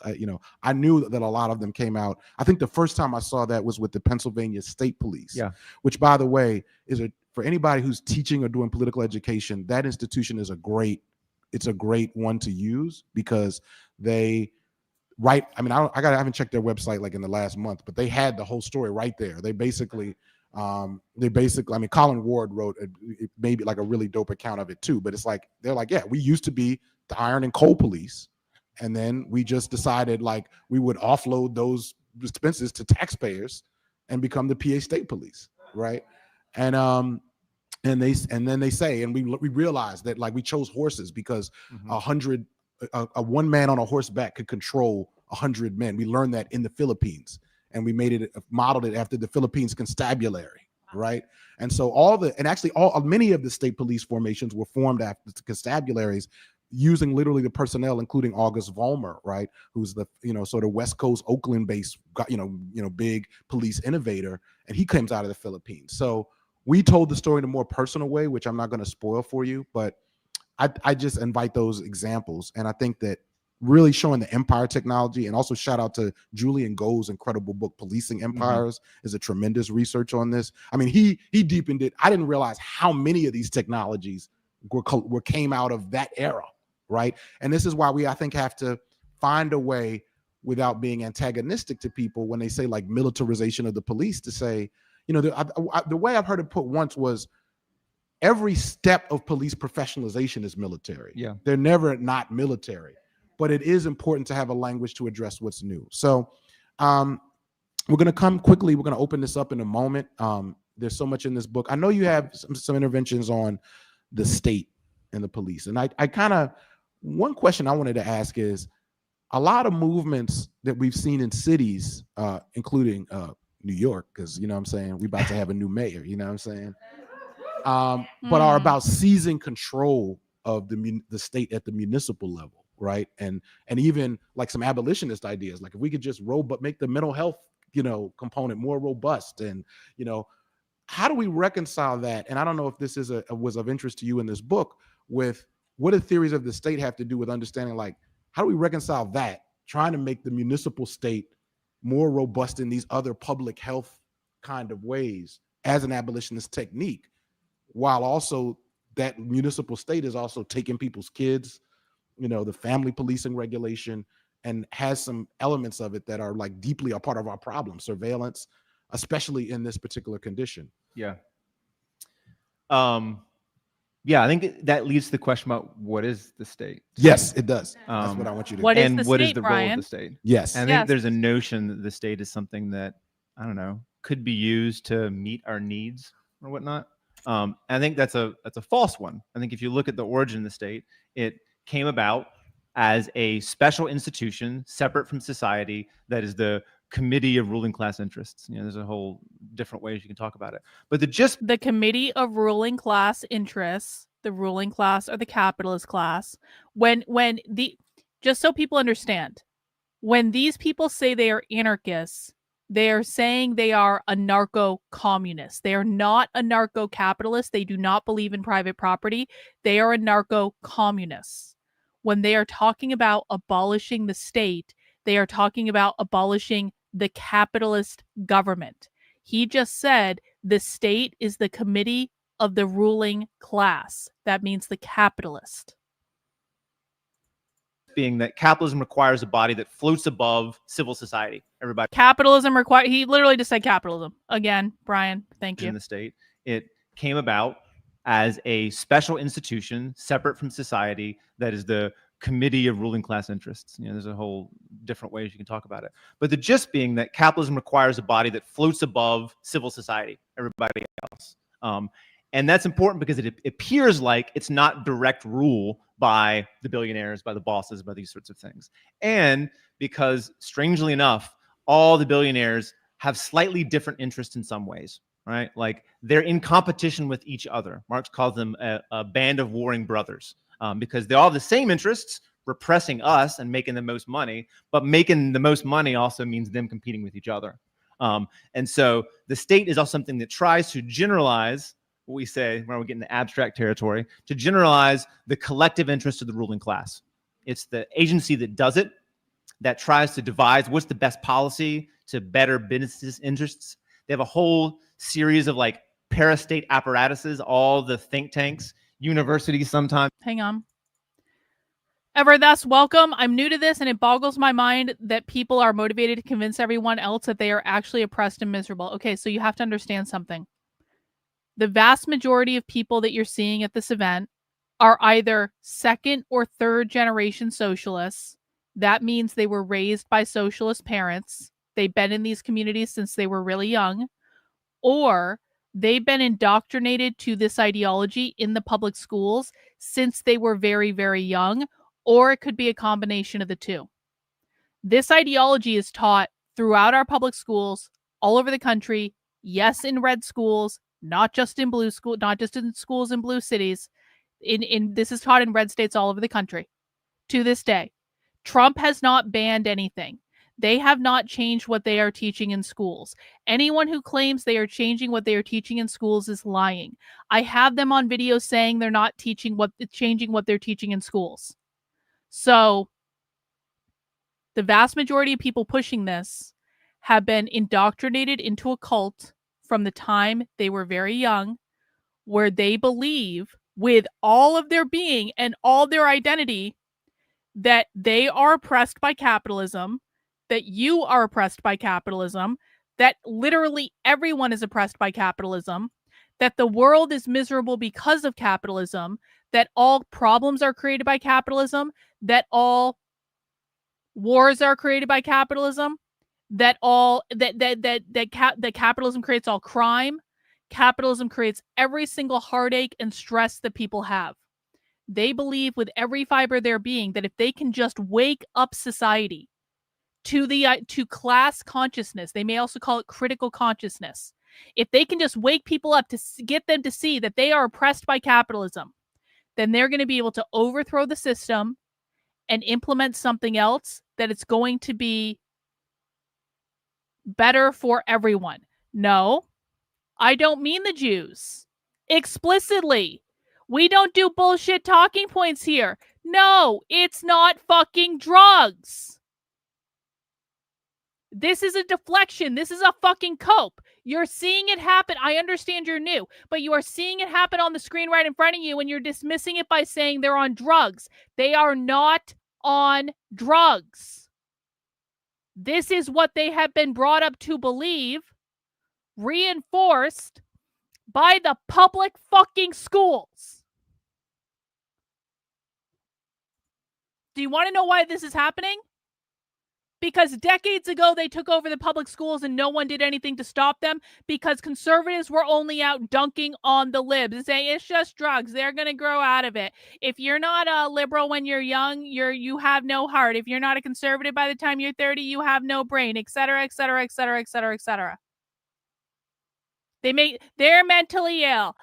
They're narcissists. They're cluster B. They're stupid. They're lazy. They don't have jobs. Do you want to know why they're winning? Because while conservatives were running around saying they don't have jobs and they're mentally ill, they were organizing and taking over the schools. And no, we don't allow this bullshit here. You're getting put in a timeout. Learn to shut your mouth and listen. My God. Yeah, well, I'm sure that's going to fix everything. Can do me a favor, ever thus. Do me a favor. Why don't you go up to a radical revolutionary socialist? Why don't you go up to this guy right here? He's a nice guy. He'll talk to you. Why don't you go up to him and say, "Excuse me, sir, I believe that everything that you believe is toxic and psychologically damaging." Do you think that's going to change his mind? Do you think he's going to stop believing what he believes? Do you think he's going to stop organizing? Do you think it's going to change anything? What if you went up to his friends and said, everything that guy believes is toxic and psychologically damaging? Do you think his friends are going to go, oh shit, bro, we never realized. I'm sorry. Now that you've told us that this is all toxic and psychologically damaging, that just changes everything. And we don't believe any of the, it means nothing. You understand that, right? I'm not trying to make you feel dumb. I'm not trying to put you on the spot, but you guys have got to understand that this is an actual problem and that saying they're all mentally ill and toxic is not going to solve the problem. It doesn't change anything. So we have to learn what they believe in order to understand them, in order to fight them, and that is the point of all of this. To give ideas to the state about what is the best way to maintain this business climate. And so if that's what the state does, and I think it's important to say the state isn't democratic, like we don't live in a democracy, we should start saying that more so. I mean, there's so many different ways. I'm not going to go into it, but people are clapping, so there's general agreement. I'm glad we agree on that. So do we capture the state, or do we try to replace it with something different? And I think it's the latter, to replace it with something different. One of the really interesting things. I'm sorry, what? Yeah, I think conservatives are mentally ill because conservatives really believe that if you just post enough memes on Twitter, that's going to defeat the radical revolutionary far left. That is an extremely mentally ill way to view. If I just post the perfect meme on Twitter that gets 1 million shares and hearts, I will have defeated the far left. That's exactly. Hey guys, you know what we need to do? We need to defeat the state. Hang on. Say that again, Brian. Say that for the recording, Brian.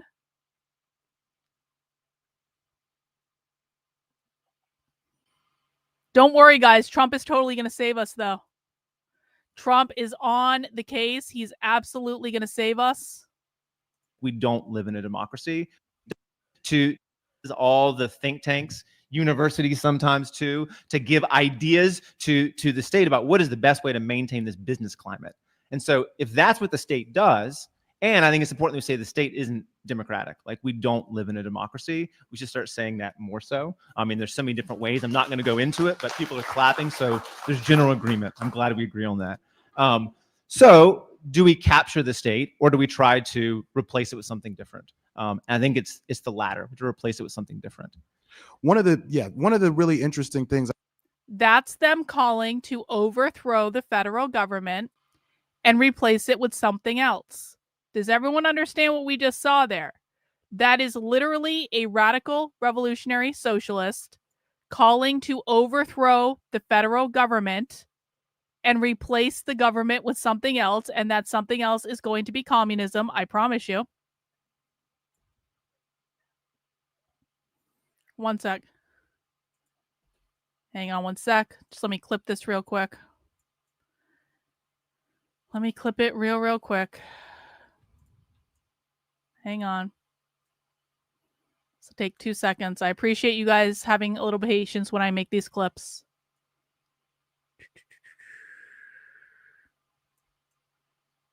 One second. Almost done.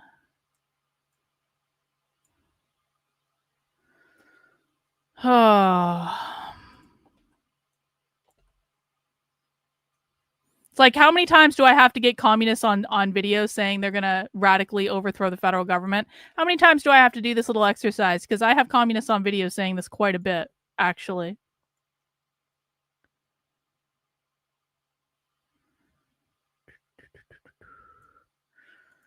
There we go. Okay.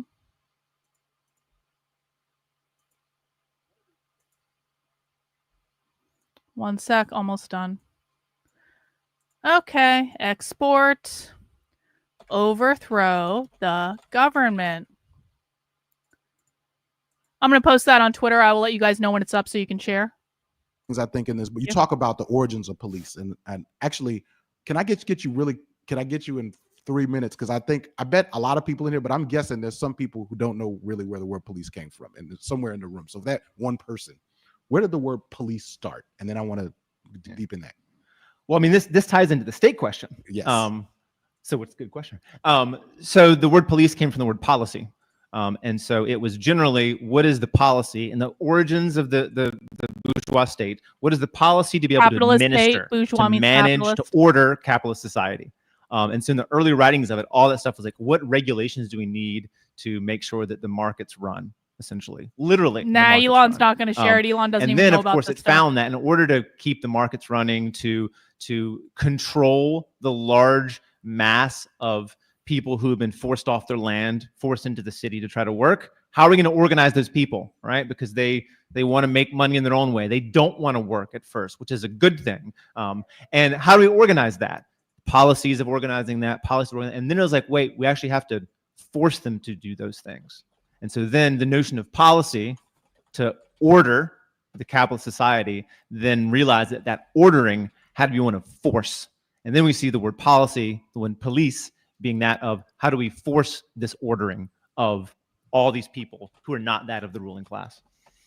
One, and if you want to slow down a count of this, I mean, there's many places to go for code, but also Mark Neil Kluse's book, The Fabrication of Social Order, is an incredible account of this in Europe. Now, Mark doesn't, and I don't blame Mark at all, he doesn't engage with like the sort of slavery origins component and that component, but he does deal with the emergence of police as a governing thing out as we kind of coming out of feudalism, and we want to fabricate a sense of some kind of order.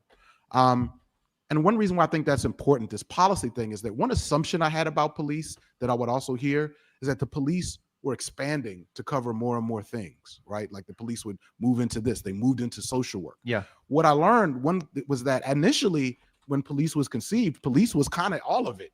It included, for example, in the UK, the healthcare system was a system of police, right? And it was later those things. So police was sort of first, and then those things were given different names. And what I think that teaches us that's important for our movements is that the state has a role. We talk about the repressive role of the state, but the state also sees itself or narrates itself as something that is supposed to care for us and provide.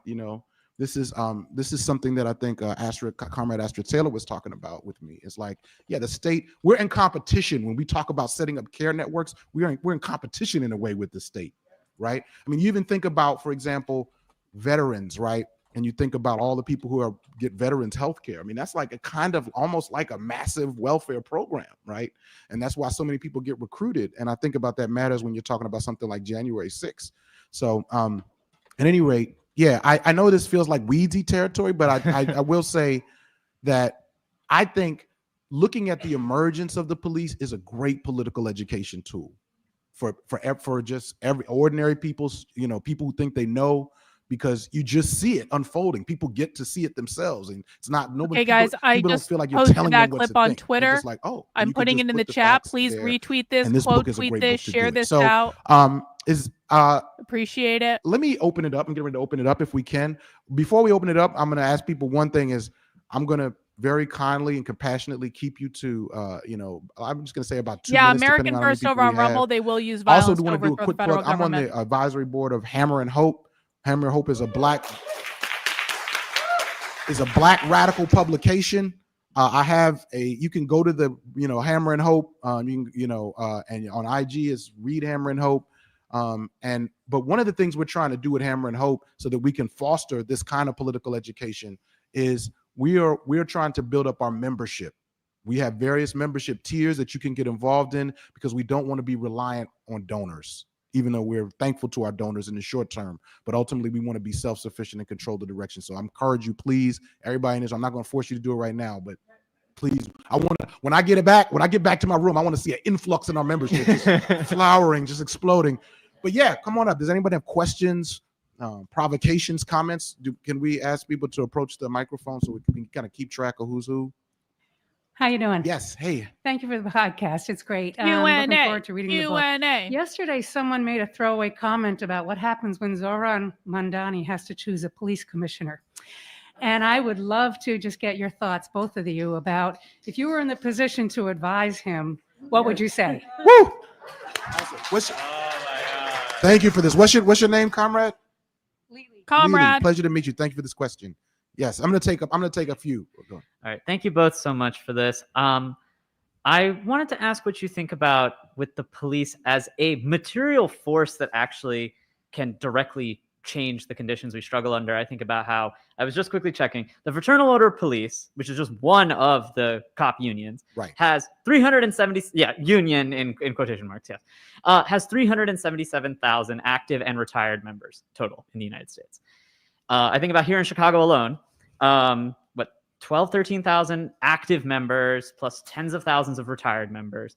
And that's a that's a real force, right? Mhm. That's thousands of people who are materially and ideologically committed to policing as a project. And so how do you think about that and what that does to our movements and to the broader conversation that we're forced to struggle under? Great question. Thank you. Thank you. Hi, I'm Kim, they, them. I'm from Chicago. I have a kind of like personal question. So I'm Puerto Rican, and my dad was born in the Bronx, and my uncle was a New York City cop. And he passed away when I was in elementary school. So I never got to, quite honestly, when I was 11, I was not a leftist yet. But so I hadn't really, asked him those questions before he passed. And I have a lot of trouble getting my family to understand the point of abolition because they're like, well, Uncle Eddie was a good guy. He was a New York City cop. Totally. And, like stop and frisk was happening when he was a cop. He was part of that. And so I'm kind of like, how do I explain to my dad that his hero, essentially, his older brother, probably did some really bad things, and why we need to break down that system in order to be free?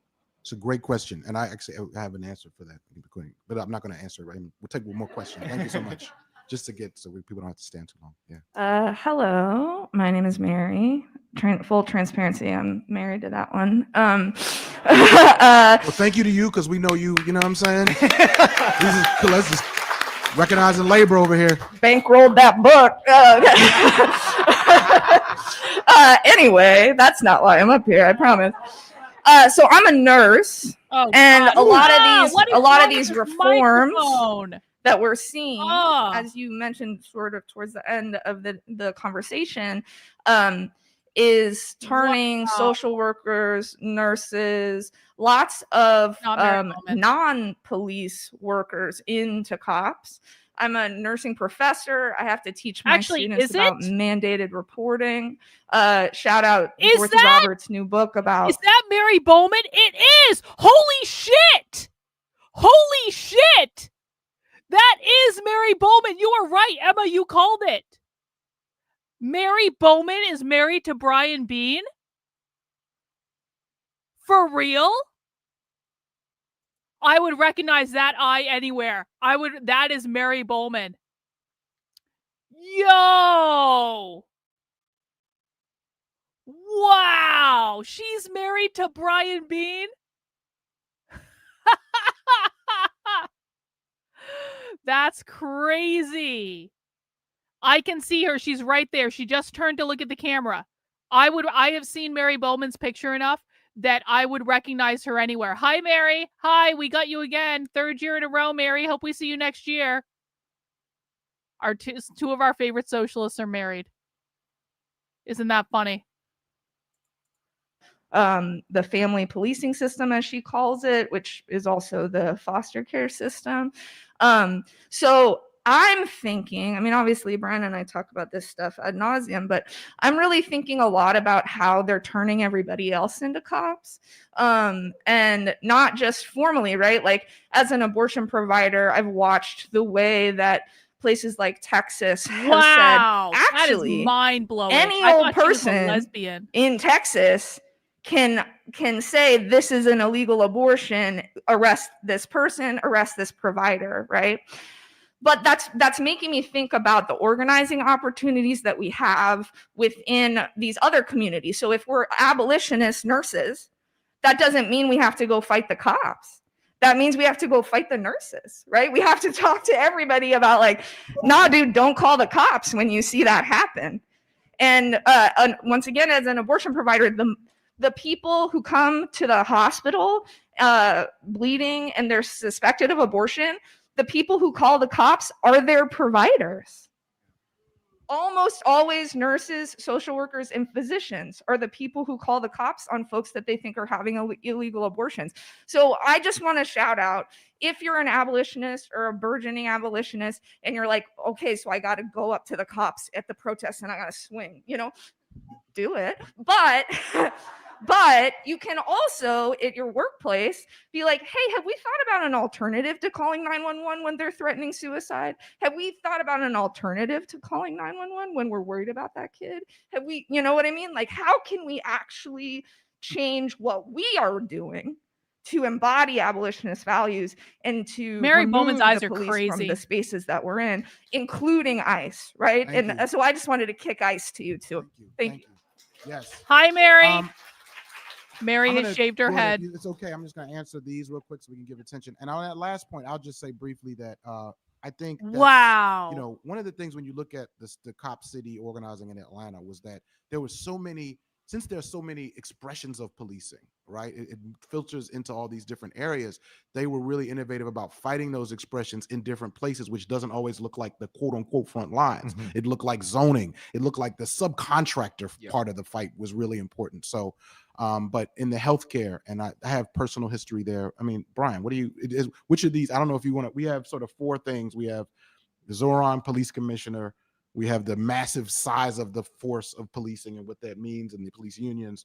We have the whole thing about the you know, how do you make the case when people have family who are cops? I mean, Yeah. Any one of them you want to take? They're also good. I know.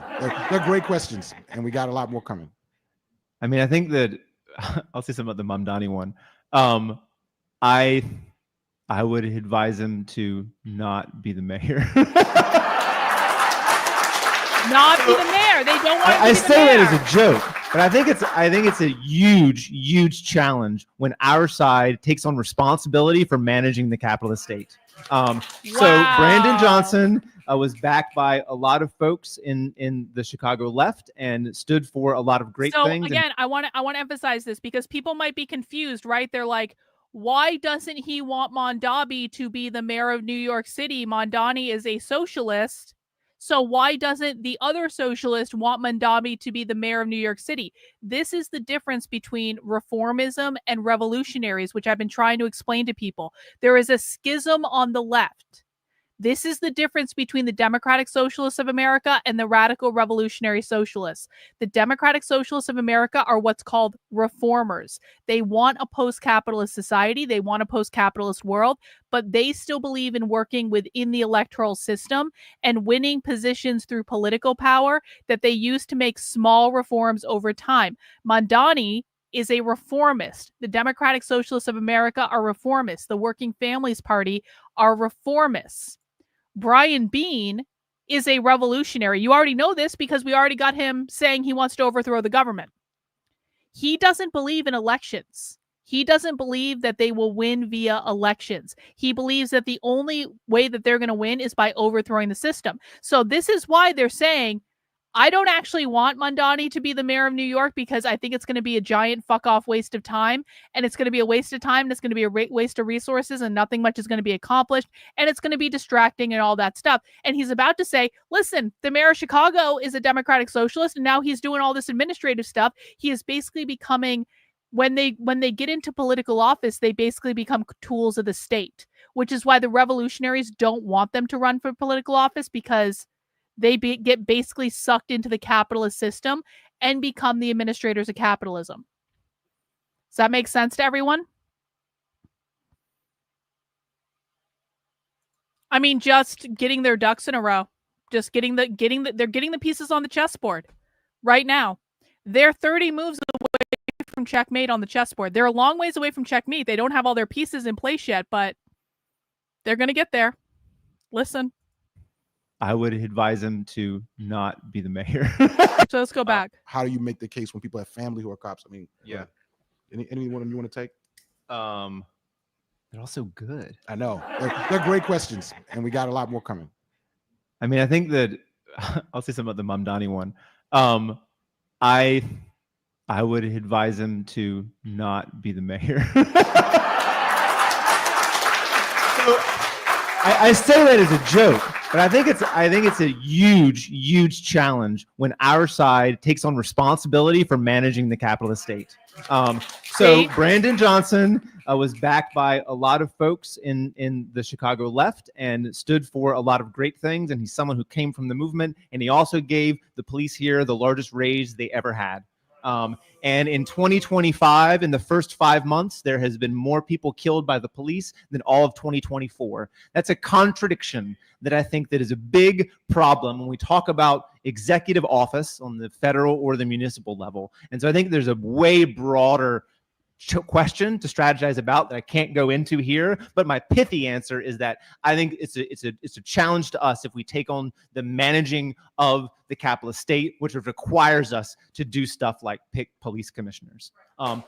However, in a fantastic sci-fi world, which is awesome, we can talk about fantasy and connecting with stuff. You know, you could imagine what if you did have someone who went in not to be like, I'm going to manage the state, I'm going to show you how good I am at governance, but actually to put Brian Bean is basically about to say, how about if we got in and we just started overthrowing shit in Minecraft? This is just fantasy. This is just our fantasy, guys. This is, if we were to create a sci-fi novel, what would we do? If we were playing Minecraft, how would we do this? So he's about to say something about overthrowing the government, using the government, but he's saying this is a utopian visionary exercise. This is just a fantasy. We're just making shit up right now. You guys catch that? In a fantastic sci-fi world, which is awesome. We can talk about fantasy and connecting with stuff. You know, you could imagine, what if you did have someone who went in not to be like, I'm going to manage the state, I'm going to show you how good I am at governance, but actually to push the crisis further. So what I mean by that is, it's like, okay, so what if he's like, all right, well then, New Yorkers, organize yourselves, take over the factories, and I'm going to tell the police not to, and there's forces of confrontation, right? And I'm saying that, you're like, that sounds crazy. That's something that hasn't happened. There's been historical examples where they're going to take over the factories, right? Brandon Johnson gave a very good speech about ICE raids in the city of Chicago.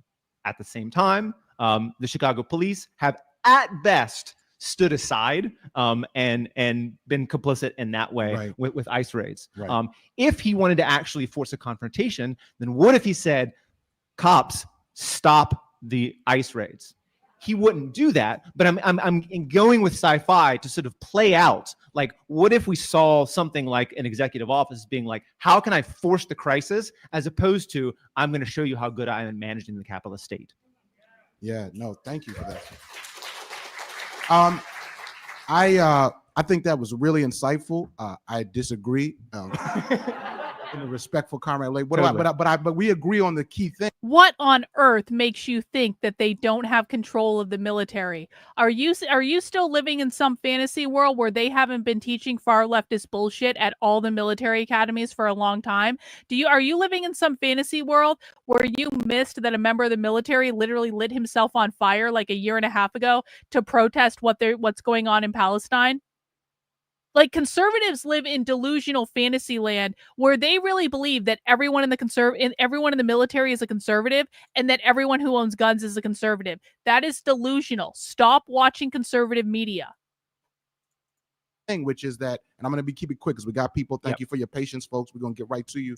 But being a mayor, you know, a comrade who I'm going to keep nameless for now said, you know, one of the first things Zoran needs to do is explain to his base how mayors don't have that much power, and to prepare them now for the forces that are going to fight, and let those forces become the new strategic targets, the forces that will fight against Zoran. Like, prepare the base for that. Start preparing them now. This is what the fight's going to be. I need to let you know the reality, so you don't think I'm going to come in and abolish cops on, you know what I'm saying? You're still coping. But I'm not going to answer your questions until you stop coping. One reason why that's really important to me is that I think the primary can't control win that is the much of the coalition.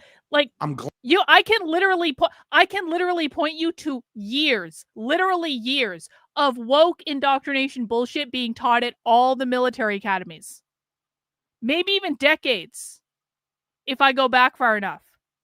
And conservatives are still like, oh yeah, so what that they were teaching communism in the military academies for decades? They don't control any of the military. Are you serious? Where do you think all the woke generals came from, bro? Where do you think all the woke generals came from that you guys were bitching about the entire fuck off Biden administration? Do you think those woke generals just appeared out of thin air as soon as Joe Biden got elected president?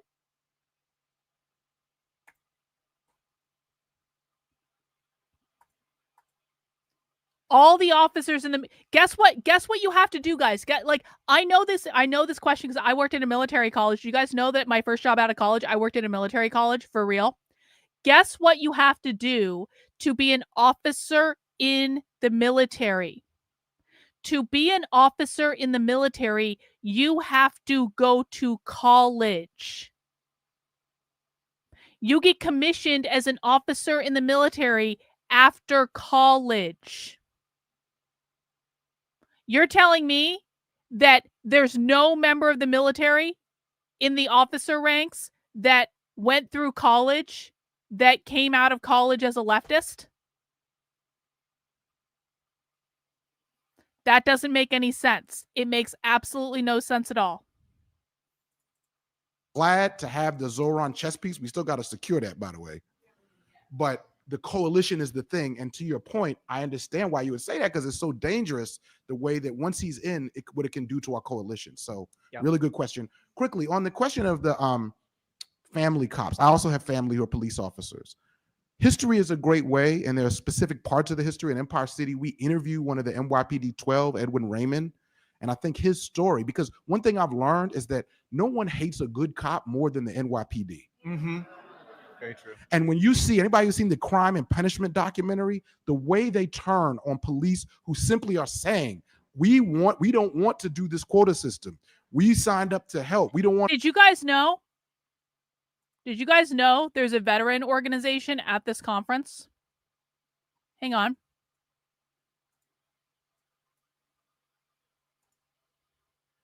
There's a presentation, actually. There is a presentation at this conference. Let me show you. These are the endorsing organizations for the Socialism Conference. I went through and did an analysis of all these organizations. It was super, super fun. I think they're at the bottom.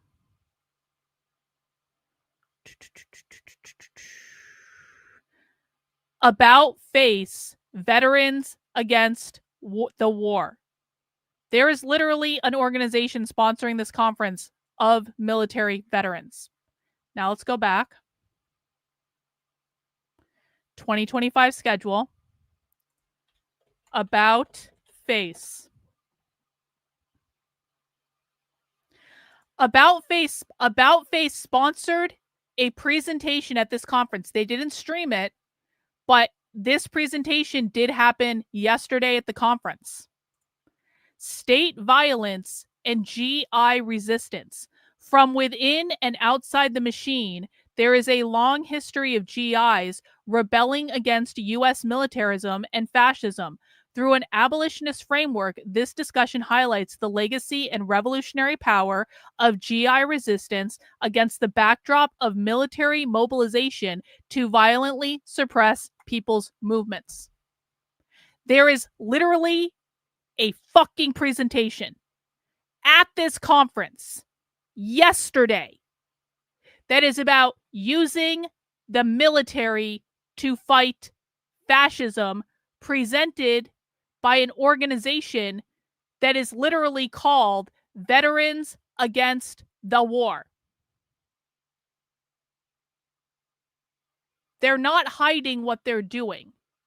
The problem is conservatives have their heads so far up their asses, they don't even bother to look. They just say, we own the military. No one has guns but us. The left doesn't have jobs. They're mentally ill. They're all narcissists. Why are they using capitalism? Well, the left is literally having presentations about the military being used to overthrow fascism at the Socialism Conference, and the right looks at this and they go, oh yeah, how many? I bet those are the only ones. There's no one else. It's just them, right? Never mind that guy who set himself on fire. Never mind that famous picture of the West Point graduate who had the picture saying communism will win. Never mind the fact that all the generals during the Biden administration were woke. Never mind the fact that Karlyn literally has them on video talking about using the military to turn their guns on the government. Never mind all these things. It's only conservatives who are in the military. It's only conservatives who have guns. The left doesn't have guns. The left doesn't serve in the military. I'm so sick of all the conservative cope over this stuff. It's like, this is why I tell people to shut the fuck up and listen on this channel.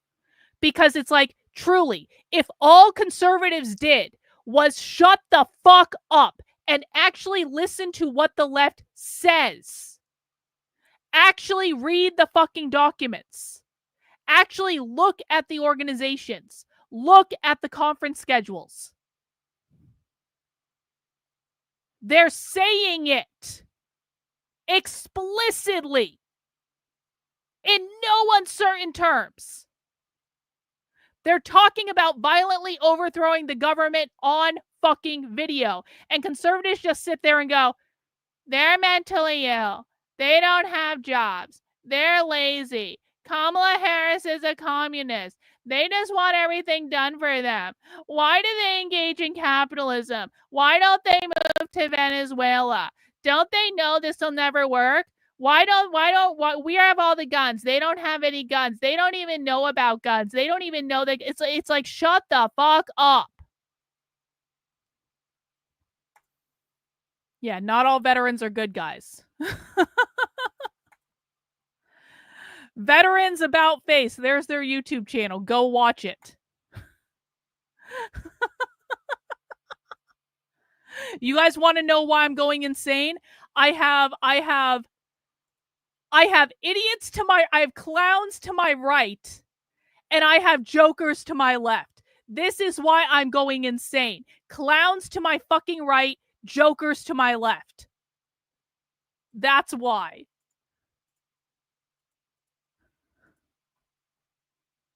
Want to incarcerate our own people. The way the whole system of police turns on them, that I think is like almost is more radicalizing than anything you could say. And when you hear it from a cop and you see it being done to cops, so I can actually introduce you to Edwin Raymond for one. I know it's weird to have cop friends. He's not a cop anymore. He retired. But also, there's cops that are big students of Empire City and some of this work. And it's weird because they'll be like, yo, you want to come out to dinner this week? And I'll be like, nah, no, but but I'm glad you're reading. You know what I mean? Maybe that will bear fruit later. And the last thing I'll say is that uniform is almost like, it's almost like you have to go to science fiction to understand how it functions. You got to go to like Venom. There is human beings. And I think one of the indictments of the system is what that uniform does to human beings. Instantly. A fucking conservative in the chat. Instantly. They don't even know what fascism means. Excuse me, sir. Do you know you have the wrong definition of fascism? Their definition of fascism is capitalism, private property ownership. Are you retarded? You've been watching this for 2 days. You haven't learned that yet? Beings. My God. Like, you know what I'm saying? So, but we can talk more about that. But the thousands of police force I'm gonna save to the next round so we can invite more folks in. So thank you. Continue with the Q&A. Okay, so I'm going to come from rural space and ask a question. So I was involved in 2018 with organizing an anti-police violence initiative in Laramie, Wyoming. Wyoming. Yeah, after somebody in our community was shot and killed by someone he went to high school with, a cop he went to high school with, shot and killed him. And so there's a way that in rural spaces, the violence is more intimate in some ways, like everybody. Oh, by the way, there was an entire presentation at the Socialism Conference about organizing socialists in rural areas. It wasn't streamed, but there was an entire presentation about how do we go into rural areas and appeal to people in rural areas to make them socialists. Fucking knows everybody, including the shitty cops who are killing our community members. And it's lightly multiracial, if at all, and people have like way less organizing experience. Like there were just a handful of like organizers to actually reach for. And so a friend of mine just had her husband shot and killed by the cops on their front porch in Kirksville, Missouri. Same kind of setup. There's no real organizing. What's that? Do we want to say her name? So I know. Her name is Leslie Jones. So Leslie Jones. yeah, Okay. yeah. All right. So actually, no, that's her husband's. I don't actually know her last name. We'll figure it out. Anyway, it doesn't. Yeah. So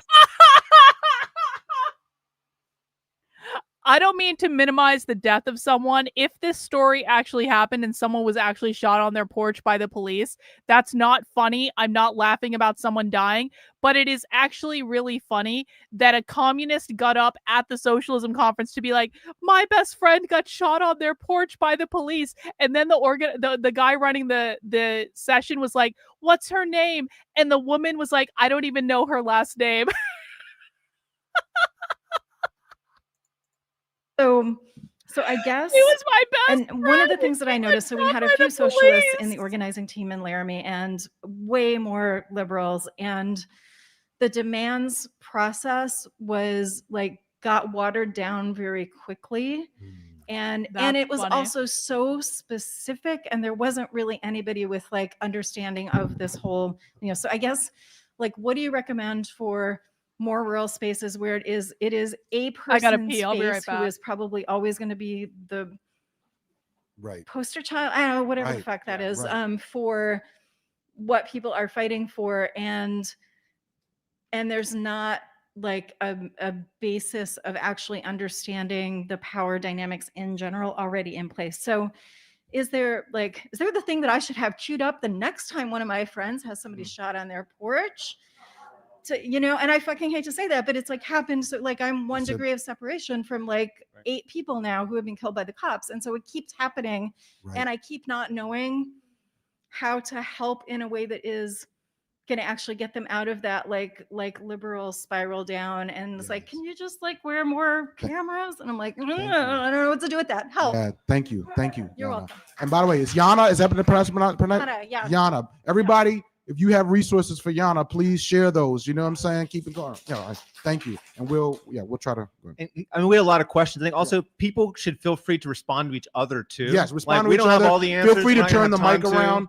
let's talk. Because I want us to talk to each Yeah. other, and at the end we'll say a few more words. But Yeah. let's keep it. Yeah, thank you. Okay, well, hi, I'm a college professor in Ohio that just passed SB1, which is a really kind of draconian anti-education bill that's designed to, curb a lot of content and things like that. And there's an effort to get it repealed, but I've been an AAUP member. I'm, dedicated. I've become more dedicated to the cause over the years. But Shout out AUP. Sorry, Yes, I got to do thank that. you. You know what I mean? Yes. But I come to it from a political education standpoint. Most of what I've done, as an educator, but also in groups that I work with, is from political education. And I wanted to quickly endorse what you say about talking about history, and that I've found it's a really interesting way for students to learn about cops.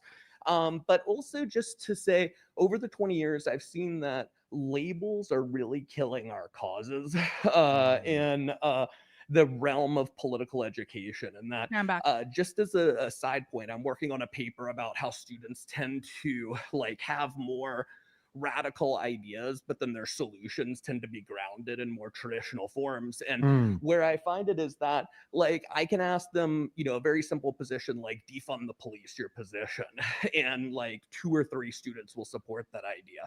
But then when you deconstruct it later in the semester and talk about what it is, I'll have 60 to 70% of students loosely agree with those ideas. And it just makes me think, how do we get to a point where It's fine to post the rant, DJ. I don't care.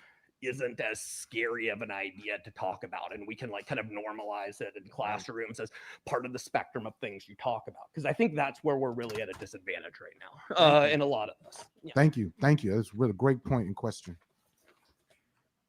Hey, thank you so much. That was fantastic, comrade. I've been reading Brian on the Police for 10 years. I haven't read this book yet, but I like to say that I got my PhD in ACAB from Brian. All cops are bastards. Yeah, nice. You might have heard that at this conference before. Okay, some old material. Just fucking with Brian. Just let me know where that program is. I would like if there are scholarships. I already know from comrades who have read it before in our organization, Firebrand, that it'll, that we expect it to be the foundation of our anti-police political education. Is that guy for from years to Denver? come. He's from the So Denver thank you, Communist. comrade, I know for who your that service is. to the movement. He's the guy from the Denver Communists. We've watched him a whole bunch. I'm all for labels. We're called the Denver Communists in Denver. I didn't hear the word Lenin The said Rolodex today, never but I heard a fails. lot of Lenin talked about, and I don't know if it's said in your book, but don't know that's what what's to be done that's what I about that. heard. What's that? I said I don't know what's to be done about Called it. that. Denver communists. Smash the state, not try to integrate with it. But yeah, there's a lot of confusion on police issues in the movement. Collaboration with cops, rehabilitation of cops, the attempts to reform them, the demands for community control of the police are totally illusion breeding about what capitalism is, but it's a very popular left demand. There's confusion about cops' class position, and in the same way that there's confusion about class collaboration, and there's division in this room about whether to support a Democrat, a member of a capitalist party, running to manage, to be the chief of police and the general of the seventh largest army. Democrats are a capitalist There's party. a lot of confusion. So I'm guessing this book is going to sort some shit out. So looking forward to it. Thanks. Thank you. All right. Hi, cool parents, and wonderful person. So I might be going on a whole nother level because I live in a state or in a space where I'm the only Black person that lives on my street that owns my home for blocks. And what keeps me up at night, and it's not, well, it could be age and gender and insomnia. And if you don't know about that yet, you will soon. Yes. I mean, that's all those struggles with you. Yeah. The struggle, right? And so my worry that keeps me up is that my neighbors are going to be deputized into taking things, taking people away, things like that. And I'm wondering if you could talk a little bit about, not so much as the cops, but as pseudo cops. Yeah, because even our neighbors are now turning against us in our own jobs. Where I work at a university where they're like, we don't want you here. So persona non grata, I think you may know something about that. Mm-hmm. And so I was wondering if you could talk a little bit about maybe if it does keep me up at night, you can call it to age and hormones. But if you can have something good to say, maybe I can sleep better tonight. It's a lot. No, those are real. Those are the kind of real material And conditions we Mary's got to gonna come address. and help me because she's a nurse, Yeah. right? Yeah, I think Brian had Mary lots to say about the Bowman. defense and strategies. I still cannot believe Hello, those I'm two are Nancy. married. I live in I the cannot Bronx in New believe York it. That's City. crazy. All right. And I used to be a public librarian, so I just want to Shout out to the librarians right off the gate. Come on. Librarians! Shout out to the We don't play Marxist librarians. librarians! I want to point out, if you ever can't afford a book that you want to read, ask your public library. They're there to serve you and your community. Libraries are I communism. can't guarantee they'll buy it. But if Library. you're lucky like me and you have a big library with good funding like New York Public Library, I'm going to ask them to buy, Brian's book because I want to read it and I want it on the shelf for other people to discover. Yeah. Let's get the New York Public Library to stock that book. We're gonna run out of time before we're done with this session, but Thank that's you for all the right. talk. We'll come back so to it if I we need was to. curious to hear more about your thoughts specifically on that question of like, what is the state, and specifically in the context of like the our beginnings part of the title of talk. Like if you are trying to imagine something like an abolition of the state as well. Yeah, what does that mean, Brian? What it would be your vision for that specifically? Good question. Thoughts that Ufemi Taiwo 2025 that I also agree with, that the state is able to mobilize like a massive amount of resources that individual groups of organized people might not have that same ability. How would that look like in terms of that kind of line of thought? Yeah, that's my question. Thank you for the great question, Carmen. I appreciate that. Hi, everybody. My name's Steve with Firebrand, and I did read Brian's book, and it is fantastic. It's something everybody should read. Yo! As far as the audience, I was going to say, I think one of the biggest audiences is going to be Marxists, and people are becoming Marxists. People are radicalizing. It's going to be a great way for cadre education, if you will. Hey, guess what? And Medicre's then talking when about people my learn Seattle these lessons Revolutionary from the book, Socialist video they right can now. take it right into the movement. And I think Like that's one literally of the live. key Someone just commented. elements. And then one part of it I thought was really important. All of it's important, but some of it on the different types of abolitionism. So the last chapter of the book is called Revolutionary Abolitionism, and that and other parts of it explain the difference between different types of abolitionism, where people think that if we take away the need for police, then we're going to be okay. In other words, we do community stuff, but when in reality, there is no need for the police, because what they're doing is not protecting public safety, but they're there for capitalist control. And so you can have the most peaceful community in the world, and the police are still going to come after you. So I think those differences are really, really important, and that's one really good reason to read the book. Thank you. I agree that intervention, just that modifier, was really, really important. The revolutionary modifier. Go ahead. Yeah, hi, I am Kelsey from Firebrand also. So I haven't read the book yet or listened to the podcast, but I'm going to immediately buy a copy of the book and listen to the podcast on the way home. So I will soon. But it seemed like you were connecting Marxist analysis to what more people would think of as general movement work. Is kind of, like tying them together, sort of. And maybe I'm misreading it, but either way, that's something I want and am looking for, because I see the value in both of these things, and they're not as connected as they need to be. And I think we'll be stronger if we connected them.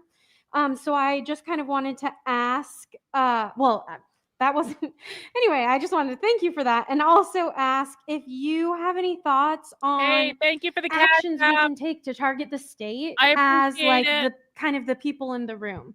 Like, what kind of things should we be looking into, focusing on, especially if it's something we might not have thought of. So anyway, thank you so much.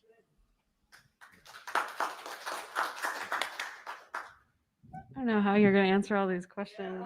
Me neither. I have a question and a call to action. So the question is, I love the title of your book, and I wonder if you have any thoughts on how we start our beginning before their end.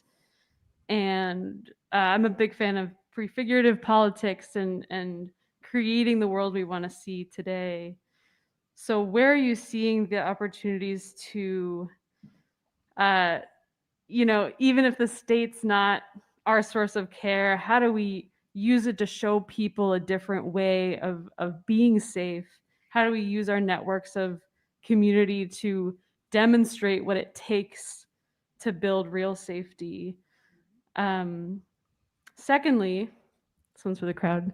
If anybody is walking out of here and wanting to do something, you might find yourself at the ICE field office on Monday at 9 a.m. Oh, they're protesting the ICE field office on Monday at 9 a.m. Hey, I'm Mara. I'm from New York City. First of all, I just want to thank you earlier for this year with the town halls that you did with Naomi Klein, with Astra Taylor, with Kianga Yamada Taylor. Those were such sobering sessions. So if you haven't, they're probably outdated at this point because so much has changed. But I just wanted to thank you for that. My other question just pertains to, and it's pretty short, how do you see the role of the student uprisings and the Palestine Solidarity movement against the abolition of the police? As we've seen, the police are being deployed now more than ever to suppress dissent, to suppress any political, position. Absolutely. Your job is not to respond right now. Your job is to learn. You literally just got here. Your job is to learn as much as you can, not to respond at all. Digresses from the status quo. So thank you. All right. I want to see Brian respond to some of these. By the way, there's a 9 p.m. showing of encampments tonight. The encampments. Yeah, maybe folks want to get to that. Yeah. Hey. I'm just going to fast forward a little bit. I want to get to Brian's response. Thank you. Thank you. Than us. Because we have to go to the other thing. That thing. way we can try to get all these things addressed. Does that make sense? Totally. Yeah, it's communicate back, but also the questions are there. That now we know what the conversation is, and like let's carry it out in the hallways, let's carry it to the bar, and like let's carry it into the other sessions. Like, how do we make this an actual space of organization and dialogue and discussion? But also, we might make a crypt pad. You know what I'm saying? You know what I'm saying? Okay, And Brian, really tell try us to- your vision I'm for the gonna world. try to lace some things together that I think highlight some themes. We have 8 minutes. So yes, labels, small c, communism is abolition, abolition is socialism from below. Like generally, yeah, like I think that abolition is the abolition of the capitalist state, capitalist system, us controlling, the means of production and our own labor. But that's long way in the future. There's a lot of people who ask questions and brought up things about like movement work and prefigurative politics and how we mobilize people. I think all those connect together. I think Kelsey mentioned like we should have our organizing in the day-to-day, the small struggles, that we include political education along with that. And that's something that I think is like underdone. And I think some of the tools like the podcast and some of the other stuff that we're doing, how we bring that in and educate ourselves at the same time that we're fighting the desperate fights that we're fighting.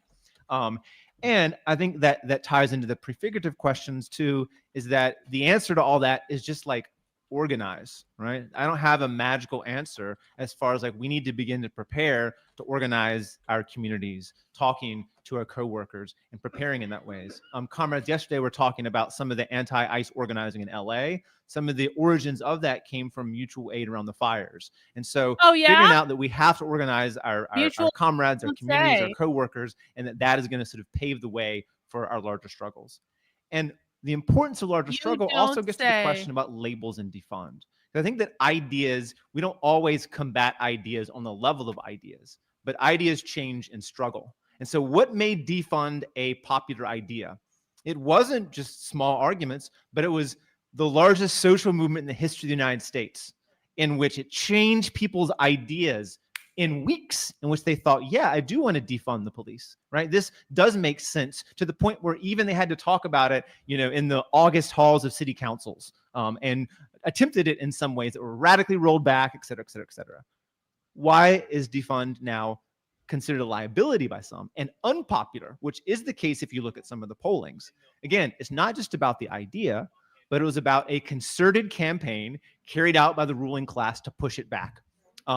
All the New York Times and all the mimeographs of the ruling class like said, hey, there's a problem with defund, et cetera, et cetera. The Democratic Party joined the fray. Barack Obama came out to say it's a liability. This is why we didn't do well in the midterm elections. Joe Biden came out and said, I'm not going to defund anything. So we see that there was a organized campaign on behalf of the ruling class, on behalf of the Democratic Party, of course the Republicans, sure, that's obvious, to be able to push it back. So I think that the question of labels is obviously we need to fight on the level of political education and sloganeering, but also we fight it through social struggle. And that is through engaging in social struggle, that's how ideas change the best, right? Political education, good posters and slogans, and how do we build a struggle? That's the question about how we build ideas. Yeah. I have to address an emergency, so continue on. I'll be back in 20 minutes. Okay. An emergency. I guess I'll just keep going. So the other two things I want to address is about the question of the state and the abolition of the state. Bigger question. I'm not going to tackle it in 3 minutes, but I will say that when we talk about what comes differently, I think I'm going to just emphasize, I think that we should have the faith that we're able to self-organize ourselves. The state does mobilize big capacity. The Boston Review article the comrade quoted talks about that. It is one tool, but is one that I think is not democratic. We don't have access to it. And I believe that we're able to self-organize ourselves. We see small examples of those through mutual aid and whatnot, but also we see in various instances big examples. No, he is definitely not wearing what I knitted yesterday. A panel earlier today about Syria, and the comrade there said, if you want to know about the commune and about abolition, you need to study Syria. Because in places like this, the struggle of the Syrian revolution, people pushed back the state, and whole towns for large periods of time had to figure out how to self-organize, how to mobilize the capacity that we have. So I think that having, in some ways, it's a leap of faith, a faith that we are able to self-mobilize and self-organize ourselves without the state is what it would look like. We're going to learn the materials of that as we go about it, but I would encourage people to look at various instances in which there were attempts, in Syria, the Russian Revolution, various times in which there were experiments in doing that offer, I think, both stories of tremendous hope and some cautionary tales as well. To the question of ICE, which I'll then end on and pass it over to you, the comrade talked about the police, the budget of ICE being increased. And I think with that, I see a trend that I talk a little bit in the conclusion about the intensification of the police state. And this has been going on for a long time. All the municipal departments in the United States were not formed by the federal government, but were formed locally. That went on for a certain period of time, and then around the time of the Pennsylvania State Not Police, really, to be honest. There's no conflict over that. And then a lot of the reforms, Not so-called, anything in the significant. 60s, included more connecting the local municipal departments with the federal. And so there's a way in which People you've who seen don't a want slow violence are usually just centralization of something that reformists. started out more They don't spread out. argue about it. I think post the War on Terror and increasing now, we see the introduction of fusion centers, of departments interacting, what they call interoperability, in which they're saying different agencies and different departments are working together. When we have large protests here in Chicago, like we did with NATO in 2012, thank you, we saw all the departments come together. So you're seeing the multiple police organizations working together. And I think that as we're in a place of intense and worsening crisis, economic crisis since 2007, climate crisis, political crisis, Working on that something we see blue and green now, in the face so of the rise of the far that's a right. dark blue. Some of that introducing the question of migration that, of course, the right is pushing about. We see a sense of political crisis. It feels like the world is coming apart at the seams. The ruling class is responding to that by intensifying the police state. I think the increase of the federal agent of that is one component of that. And last, I'll sort of close with, and that's why I think the activities of comrades all around the country in Chicago and LA to push back against ICE is tremendously inspiring. I think the first thing is obviously ICE are the police too. And their live stream hasn't started we yet, should so we're finishing make up. sure we ICE are integrate the fact police that the too. local departments are doing the same thing. 44 of the states in the country, the police and ICE directly work together. Sometimes they stand back, but it's the same organization. And how we push back against them all, we see that with people standing up, defending your neighbors, confronting them in the streets. And those confrontations are always met by the police, who come in and say, no, you cannot keep each other safe. You cannot defend your neighbors. And that's what the police do. And that's why they have to go away. I think, yeah. So I'll close there. I know there's the question of empire that maybe I'll toss to you that people mentioned. And I think talking about Palestine is something that we could kind of close on and center. Okay. I think we need to cut it there because the final presentation of the Socialism Conference is about to start. They have not started the live stream yet, but this is going to be our grand finale, guys. This is it. Everything has been building up to this moment. They're talking about trans rights, so this is going to be good and cringy. I think this is going to be a perfect presentation to end our marathon 2.5-day stream. I would really like to get to $2,500 in super chats. I know I said I wasn't going to ask you guys for money because you already met the goal. I just think 2,500 would be a nice round number to end on. So if you have been with me for several days now and you have not yet shown your appreciation for the fact that I am literally driving myself insane to do this, please feel free to help us get to that quasi kind of unofficial $2,500 goal. And it looks like they're starting the live stream. Please make sure you have mounted the like button. If you have not already, no, we're nowhere near the 100 subscribers, but that was a little bit of ambitious. The super chat goal got blown out of the water, so I can't complain at all, honestly. I was like, you know what? We'll do the Substack thing another day. You guys went above and beyond with the super chat, so let me just see. I'll reload on my end, see if that pulls it up. Looks like they're trying to start it. Oh, there it is. Everybody should wear their conference badge. Uh-oh. And keep in mind that the Socialism Conference aims to be a space that Why is there no one in genuine here? learning. That's crazy. Debate among folks from across the left. Thank you. We ask that all participants help us to foster a culture where folks feel comfortable expressing questions and sharing different points of view. It's like a All crazy participants small should audience. keep in There must mind be that the something going on conference with is a timing. relatively open space and take that Oh, into I know why. Because they're just coming back from a break. So they're coming back from like a long break. So that's probably why they aren't in there yet. But that's okay. account when you decide what to share in your Hey, contributions thank during you. sessions. So Appreciate it. anyways, as I said, I'm Thank very you excited over to on be here. Rumble. I'm not going to give myself an introduction. You can Google me. On the first page of Google results, you'll see that I'm a hated professor on Turning Point USA, but I'm sort of Ooh. proud of that because it says Thanks, I'm Ninja for Artist. transgender people, abortion, LGBT rights, and socialism. So they're not completely off. So, I basically teach at the City University of New York at Brooklyn College, and I have done for the last 30 years. So I'm looking forward to giving this talk, and then also having a discussion in terms of like Yeah, I agree with you on that, by the way. Politics. So I didn't answer your question, but I discussion agree with part you is on that. always We should do something the like most that. interesting part to me. So I've been if there's thinking at about any that. moment I'm going too fast or there's anything else going on, please let me know. And now also, I guess I'm going to make myself a little vulnerable, but like an hour before in my hotel room that I've been in too long with very dry air, I just had like a terrible nosebleed. So I'm really hoping it doesn't happen when I'm speaking. But I hope it could. does. Can It'll it be a very please? interesting conference Can he get a experience if that does nosebleed while he's happen. speaking? But That would be funny. hopefully it doesn't, and then remind myself not to touch my nose. Okay, so today I want to talk about the targeting of transgender people by the right, focusing on state and federal policies. I'm going to begin by describing them and talking about the really unprecedented levels of animus directed at trans and non-binary people. Then I'm going to turn to this question of sexual democracy and the battle over definitions. What does it mean when elected legislators are voting for particular definitions of sex, with some folks voting to strike the word gender completely from the lexicon of governing? Finally, I'll move from discussions about what is sex to discussions of what is sex for.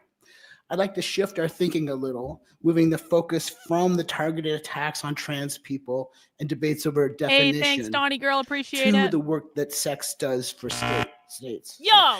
And as you'll see in my talking today, like there's sex and gender and all these words, like I'm not too unnecessary. concerned about gender and sex definitions myself. Mostly I focus on how states define gender and sex. That's really what I'm concerned about.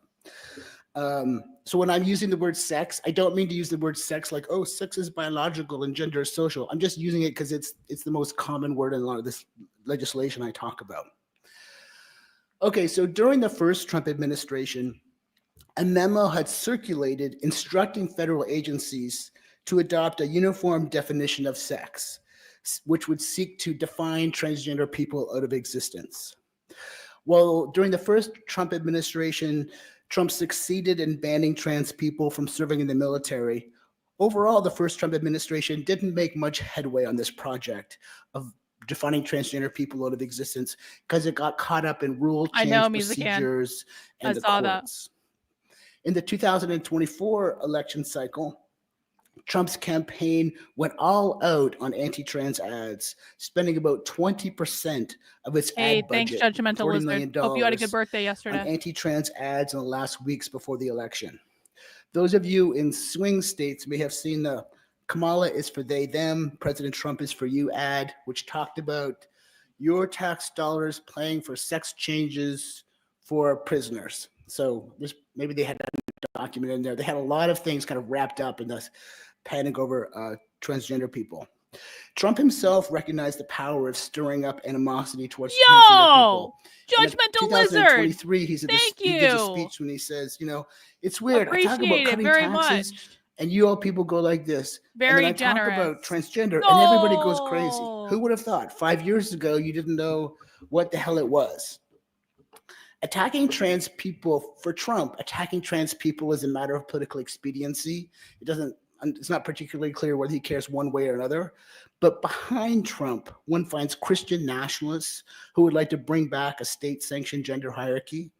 There is also another conservative project, outlined in Project 2025, that sees eliminating recognition of classifications based on race, gender, disability as part of the project of dismantling the administrative state. Well, what do you want to And I'll say, come back to that Judgmental Lizard? later. I'll read out whatever comment you put I in. just want to talk a little bit about Put it in a Trump's normal chat. executive order defending women. It was called Defending Women from Gender Ideology Extremism and Restoring Biological Truth to the Federal Government. That order declares that sex is binary and immutable, grounded in fundamental and incontrovertible reality. True. Female, according to this executive order, means a person belonging at conception to the sex that produces the large reproductive cell.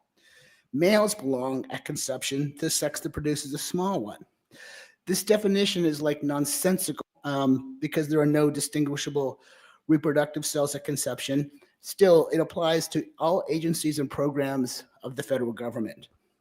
So as a result of this executive order, we've seen many policy reversals. The administration is leveraging federal power to prohibit trans girls and women from participating in sports, tried to transfer trans women prisoners to men's prisons. This is at the federal level. Banned trans people from serving in the military. We reverted to putting sex at birth on federally issued identity documents. Hey, thanks for becoming a member. I appreciate it. And began requiring federal employees to use the bathrooms assigned with their birth sex, among other things. Gender was replaced with sex on federal government forms and web pages, and references to trans people from federal websites, including the National Park Service's page about Stonewall. If you go there now, you see LGBT people and gay people were removed. Agencies have interpreted the directive to end funding for programs that inculcate gender ideology very broadly.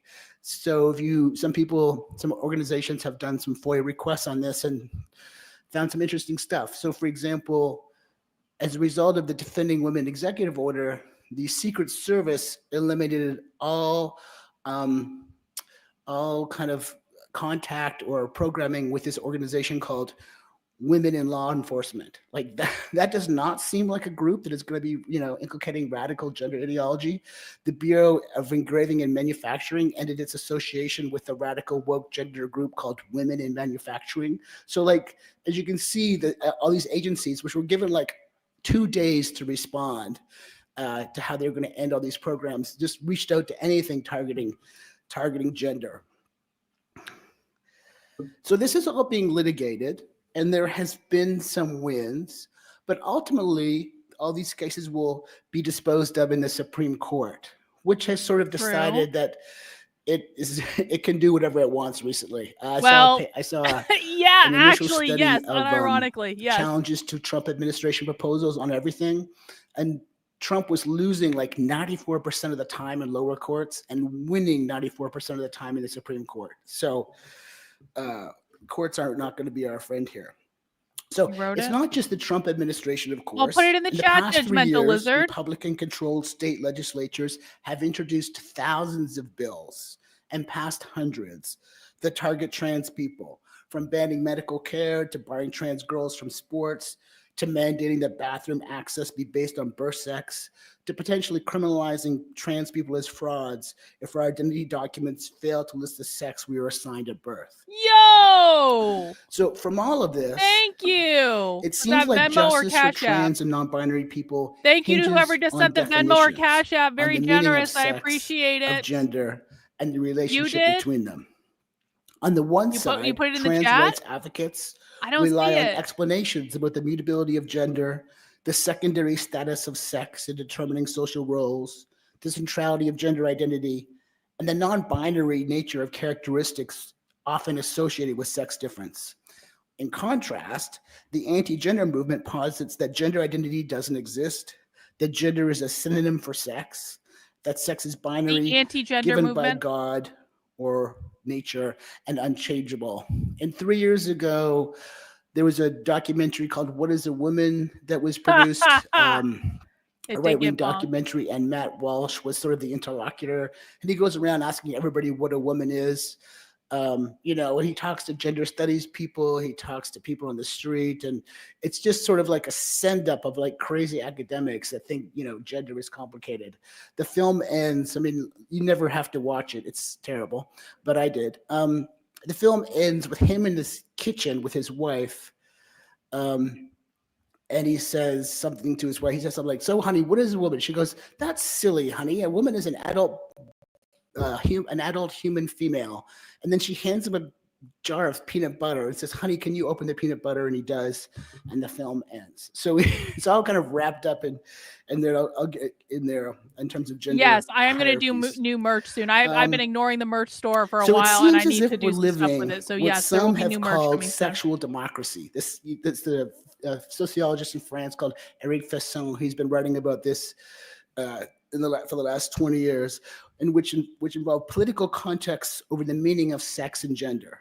So in sexual democracy, we have debates about the God-given or biological determined nature of sex, and these debates are settled by the votes of elected officials. So, you can imagine, you could just have a lot of like cool, fun papers about like the Vatican, like putting what sex is up to a vote. Like a certain kind of like undermines itself.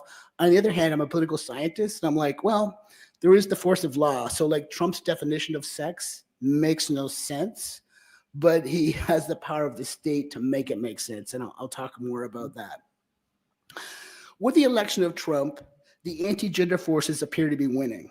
We have elected officials voting on the definition of sex, presidents using the force of law to define sex as fixed at conception, courts increasingly taking the anti-gender side, no matter how much they have to contort judicial doctrine to do so.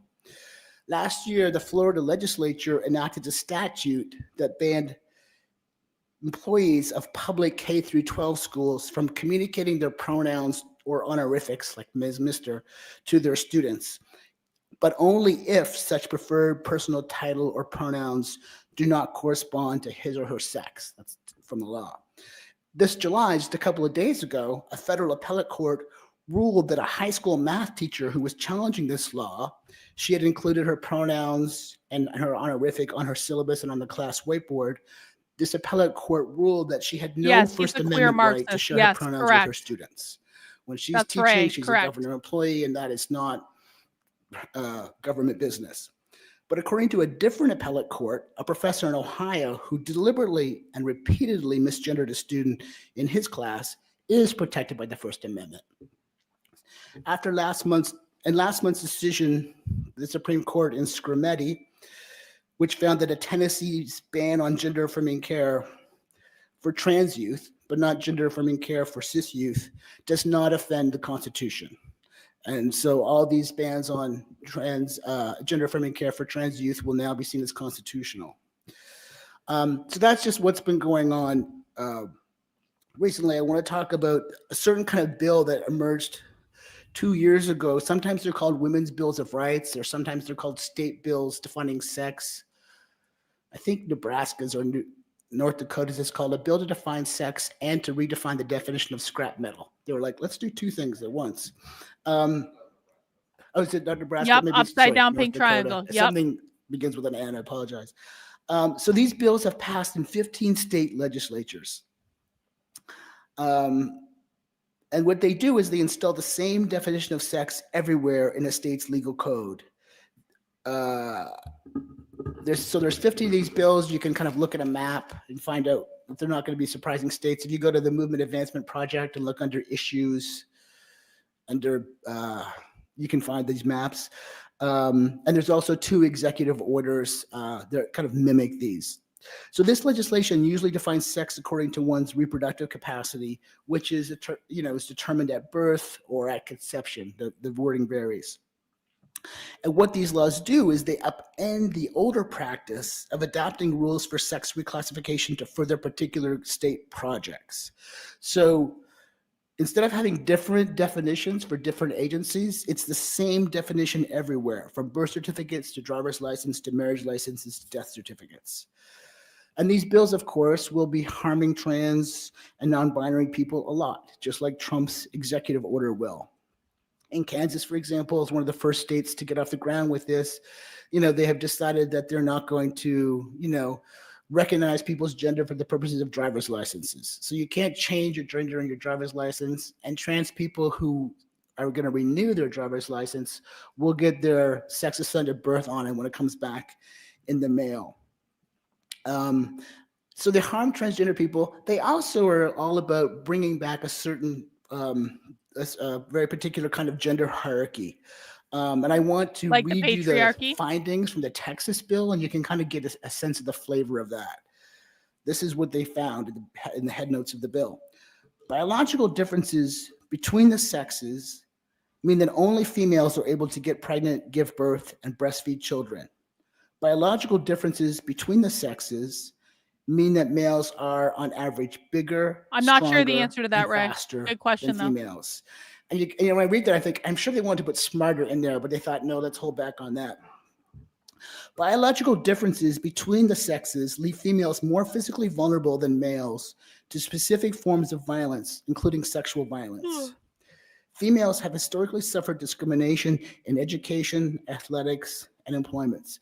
And remember, these are Republican legislators talking about, oh, it's so bad that women have suffered discrimination in education, athletics, and employment. And then this is the key part. Biological differences between the sexes are enduring and may, in some circumstances, warrant the creation of separate social, educational, athletic, or other spaces. And this is what is really infuriating about these bills. They all say enduring. They like that word. And they like that word because Ruth Bader Ginsburg used it in 1996 in this case involving the Virginia Military Institute, where she found that Virginia did not have the right to keep women out of this institution. And in this decision, she said, yes, men and women have physical differences that are enduring. And she said it will be a cause for joy and celebration, but VMI doesn't get to keep women out. All these bills use this phrase enduring differences because it comes from the VMI decision, even as they say that might be a reason to have different educational institutions for men and women. So it's a complete perversion of a certain kind of, like all the liberal feminist work that Ginsburg did on the Supreme Court. So it's not just anti-trans, but anti-cis women as well. Emma Heaney's description of cisness as feminism's counter-revolution is exactly on point here. So insisting on a particular relationship between birth, sex, and gender, or saying gender doesn't exist, it's just sex, is like a counter-revolution against feminism. The rhetoric in anti-trans animus has been dramatically ratcheted up in the last few years, of course. And the EO on transgender service members, the executive order, for instance, anti-trans arguments no longer just truck in the usual points about the difficulties of integrating transgender people, because in the previous military ban, previous anti-trans policies, there was always a reason, like it's going to be hard to pay for the surgeries, or it'll be hard to integrate the units, or it'll be hard to figure out the policies. The new anti-trans rhetoric is just full-throated, explicit dehumanization of anyone who lives in a gender not associated with their birth sex. So for example, the military one says, adoption of a gender identity inconsistent with an individual's sex conflicts with a soldier's commitment to an honorable, truthful, and disciplined lifestyle, even in one's personal life. So they're basically saying transgender people, by their very existence, are liars. So yeah, the anti-trans actually, onslaught yeah, has all the unironically, elements yes. of a classic moral panic. A very small group, not well understood by the public at large, fear-mongering. Remember the stuff around children will go to school and have a surgical sex change during the day and come home a different sex. That was like something that was actually promulgated. And a disproportionate, to say the least, response. But Trump's onslaught against trans people isn't just an opening move in a battle against vulnerable groups, nor is it only a distracting moral panic. It's also part of the assault on the idea of government itself. Targeting woke gender ideology serves as a tactic in the conservative project of dismantling the administrative state itself, stripping away the very tools and practical mechanisms through which governments function in everyday life. In my book, Sex is as Sex Does, I looked at this question of legal sex. Outside of trans communities, people generally think of legal sex, if they think of it at all, in the singular. But in fact, whether a trans person can change the classification on their identity documents to F or M or X has varied considerably from agency to agency, even within the same jurisdiction. It looks like a contradiction when one individual is this what you said last time? M by one agency and F by another.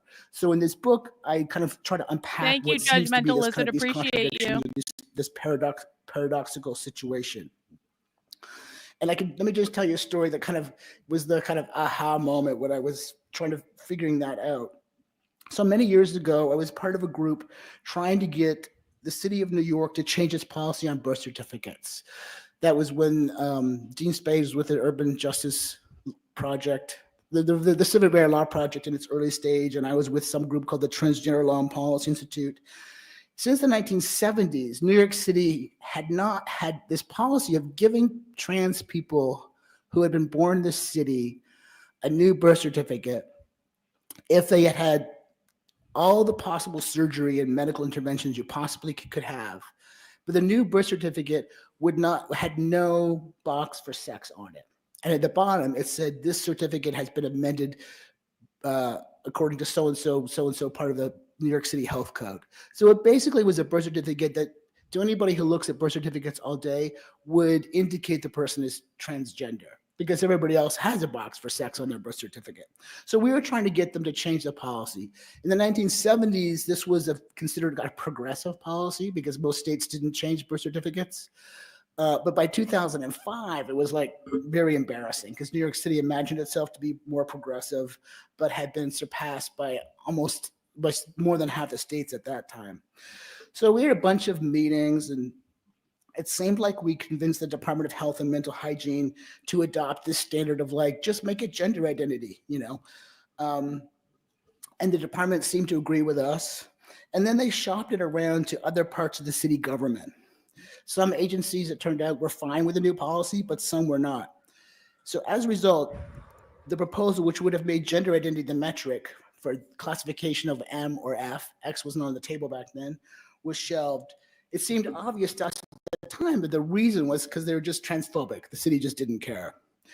And a few years later, a trans legal group sued the city, arguing that its birth certificate policy was arbitrary, capricious, and irrational. And that's just lawyer speak from me, but that's the word you're supposed to use to say this law makes no sense. It's just based on animus. The trans legal group pointed to the government agencies that did use gender identity as a metric for sex classification, like by that time, the New York State driver's license.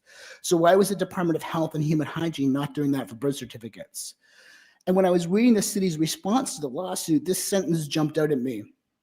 It said, the existence of different approaches to similar problems, in this case, sex classification, does not render an agency's rule irrational. So what that revealed to me was that, in fact, the city bureaucrats, they didn't see sex as some sort of platonic ideal. We're going to battle over the definition. They saw it as a tool. And after talking to different agencies, they were like, oh, the Department of Homeless Services is fine with this policy, but the corrections department is not. Or so they saw that every agency had its own way of defining sex, because sex was worked out differently according to its mission. So when the trans advocates, myself included, were proffering some sort of pure definition of sex, and we wanted to be gender identity, city officials understood that sex wasn't a thing in itself, but something was an instrument of governing. So it turned out that government agencies have been far less interested in adhering to any universal idea about what sex is than on what sex does for a particular agency. Officials in prisons, for example, have often defined sex differently than officials in departments of motor vehicles. In the years before bans on same-sex marriage were declared unconstitutional, that was where you saw the starkest distinction. Because there are all these trans people who had gotten married, and what to them were opposite-sex marriages, and mostly those marriages ended the way normally do, like with death or divorce. But sometimes a few times they were litigated, and right-wing groups would support the non-transgender ex-spouse, and they were litigated, and there were appellate decisions. And almost every single time but one that they were litigated and an appellate decision was published, the trans person lost.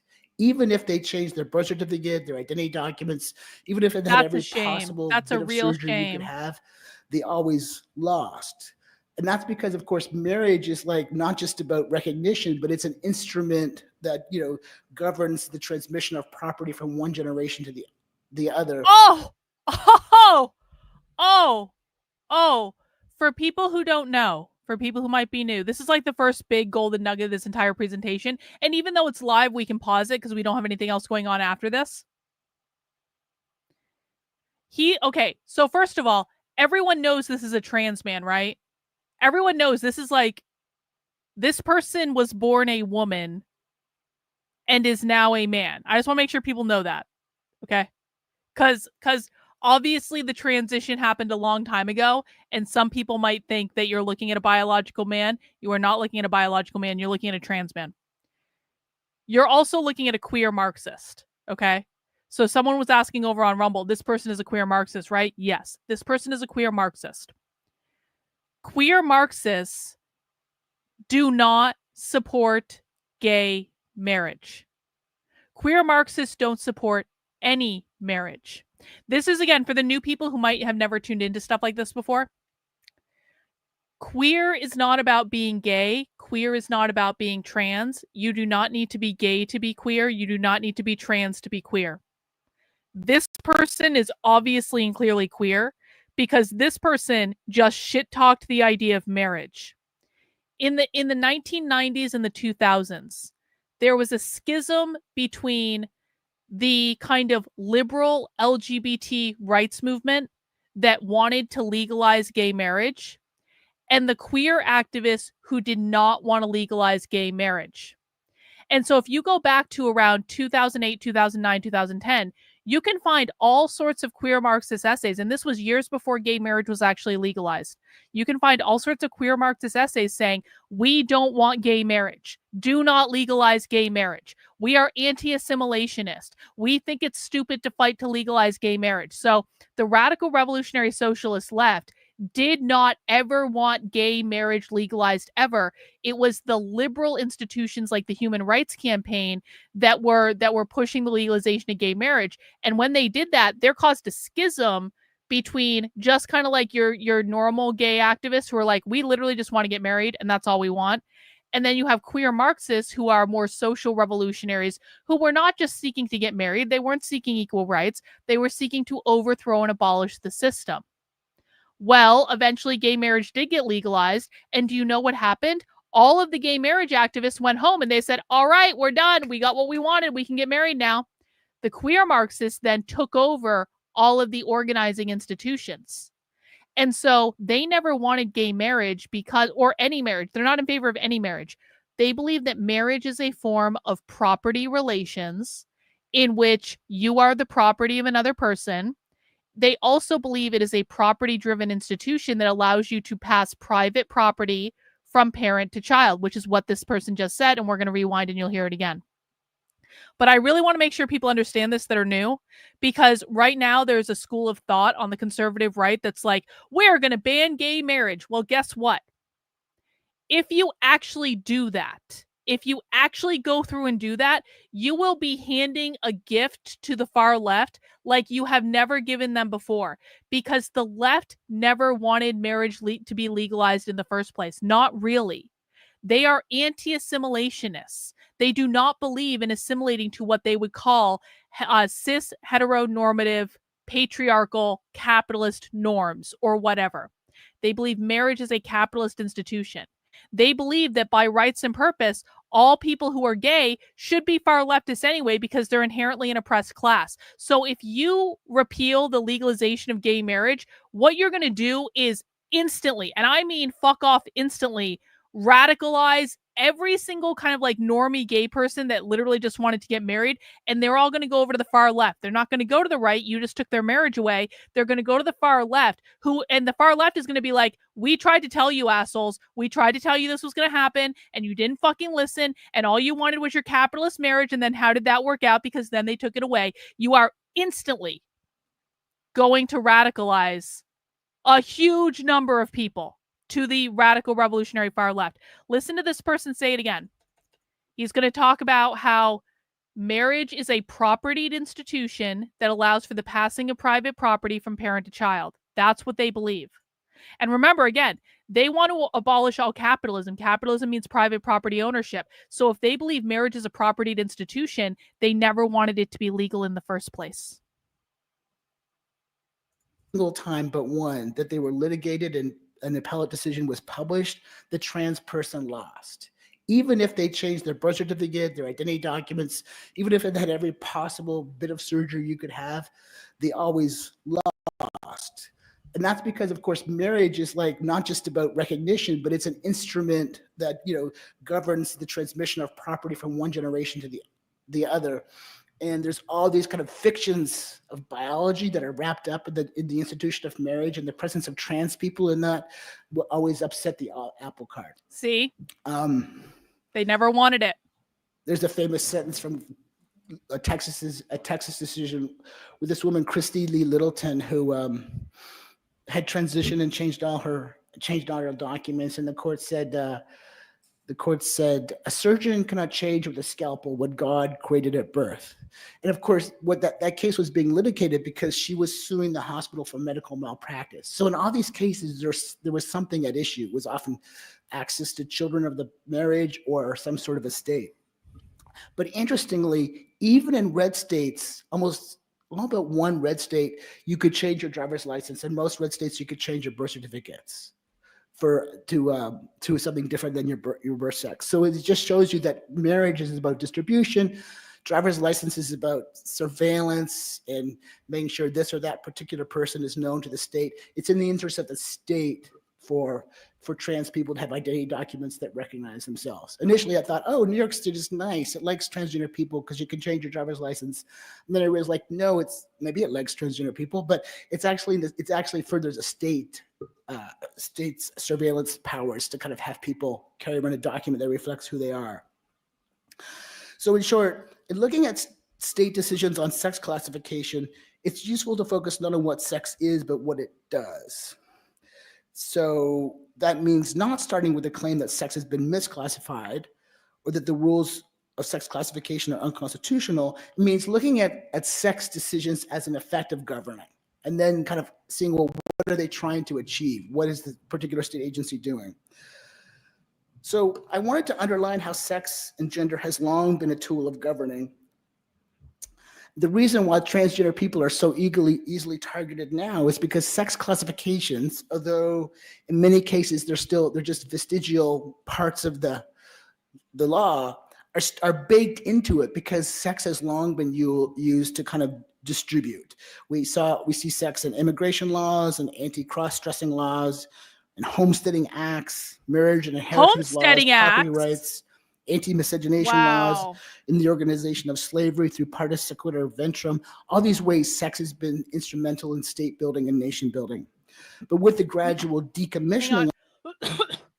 Ray over on Rumble asks, side question, any news on the debate with Andrew Wilson? I can't understand why he doesn't join forces with you to fight these folks. Okay, so here's what happened. I'm going to be very clear about this. So Jake Rattlesnake DM'd me the other day and he said, do you want to debate Andrew Wilson? My chat has been... Okay, so let's back up for people who might not know. I'm taking a point of personal privilege. Andrew Wilson, several weeks ago, said on a live stream, they were showing a clip from a stream I did, and Andrew and I had been complimenting Andrew's debate style, and I actually do mean that. I think Andrew is a wonderful debater. I think he's very, very good at it. I had been complimenting his debate style. Andrew Wilson said on a live stream, yeah, she just likes my debate style because she has never sat across from me. And I'm going to be like, okay, well, I'm actually not afraid to debate Andrew Wilson on anything related to the far left, like at all in any way. And so I sent Andrew a DM and I was like, do you want to debate me, bro? Do you want, like, pick a topic? Like, honestly, you think I'm afraid to sit across from you? Like, pick literally any topic related to anything I cover ever, and I will debate that topic with you. Like, and he said, well, what do you want to debate about? I said, well, what do we disagree on? And then I said, oh, I know. We disagree on if the left hates white people. I lobbed Andrew the softest softball I could possibly lob him, which is a debate on if the left hates white people, which if you follow my work, you know that whiteness means capitalism. It's not a reference to skin color. I wrote a whole book about this. I feel very comfortable debating this topic. I also understand the position of the dissident right, and I can account for that in my position on the far left. Anyway, so I said to Andrew, I lobbed him a softball. I said, why don't you debate me on if the left hates white people? And Andrew was like, eh. And I was like, okay, do you have any other ideas? And then Andrew said that the topic was gay and, you know, maybe he'd get back to me in a couple weeks. And I was like, Andrew, if you don't like that topic, literally pick out any other topic related to the left, like literally anything related to what I cover, and I will debate you on it. If you don't want to do the white people thing, fine. Come up with another suggestion then, because you were the one that said I was afraid to sit across from you when I'm not. So I never heard back from Andrew, and I kind of forgot about it. The other day on stream, apparently Jake Rattlesnake's audience was telling Jake that Andrew should debate me. And then Jake reached out to me in DMs and he said, would you debate Andrew Wilson? And I said, yes, I will absolutely 100% debate Andrew Wilson on literally anything related to the far left, a topic I actually cover and care about. I'm not going to learn a whole new topic to debate Andrew Wilson. He originally suggested to me we debate about libertarian ethics. I quite frankly don't give a flying fuck about libertarian ethics, and I just I'm not even in the headspace to do that. So if he picks literally any topic related to the far left, I will debate him on it, but I'm not going to debate some random side topic because that doesn't make sense. And so I said to Jake, I said to Andrew, I was like, I'll debate him on this white people thing, or he can pick out literally any other topic. And guess what? I haven't heard back. There's been no communication back. So I said this a couple weeks ago when I originally talked to Andrew Wilson about this. I said, Andrew Wilson is afraid to debate me on this topic because he knows I'm going to kick his ass. Jake Rattlesnake reaches out to me last week. I instantly got back to him. I said, I will debate him about X, Y, B, and Z. Pick a topic. I don't really care. And I still haven't heard back from them because Andrew Wilson does not want to debate me about the far left because Andrew Wilson knows I would kick his ass. I am not a stupid OnlyFans girl. I know this topic inside and out. I have video clips to back up every single thing that I say. And listen, again, and the reason I would actually debate Andrew, because I actually don't debate people. I think debating is a big waste of time. I would actually be interested to see how Andrew would pressure test my ideas. I'm actually serious about this. I would like to see how Andrew pressure tests my ideas and how I respond to that sort of thing. But it's kind of like, I also think that Andrew doesn't know as much about this as I do. He knows he doesn't know as much about it. He knows I'm not one of these stupid OnlyFans girls. He wants to bluster on his show. She's just never sat across from me. I'm ready anytime, Andrew. Pick out a topic. Pick out literally any topic. Prove that you are not afraid to debate me on the far left.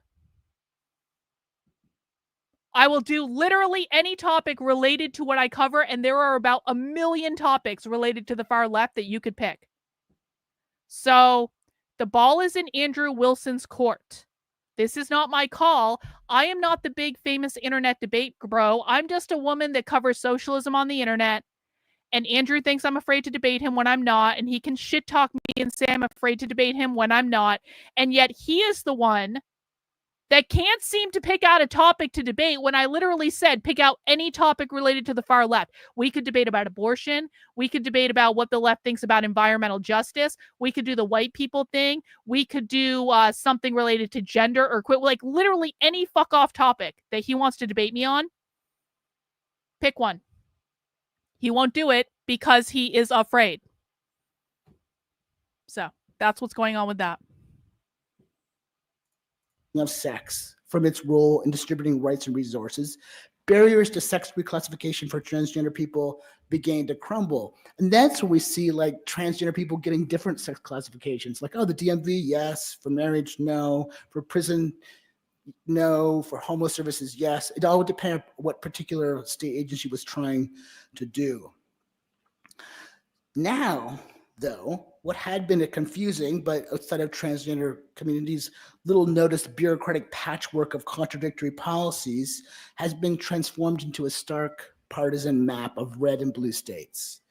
Even as Republicans enact laws targeting multiple aspects of trans life, 21 states under Democratic control have policies that allow people to change their state identity documents just by filling out a form to get an M, an F, or an X. In New York City, where I live, it's considered an illegal form of harassment to consistently misgender someone. In Wyoming, you can sue the state. Yes, please go and troll Normally, you Andrew can't about sue that, the Ray. state, but they passed I will be legislation making a that clip said to you troll can. him as well. You can sue the state for damages if a government entity or a state contractor asks you to use a preferred pronoun for your students, your clients, or your coworkers. So what's new is that instead of quiet administrative policymaking or unnoticed court decisions, debates about what sex is have become part of democratic discourse. What I'd like to suggest is that those debates about the nature of sex and what sex is are distractions from the real issue, which is what sex is for. So just as sex has been used as a tool of nation building and governing, I'm tentatively suggesting it can be used to incapacitate the good part of the administrative state. I presented this work earlier to a kind of just a group of social theorists in a very kind of fancy setting. And I actually used the phrase like the good kind of biopolitics, which was really the mistake. Listen, I want to be serious here. Like, I actually do respect Andrew Wilson to a certain extent. I actually think he's very, very good at what he does. I'm really not trying. I personally am honestly shocked that Andrew seems to be so afraid to debate me on this. Honestly, I feel like I lobbed him the softest softball with the does the left hate white people question that I could possibly lob him. There is nothing easier to debate. Like I gave him the question that his audience is going to instantly hate me on because they're going to be like, she's anti-white and all this bullshit. So I don't know what the problem is. And this is his issue. This is not my issue. And if he can shit talk me on a stream, then he should be able to pick out a topic and show up. That's all I'm saying. To say something like that. But I am looking at like the administrative state as like parts of it do good things. So that is a position. I'd like to talk about one area where the consequences of a defending women executive order go far beyond harming trans people. And so there's so much we could say about the attack on the assault on woke gender ideology in the curriculum, identity documents, and sex segregated spaces. But I want to turn to public health. And some of what follows is getting into the weeds a little bit, but I hope it does show how Trump's deployment of sex is part of a strategy to dismantle the administrative state. So to ensure like the health, the safety, and the welfare of the population, the state needs to see the population in granular detail, right? So statistics emerges in the 18th century as the mathematics of the state, and the remit of the statistics is to collect data about the governed population. How many people are born? How many people are getting married? How many people are dying? Where do they work? How many children do they have? Who takes care of them? Yeah, he was shit talking on Extravaganza. That's where he shit talked originally. How much money do they have to spend on necessities? How much money do they have to save? How do they get to work? What do they get sick from? Why do they die? Why are they unable to work? You can see that this is all about ensuring the health and productivity of the workforce. But with the rise of the New Deal, Great Society programs, and movements demanding more equitable outcomes in life and health, over time, the administrative state developed in positive ways, at least partially. Identifying disparities, bringing about more equitable outcomes means having precise and contextual tools. So for example, on his first day in office, Joseph Biden issued an executive order establishing the Equitable Data Working Group. And the project of this group would be to think of ways to make data collection infrastructures and policies, to think of ways to retool them so that they could be used to redress inequitable outcomes affecting the historically marginalized populations. Before Trump was elected, Russell Vought, who now leads the Office of Management and Budget, had explicitly called for, quote, unwinding policies and procedures that are used to advance radical gender, racial, and equity initiatives under the banner of science. Trump dismantled Biden's Equitable Data Research Group on his very first day in office. That's a shame. You've perhaps heard the list of words that's that a real are shame. Banned in now research funded by the federal government, or people assumed to be banned because they're floating around the internet. Words like gay, sexual orientation, gender identity, transgender, race, equity, Black, Women is a word that's banned, according to some of these reports, not the word men. So all these social differences, which have been and others, are now disappearing from the state's knowledge systems. And why does that matter? Scientists and researchers understand that sex isn't a thing. Sex is not some causal mechanism. It is like a term that describes all these different things that are associated with it. So sex for them is multidimensional. And then when they're studying sex and gender, they choose whatever aspect of it is pertinent to the research. So it could be chromosomes, it could be reproductive organs, genital phenotype, hormones, gender identity, other social factors. This approach is called sex contextualism, holds that the definition of sex and sex-related variables depends on what you're doing with the research. Trump's executive order takes a wrecking ball to sex contextualism.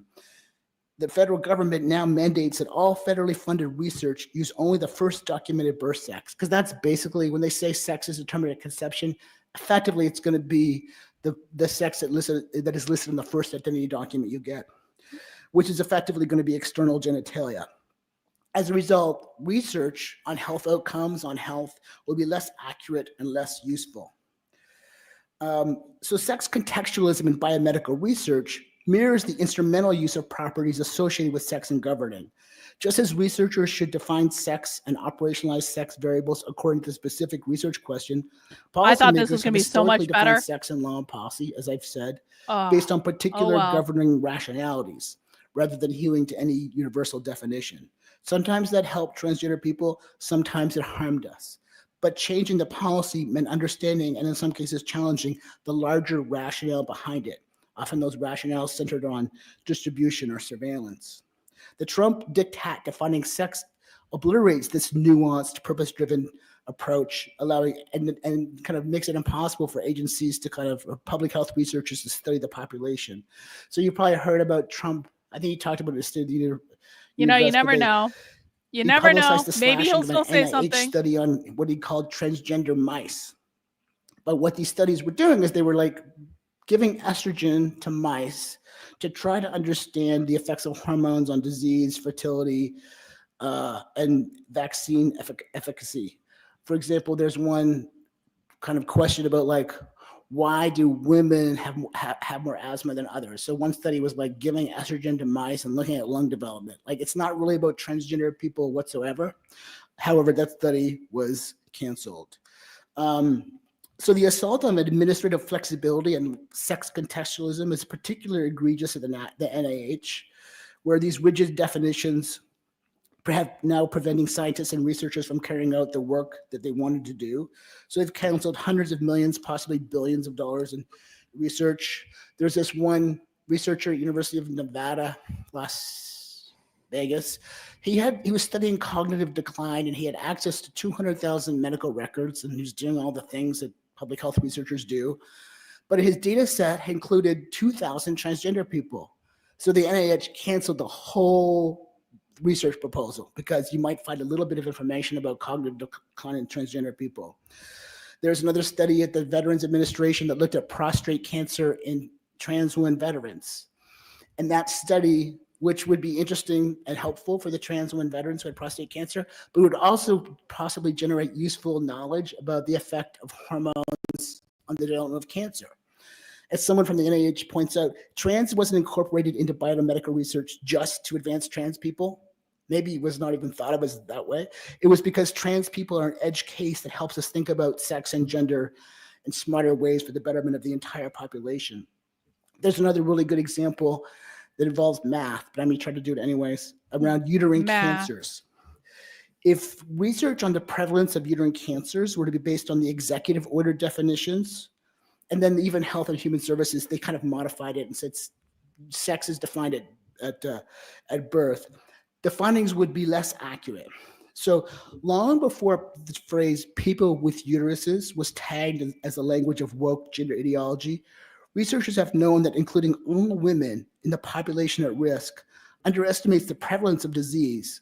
Because why? Because if you include all women defined by Trump, you're going to include all the women who have had hysterectomies.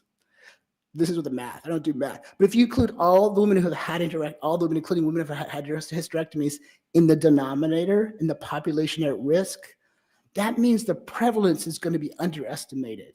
And because older women and in some areas of the country, Black women are much more likely to have had hysterectomies, that underestimates the prevalence, for example, among Black women by as much as 44%.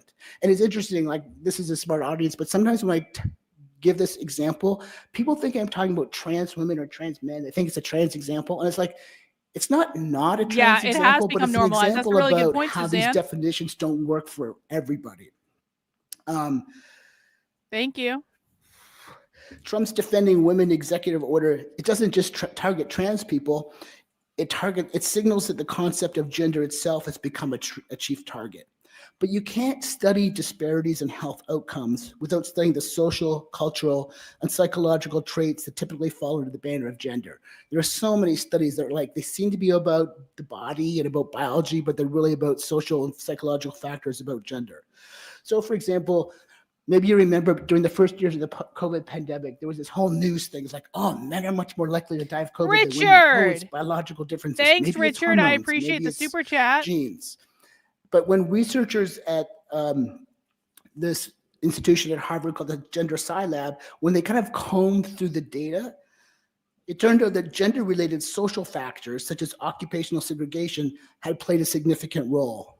Because how else could you explain why when men were more likely to die of COVID in New York, but not in Connecticut? It's like there's not a different biology of maleness in Connecticut than in New York. It's because occupational segregation patterns in Connecticut are different than in New York, and men's certain kinds of occupational segregation patterns expose them to more risk. If the administration forces various agencies to excise gender from the study of health, the government won't be able to gather evidence needed to justify policies that benefit a wide range of people, including in the case of COVID men. So I know I've gone into the weeds a lot. When I started doing this topic, I never thought I'd do public health and biomedical research. Like very much literally in the 2 years ago, or a year ago, I couldn't reliably tell you if XX or XY was associated with male or female. Like it was like, what is that again? So it's kind of funny that I spent like 6 months talking to researchers and reading about cystic fibrosis studies and the gender effects of longevity. But it's important, even though it's in the weeds and boring, because the administrative state, that's where the real good kind of the work is happening, is funding this kind of work. So unlike the way DEI or gender ideology have become political flashpoints, much of what the administrative state does is mundane. Adam Smith, he said details like sanitation and the proper method of carrying dirt from the street are too mean to discuss. Like it's just too boring. No one wants to talk about those boring kinds of the police powers, not the coercive police powers, but the powers of like, oh, how many electrical outlets do you have in your kitchen? Or how is the sewage system organized? But they're important. If the basic indices of public health and safety cannot be measured accurately, if agencies cannot do the work they're chartered to do, the part of the state that attends to the health and well-being of the population, the administrative state, withers. And that might be the point. After the fall of the Soviet Union, the libertarian economist Murray Rothbard, whose influence on Trump's administration people have started to recently notice, marveled how wonderful it was to see unfolding before our very eyes the death of a state.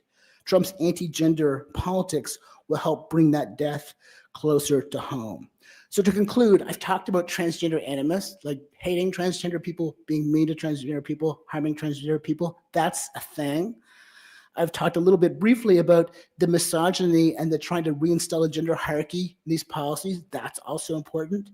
But the way the defending women executive order and the anti-DEI executive orders are part of this huge conservative project of dismantling the good part, the not too coercive part of the administrative state, has been less noticed. So I'm going to end there. I look forward to questions and comments and discussion.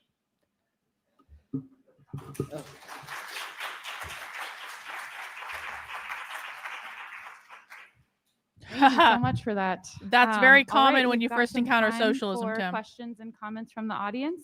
Q&A, Just a Q&A, reminder, Q&A. that this is a relatively public space and this is being live streamed. Karlyn, just keep that disclaimer. in mind when choosing what to share. But maybe we can take a couple of questions at once and then turn back to Paisley and then take a few more questions if that's all right. So anybody have a question or comment, you can raise your hand and then come up to the mic. In the Q&A is the best. It's the best yeah, stuff. the comrade in the first row.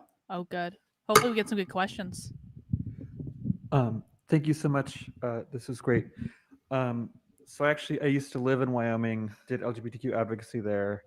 And one discussion we were having there at the time was, wouldn't it just be better to take sex off of driver's licenses, right? Instead of having, like, I've long been suspicious as a student of fascism of having the X. It just seems like a target on the backs.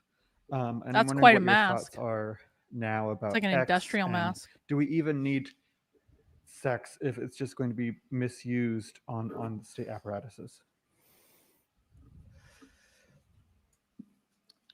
Well, maybe I could, yeah. So that's like, yeah, I think that's such an important question, because I've been looking into the passport policy because Trump, is doing the thing he's doing.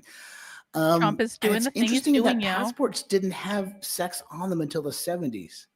Like, what's that about? Like, at the moment of the sexual revolution, the federal government's like, oh, let's put sex in the passports because of these hippies. I don't know. I have to do more research on that. But it's certainly very interesting. I mean, I definitely think that having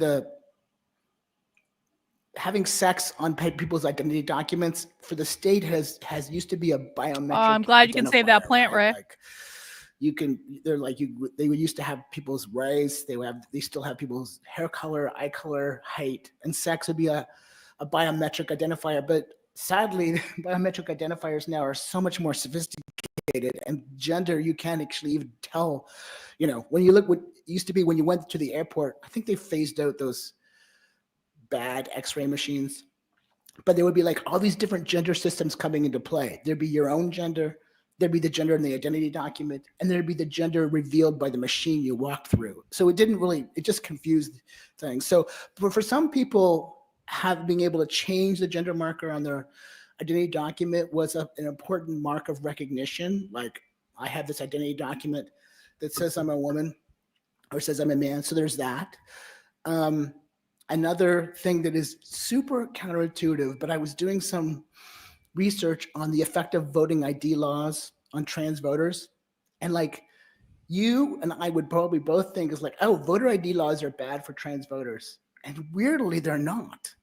They're not. I think people feel empowered to say, look, I actually am this person. My driver's license says so. It's like one of those social science things of like, what happened there? But it's because people feel like, I'm going to go to my voting booth. My driver's license says who I am, so I feel more comfortable voting. So it's a weird thing.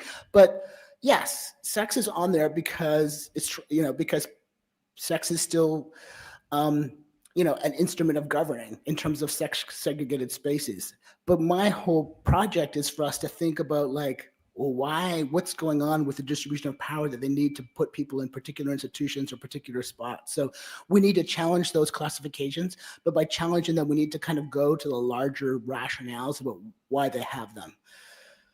So, but it's not super interesting because in New York City, the New York City birth certificate story ended like perfectly, right? Like in New York City, by 2018, you get an M and F on your X on your birth certificate just by filling out a form, which is great. Because there was changes because of the same-sex marriage decision, which is complicated, and because of political changes. But Bill de Blasio, who was mayor at the time, he's surrounded by all these trans people signing this bill, and everybody's happy. It's a really identity politics moment. He didn't change the whole system of sex classification in the hospitals, right? There's still the long form, there's still the birth certificate where doctors are still assigning a sex, because I think he knew culturally he couldn't get away with that in the city. So he could appease this one identity group of like, you can change your birth certificate very easily, but he wasn't gonna tell people like, oh, we're not gonna have any sex on birth certificates, or your child could decide later. So good question. Questions? Yeah, comrade in the front.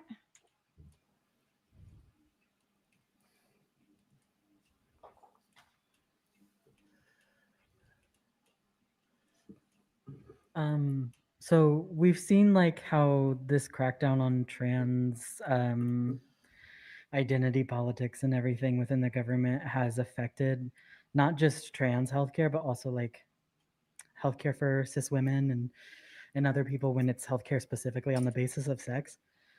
Have we seen this bleed into the care of cis men? The example I'm thinking of is like a lot of like the stereotypical gym bro. And now this is already criminalized, but there's no, it's criminalized, but they're not worried about it. Like they posted it again. They posted the use, space like video. They inject testosterone, and it's very easily Hang accessible. on. It is not difficult to get. I wouldn't even call it the black market. It's the gray market. Have we seen an increase in like stigma or crackdown on that, or is it just predominantly affecting trans people and women? Right. So with testosterone, it's, because there's all this interesting DIY stuff that's happening around estrogen, but testosterone is a controlled substance, and there's this state. The original live stream for the space video is back. They just reposted. They didn't edit it or anything, I don't think, because I kept the original link up, the one they made private, and it seems to be back at just the original link. Do you guys want to go back and finish the space presentation after this? Should we do that? We didn't even get to the Q&A in this. I think we barely got to the Q&A in the space presentation right before they killed it. That should be our final thing. This presentation is kind of boring. It's not as amazing. We should go back and finish watching the space presentation. I think that's what we should do. Definitely. Definitely. Okay, we will do that then. What fabulous timing. Forget what it's called, but it's basically this kind of interstate drug monitoring program of controlled substances, so that states share information about who has what prescriptions for testosterone and stuff. So I think it's not going to be good for the gym rats type. I mean, I don't think they're targeted, but I think the gray area around access to testosterone is going to become harder. But in terms of the care of cis men, like, I mean, this is not my area of research, but it is just true that like men die of these diseases that are related to like the cost of masculinity and stress and like putting all that I'm going to download that presentation now. Toxic masculinity out there, like in terms They're of not making this shit private again. Hang and on. heart disease and hypertension, all that sort of stuff. So men also suffer from gender norms and health effects, and like lots of people study that. But maybe they won't. Technically, you wouldn't get grants to study that if you're looking at gender.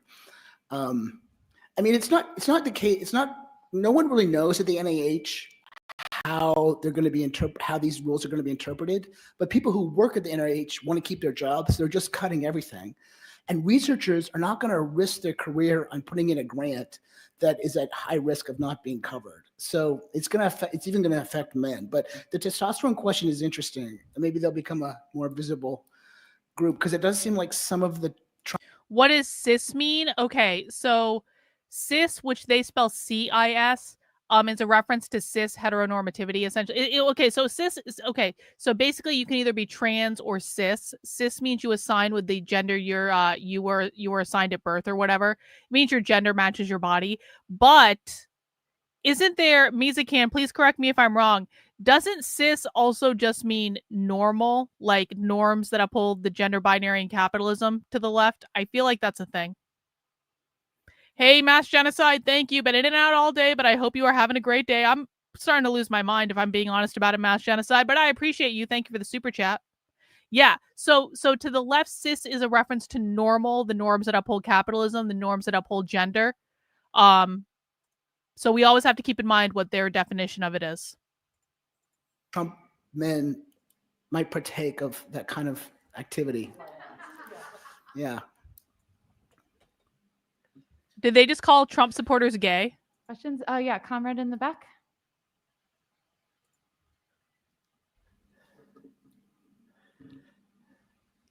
Hello, my name is Ria. It's really disheartening and disgusting seeing any kind of minority groups being trashed in legislation. I'm wondering. Thank it's you. also really disheartening to think about how far we're being set back as a society and science with the way that data is being targeted in this as well with health data. How much of that do you think comes from just a general disdain of science and trying to set us back in science? How much is like truly discrimination? I'm just trying to gauge, like, I'm noodling the reasoning that these legislators are using for passing these kind of things, and probably thinking too hard about why.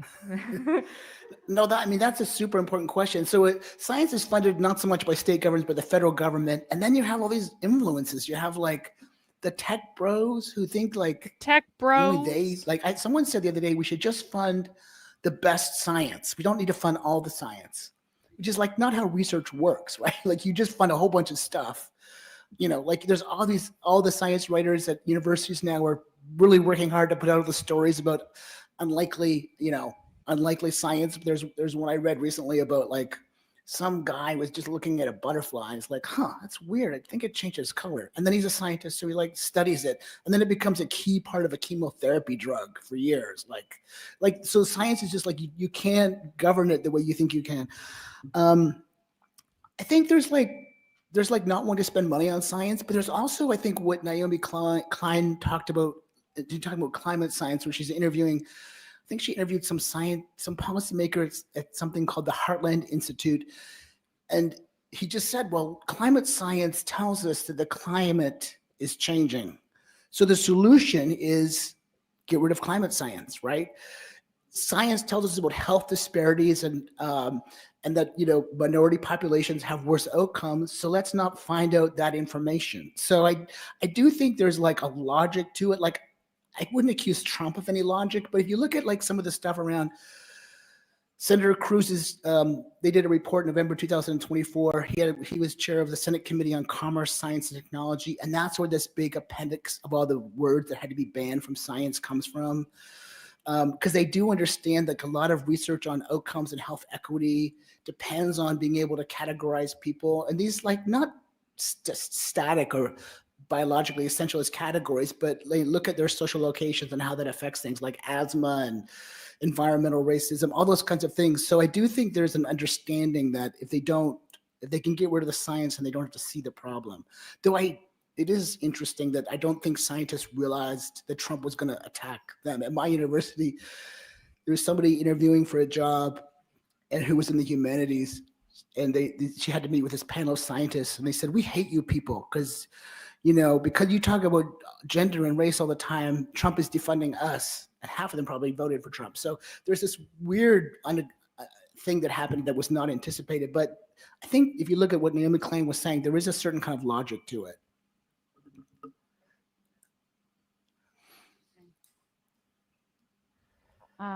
I had a question. I'm starting a new shawl kinda that's curious, blue and you talked green. a bit about how the Trump administration is like just using kind of gender essentialism or anti-gender ideology to dismantle the democratic state. Anti-gender I'm curious ideology, if that's again. also happening, to dismantle, like support for public health just in general.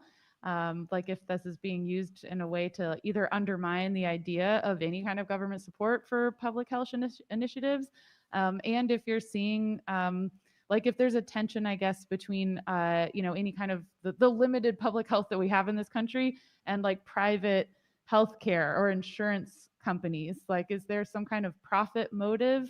I guess in like some of They're these required to private wear insurance masks, Tim, companies or private unless they're a hospital speaker. systems, and either like getting in line behind this anti-gender ideology pushed by the far right, or is there like is there any like lever, I guess, for the left to not ally ourselves, I guess, with profitable corporate insurance companies, but like is there like a weakness there that we can use to our advantage maybe? Yeah, that's a super interesting question, because you would think that, like, for example, the anti-vaccine stuff that's going on would be problematic for insurance companies, because yes, they don't have to pay for vaccines, but they will have to pay for more healthcare down the road. But I guess it's over time they'll just kind of recalibrate their actuarial tables and change their rates, and they'll adjust. But it's interesting because these researchers at Harvard did this huge Airtable of all the grants that have been cut. It's an amazing amount of work, and you can't figure out why it was cut.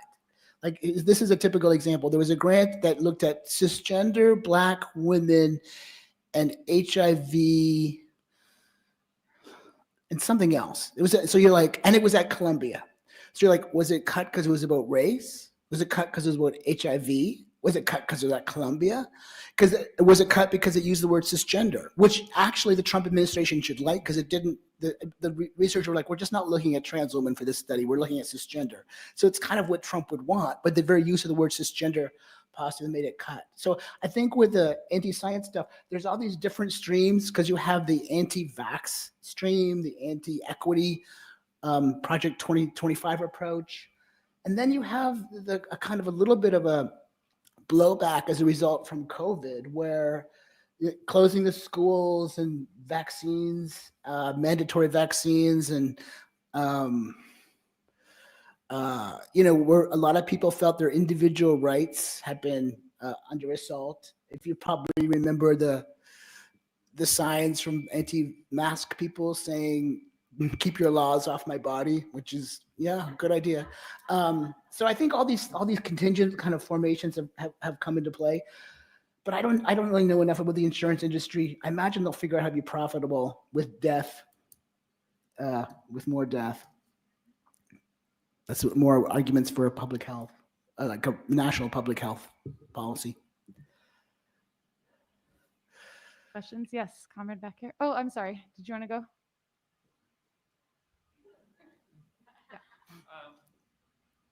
Hi, my question is about death, and it's about,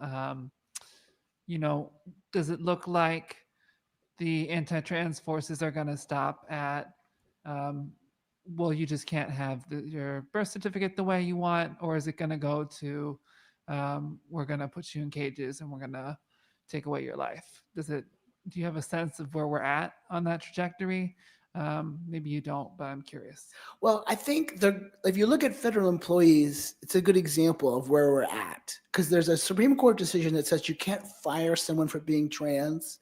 But the Trump administration is saying, okay, we're not going to fire the transgender employees, but we're going to refer to them with the wrong pronouns, make them use bathrooms that don't accord with their gender identity, use their dead names wherever possible. So they're going to try to make life unlivable for federal employees. So, and we see, like, in terms of gender affirming healthcare, the assault on healthcare for trans youth, but they're also trying to make it difficult for people to get healthcare who are adults as well. So in Ohio, they passed legislation last week, that got rid of Medicaid-funded mental health care for trans youth and adults.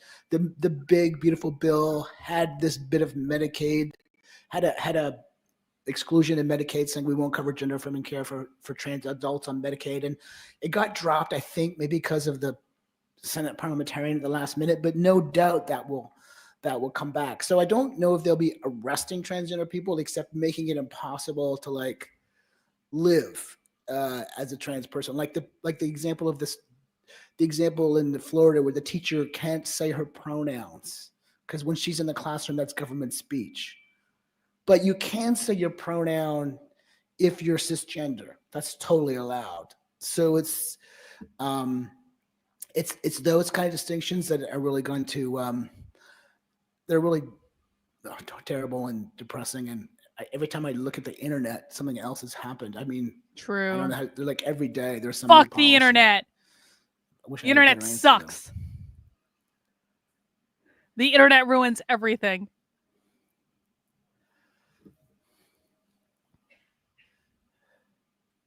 Hi, thank you so much. I really appreciate your presentation and everyone's really thoughtful questions. This is a big question. It's more an exercise in imagination and just like based on conversations that you've had with people throughout your years of like queer advocacy and organizing. So we've talked a lot about like the Trump's like anti-state agenda. And so I'm thinking of like Ruth Wilson Gilmore's conceptualization of a pro-state state. And you talked earlier about Biden's Equitable Data Research Group, which I actually never knew existed. And obviously, you talked about how it was used for to ensure like more equitable health outcomes in particular. And as we know, Biden is a capitalist through and through, right? So that is like I Biden think, is an a example of like capitalist? using state resources. I had no idea they yes, didn't like Joe to, Biden. like better service historically marginalized groups. So I'm wondering what Yeah, like everything's pro-state archived, Ray. State. Yeah, so Ray over on Rumble says, "Do I archive this offline?" I don't do it offline, but I archive things in several places where even if it goes down in one place, it will still exist in another place. And oftentimes those are places that you don't know about. So like I'm streaming to another location right now that people don't know about, like unlisted, so that I can always go back and find something if I need to. It will always be there, but like it can't be removed. Essentially, I'm streaming to multiple different places. So yeah, everything's archived, and I'm going to be working on making the archive more publicly available because that's going to be part of the Center for Left-Wing Studies that I do. I'm going to start making all of my, you guys don't even know the archive of information I have. The archive I have of files and propaganda and different things is massive. It's massive. Well, it's not really a secret. No, it's not. It's not a secret. It's just like, it's like a backup. No, not OnlyFans. Like under a socialist, like a worker state, like what that could look like in terms of like using our resources to service trans and queer people. In a socialist state, how will trans just say a little bit more about pro-state state, because I'm not caught up on my reading on Gilmore on that. Okay, gotcha. Yeah, I mean, essentially, like the state is supposed to ensure the well-being and flourishing of populations. The socialist state, just like the state as a tool to do that. Okay, good. We should read that because when I talk about the good administrative state, everybody gets mad at me. So if I could cite Gilmore, I'd be better off. Yeah, it's interesting because, like, I never really think about public health, and I don't like the doctor's office, and I don't like this or that. And then I spent like months talking to people like Nancy Krieger and people who do like health outcomes research and disparity research. And like, there's this whole like apparatus of people who are using these biomedical tools, public health tools, epidemiological data to try to figure out why certain kinds of people are more likely to get sick than others. And it's like, oh, this is really important. It's not all Tuskegee, like things are different than they used to be. And now, but they're like sort of invisible because who thinks about that stuff unless you're majoring in biomedical research or public health? But you see all this kind of work that's done to try to alleviate that. And you're right, like Biden is all the things. Biden is all the things. But Biden is, certainly all about, certain kind of like representative neoliberalism. But the people, the reports that group generated, and the work on trying to come up with more sophisticated measures of the population. It's just weird. In my old age, I'm like, oh, that's a good thing. But before I'd been like, I don't know, but like trying to kind of the state surveilling its population to understand health outcomes seems kind of like creepy. And for transgender people, like many of us, like I still like just many of us see trans whenever I possibly can on a form, right? On a health intake form. Told you it was trans. I'm being videotaped, but fuck you. I'm not putting my birth sex on here. I don't know who you are. What? So I have this kind of ultimate bro lies about being trans. But then you kind of realize like these like epidemiological categories as that aren't tied to individuals, and the kind of like this group also did a lot of work on ensuring like privacy and surveillance and disaggregating the individual information from the data. So I think there's like a lot of good stuff could be done. Like in a socialist state, you would hope that some of the causes of the health disparities would be ameliorated more quickly. So much for right? trans like pride. Yeah, no joke.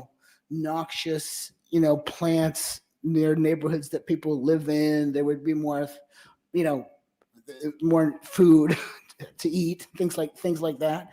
So all those kinds of things would matter as well. So doing this kind of work recently just opened my eyes to the kind of. I need to pee. I'll be right back. The kind of important work that's being done, and now that's being lost so quickly under Trump.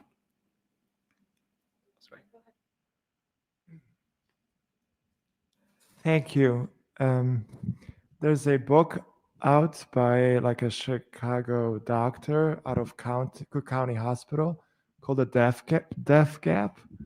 I just wonder if you're aware of it. It's No. about the 30-year difference in life expectancy between people who grew up in Streeterville, just north of here, in the rich area by Michigan Avenue and all that, and people who grew up in Englewood. And so maybe that's helpful to your research. Yeah, I would like to look at that, because one of the things that I think probably many of us in the room are in the same position. Like, I was sort of geared and trained and most best at like critiquing sort of like a representative or like a kind of neoliberal approach to like social difference, right? And then Trump comes along and it's just the medieval times. It's like, we don't like these people. We're bringing back racial hierarchies and gender hierarchies. But one of the things that happens though is that in critiquing Trump, we have to make sure we're not doing this thing of making it sound like life in the blue states is perfect. So for example, with all the anti-trans stuff happening in the States, there was this meme going around from, Dr. Zeus, something like that, oh, the places you'll go. And so this meme was like, oh, the places you can go if you're trans. And it was kind of a map of like, oh, you're going to go to all the blue states. And I understand, especially if you're parents of a transgender youth, I understand that.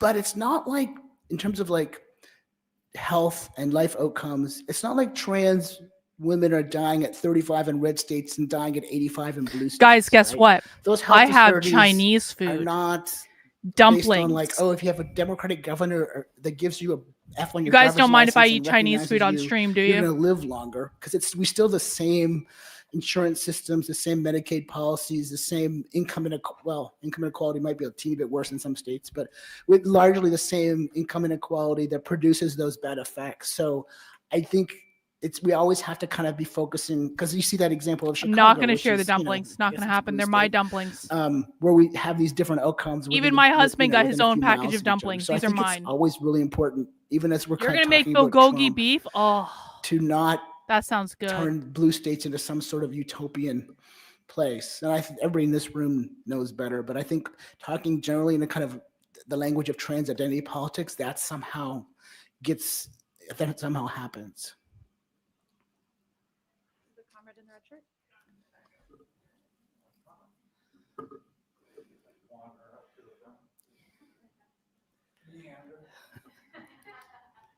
Whoa. I'm more of a comment as a fellow political scientist Oh, cool. and someone who started in racial and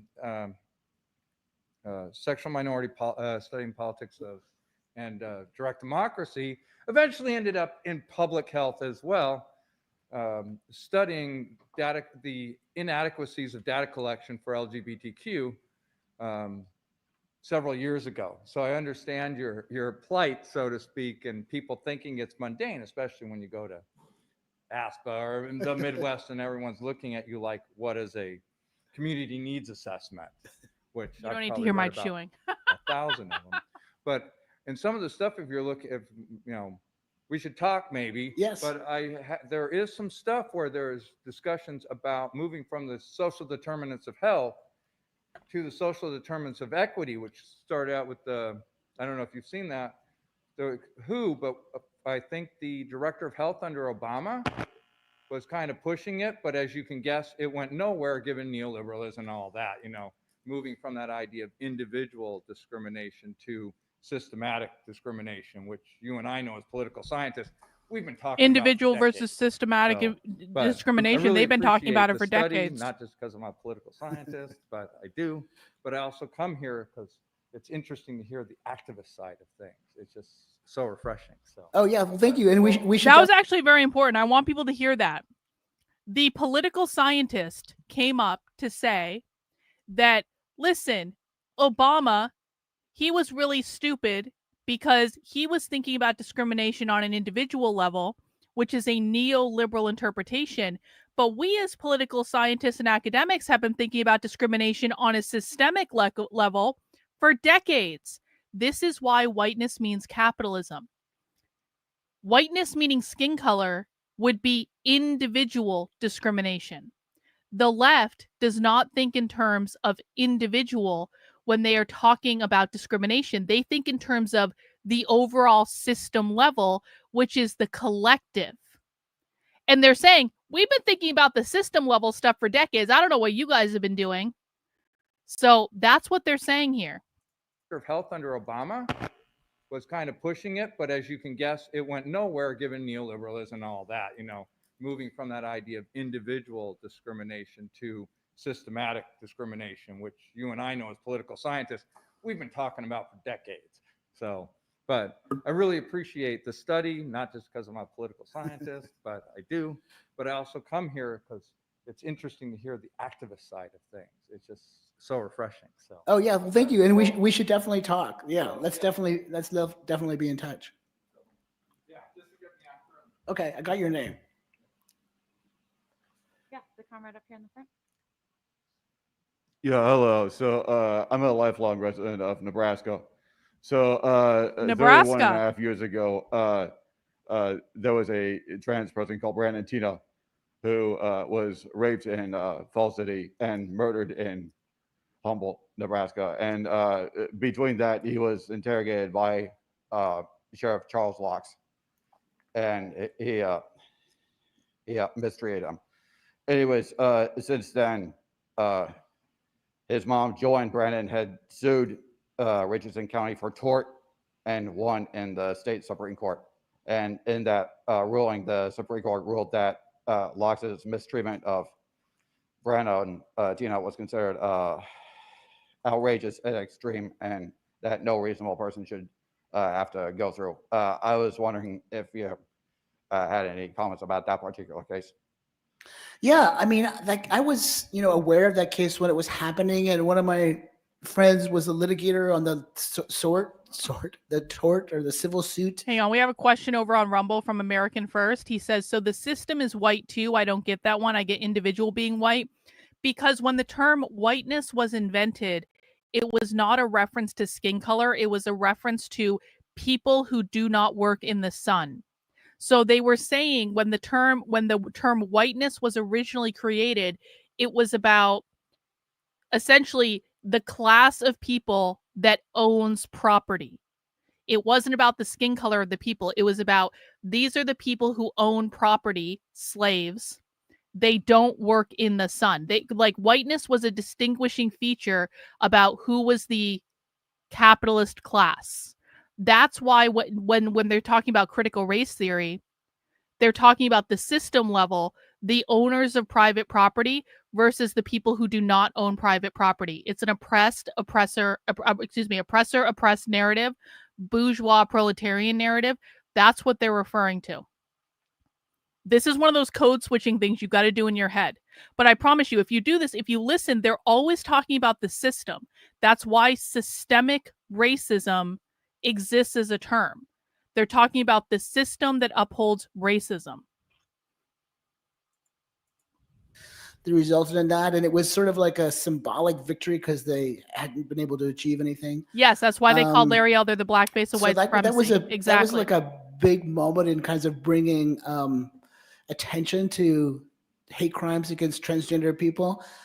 It was also a moment, hopefully it was kind of brief, but when there was more discussion of including transgender people in hate crime laws, that had a punitive aspect to them. So like if you harm someone because... And this is another good example. So when property ownership rights were extended to all past slavery, anyone could own property, and that means anyone could assimilate to the ideals of whiteness. Someone said this over on Rumble. This is why Larry Elder is called the black face of white supremacy.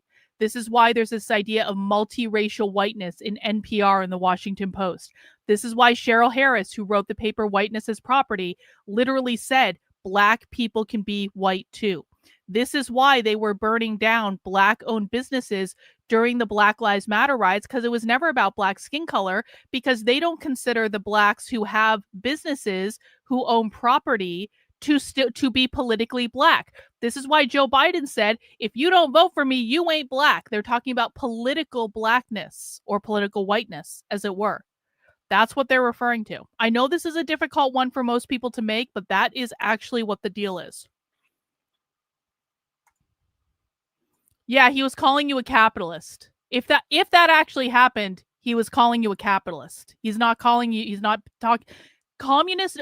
Bro, you've been sitting here watching the socialism conference with me all weekend.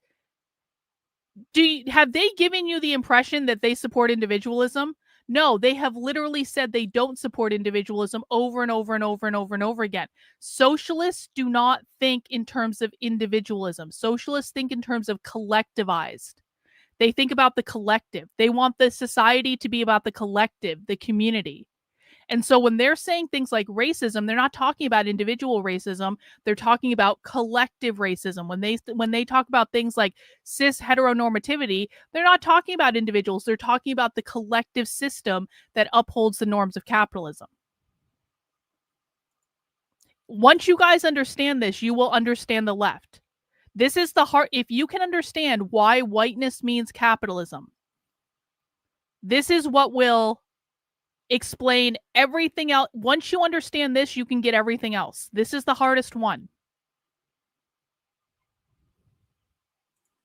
Of their race, yeah, their there's gender, no I in religion, team. or sexual Exactly, orientation, gender identity, exactly. you get an enhanced penalty, and the certain kind of logics of the politics of recognition. Trans people want to be included in those hate crime laws, but through the work of people like the Audre Lorde, or groups like the Audre Lorde Project and Dean Spade, try to kind of change the rhetoric and the thinking around that, like to kind of talk about hate crimes against transgender people, but not give more power.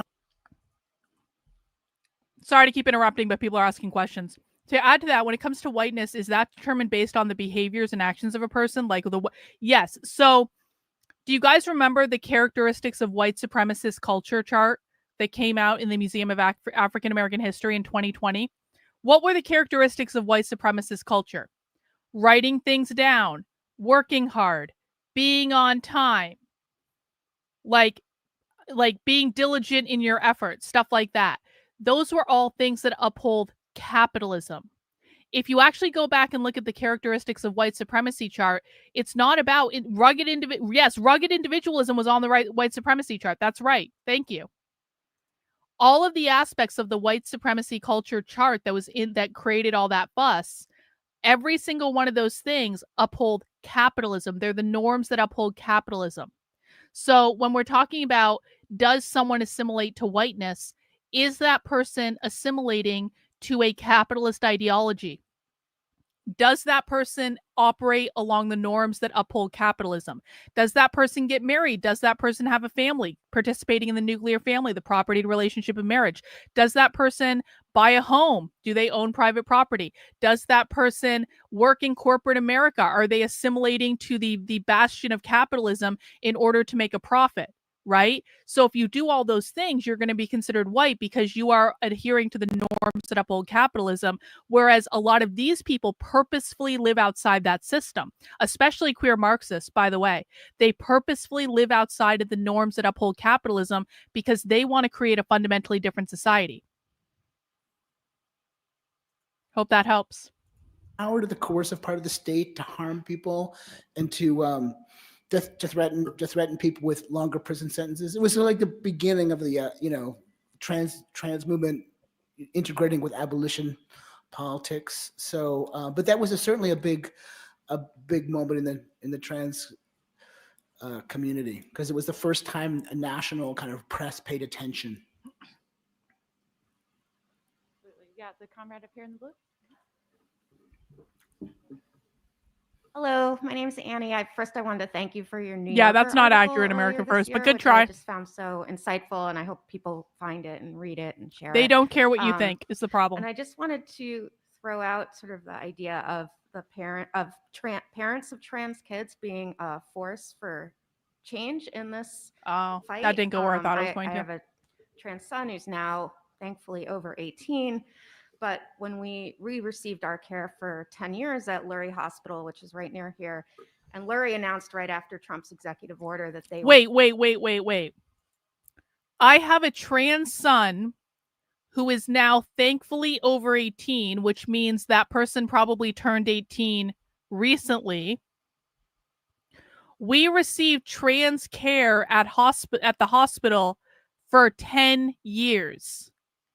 That means that this person started bringing their kid to the trans care center at the hospital probably before they were 10 years old. Did everyone catch that?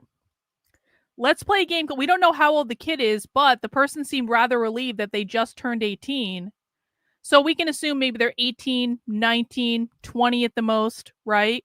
So that means that this person started transing their kid when they were 10 years old or younger.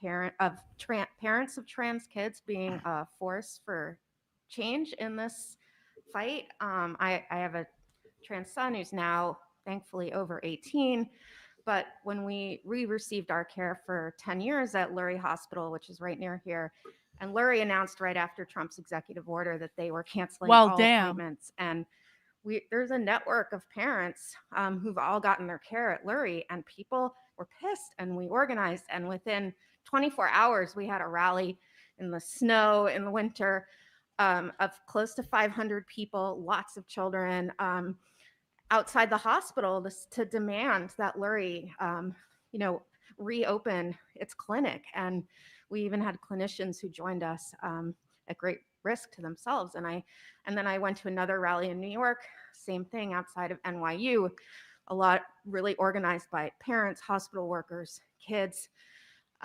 Children spoke from the front, and I feel like she's talking about the you come ACT for UP our rally. kids, I know that's exactly what she's extremely talking about. personal, and we are going to fight. We're not going to just let that go. And I feel like that's a real, if you've seen, I feel like it's a potential for a strength in organizing, even though people feel under attack and are struggling to find care. We're also pretty angry and we know each other. And so I just wanted to put that out there as a potential source of resistance. Yeah, I think that's really important because people don't realize, or I think these Republican legislators don't realize that like trans people have parents and siblings and children, and they matter. And it's yeah, Musican's making a great point. And guys, I want to encourage everyone to follow Musican on Twitter because he posts some of the best stuff, like breaking down the books that these people write. I retweet him all the time. Please follow him. He is doing the Lord's work. Irish, Italian, and Slav indentured servants in the 1700s were considered non-white. They were given property rights and whiteness to keep them from joining the black slaves in resisting. This is what the left believes. Everyone understand this? Irish, Italian, Slav, non-white, because they were indentured servants.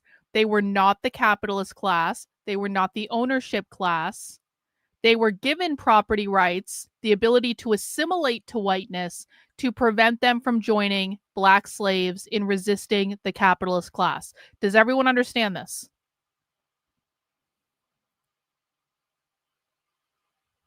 I know this is a hard one to wrap your head around. I really do get it.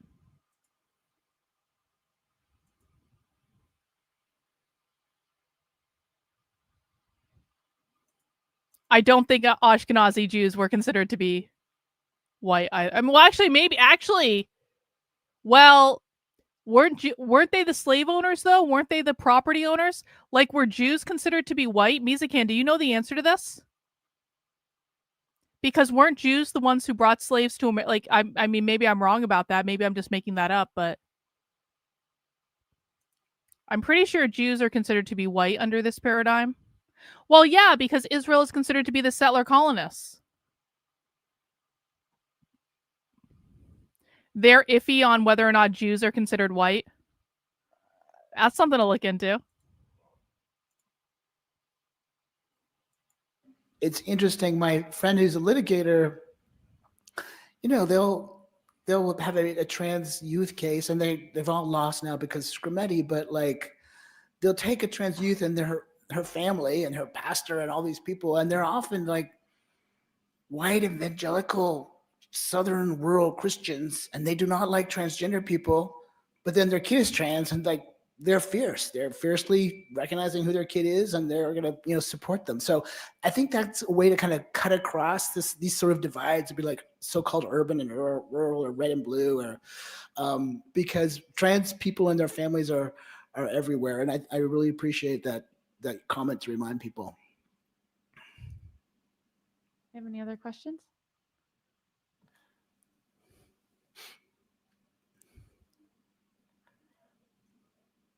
Yes, comrade in the back.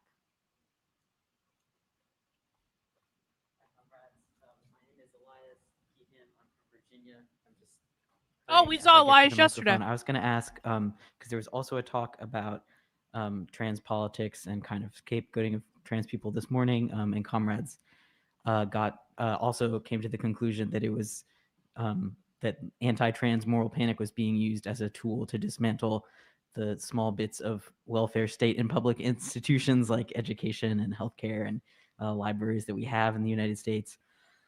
I'm trying to calculate in my head. I might know some trans people who are themselves in the field of public health, but Eminem was still a overall, I was capitalist, little bro. He was still dispirited making to money hear like a that, capitalist. most researchers were not necessarily going to go to bat for doing research on trans people, let alone like building revolutionary socialism and like having free gender care for everybody in society.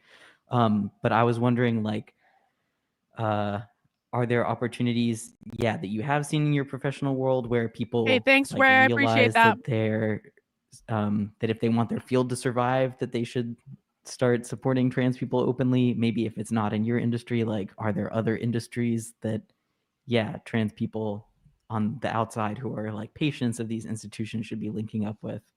Yeah, those are really good questions. Well, I don't want to be too quick to dismiss trans researchers. It's just that the economics of research, like, I'm not an R1. I don't even know what it is, and I do like law and policy, so my research almost costs nothing except books. But so researchers who want to like publish articles, get their RH index, get grants, they have to get these big grants. I mean, probably you all know me, maybe you know more than I do, but they have to pull down these big grants and employ people and postdocs and statisticians to do all their work. So it's sort of understandable why there's a disincentive now for them to do that kind of research. But there are people who are going to figure out how to retool, how to do research without the support of federal support, how to use institutions they're at. Like Callan Lord, like the local clinics, they're gonna, they have these tools. They're gonna lose funding, but they still have these tools they can do to help people. So I really am hopeful in terms of people are gonna figure out how to do research differently. But yeah, I'm glad you mentioned that about the anti-trans stuff affecting other aspects of the states, because what's happened with the curriculum, you really see too, like they say, oh, we can't have anything about gender ideology, but it becomes a way to turn the classroom into not the space of democracy and citizenship building and learning about Democracy means people, socialism. but this kind of domestic space of the patriarchy where I get to control what my kids learn. And the next step beyond that is like, patriarchy I also get means to control, and capitalism. I'm going to get a voucher and send my kid to a non-state school. Yeah. And I'm not going to, so it's a way to kind of go after the teachers Privatize. unions and go after librarians. Yes. So I think people will figure out ways to do the kind of research that needs to be done. But, biomedical research is super expensive. Public health research is also expensive, but I am hoping that people will figure it out. There certainly are trans researchers in these fields who carry on, for sure. I'm kind of curious about laws against people who aid and abet those seeking trans healthcare as well as seeking reproductive healthcare, like abortion care. Like, do you have any when they thoughts say about like how we can not only socialism. protect trans people seeking healthcare, but also those who are aiding and abetting? I guess that's the right-wing language, but providers, parents, friends, comrades, like people who are helping people access this healthcare. Yeah. So one simple solution, sort of, is these refuge states, which they've already passed in a number of places. So, for example, at one point, Texas was suing a hospital in Washington for the records of any trans patients who had gone from Texas to Washington to get gender affirming care. They wanted their names, the names of the providers. And Washington was like, no, They already passed this sort of refuge law. So the full faith and credit clause of the Constitution, they're like, no, we're not doing that. We're not providing you these things. Even in New York, Governor Hochul, who's not exactly a comrade on most issues, has just said like no to that kind of stuff. But this is where the transgender movement, has to figure out what and learn from the reproductive rights movement in terms of providing support, because in states controlled by Republicans, they're really pressuring providers to stop doing care, not just prescribing hormones, but even providing any kind of gender affirming mental health care. And so those providers, just like OBGYN doctors, are like understandably leaving the state. So we're gonna have to figure out ways to help people, and it's not an easy question. We have time for one more question, and then One more question, and then we go back to space. I don't see any other takers. Yeah. Okay, this will be our last question. This is actually more of a comment. Just for like people talking about like, what are we gonna do when the state we're in no longer offers this healthcare, and what kind of like we're gonna go to refuge states? What's gonna go up with that? Big point for strength and organizing, and I don't know if it would even be solidarity, because it's like it's both people's needs. A lot of networks have already been set up for abortion funds, getting people to safer states. If you were in the DIY abortion session earlier, they talked about this, and there's a lot of resources out there. Ways to get into contact with people who know how to get you to a state where you can receive care in a way that is not surveilled, not recorded or traced. They're in smuggling any way people to that different could states to be, get them abortions. linked back to you so you could become criminalized in that act. They're smuggling abortion. That exists, that's out there. It's not, the language around that network is not We'll get the audio to language, that presentation at some but point, by the way. every abortion fund worker I've ever spoken to would 100% be on board with connecting those two needs. So No, they're smuggling people to get them thank you legal for that. abortions. That's a good last comment. Thank you so much.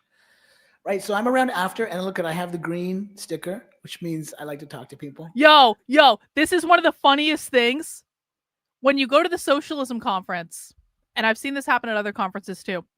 When you go to the Socialism Conference, after you pick up your badge, you go to a table that has some stickers on it. And if you don't want to meet anyone new at the Socialism Conference, you put a red sticker on your badge so that people know that they're not allowed to come up and talk to you. But if you want to talk to people and meet new people at the conference, you put a green sticker on your badge to communicate that you're open to meeting new people. This is the level that we're at. And this is not the only leftist event that I've seen this at. I first got introduced to this back when I was in higher education. And I remember the last higher education conference I ever went to was in like 2019 or something. And they tried to make me do this sticker thing. They were like, do you want to talk to people at this conference or no? And I was like, I don't need to put a sticker on my badge to if I don't want to talk to someone, I just won't talk to them. I don't need to put a sticker. I can use my words. I'm a fully grown adult. I can use my words. If I want to talk to someone, I'll talk to them. Anyway, guys, let's go back to the space presentation. This is a little bonus presentation. We're not going to watch the whole space presentation because we watched part of the space presentation the other day. Okay, let me ask the chat. Who was here when we watched the space presentation? One, if you were here when we watched the space presentation.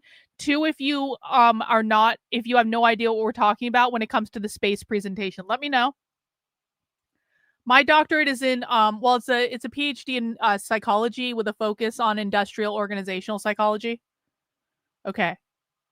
One was that you were here to watch the space presentation. Two is that we have not seen the space presentation yet. Okay. So it looks like most people were here. Okay, good. So basically, yesterday, let me take you back to yesterday. This is a little bonus episode. We weren't originally going to do this, but since we're all here, this will actually be the last presentation we watch from the Socialism Conference. And I wouldn't do this for like literally any other presentation except for the space presentation.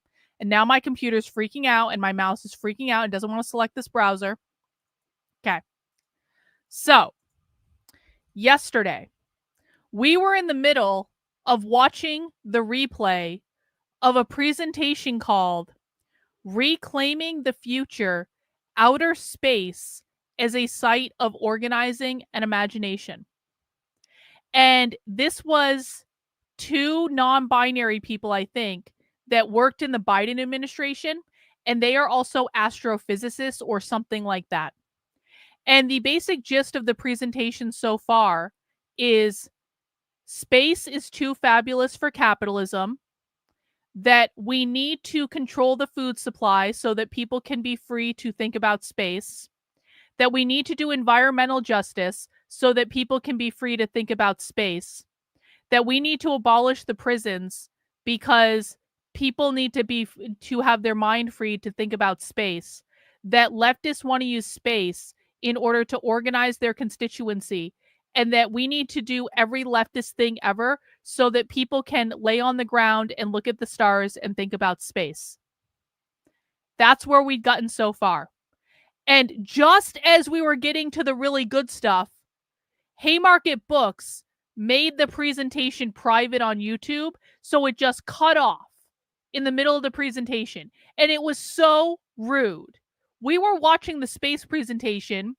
We were enjoying the space presentation, and then Haymarket Books just ripped it away from us right before the Q&A. And they were like, no, you will not learn how we want to organize in space. And I was like, why didn't we watch this live? We should have watched this live instead of the gender one, because they never pulled down the gender one. But now the space presentation has been put back on YouTube, and so we can continue it. Yeah, the fucking socialism conference rug pulled us. They did. No, they pulled it down. The video was set to private, so something happened. Yeah, why did they do this to us? It was incredibly inconsiderate. So now we're going to go back and we're going to find the Q&A and we're going to watch the rest of the space presentation. And my mouse is going to work.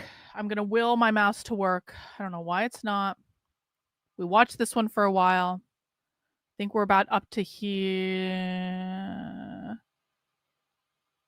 Okay. I think we're about up to here. So let's watch the last part of the space presentation. Oh my God, why isn't my mouse working? Why isn't my mouse is completely like, oh, you thought you were going to get me to work after 12 hours of streaming today? Oh no, that's not going to happen. All right. Thank you so much, Shonda. So we have ample time for discussion as previously advertised, but we wanted to maybe offer you a couple, both of us being educators, I think you're about to have like a think, pair, share moment for other educators in the room.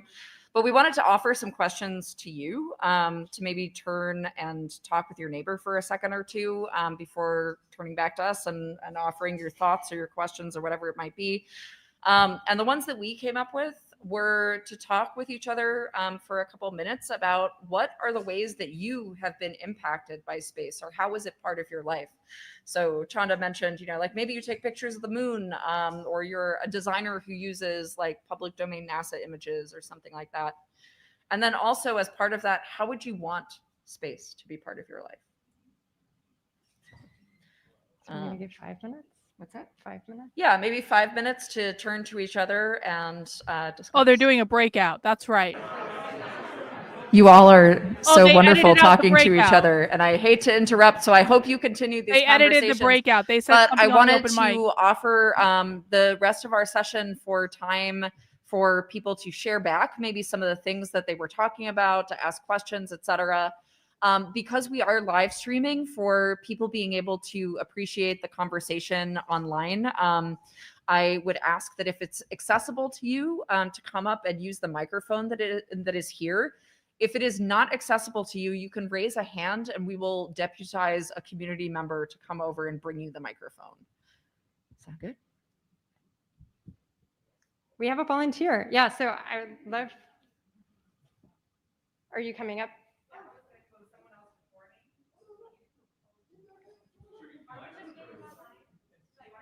I'm sorry? I've already I think downloaded it. probably Yes. the easiest thing is if you can line up. Studio has it as yeah, well. That would be great. Yeah, I've got the whole thing downloaded just in you good? case. Yeah, we're sorting it out. Thank you. Hello, can you all hear me? Yes. Yeah. Okay.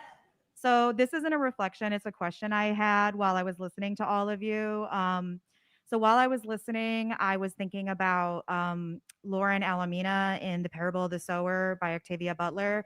And I was thinking about the tension when she's having those conversations with her followers in that book, where they're saying, like, a lot of the stuff that you're saying is practical, but when you say that the destiny of humans is in the stars or in the sky, I forget how she phrases it, some of the people were like, that sounds really silly, that sounds really ridiculous, considering that I have to figure out how to survive until tomorrow, and I have to figure out how to eat, and I had to figure out how to not get killed.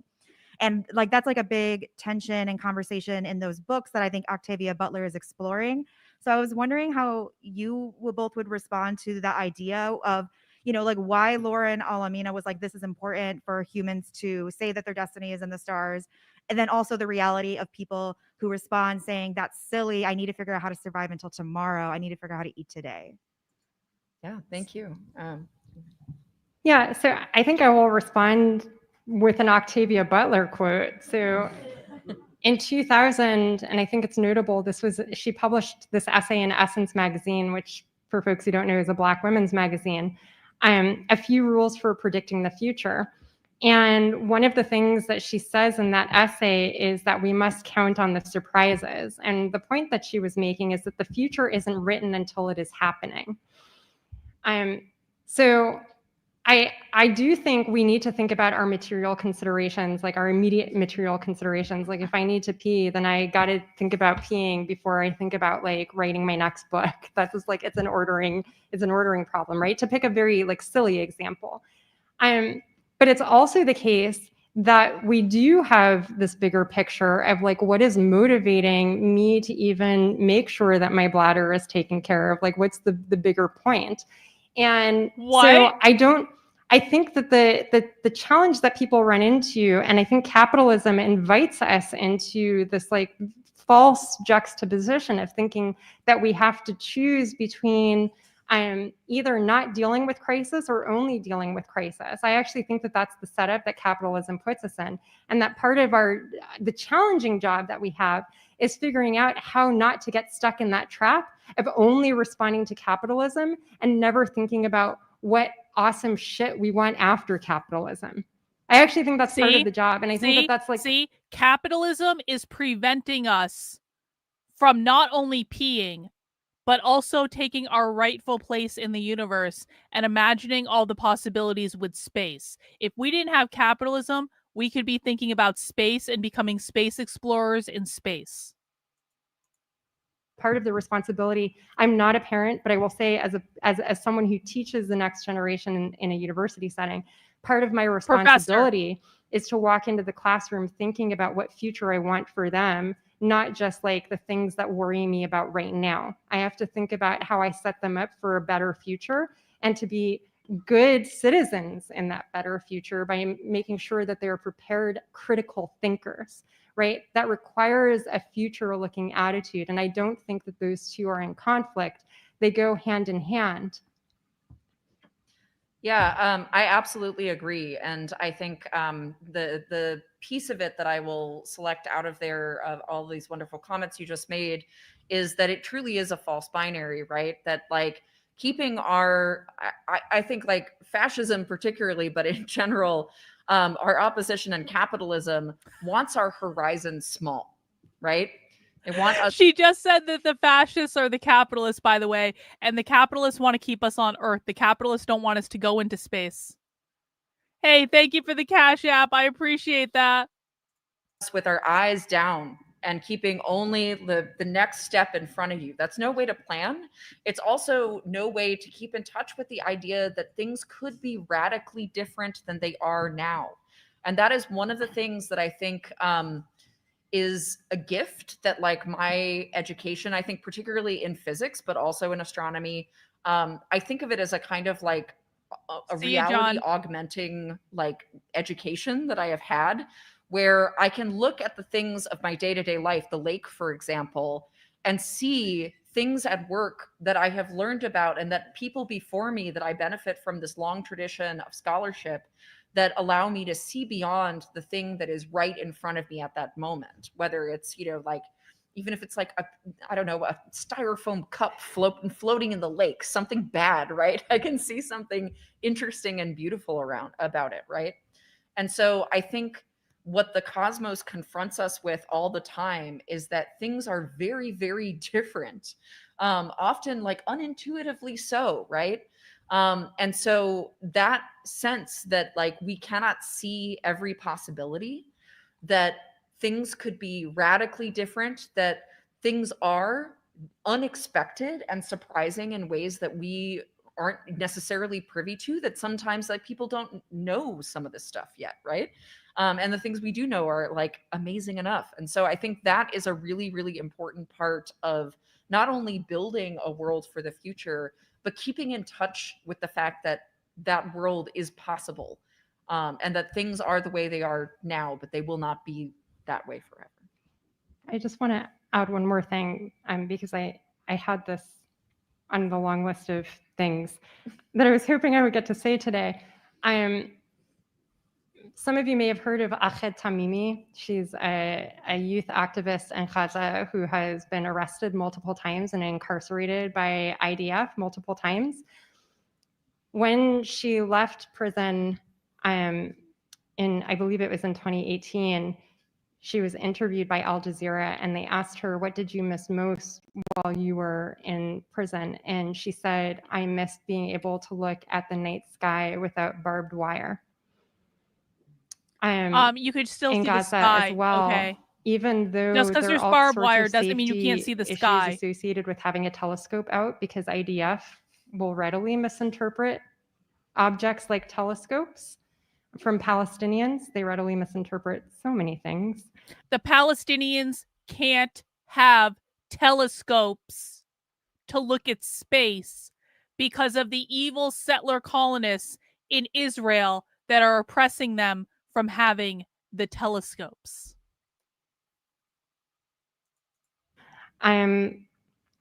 There were monthly star parties at Al-Aqsa University in Gaza. That's one of the universities that's been completely destroyed. And the equipment that they use, this is actually not super cheap. Like even my department would have a hard time affording some of this. This is stuff that people work very hard to get into Gaza. So I think it's very important to keep in mind that when people tell these stories of, oh, people are too concerned with their material needs to think about big picture questions, I think that that is sometimes a thing that some people feel, but it is also the case that you go into communities and there are plenty of people who are trying to look up at the night sky because it helps them get to the next day. And we need to acknowledge that those people are out there too, and that they are part of our communities, and that maybe they have something to teach the rest of us about how we go forward.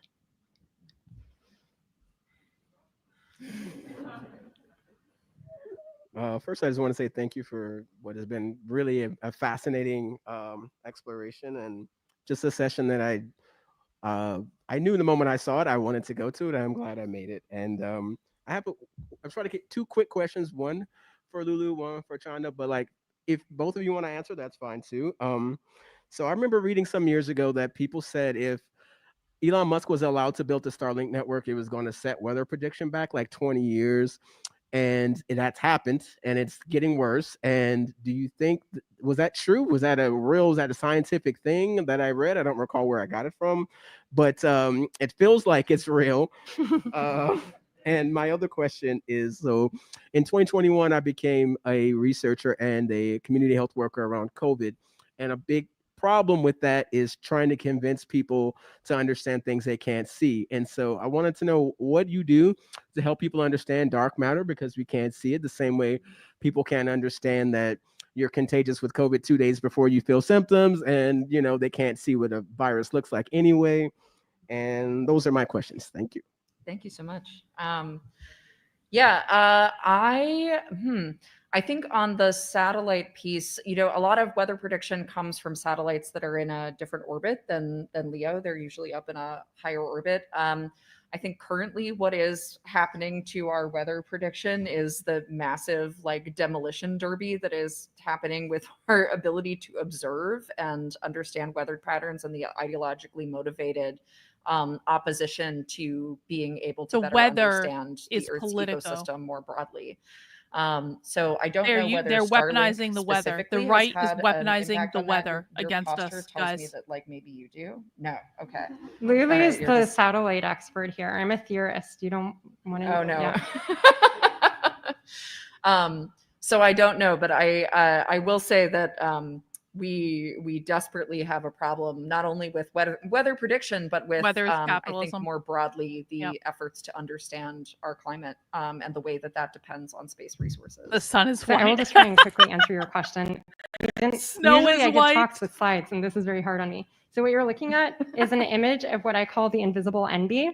And the key thing is that there's a suit, there's a bowler hat, and there's no apparent person, but the suit is filled in and the hat's in the right spot as if there's a person there, right? And so this is one of the ways you can also, I can't believe I'm mentioning my TED Talk, but I actually did this in my TED Talk with a slide. So you have can a TED find Talk? that on my website. I am chanda.science. But the point is, Can someone find me that TED Talk, please? Reagan, can you find me her TED Talk, please? Can we conclude that the TED Talk might actually be the best possible conclusion of this? The TED Talk is completely unrelated to this, but I feel like the TED Talk is just going to be a gift from God that we never knew we needed. It's on Chandra.science or something like that. We have to see the TED Talk. We have to see the TED Talk. I believe in you guys. Find me the TED Talk. is that this is a situation where basically visible matter sits where it does, in large part because of how dark matter is telling it to sit. And so you might think about like, what's the equivalent of that with germs? I don't know. I hadn't thought about that before, but I appreciate that question. So yeah. I think I just changed my question based on just what you said. But I was first introduced to quantum physics around 2007 through Grace Lee Boggs, and she was looking for a different way to talk about how we organize differently, right? And so we went on this sort of journey, and if you can imagine a room full of organizers, Oh, Misa Cannon with the wind! activists trying to read physics Misa books Cannon got together, it. like it was hilarious, right? But we eventually figured some things out and toured a body of work as artists around supporting visionary organizing using quantum physics principles like wavicle to build analysis of conjuncture, strategies, and tactics. Went to the Santa Fe Institute as artists in residence. So I've heard you talk about the that TED Talk quantum might physics is actually the not be that Darwin, great. right? Like in a way. The TED Talk And looks like as a it's actually particle about physicist, I'm science. curious if there's a if there's something around organizing that particle physics can offer. And Wait.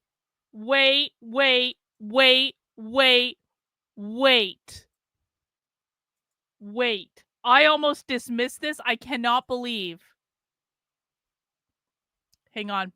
I just want everyone to anticipate what this TED Talk is. Hang on. I almost dismissed this and I didn't fully read the description. This is the TED Talk. And we're not going to watch it yet. We're going to come back. This is going to be our grand finale, okay? 15 fucking minutes. Okay. The search for the invisible matter that shapes the universe. The universe that we know, with its luminous stars and orbiting planets, is largely made up of elements we can't actually see. The dark energy and dark matter, and therefore don't fully understand. Reagan just saw it. Theoretical physicist Chandra takes us inside the search for this cosmos-shaping invisible matter and explains how, with the help of a new generation of telescopes, we could be closer to demystifying it than ever before. The universe is more queer and fantastical than it looks to the naked eye.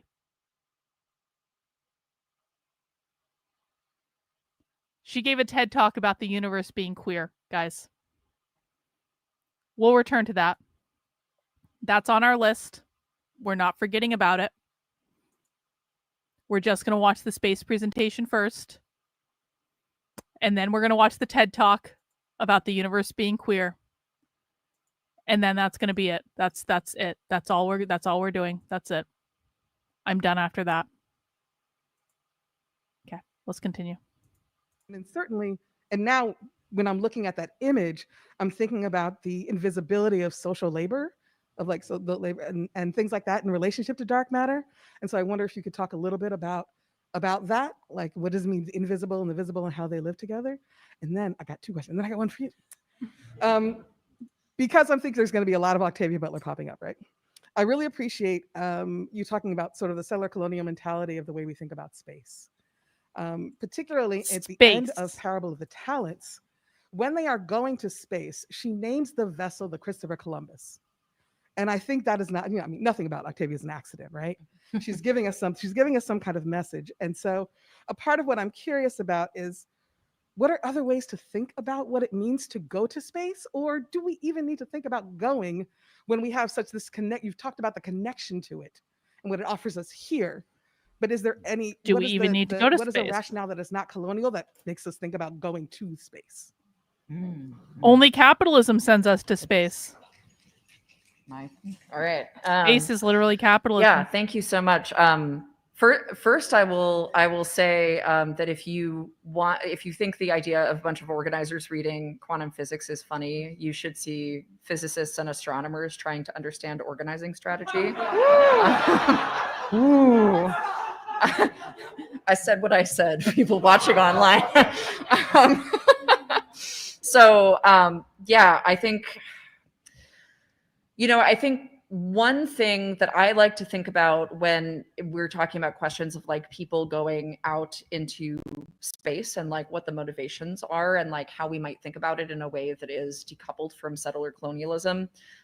Something that I like to think about is decoupling it from the false urgency of capital.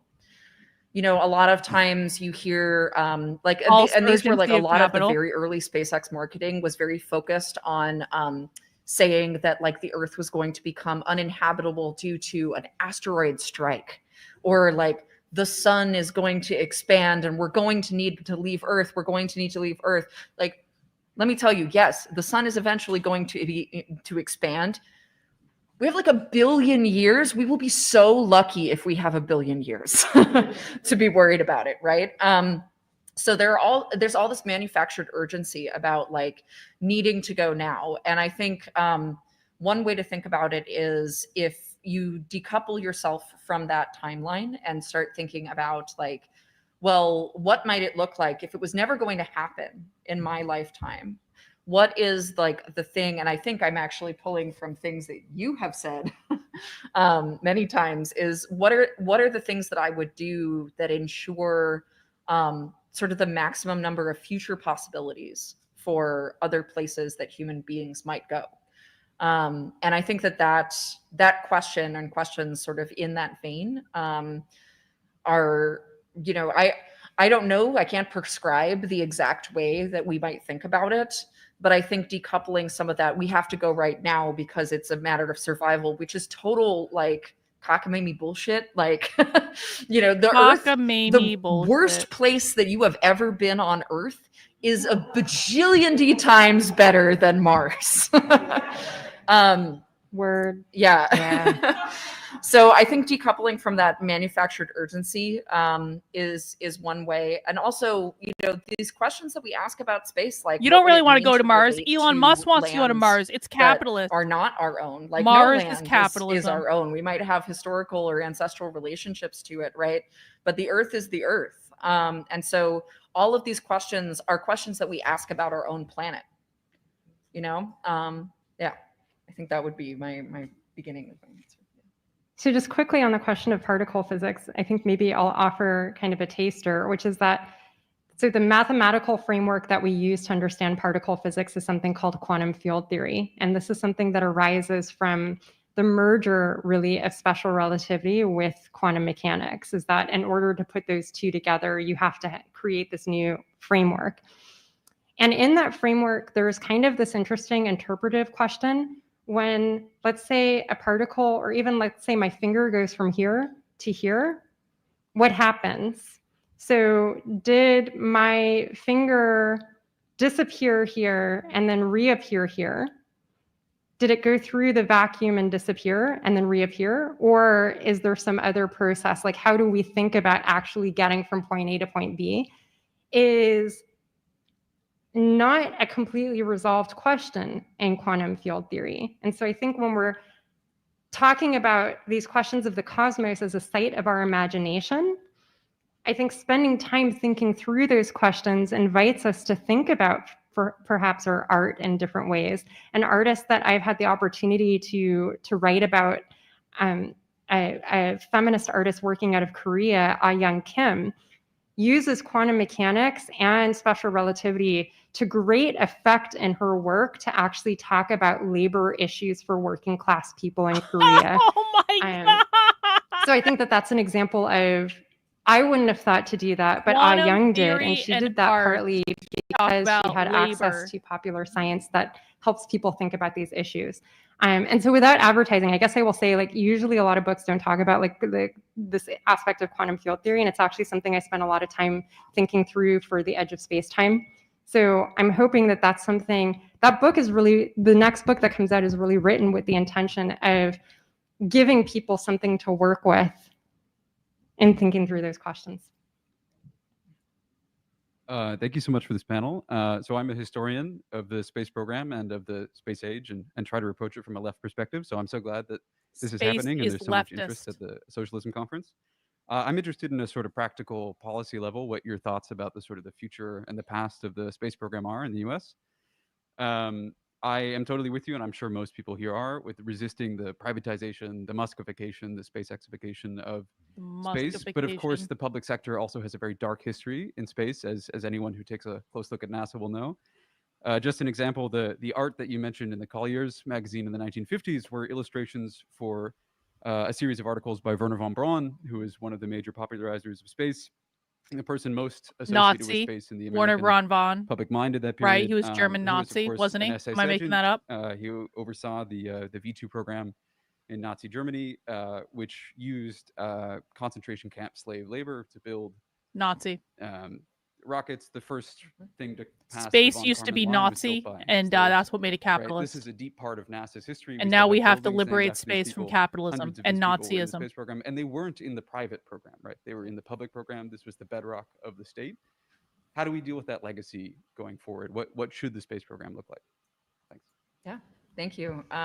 Yeah, you can just say von Braun was a Nazi too. A fucking Nazi. Yes. Thank you so much for those contributions. Yeah. Space was Nazi. Yeah, I think, and this is sort of kind of what I was alluding to by saying that, The I think spacification of whiteness. we can hold Yes. at the same time like the things that have been possible Space by has to be having a public decolonized space before it's agency, even along with colonized. the fact that it has this terrible legacy, and that in many ways, a lot of those. So you will notice that Chanda and I use the abbreviation JWST.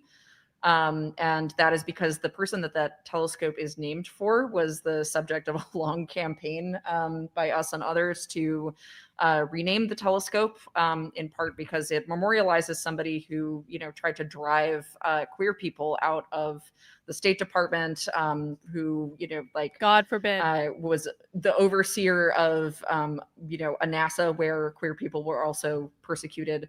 So this is not, this is not long in NASA's past. And, I think that it isn't that NASA is the solution and, must, be what space exploration and the study of space looks like going forward. I would love if NASA grappled more directly, at least, with acknowledging its history, and if astronomers and physicists were prepared also to have those conversations instead of excusing those things or using man of their time, arguments and things like that. So, I think that the question of what a space exploration endeavor from our point of views, right, which are many and probably not some overlapping and some not, you know, I think that that question is a collective one. It's not, Of course I it can't is. design Space you is collective, a space not agency individual. that serves everybody, because I'm not everybody. But it's something that I'd like to see us try to do, because I do think that there is a downhill NASA from struggle where we session to are, get and them to we're rename a rolling telescope. towards it. So maybe I'll just add that when we asked for the name JWST to be removed from the telescope, we actually offered the proposal. Yes. I guess this was my idea, but everybody backed me on it, that it should be renamed the Harriet Tubman Space Telescope. And Why my does argument for this is that there has been no wait. So a NASA administrator got a telescope named after them. The they-thems that worked at NASA didn't like that the NASA administrator didn't pander to queer people. The they-thems then started a campaign in order to get the telescope renamed to Struggle Session NASA, because they were pissed off at the last administrator for not pandering to the left. And instead of having a NASA administrator's name on a telescope, they wanted to put Harriet Tubman's name on the telescope, because Harriet Tubman is known for her great contributions to space. How does that even make sense? greater use of astronomy in United States history than the emancipation of enslaved people. And Wait, that is what? Again, Chandra? It was all. Yes. I guess this was my idea, but everybody backed me on it, that it should be renamed the Harriet Tubman Space Telescope. And my argument for this is that there has been no greater use of astronomy in United States history than the emancipation of enslaved people.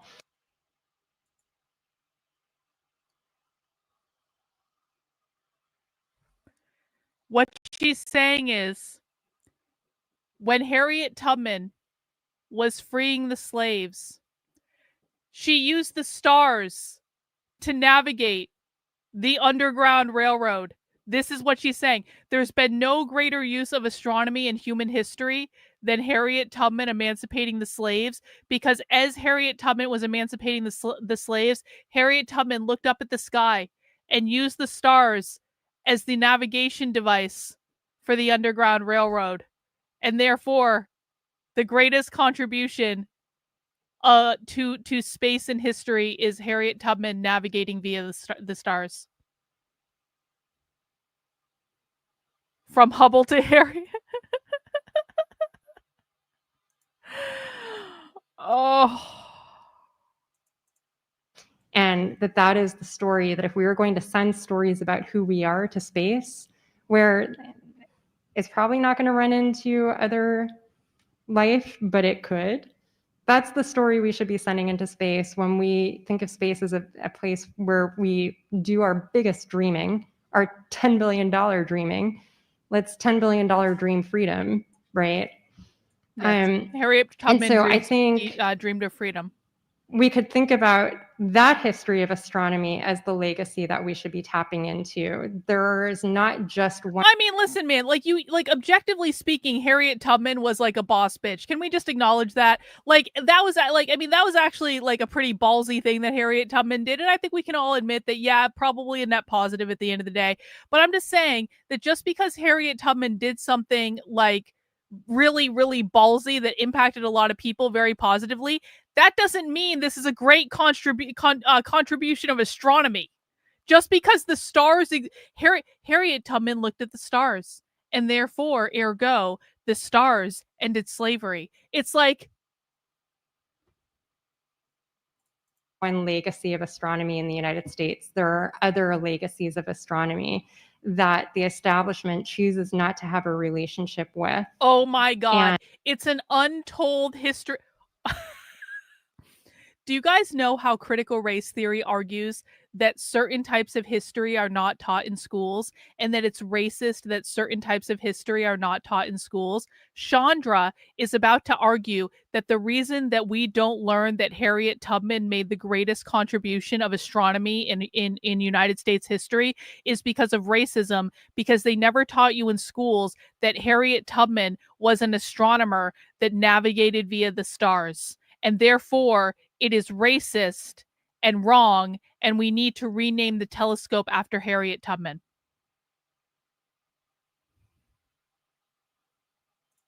And so we make a choice about whether that establishment mediates our relationship or not. So am I saying that like naming it Harriet Tubman Space Telescope resolves the thing? No, it's a name, right? But it is also, I think, a signifier of a Harriet discursive Tubman choice that we make. literally And I think we can also, invented I'm happy someone astrology. mentioned Grace Lee Boggs, because I think one of the Astronomy. important contributions she made as a theorist, not just as an organizer, was encouraging us to Don't think put that on dialectically, astrology. and think in terms of the contradictions that are before us, which is that there are always going to be contradictions as we're working through and with these systems. And so I see all of the fuck shit that we can talk about NASA has done, is currently doing, etc. And then I can also point out that the reason that Star Trek looks the way that it is because every NASA image is public domain. And the fact that NASA images have been public domain has been an enormous public service to not just people within the United States, but people across the world, because those images are something that anyone can do anything with no restriction. And that's a really important example. Does that vindicate NASA from the problems? No, but it does mean that I can go looking for what are the things that NASA does that I like and want to keep. And then I dump the rest. Yeah, the George Floyd telescope. Oh my God, that would have been One, hilarious. thank you so much Actually, for this has just honestly been a fun conversation, and I don't get to have a lot of these fun conversations, so thank you. 2 questions that I would try to put succinctly. One is, I'm so glad you brought up like sort of the colonial language that we often use discussing space exploration. I would just like to Capitalist know what language. is alternative language you suggest we use when talking about exploring space, because I am so over the space colonization approach. And then the second is something my partner and I were discussing, which is just that, you know, talking about this for some people can become existential. It overwhelms them. And it often can be co-opted by like the right to then become nihilistic and say, oh, we're just small specks in space. So like, fuck this, none of this matters. And like, don't care about human life.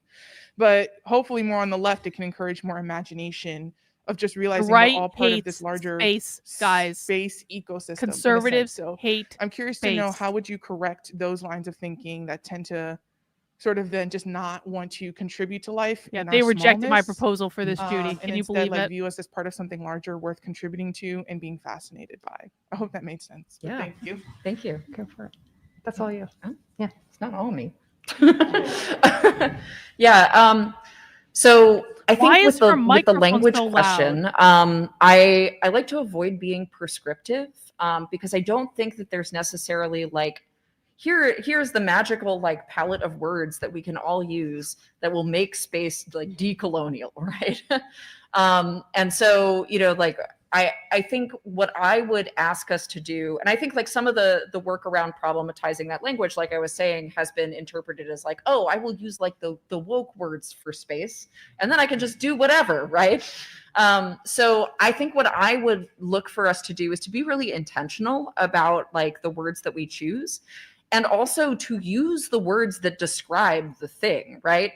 Like all of the images and like plans that are coming out of like private space industry are absolutely colonial in nature. And I don't need them to choose different words. I need them to not be colonizing.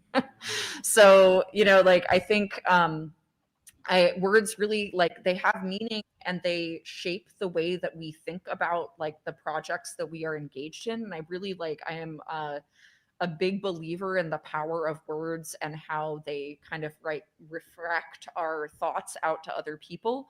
And so I would like to see us be intentional. You know, something that I actually adopted from Chanda was in 2018, you told me that you had stopped saying that you discovered new music and turned to saying learned about.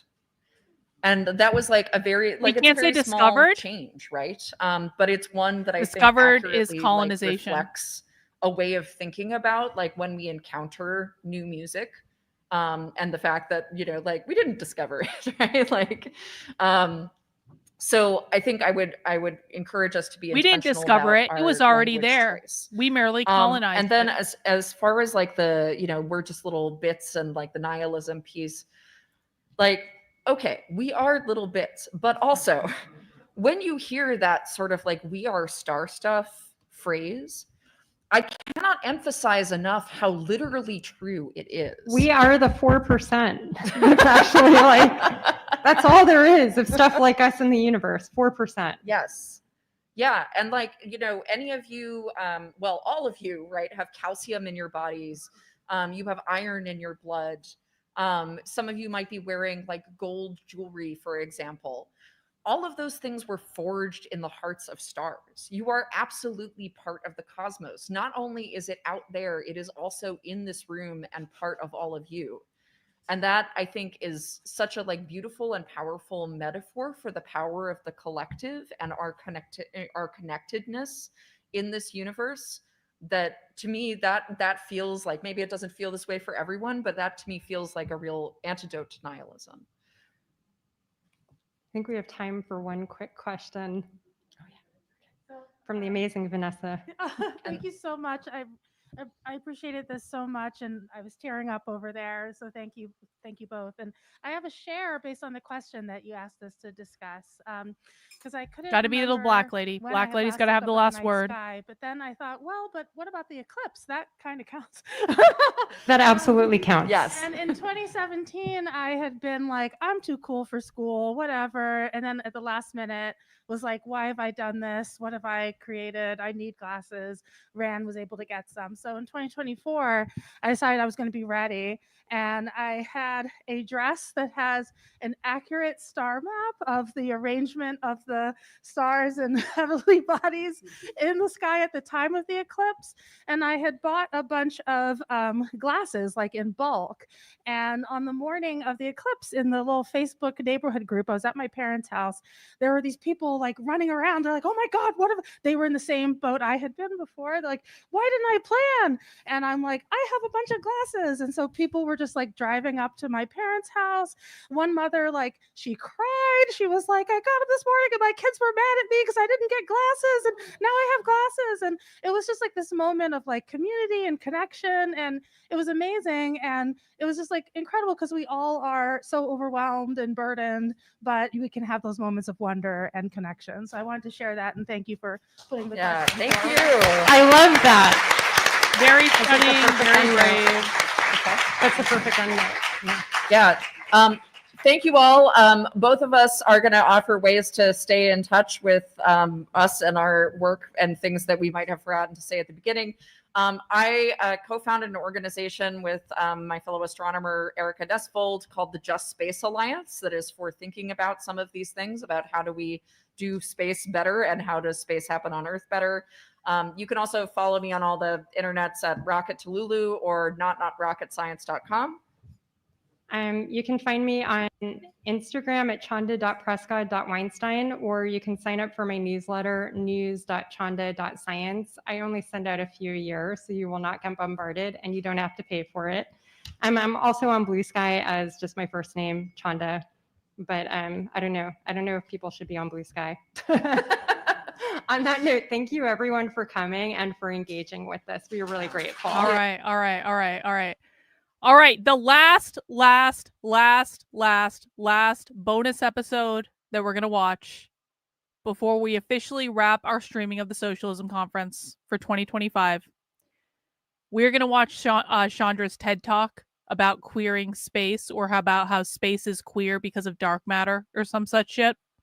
So if you've made it this far, congratulations. Hey, if you're going to head out now, I really appreciate you stopping by. I hope you'll enjoy the TED Talk with us at some point. But remember, guys, if you're heading out because we're done the Socialism Conference now, this is just for fun. This is a bonus episode. But I really appreciate everyone that maybe discovered socialism for the first time over the last couple of days. As a reminder, these are things I talk about literally all the time. We watch stuff like this all the time. Don't think that just because the annual conference is over, they don't talk about this stuff anymore. They do. They talk about it all the time. And this is what I cover on my channel. I stream Monday through Friday at 5 p.m. Eastern time. I stream on Saturdays at 6 p.m. for Socialism Saturday. I hope everyone that found my content for the first time, if I didn't yell at you and piss you off, I hope you'll come back and watch more socialism with us. And I promise you that we will teach you more about what's going on the left than literally anywhere else on the internet. And you're going to learn it fast. I do have a webinar coming up if you want an introduction to the left and you want a crash course in leftist language. This is for beginners, okay? It's totally free. I want to create the content as like an introduction class that people can take. And so I put the webinar in the chat. You can register for it over at decodetheleft.com. It's also available on my Substack, but I put the direct link in the chat. This is totally free. It's just because I want to teach a class doing an introduction to anti-communist language for people who are totally new to it.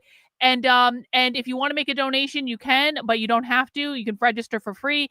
Get your friends to register. Share this stuff out. The more people who know what's going on, the more likely we can badger and embarrass conservative influencers into actually covering it for once. So I appreciate everyone that came out. I appreciate everyone that donated via Super Chats or signed up as a supporter over on Substack or did Cash App or Venmo or any of this stuff.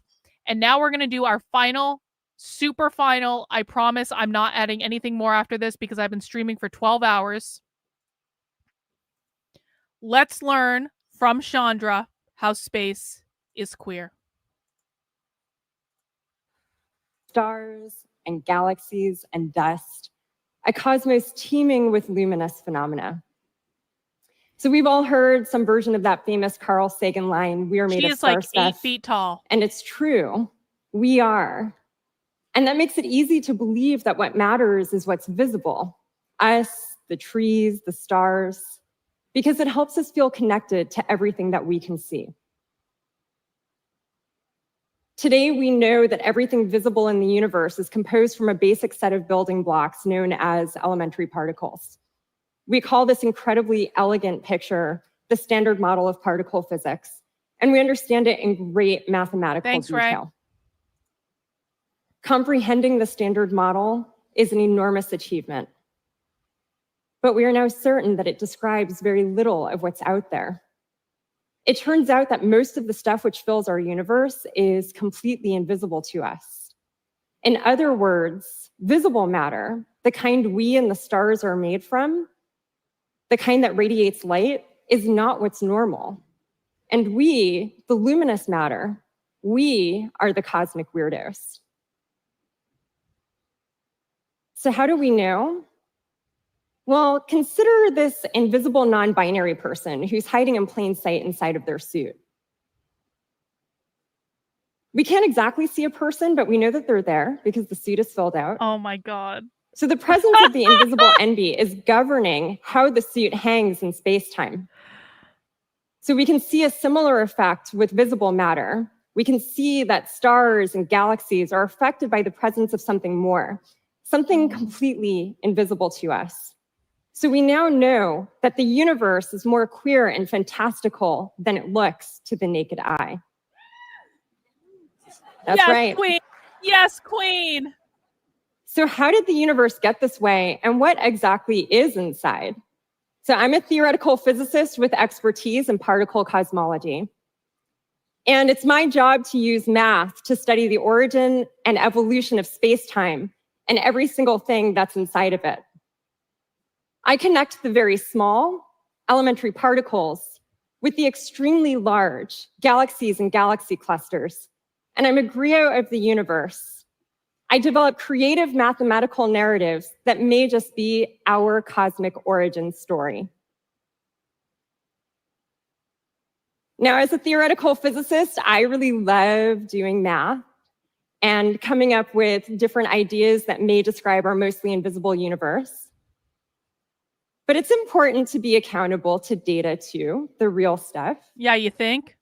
So after mathematics, my second favorite tool for addressing these large cosmological questions is the biggest laboratory we know, the universe itself. Space. Observatories with capabilities from visible light to high energy X-ray and gamma ray photons are still some of the best ways to gain insight into what's going on in space-time with the invisible stuff. So what you're looking at here is the Vera C. Rubin Observatory, an exciting new facility that's about to see its first light over the next 2 years. It's a leading example of a new generation of telescopes that are going to change the way that we see this mostly invisible universe. Now, it's also the case that swarms of satellites threaten images from ground-based facilities like this one. But the Vera C. Rubin Observatory can help us understand where the invisible stuff is and what it's doing, which will help us determine what exactly it is. So when it comes to the cosmic accounting, here's what we know so far. We're in the midst of a great cosmic drama where space-time is curved and it's expanding. And the history and future of that curvature and expansion is determined by what's inside, which is mostly not visible stuff like us. That's only about 5%. The majority of the energy matter content in the universe is something that we call dark energy. So empty space seems to have an energy associated with it. And that's increasingly affecting how space-time expands.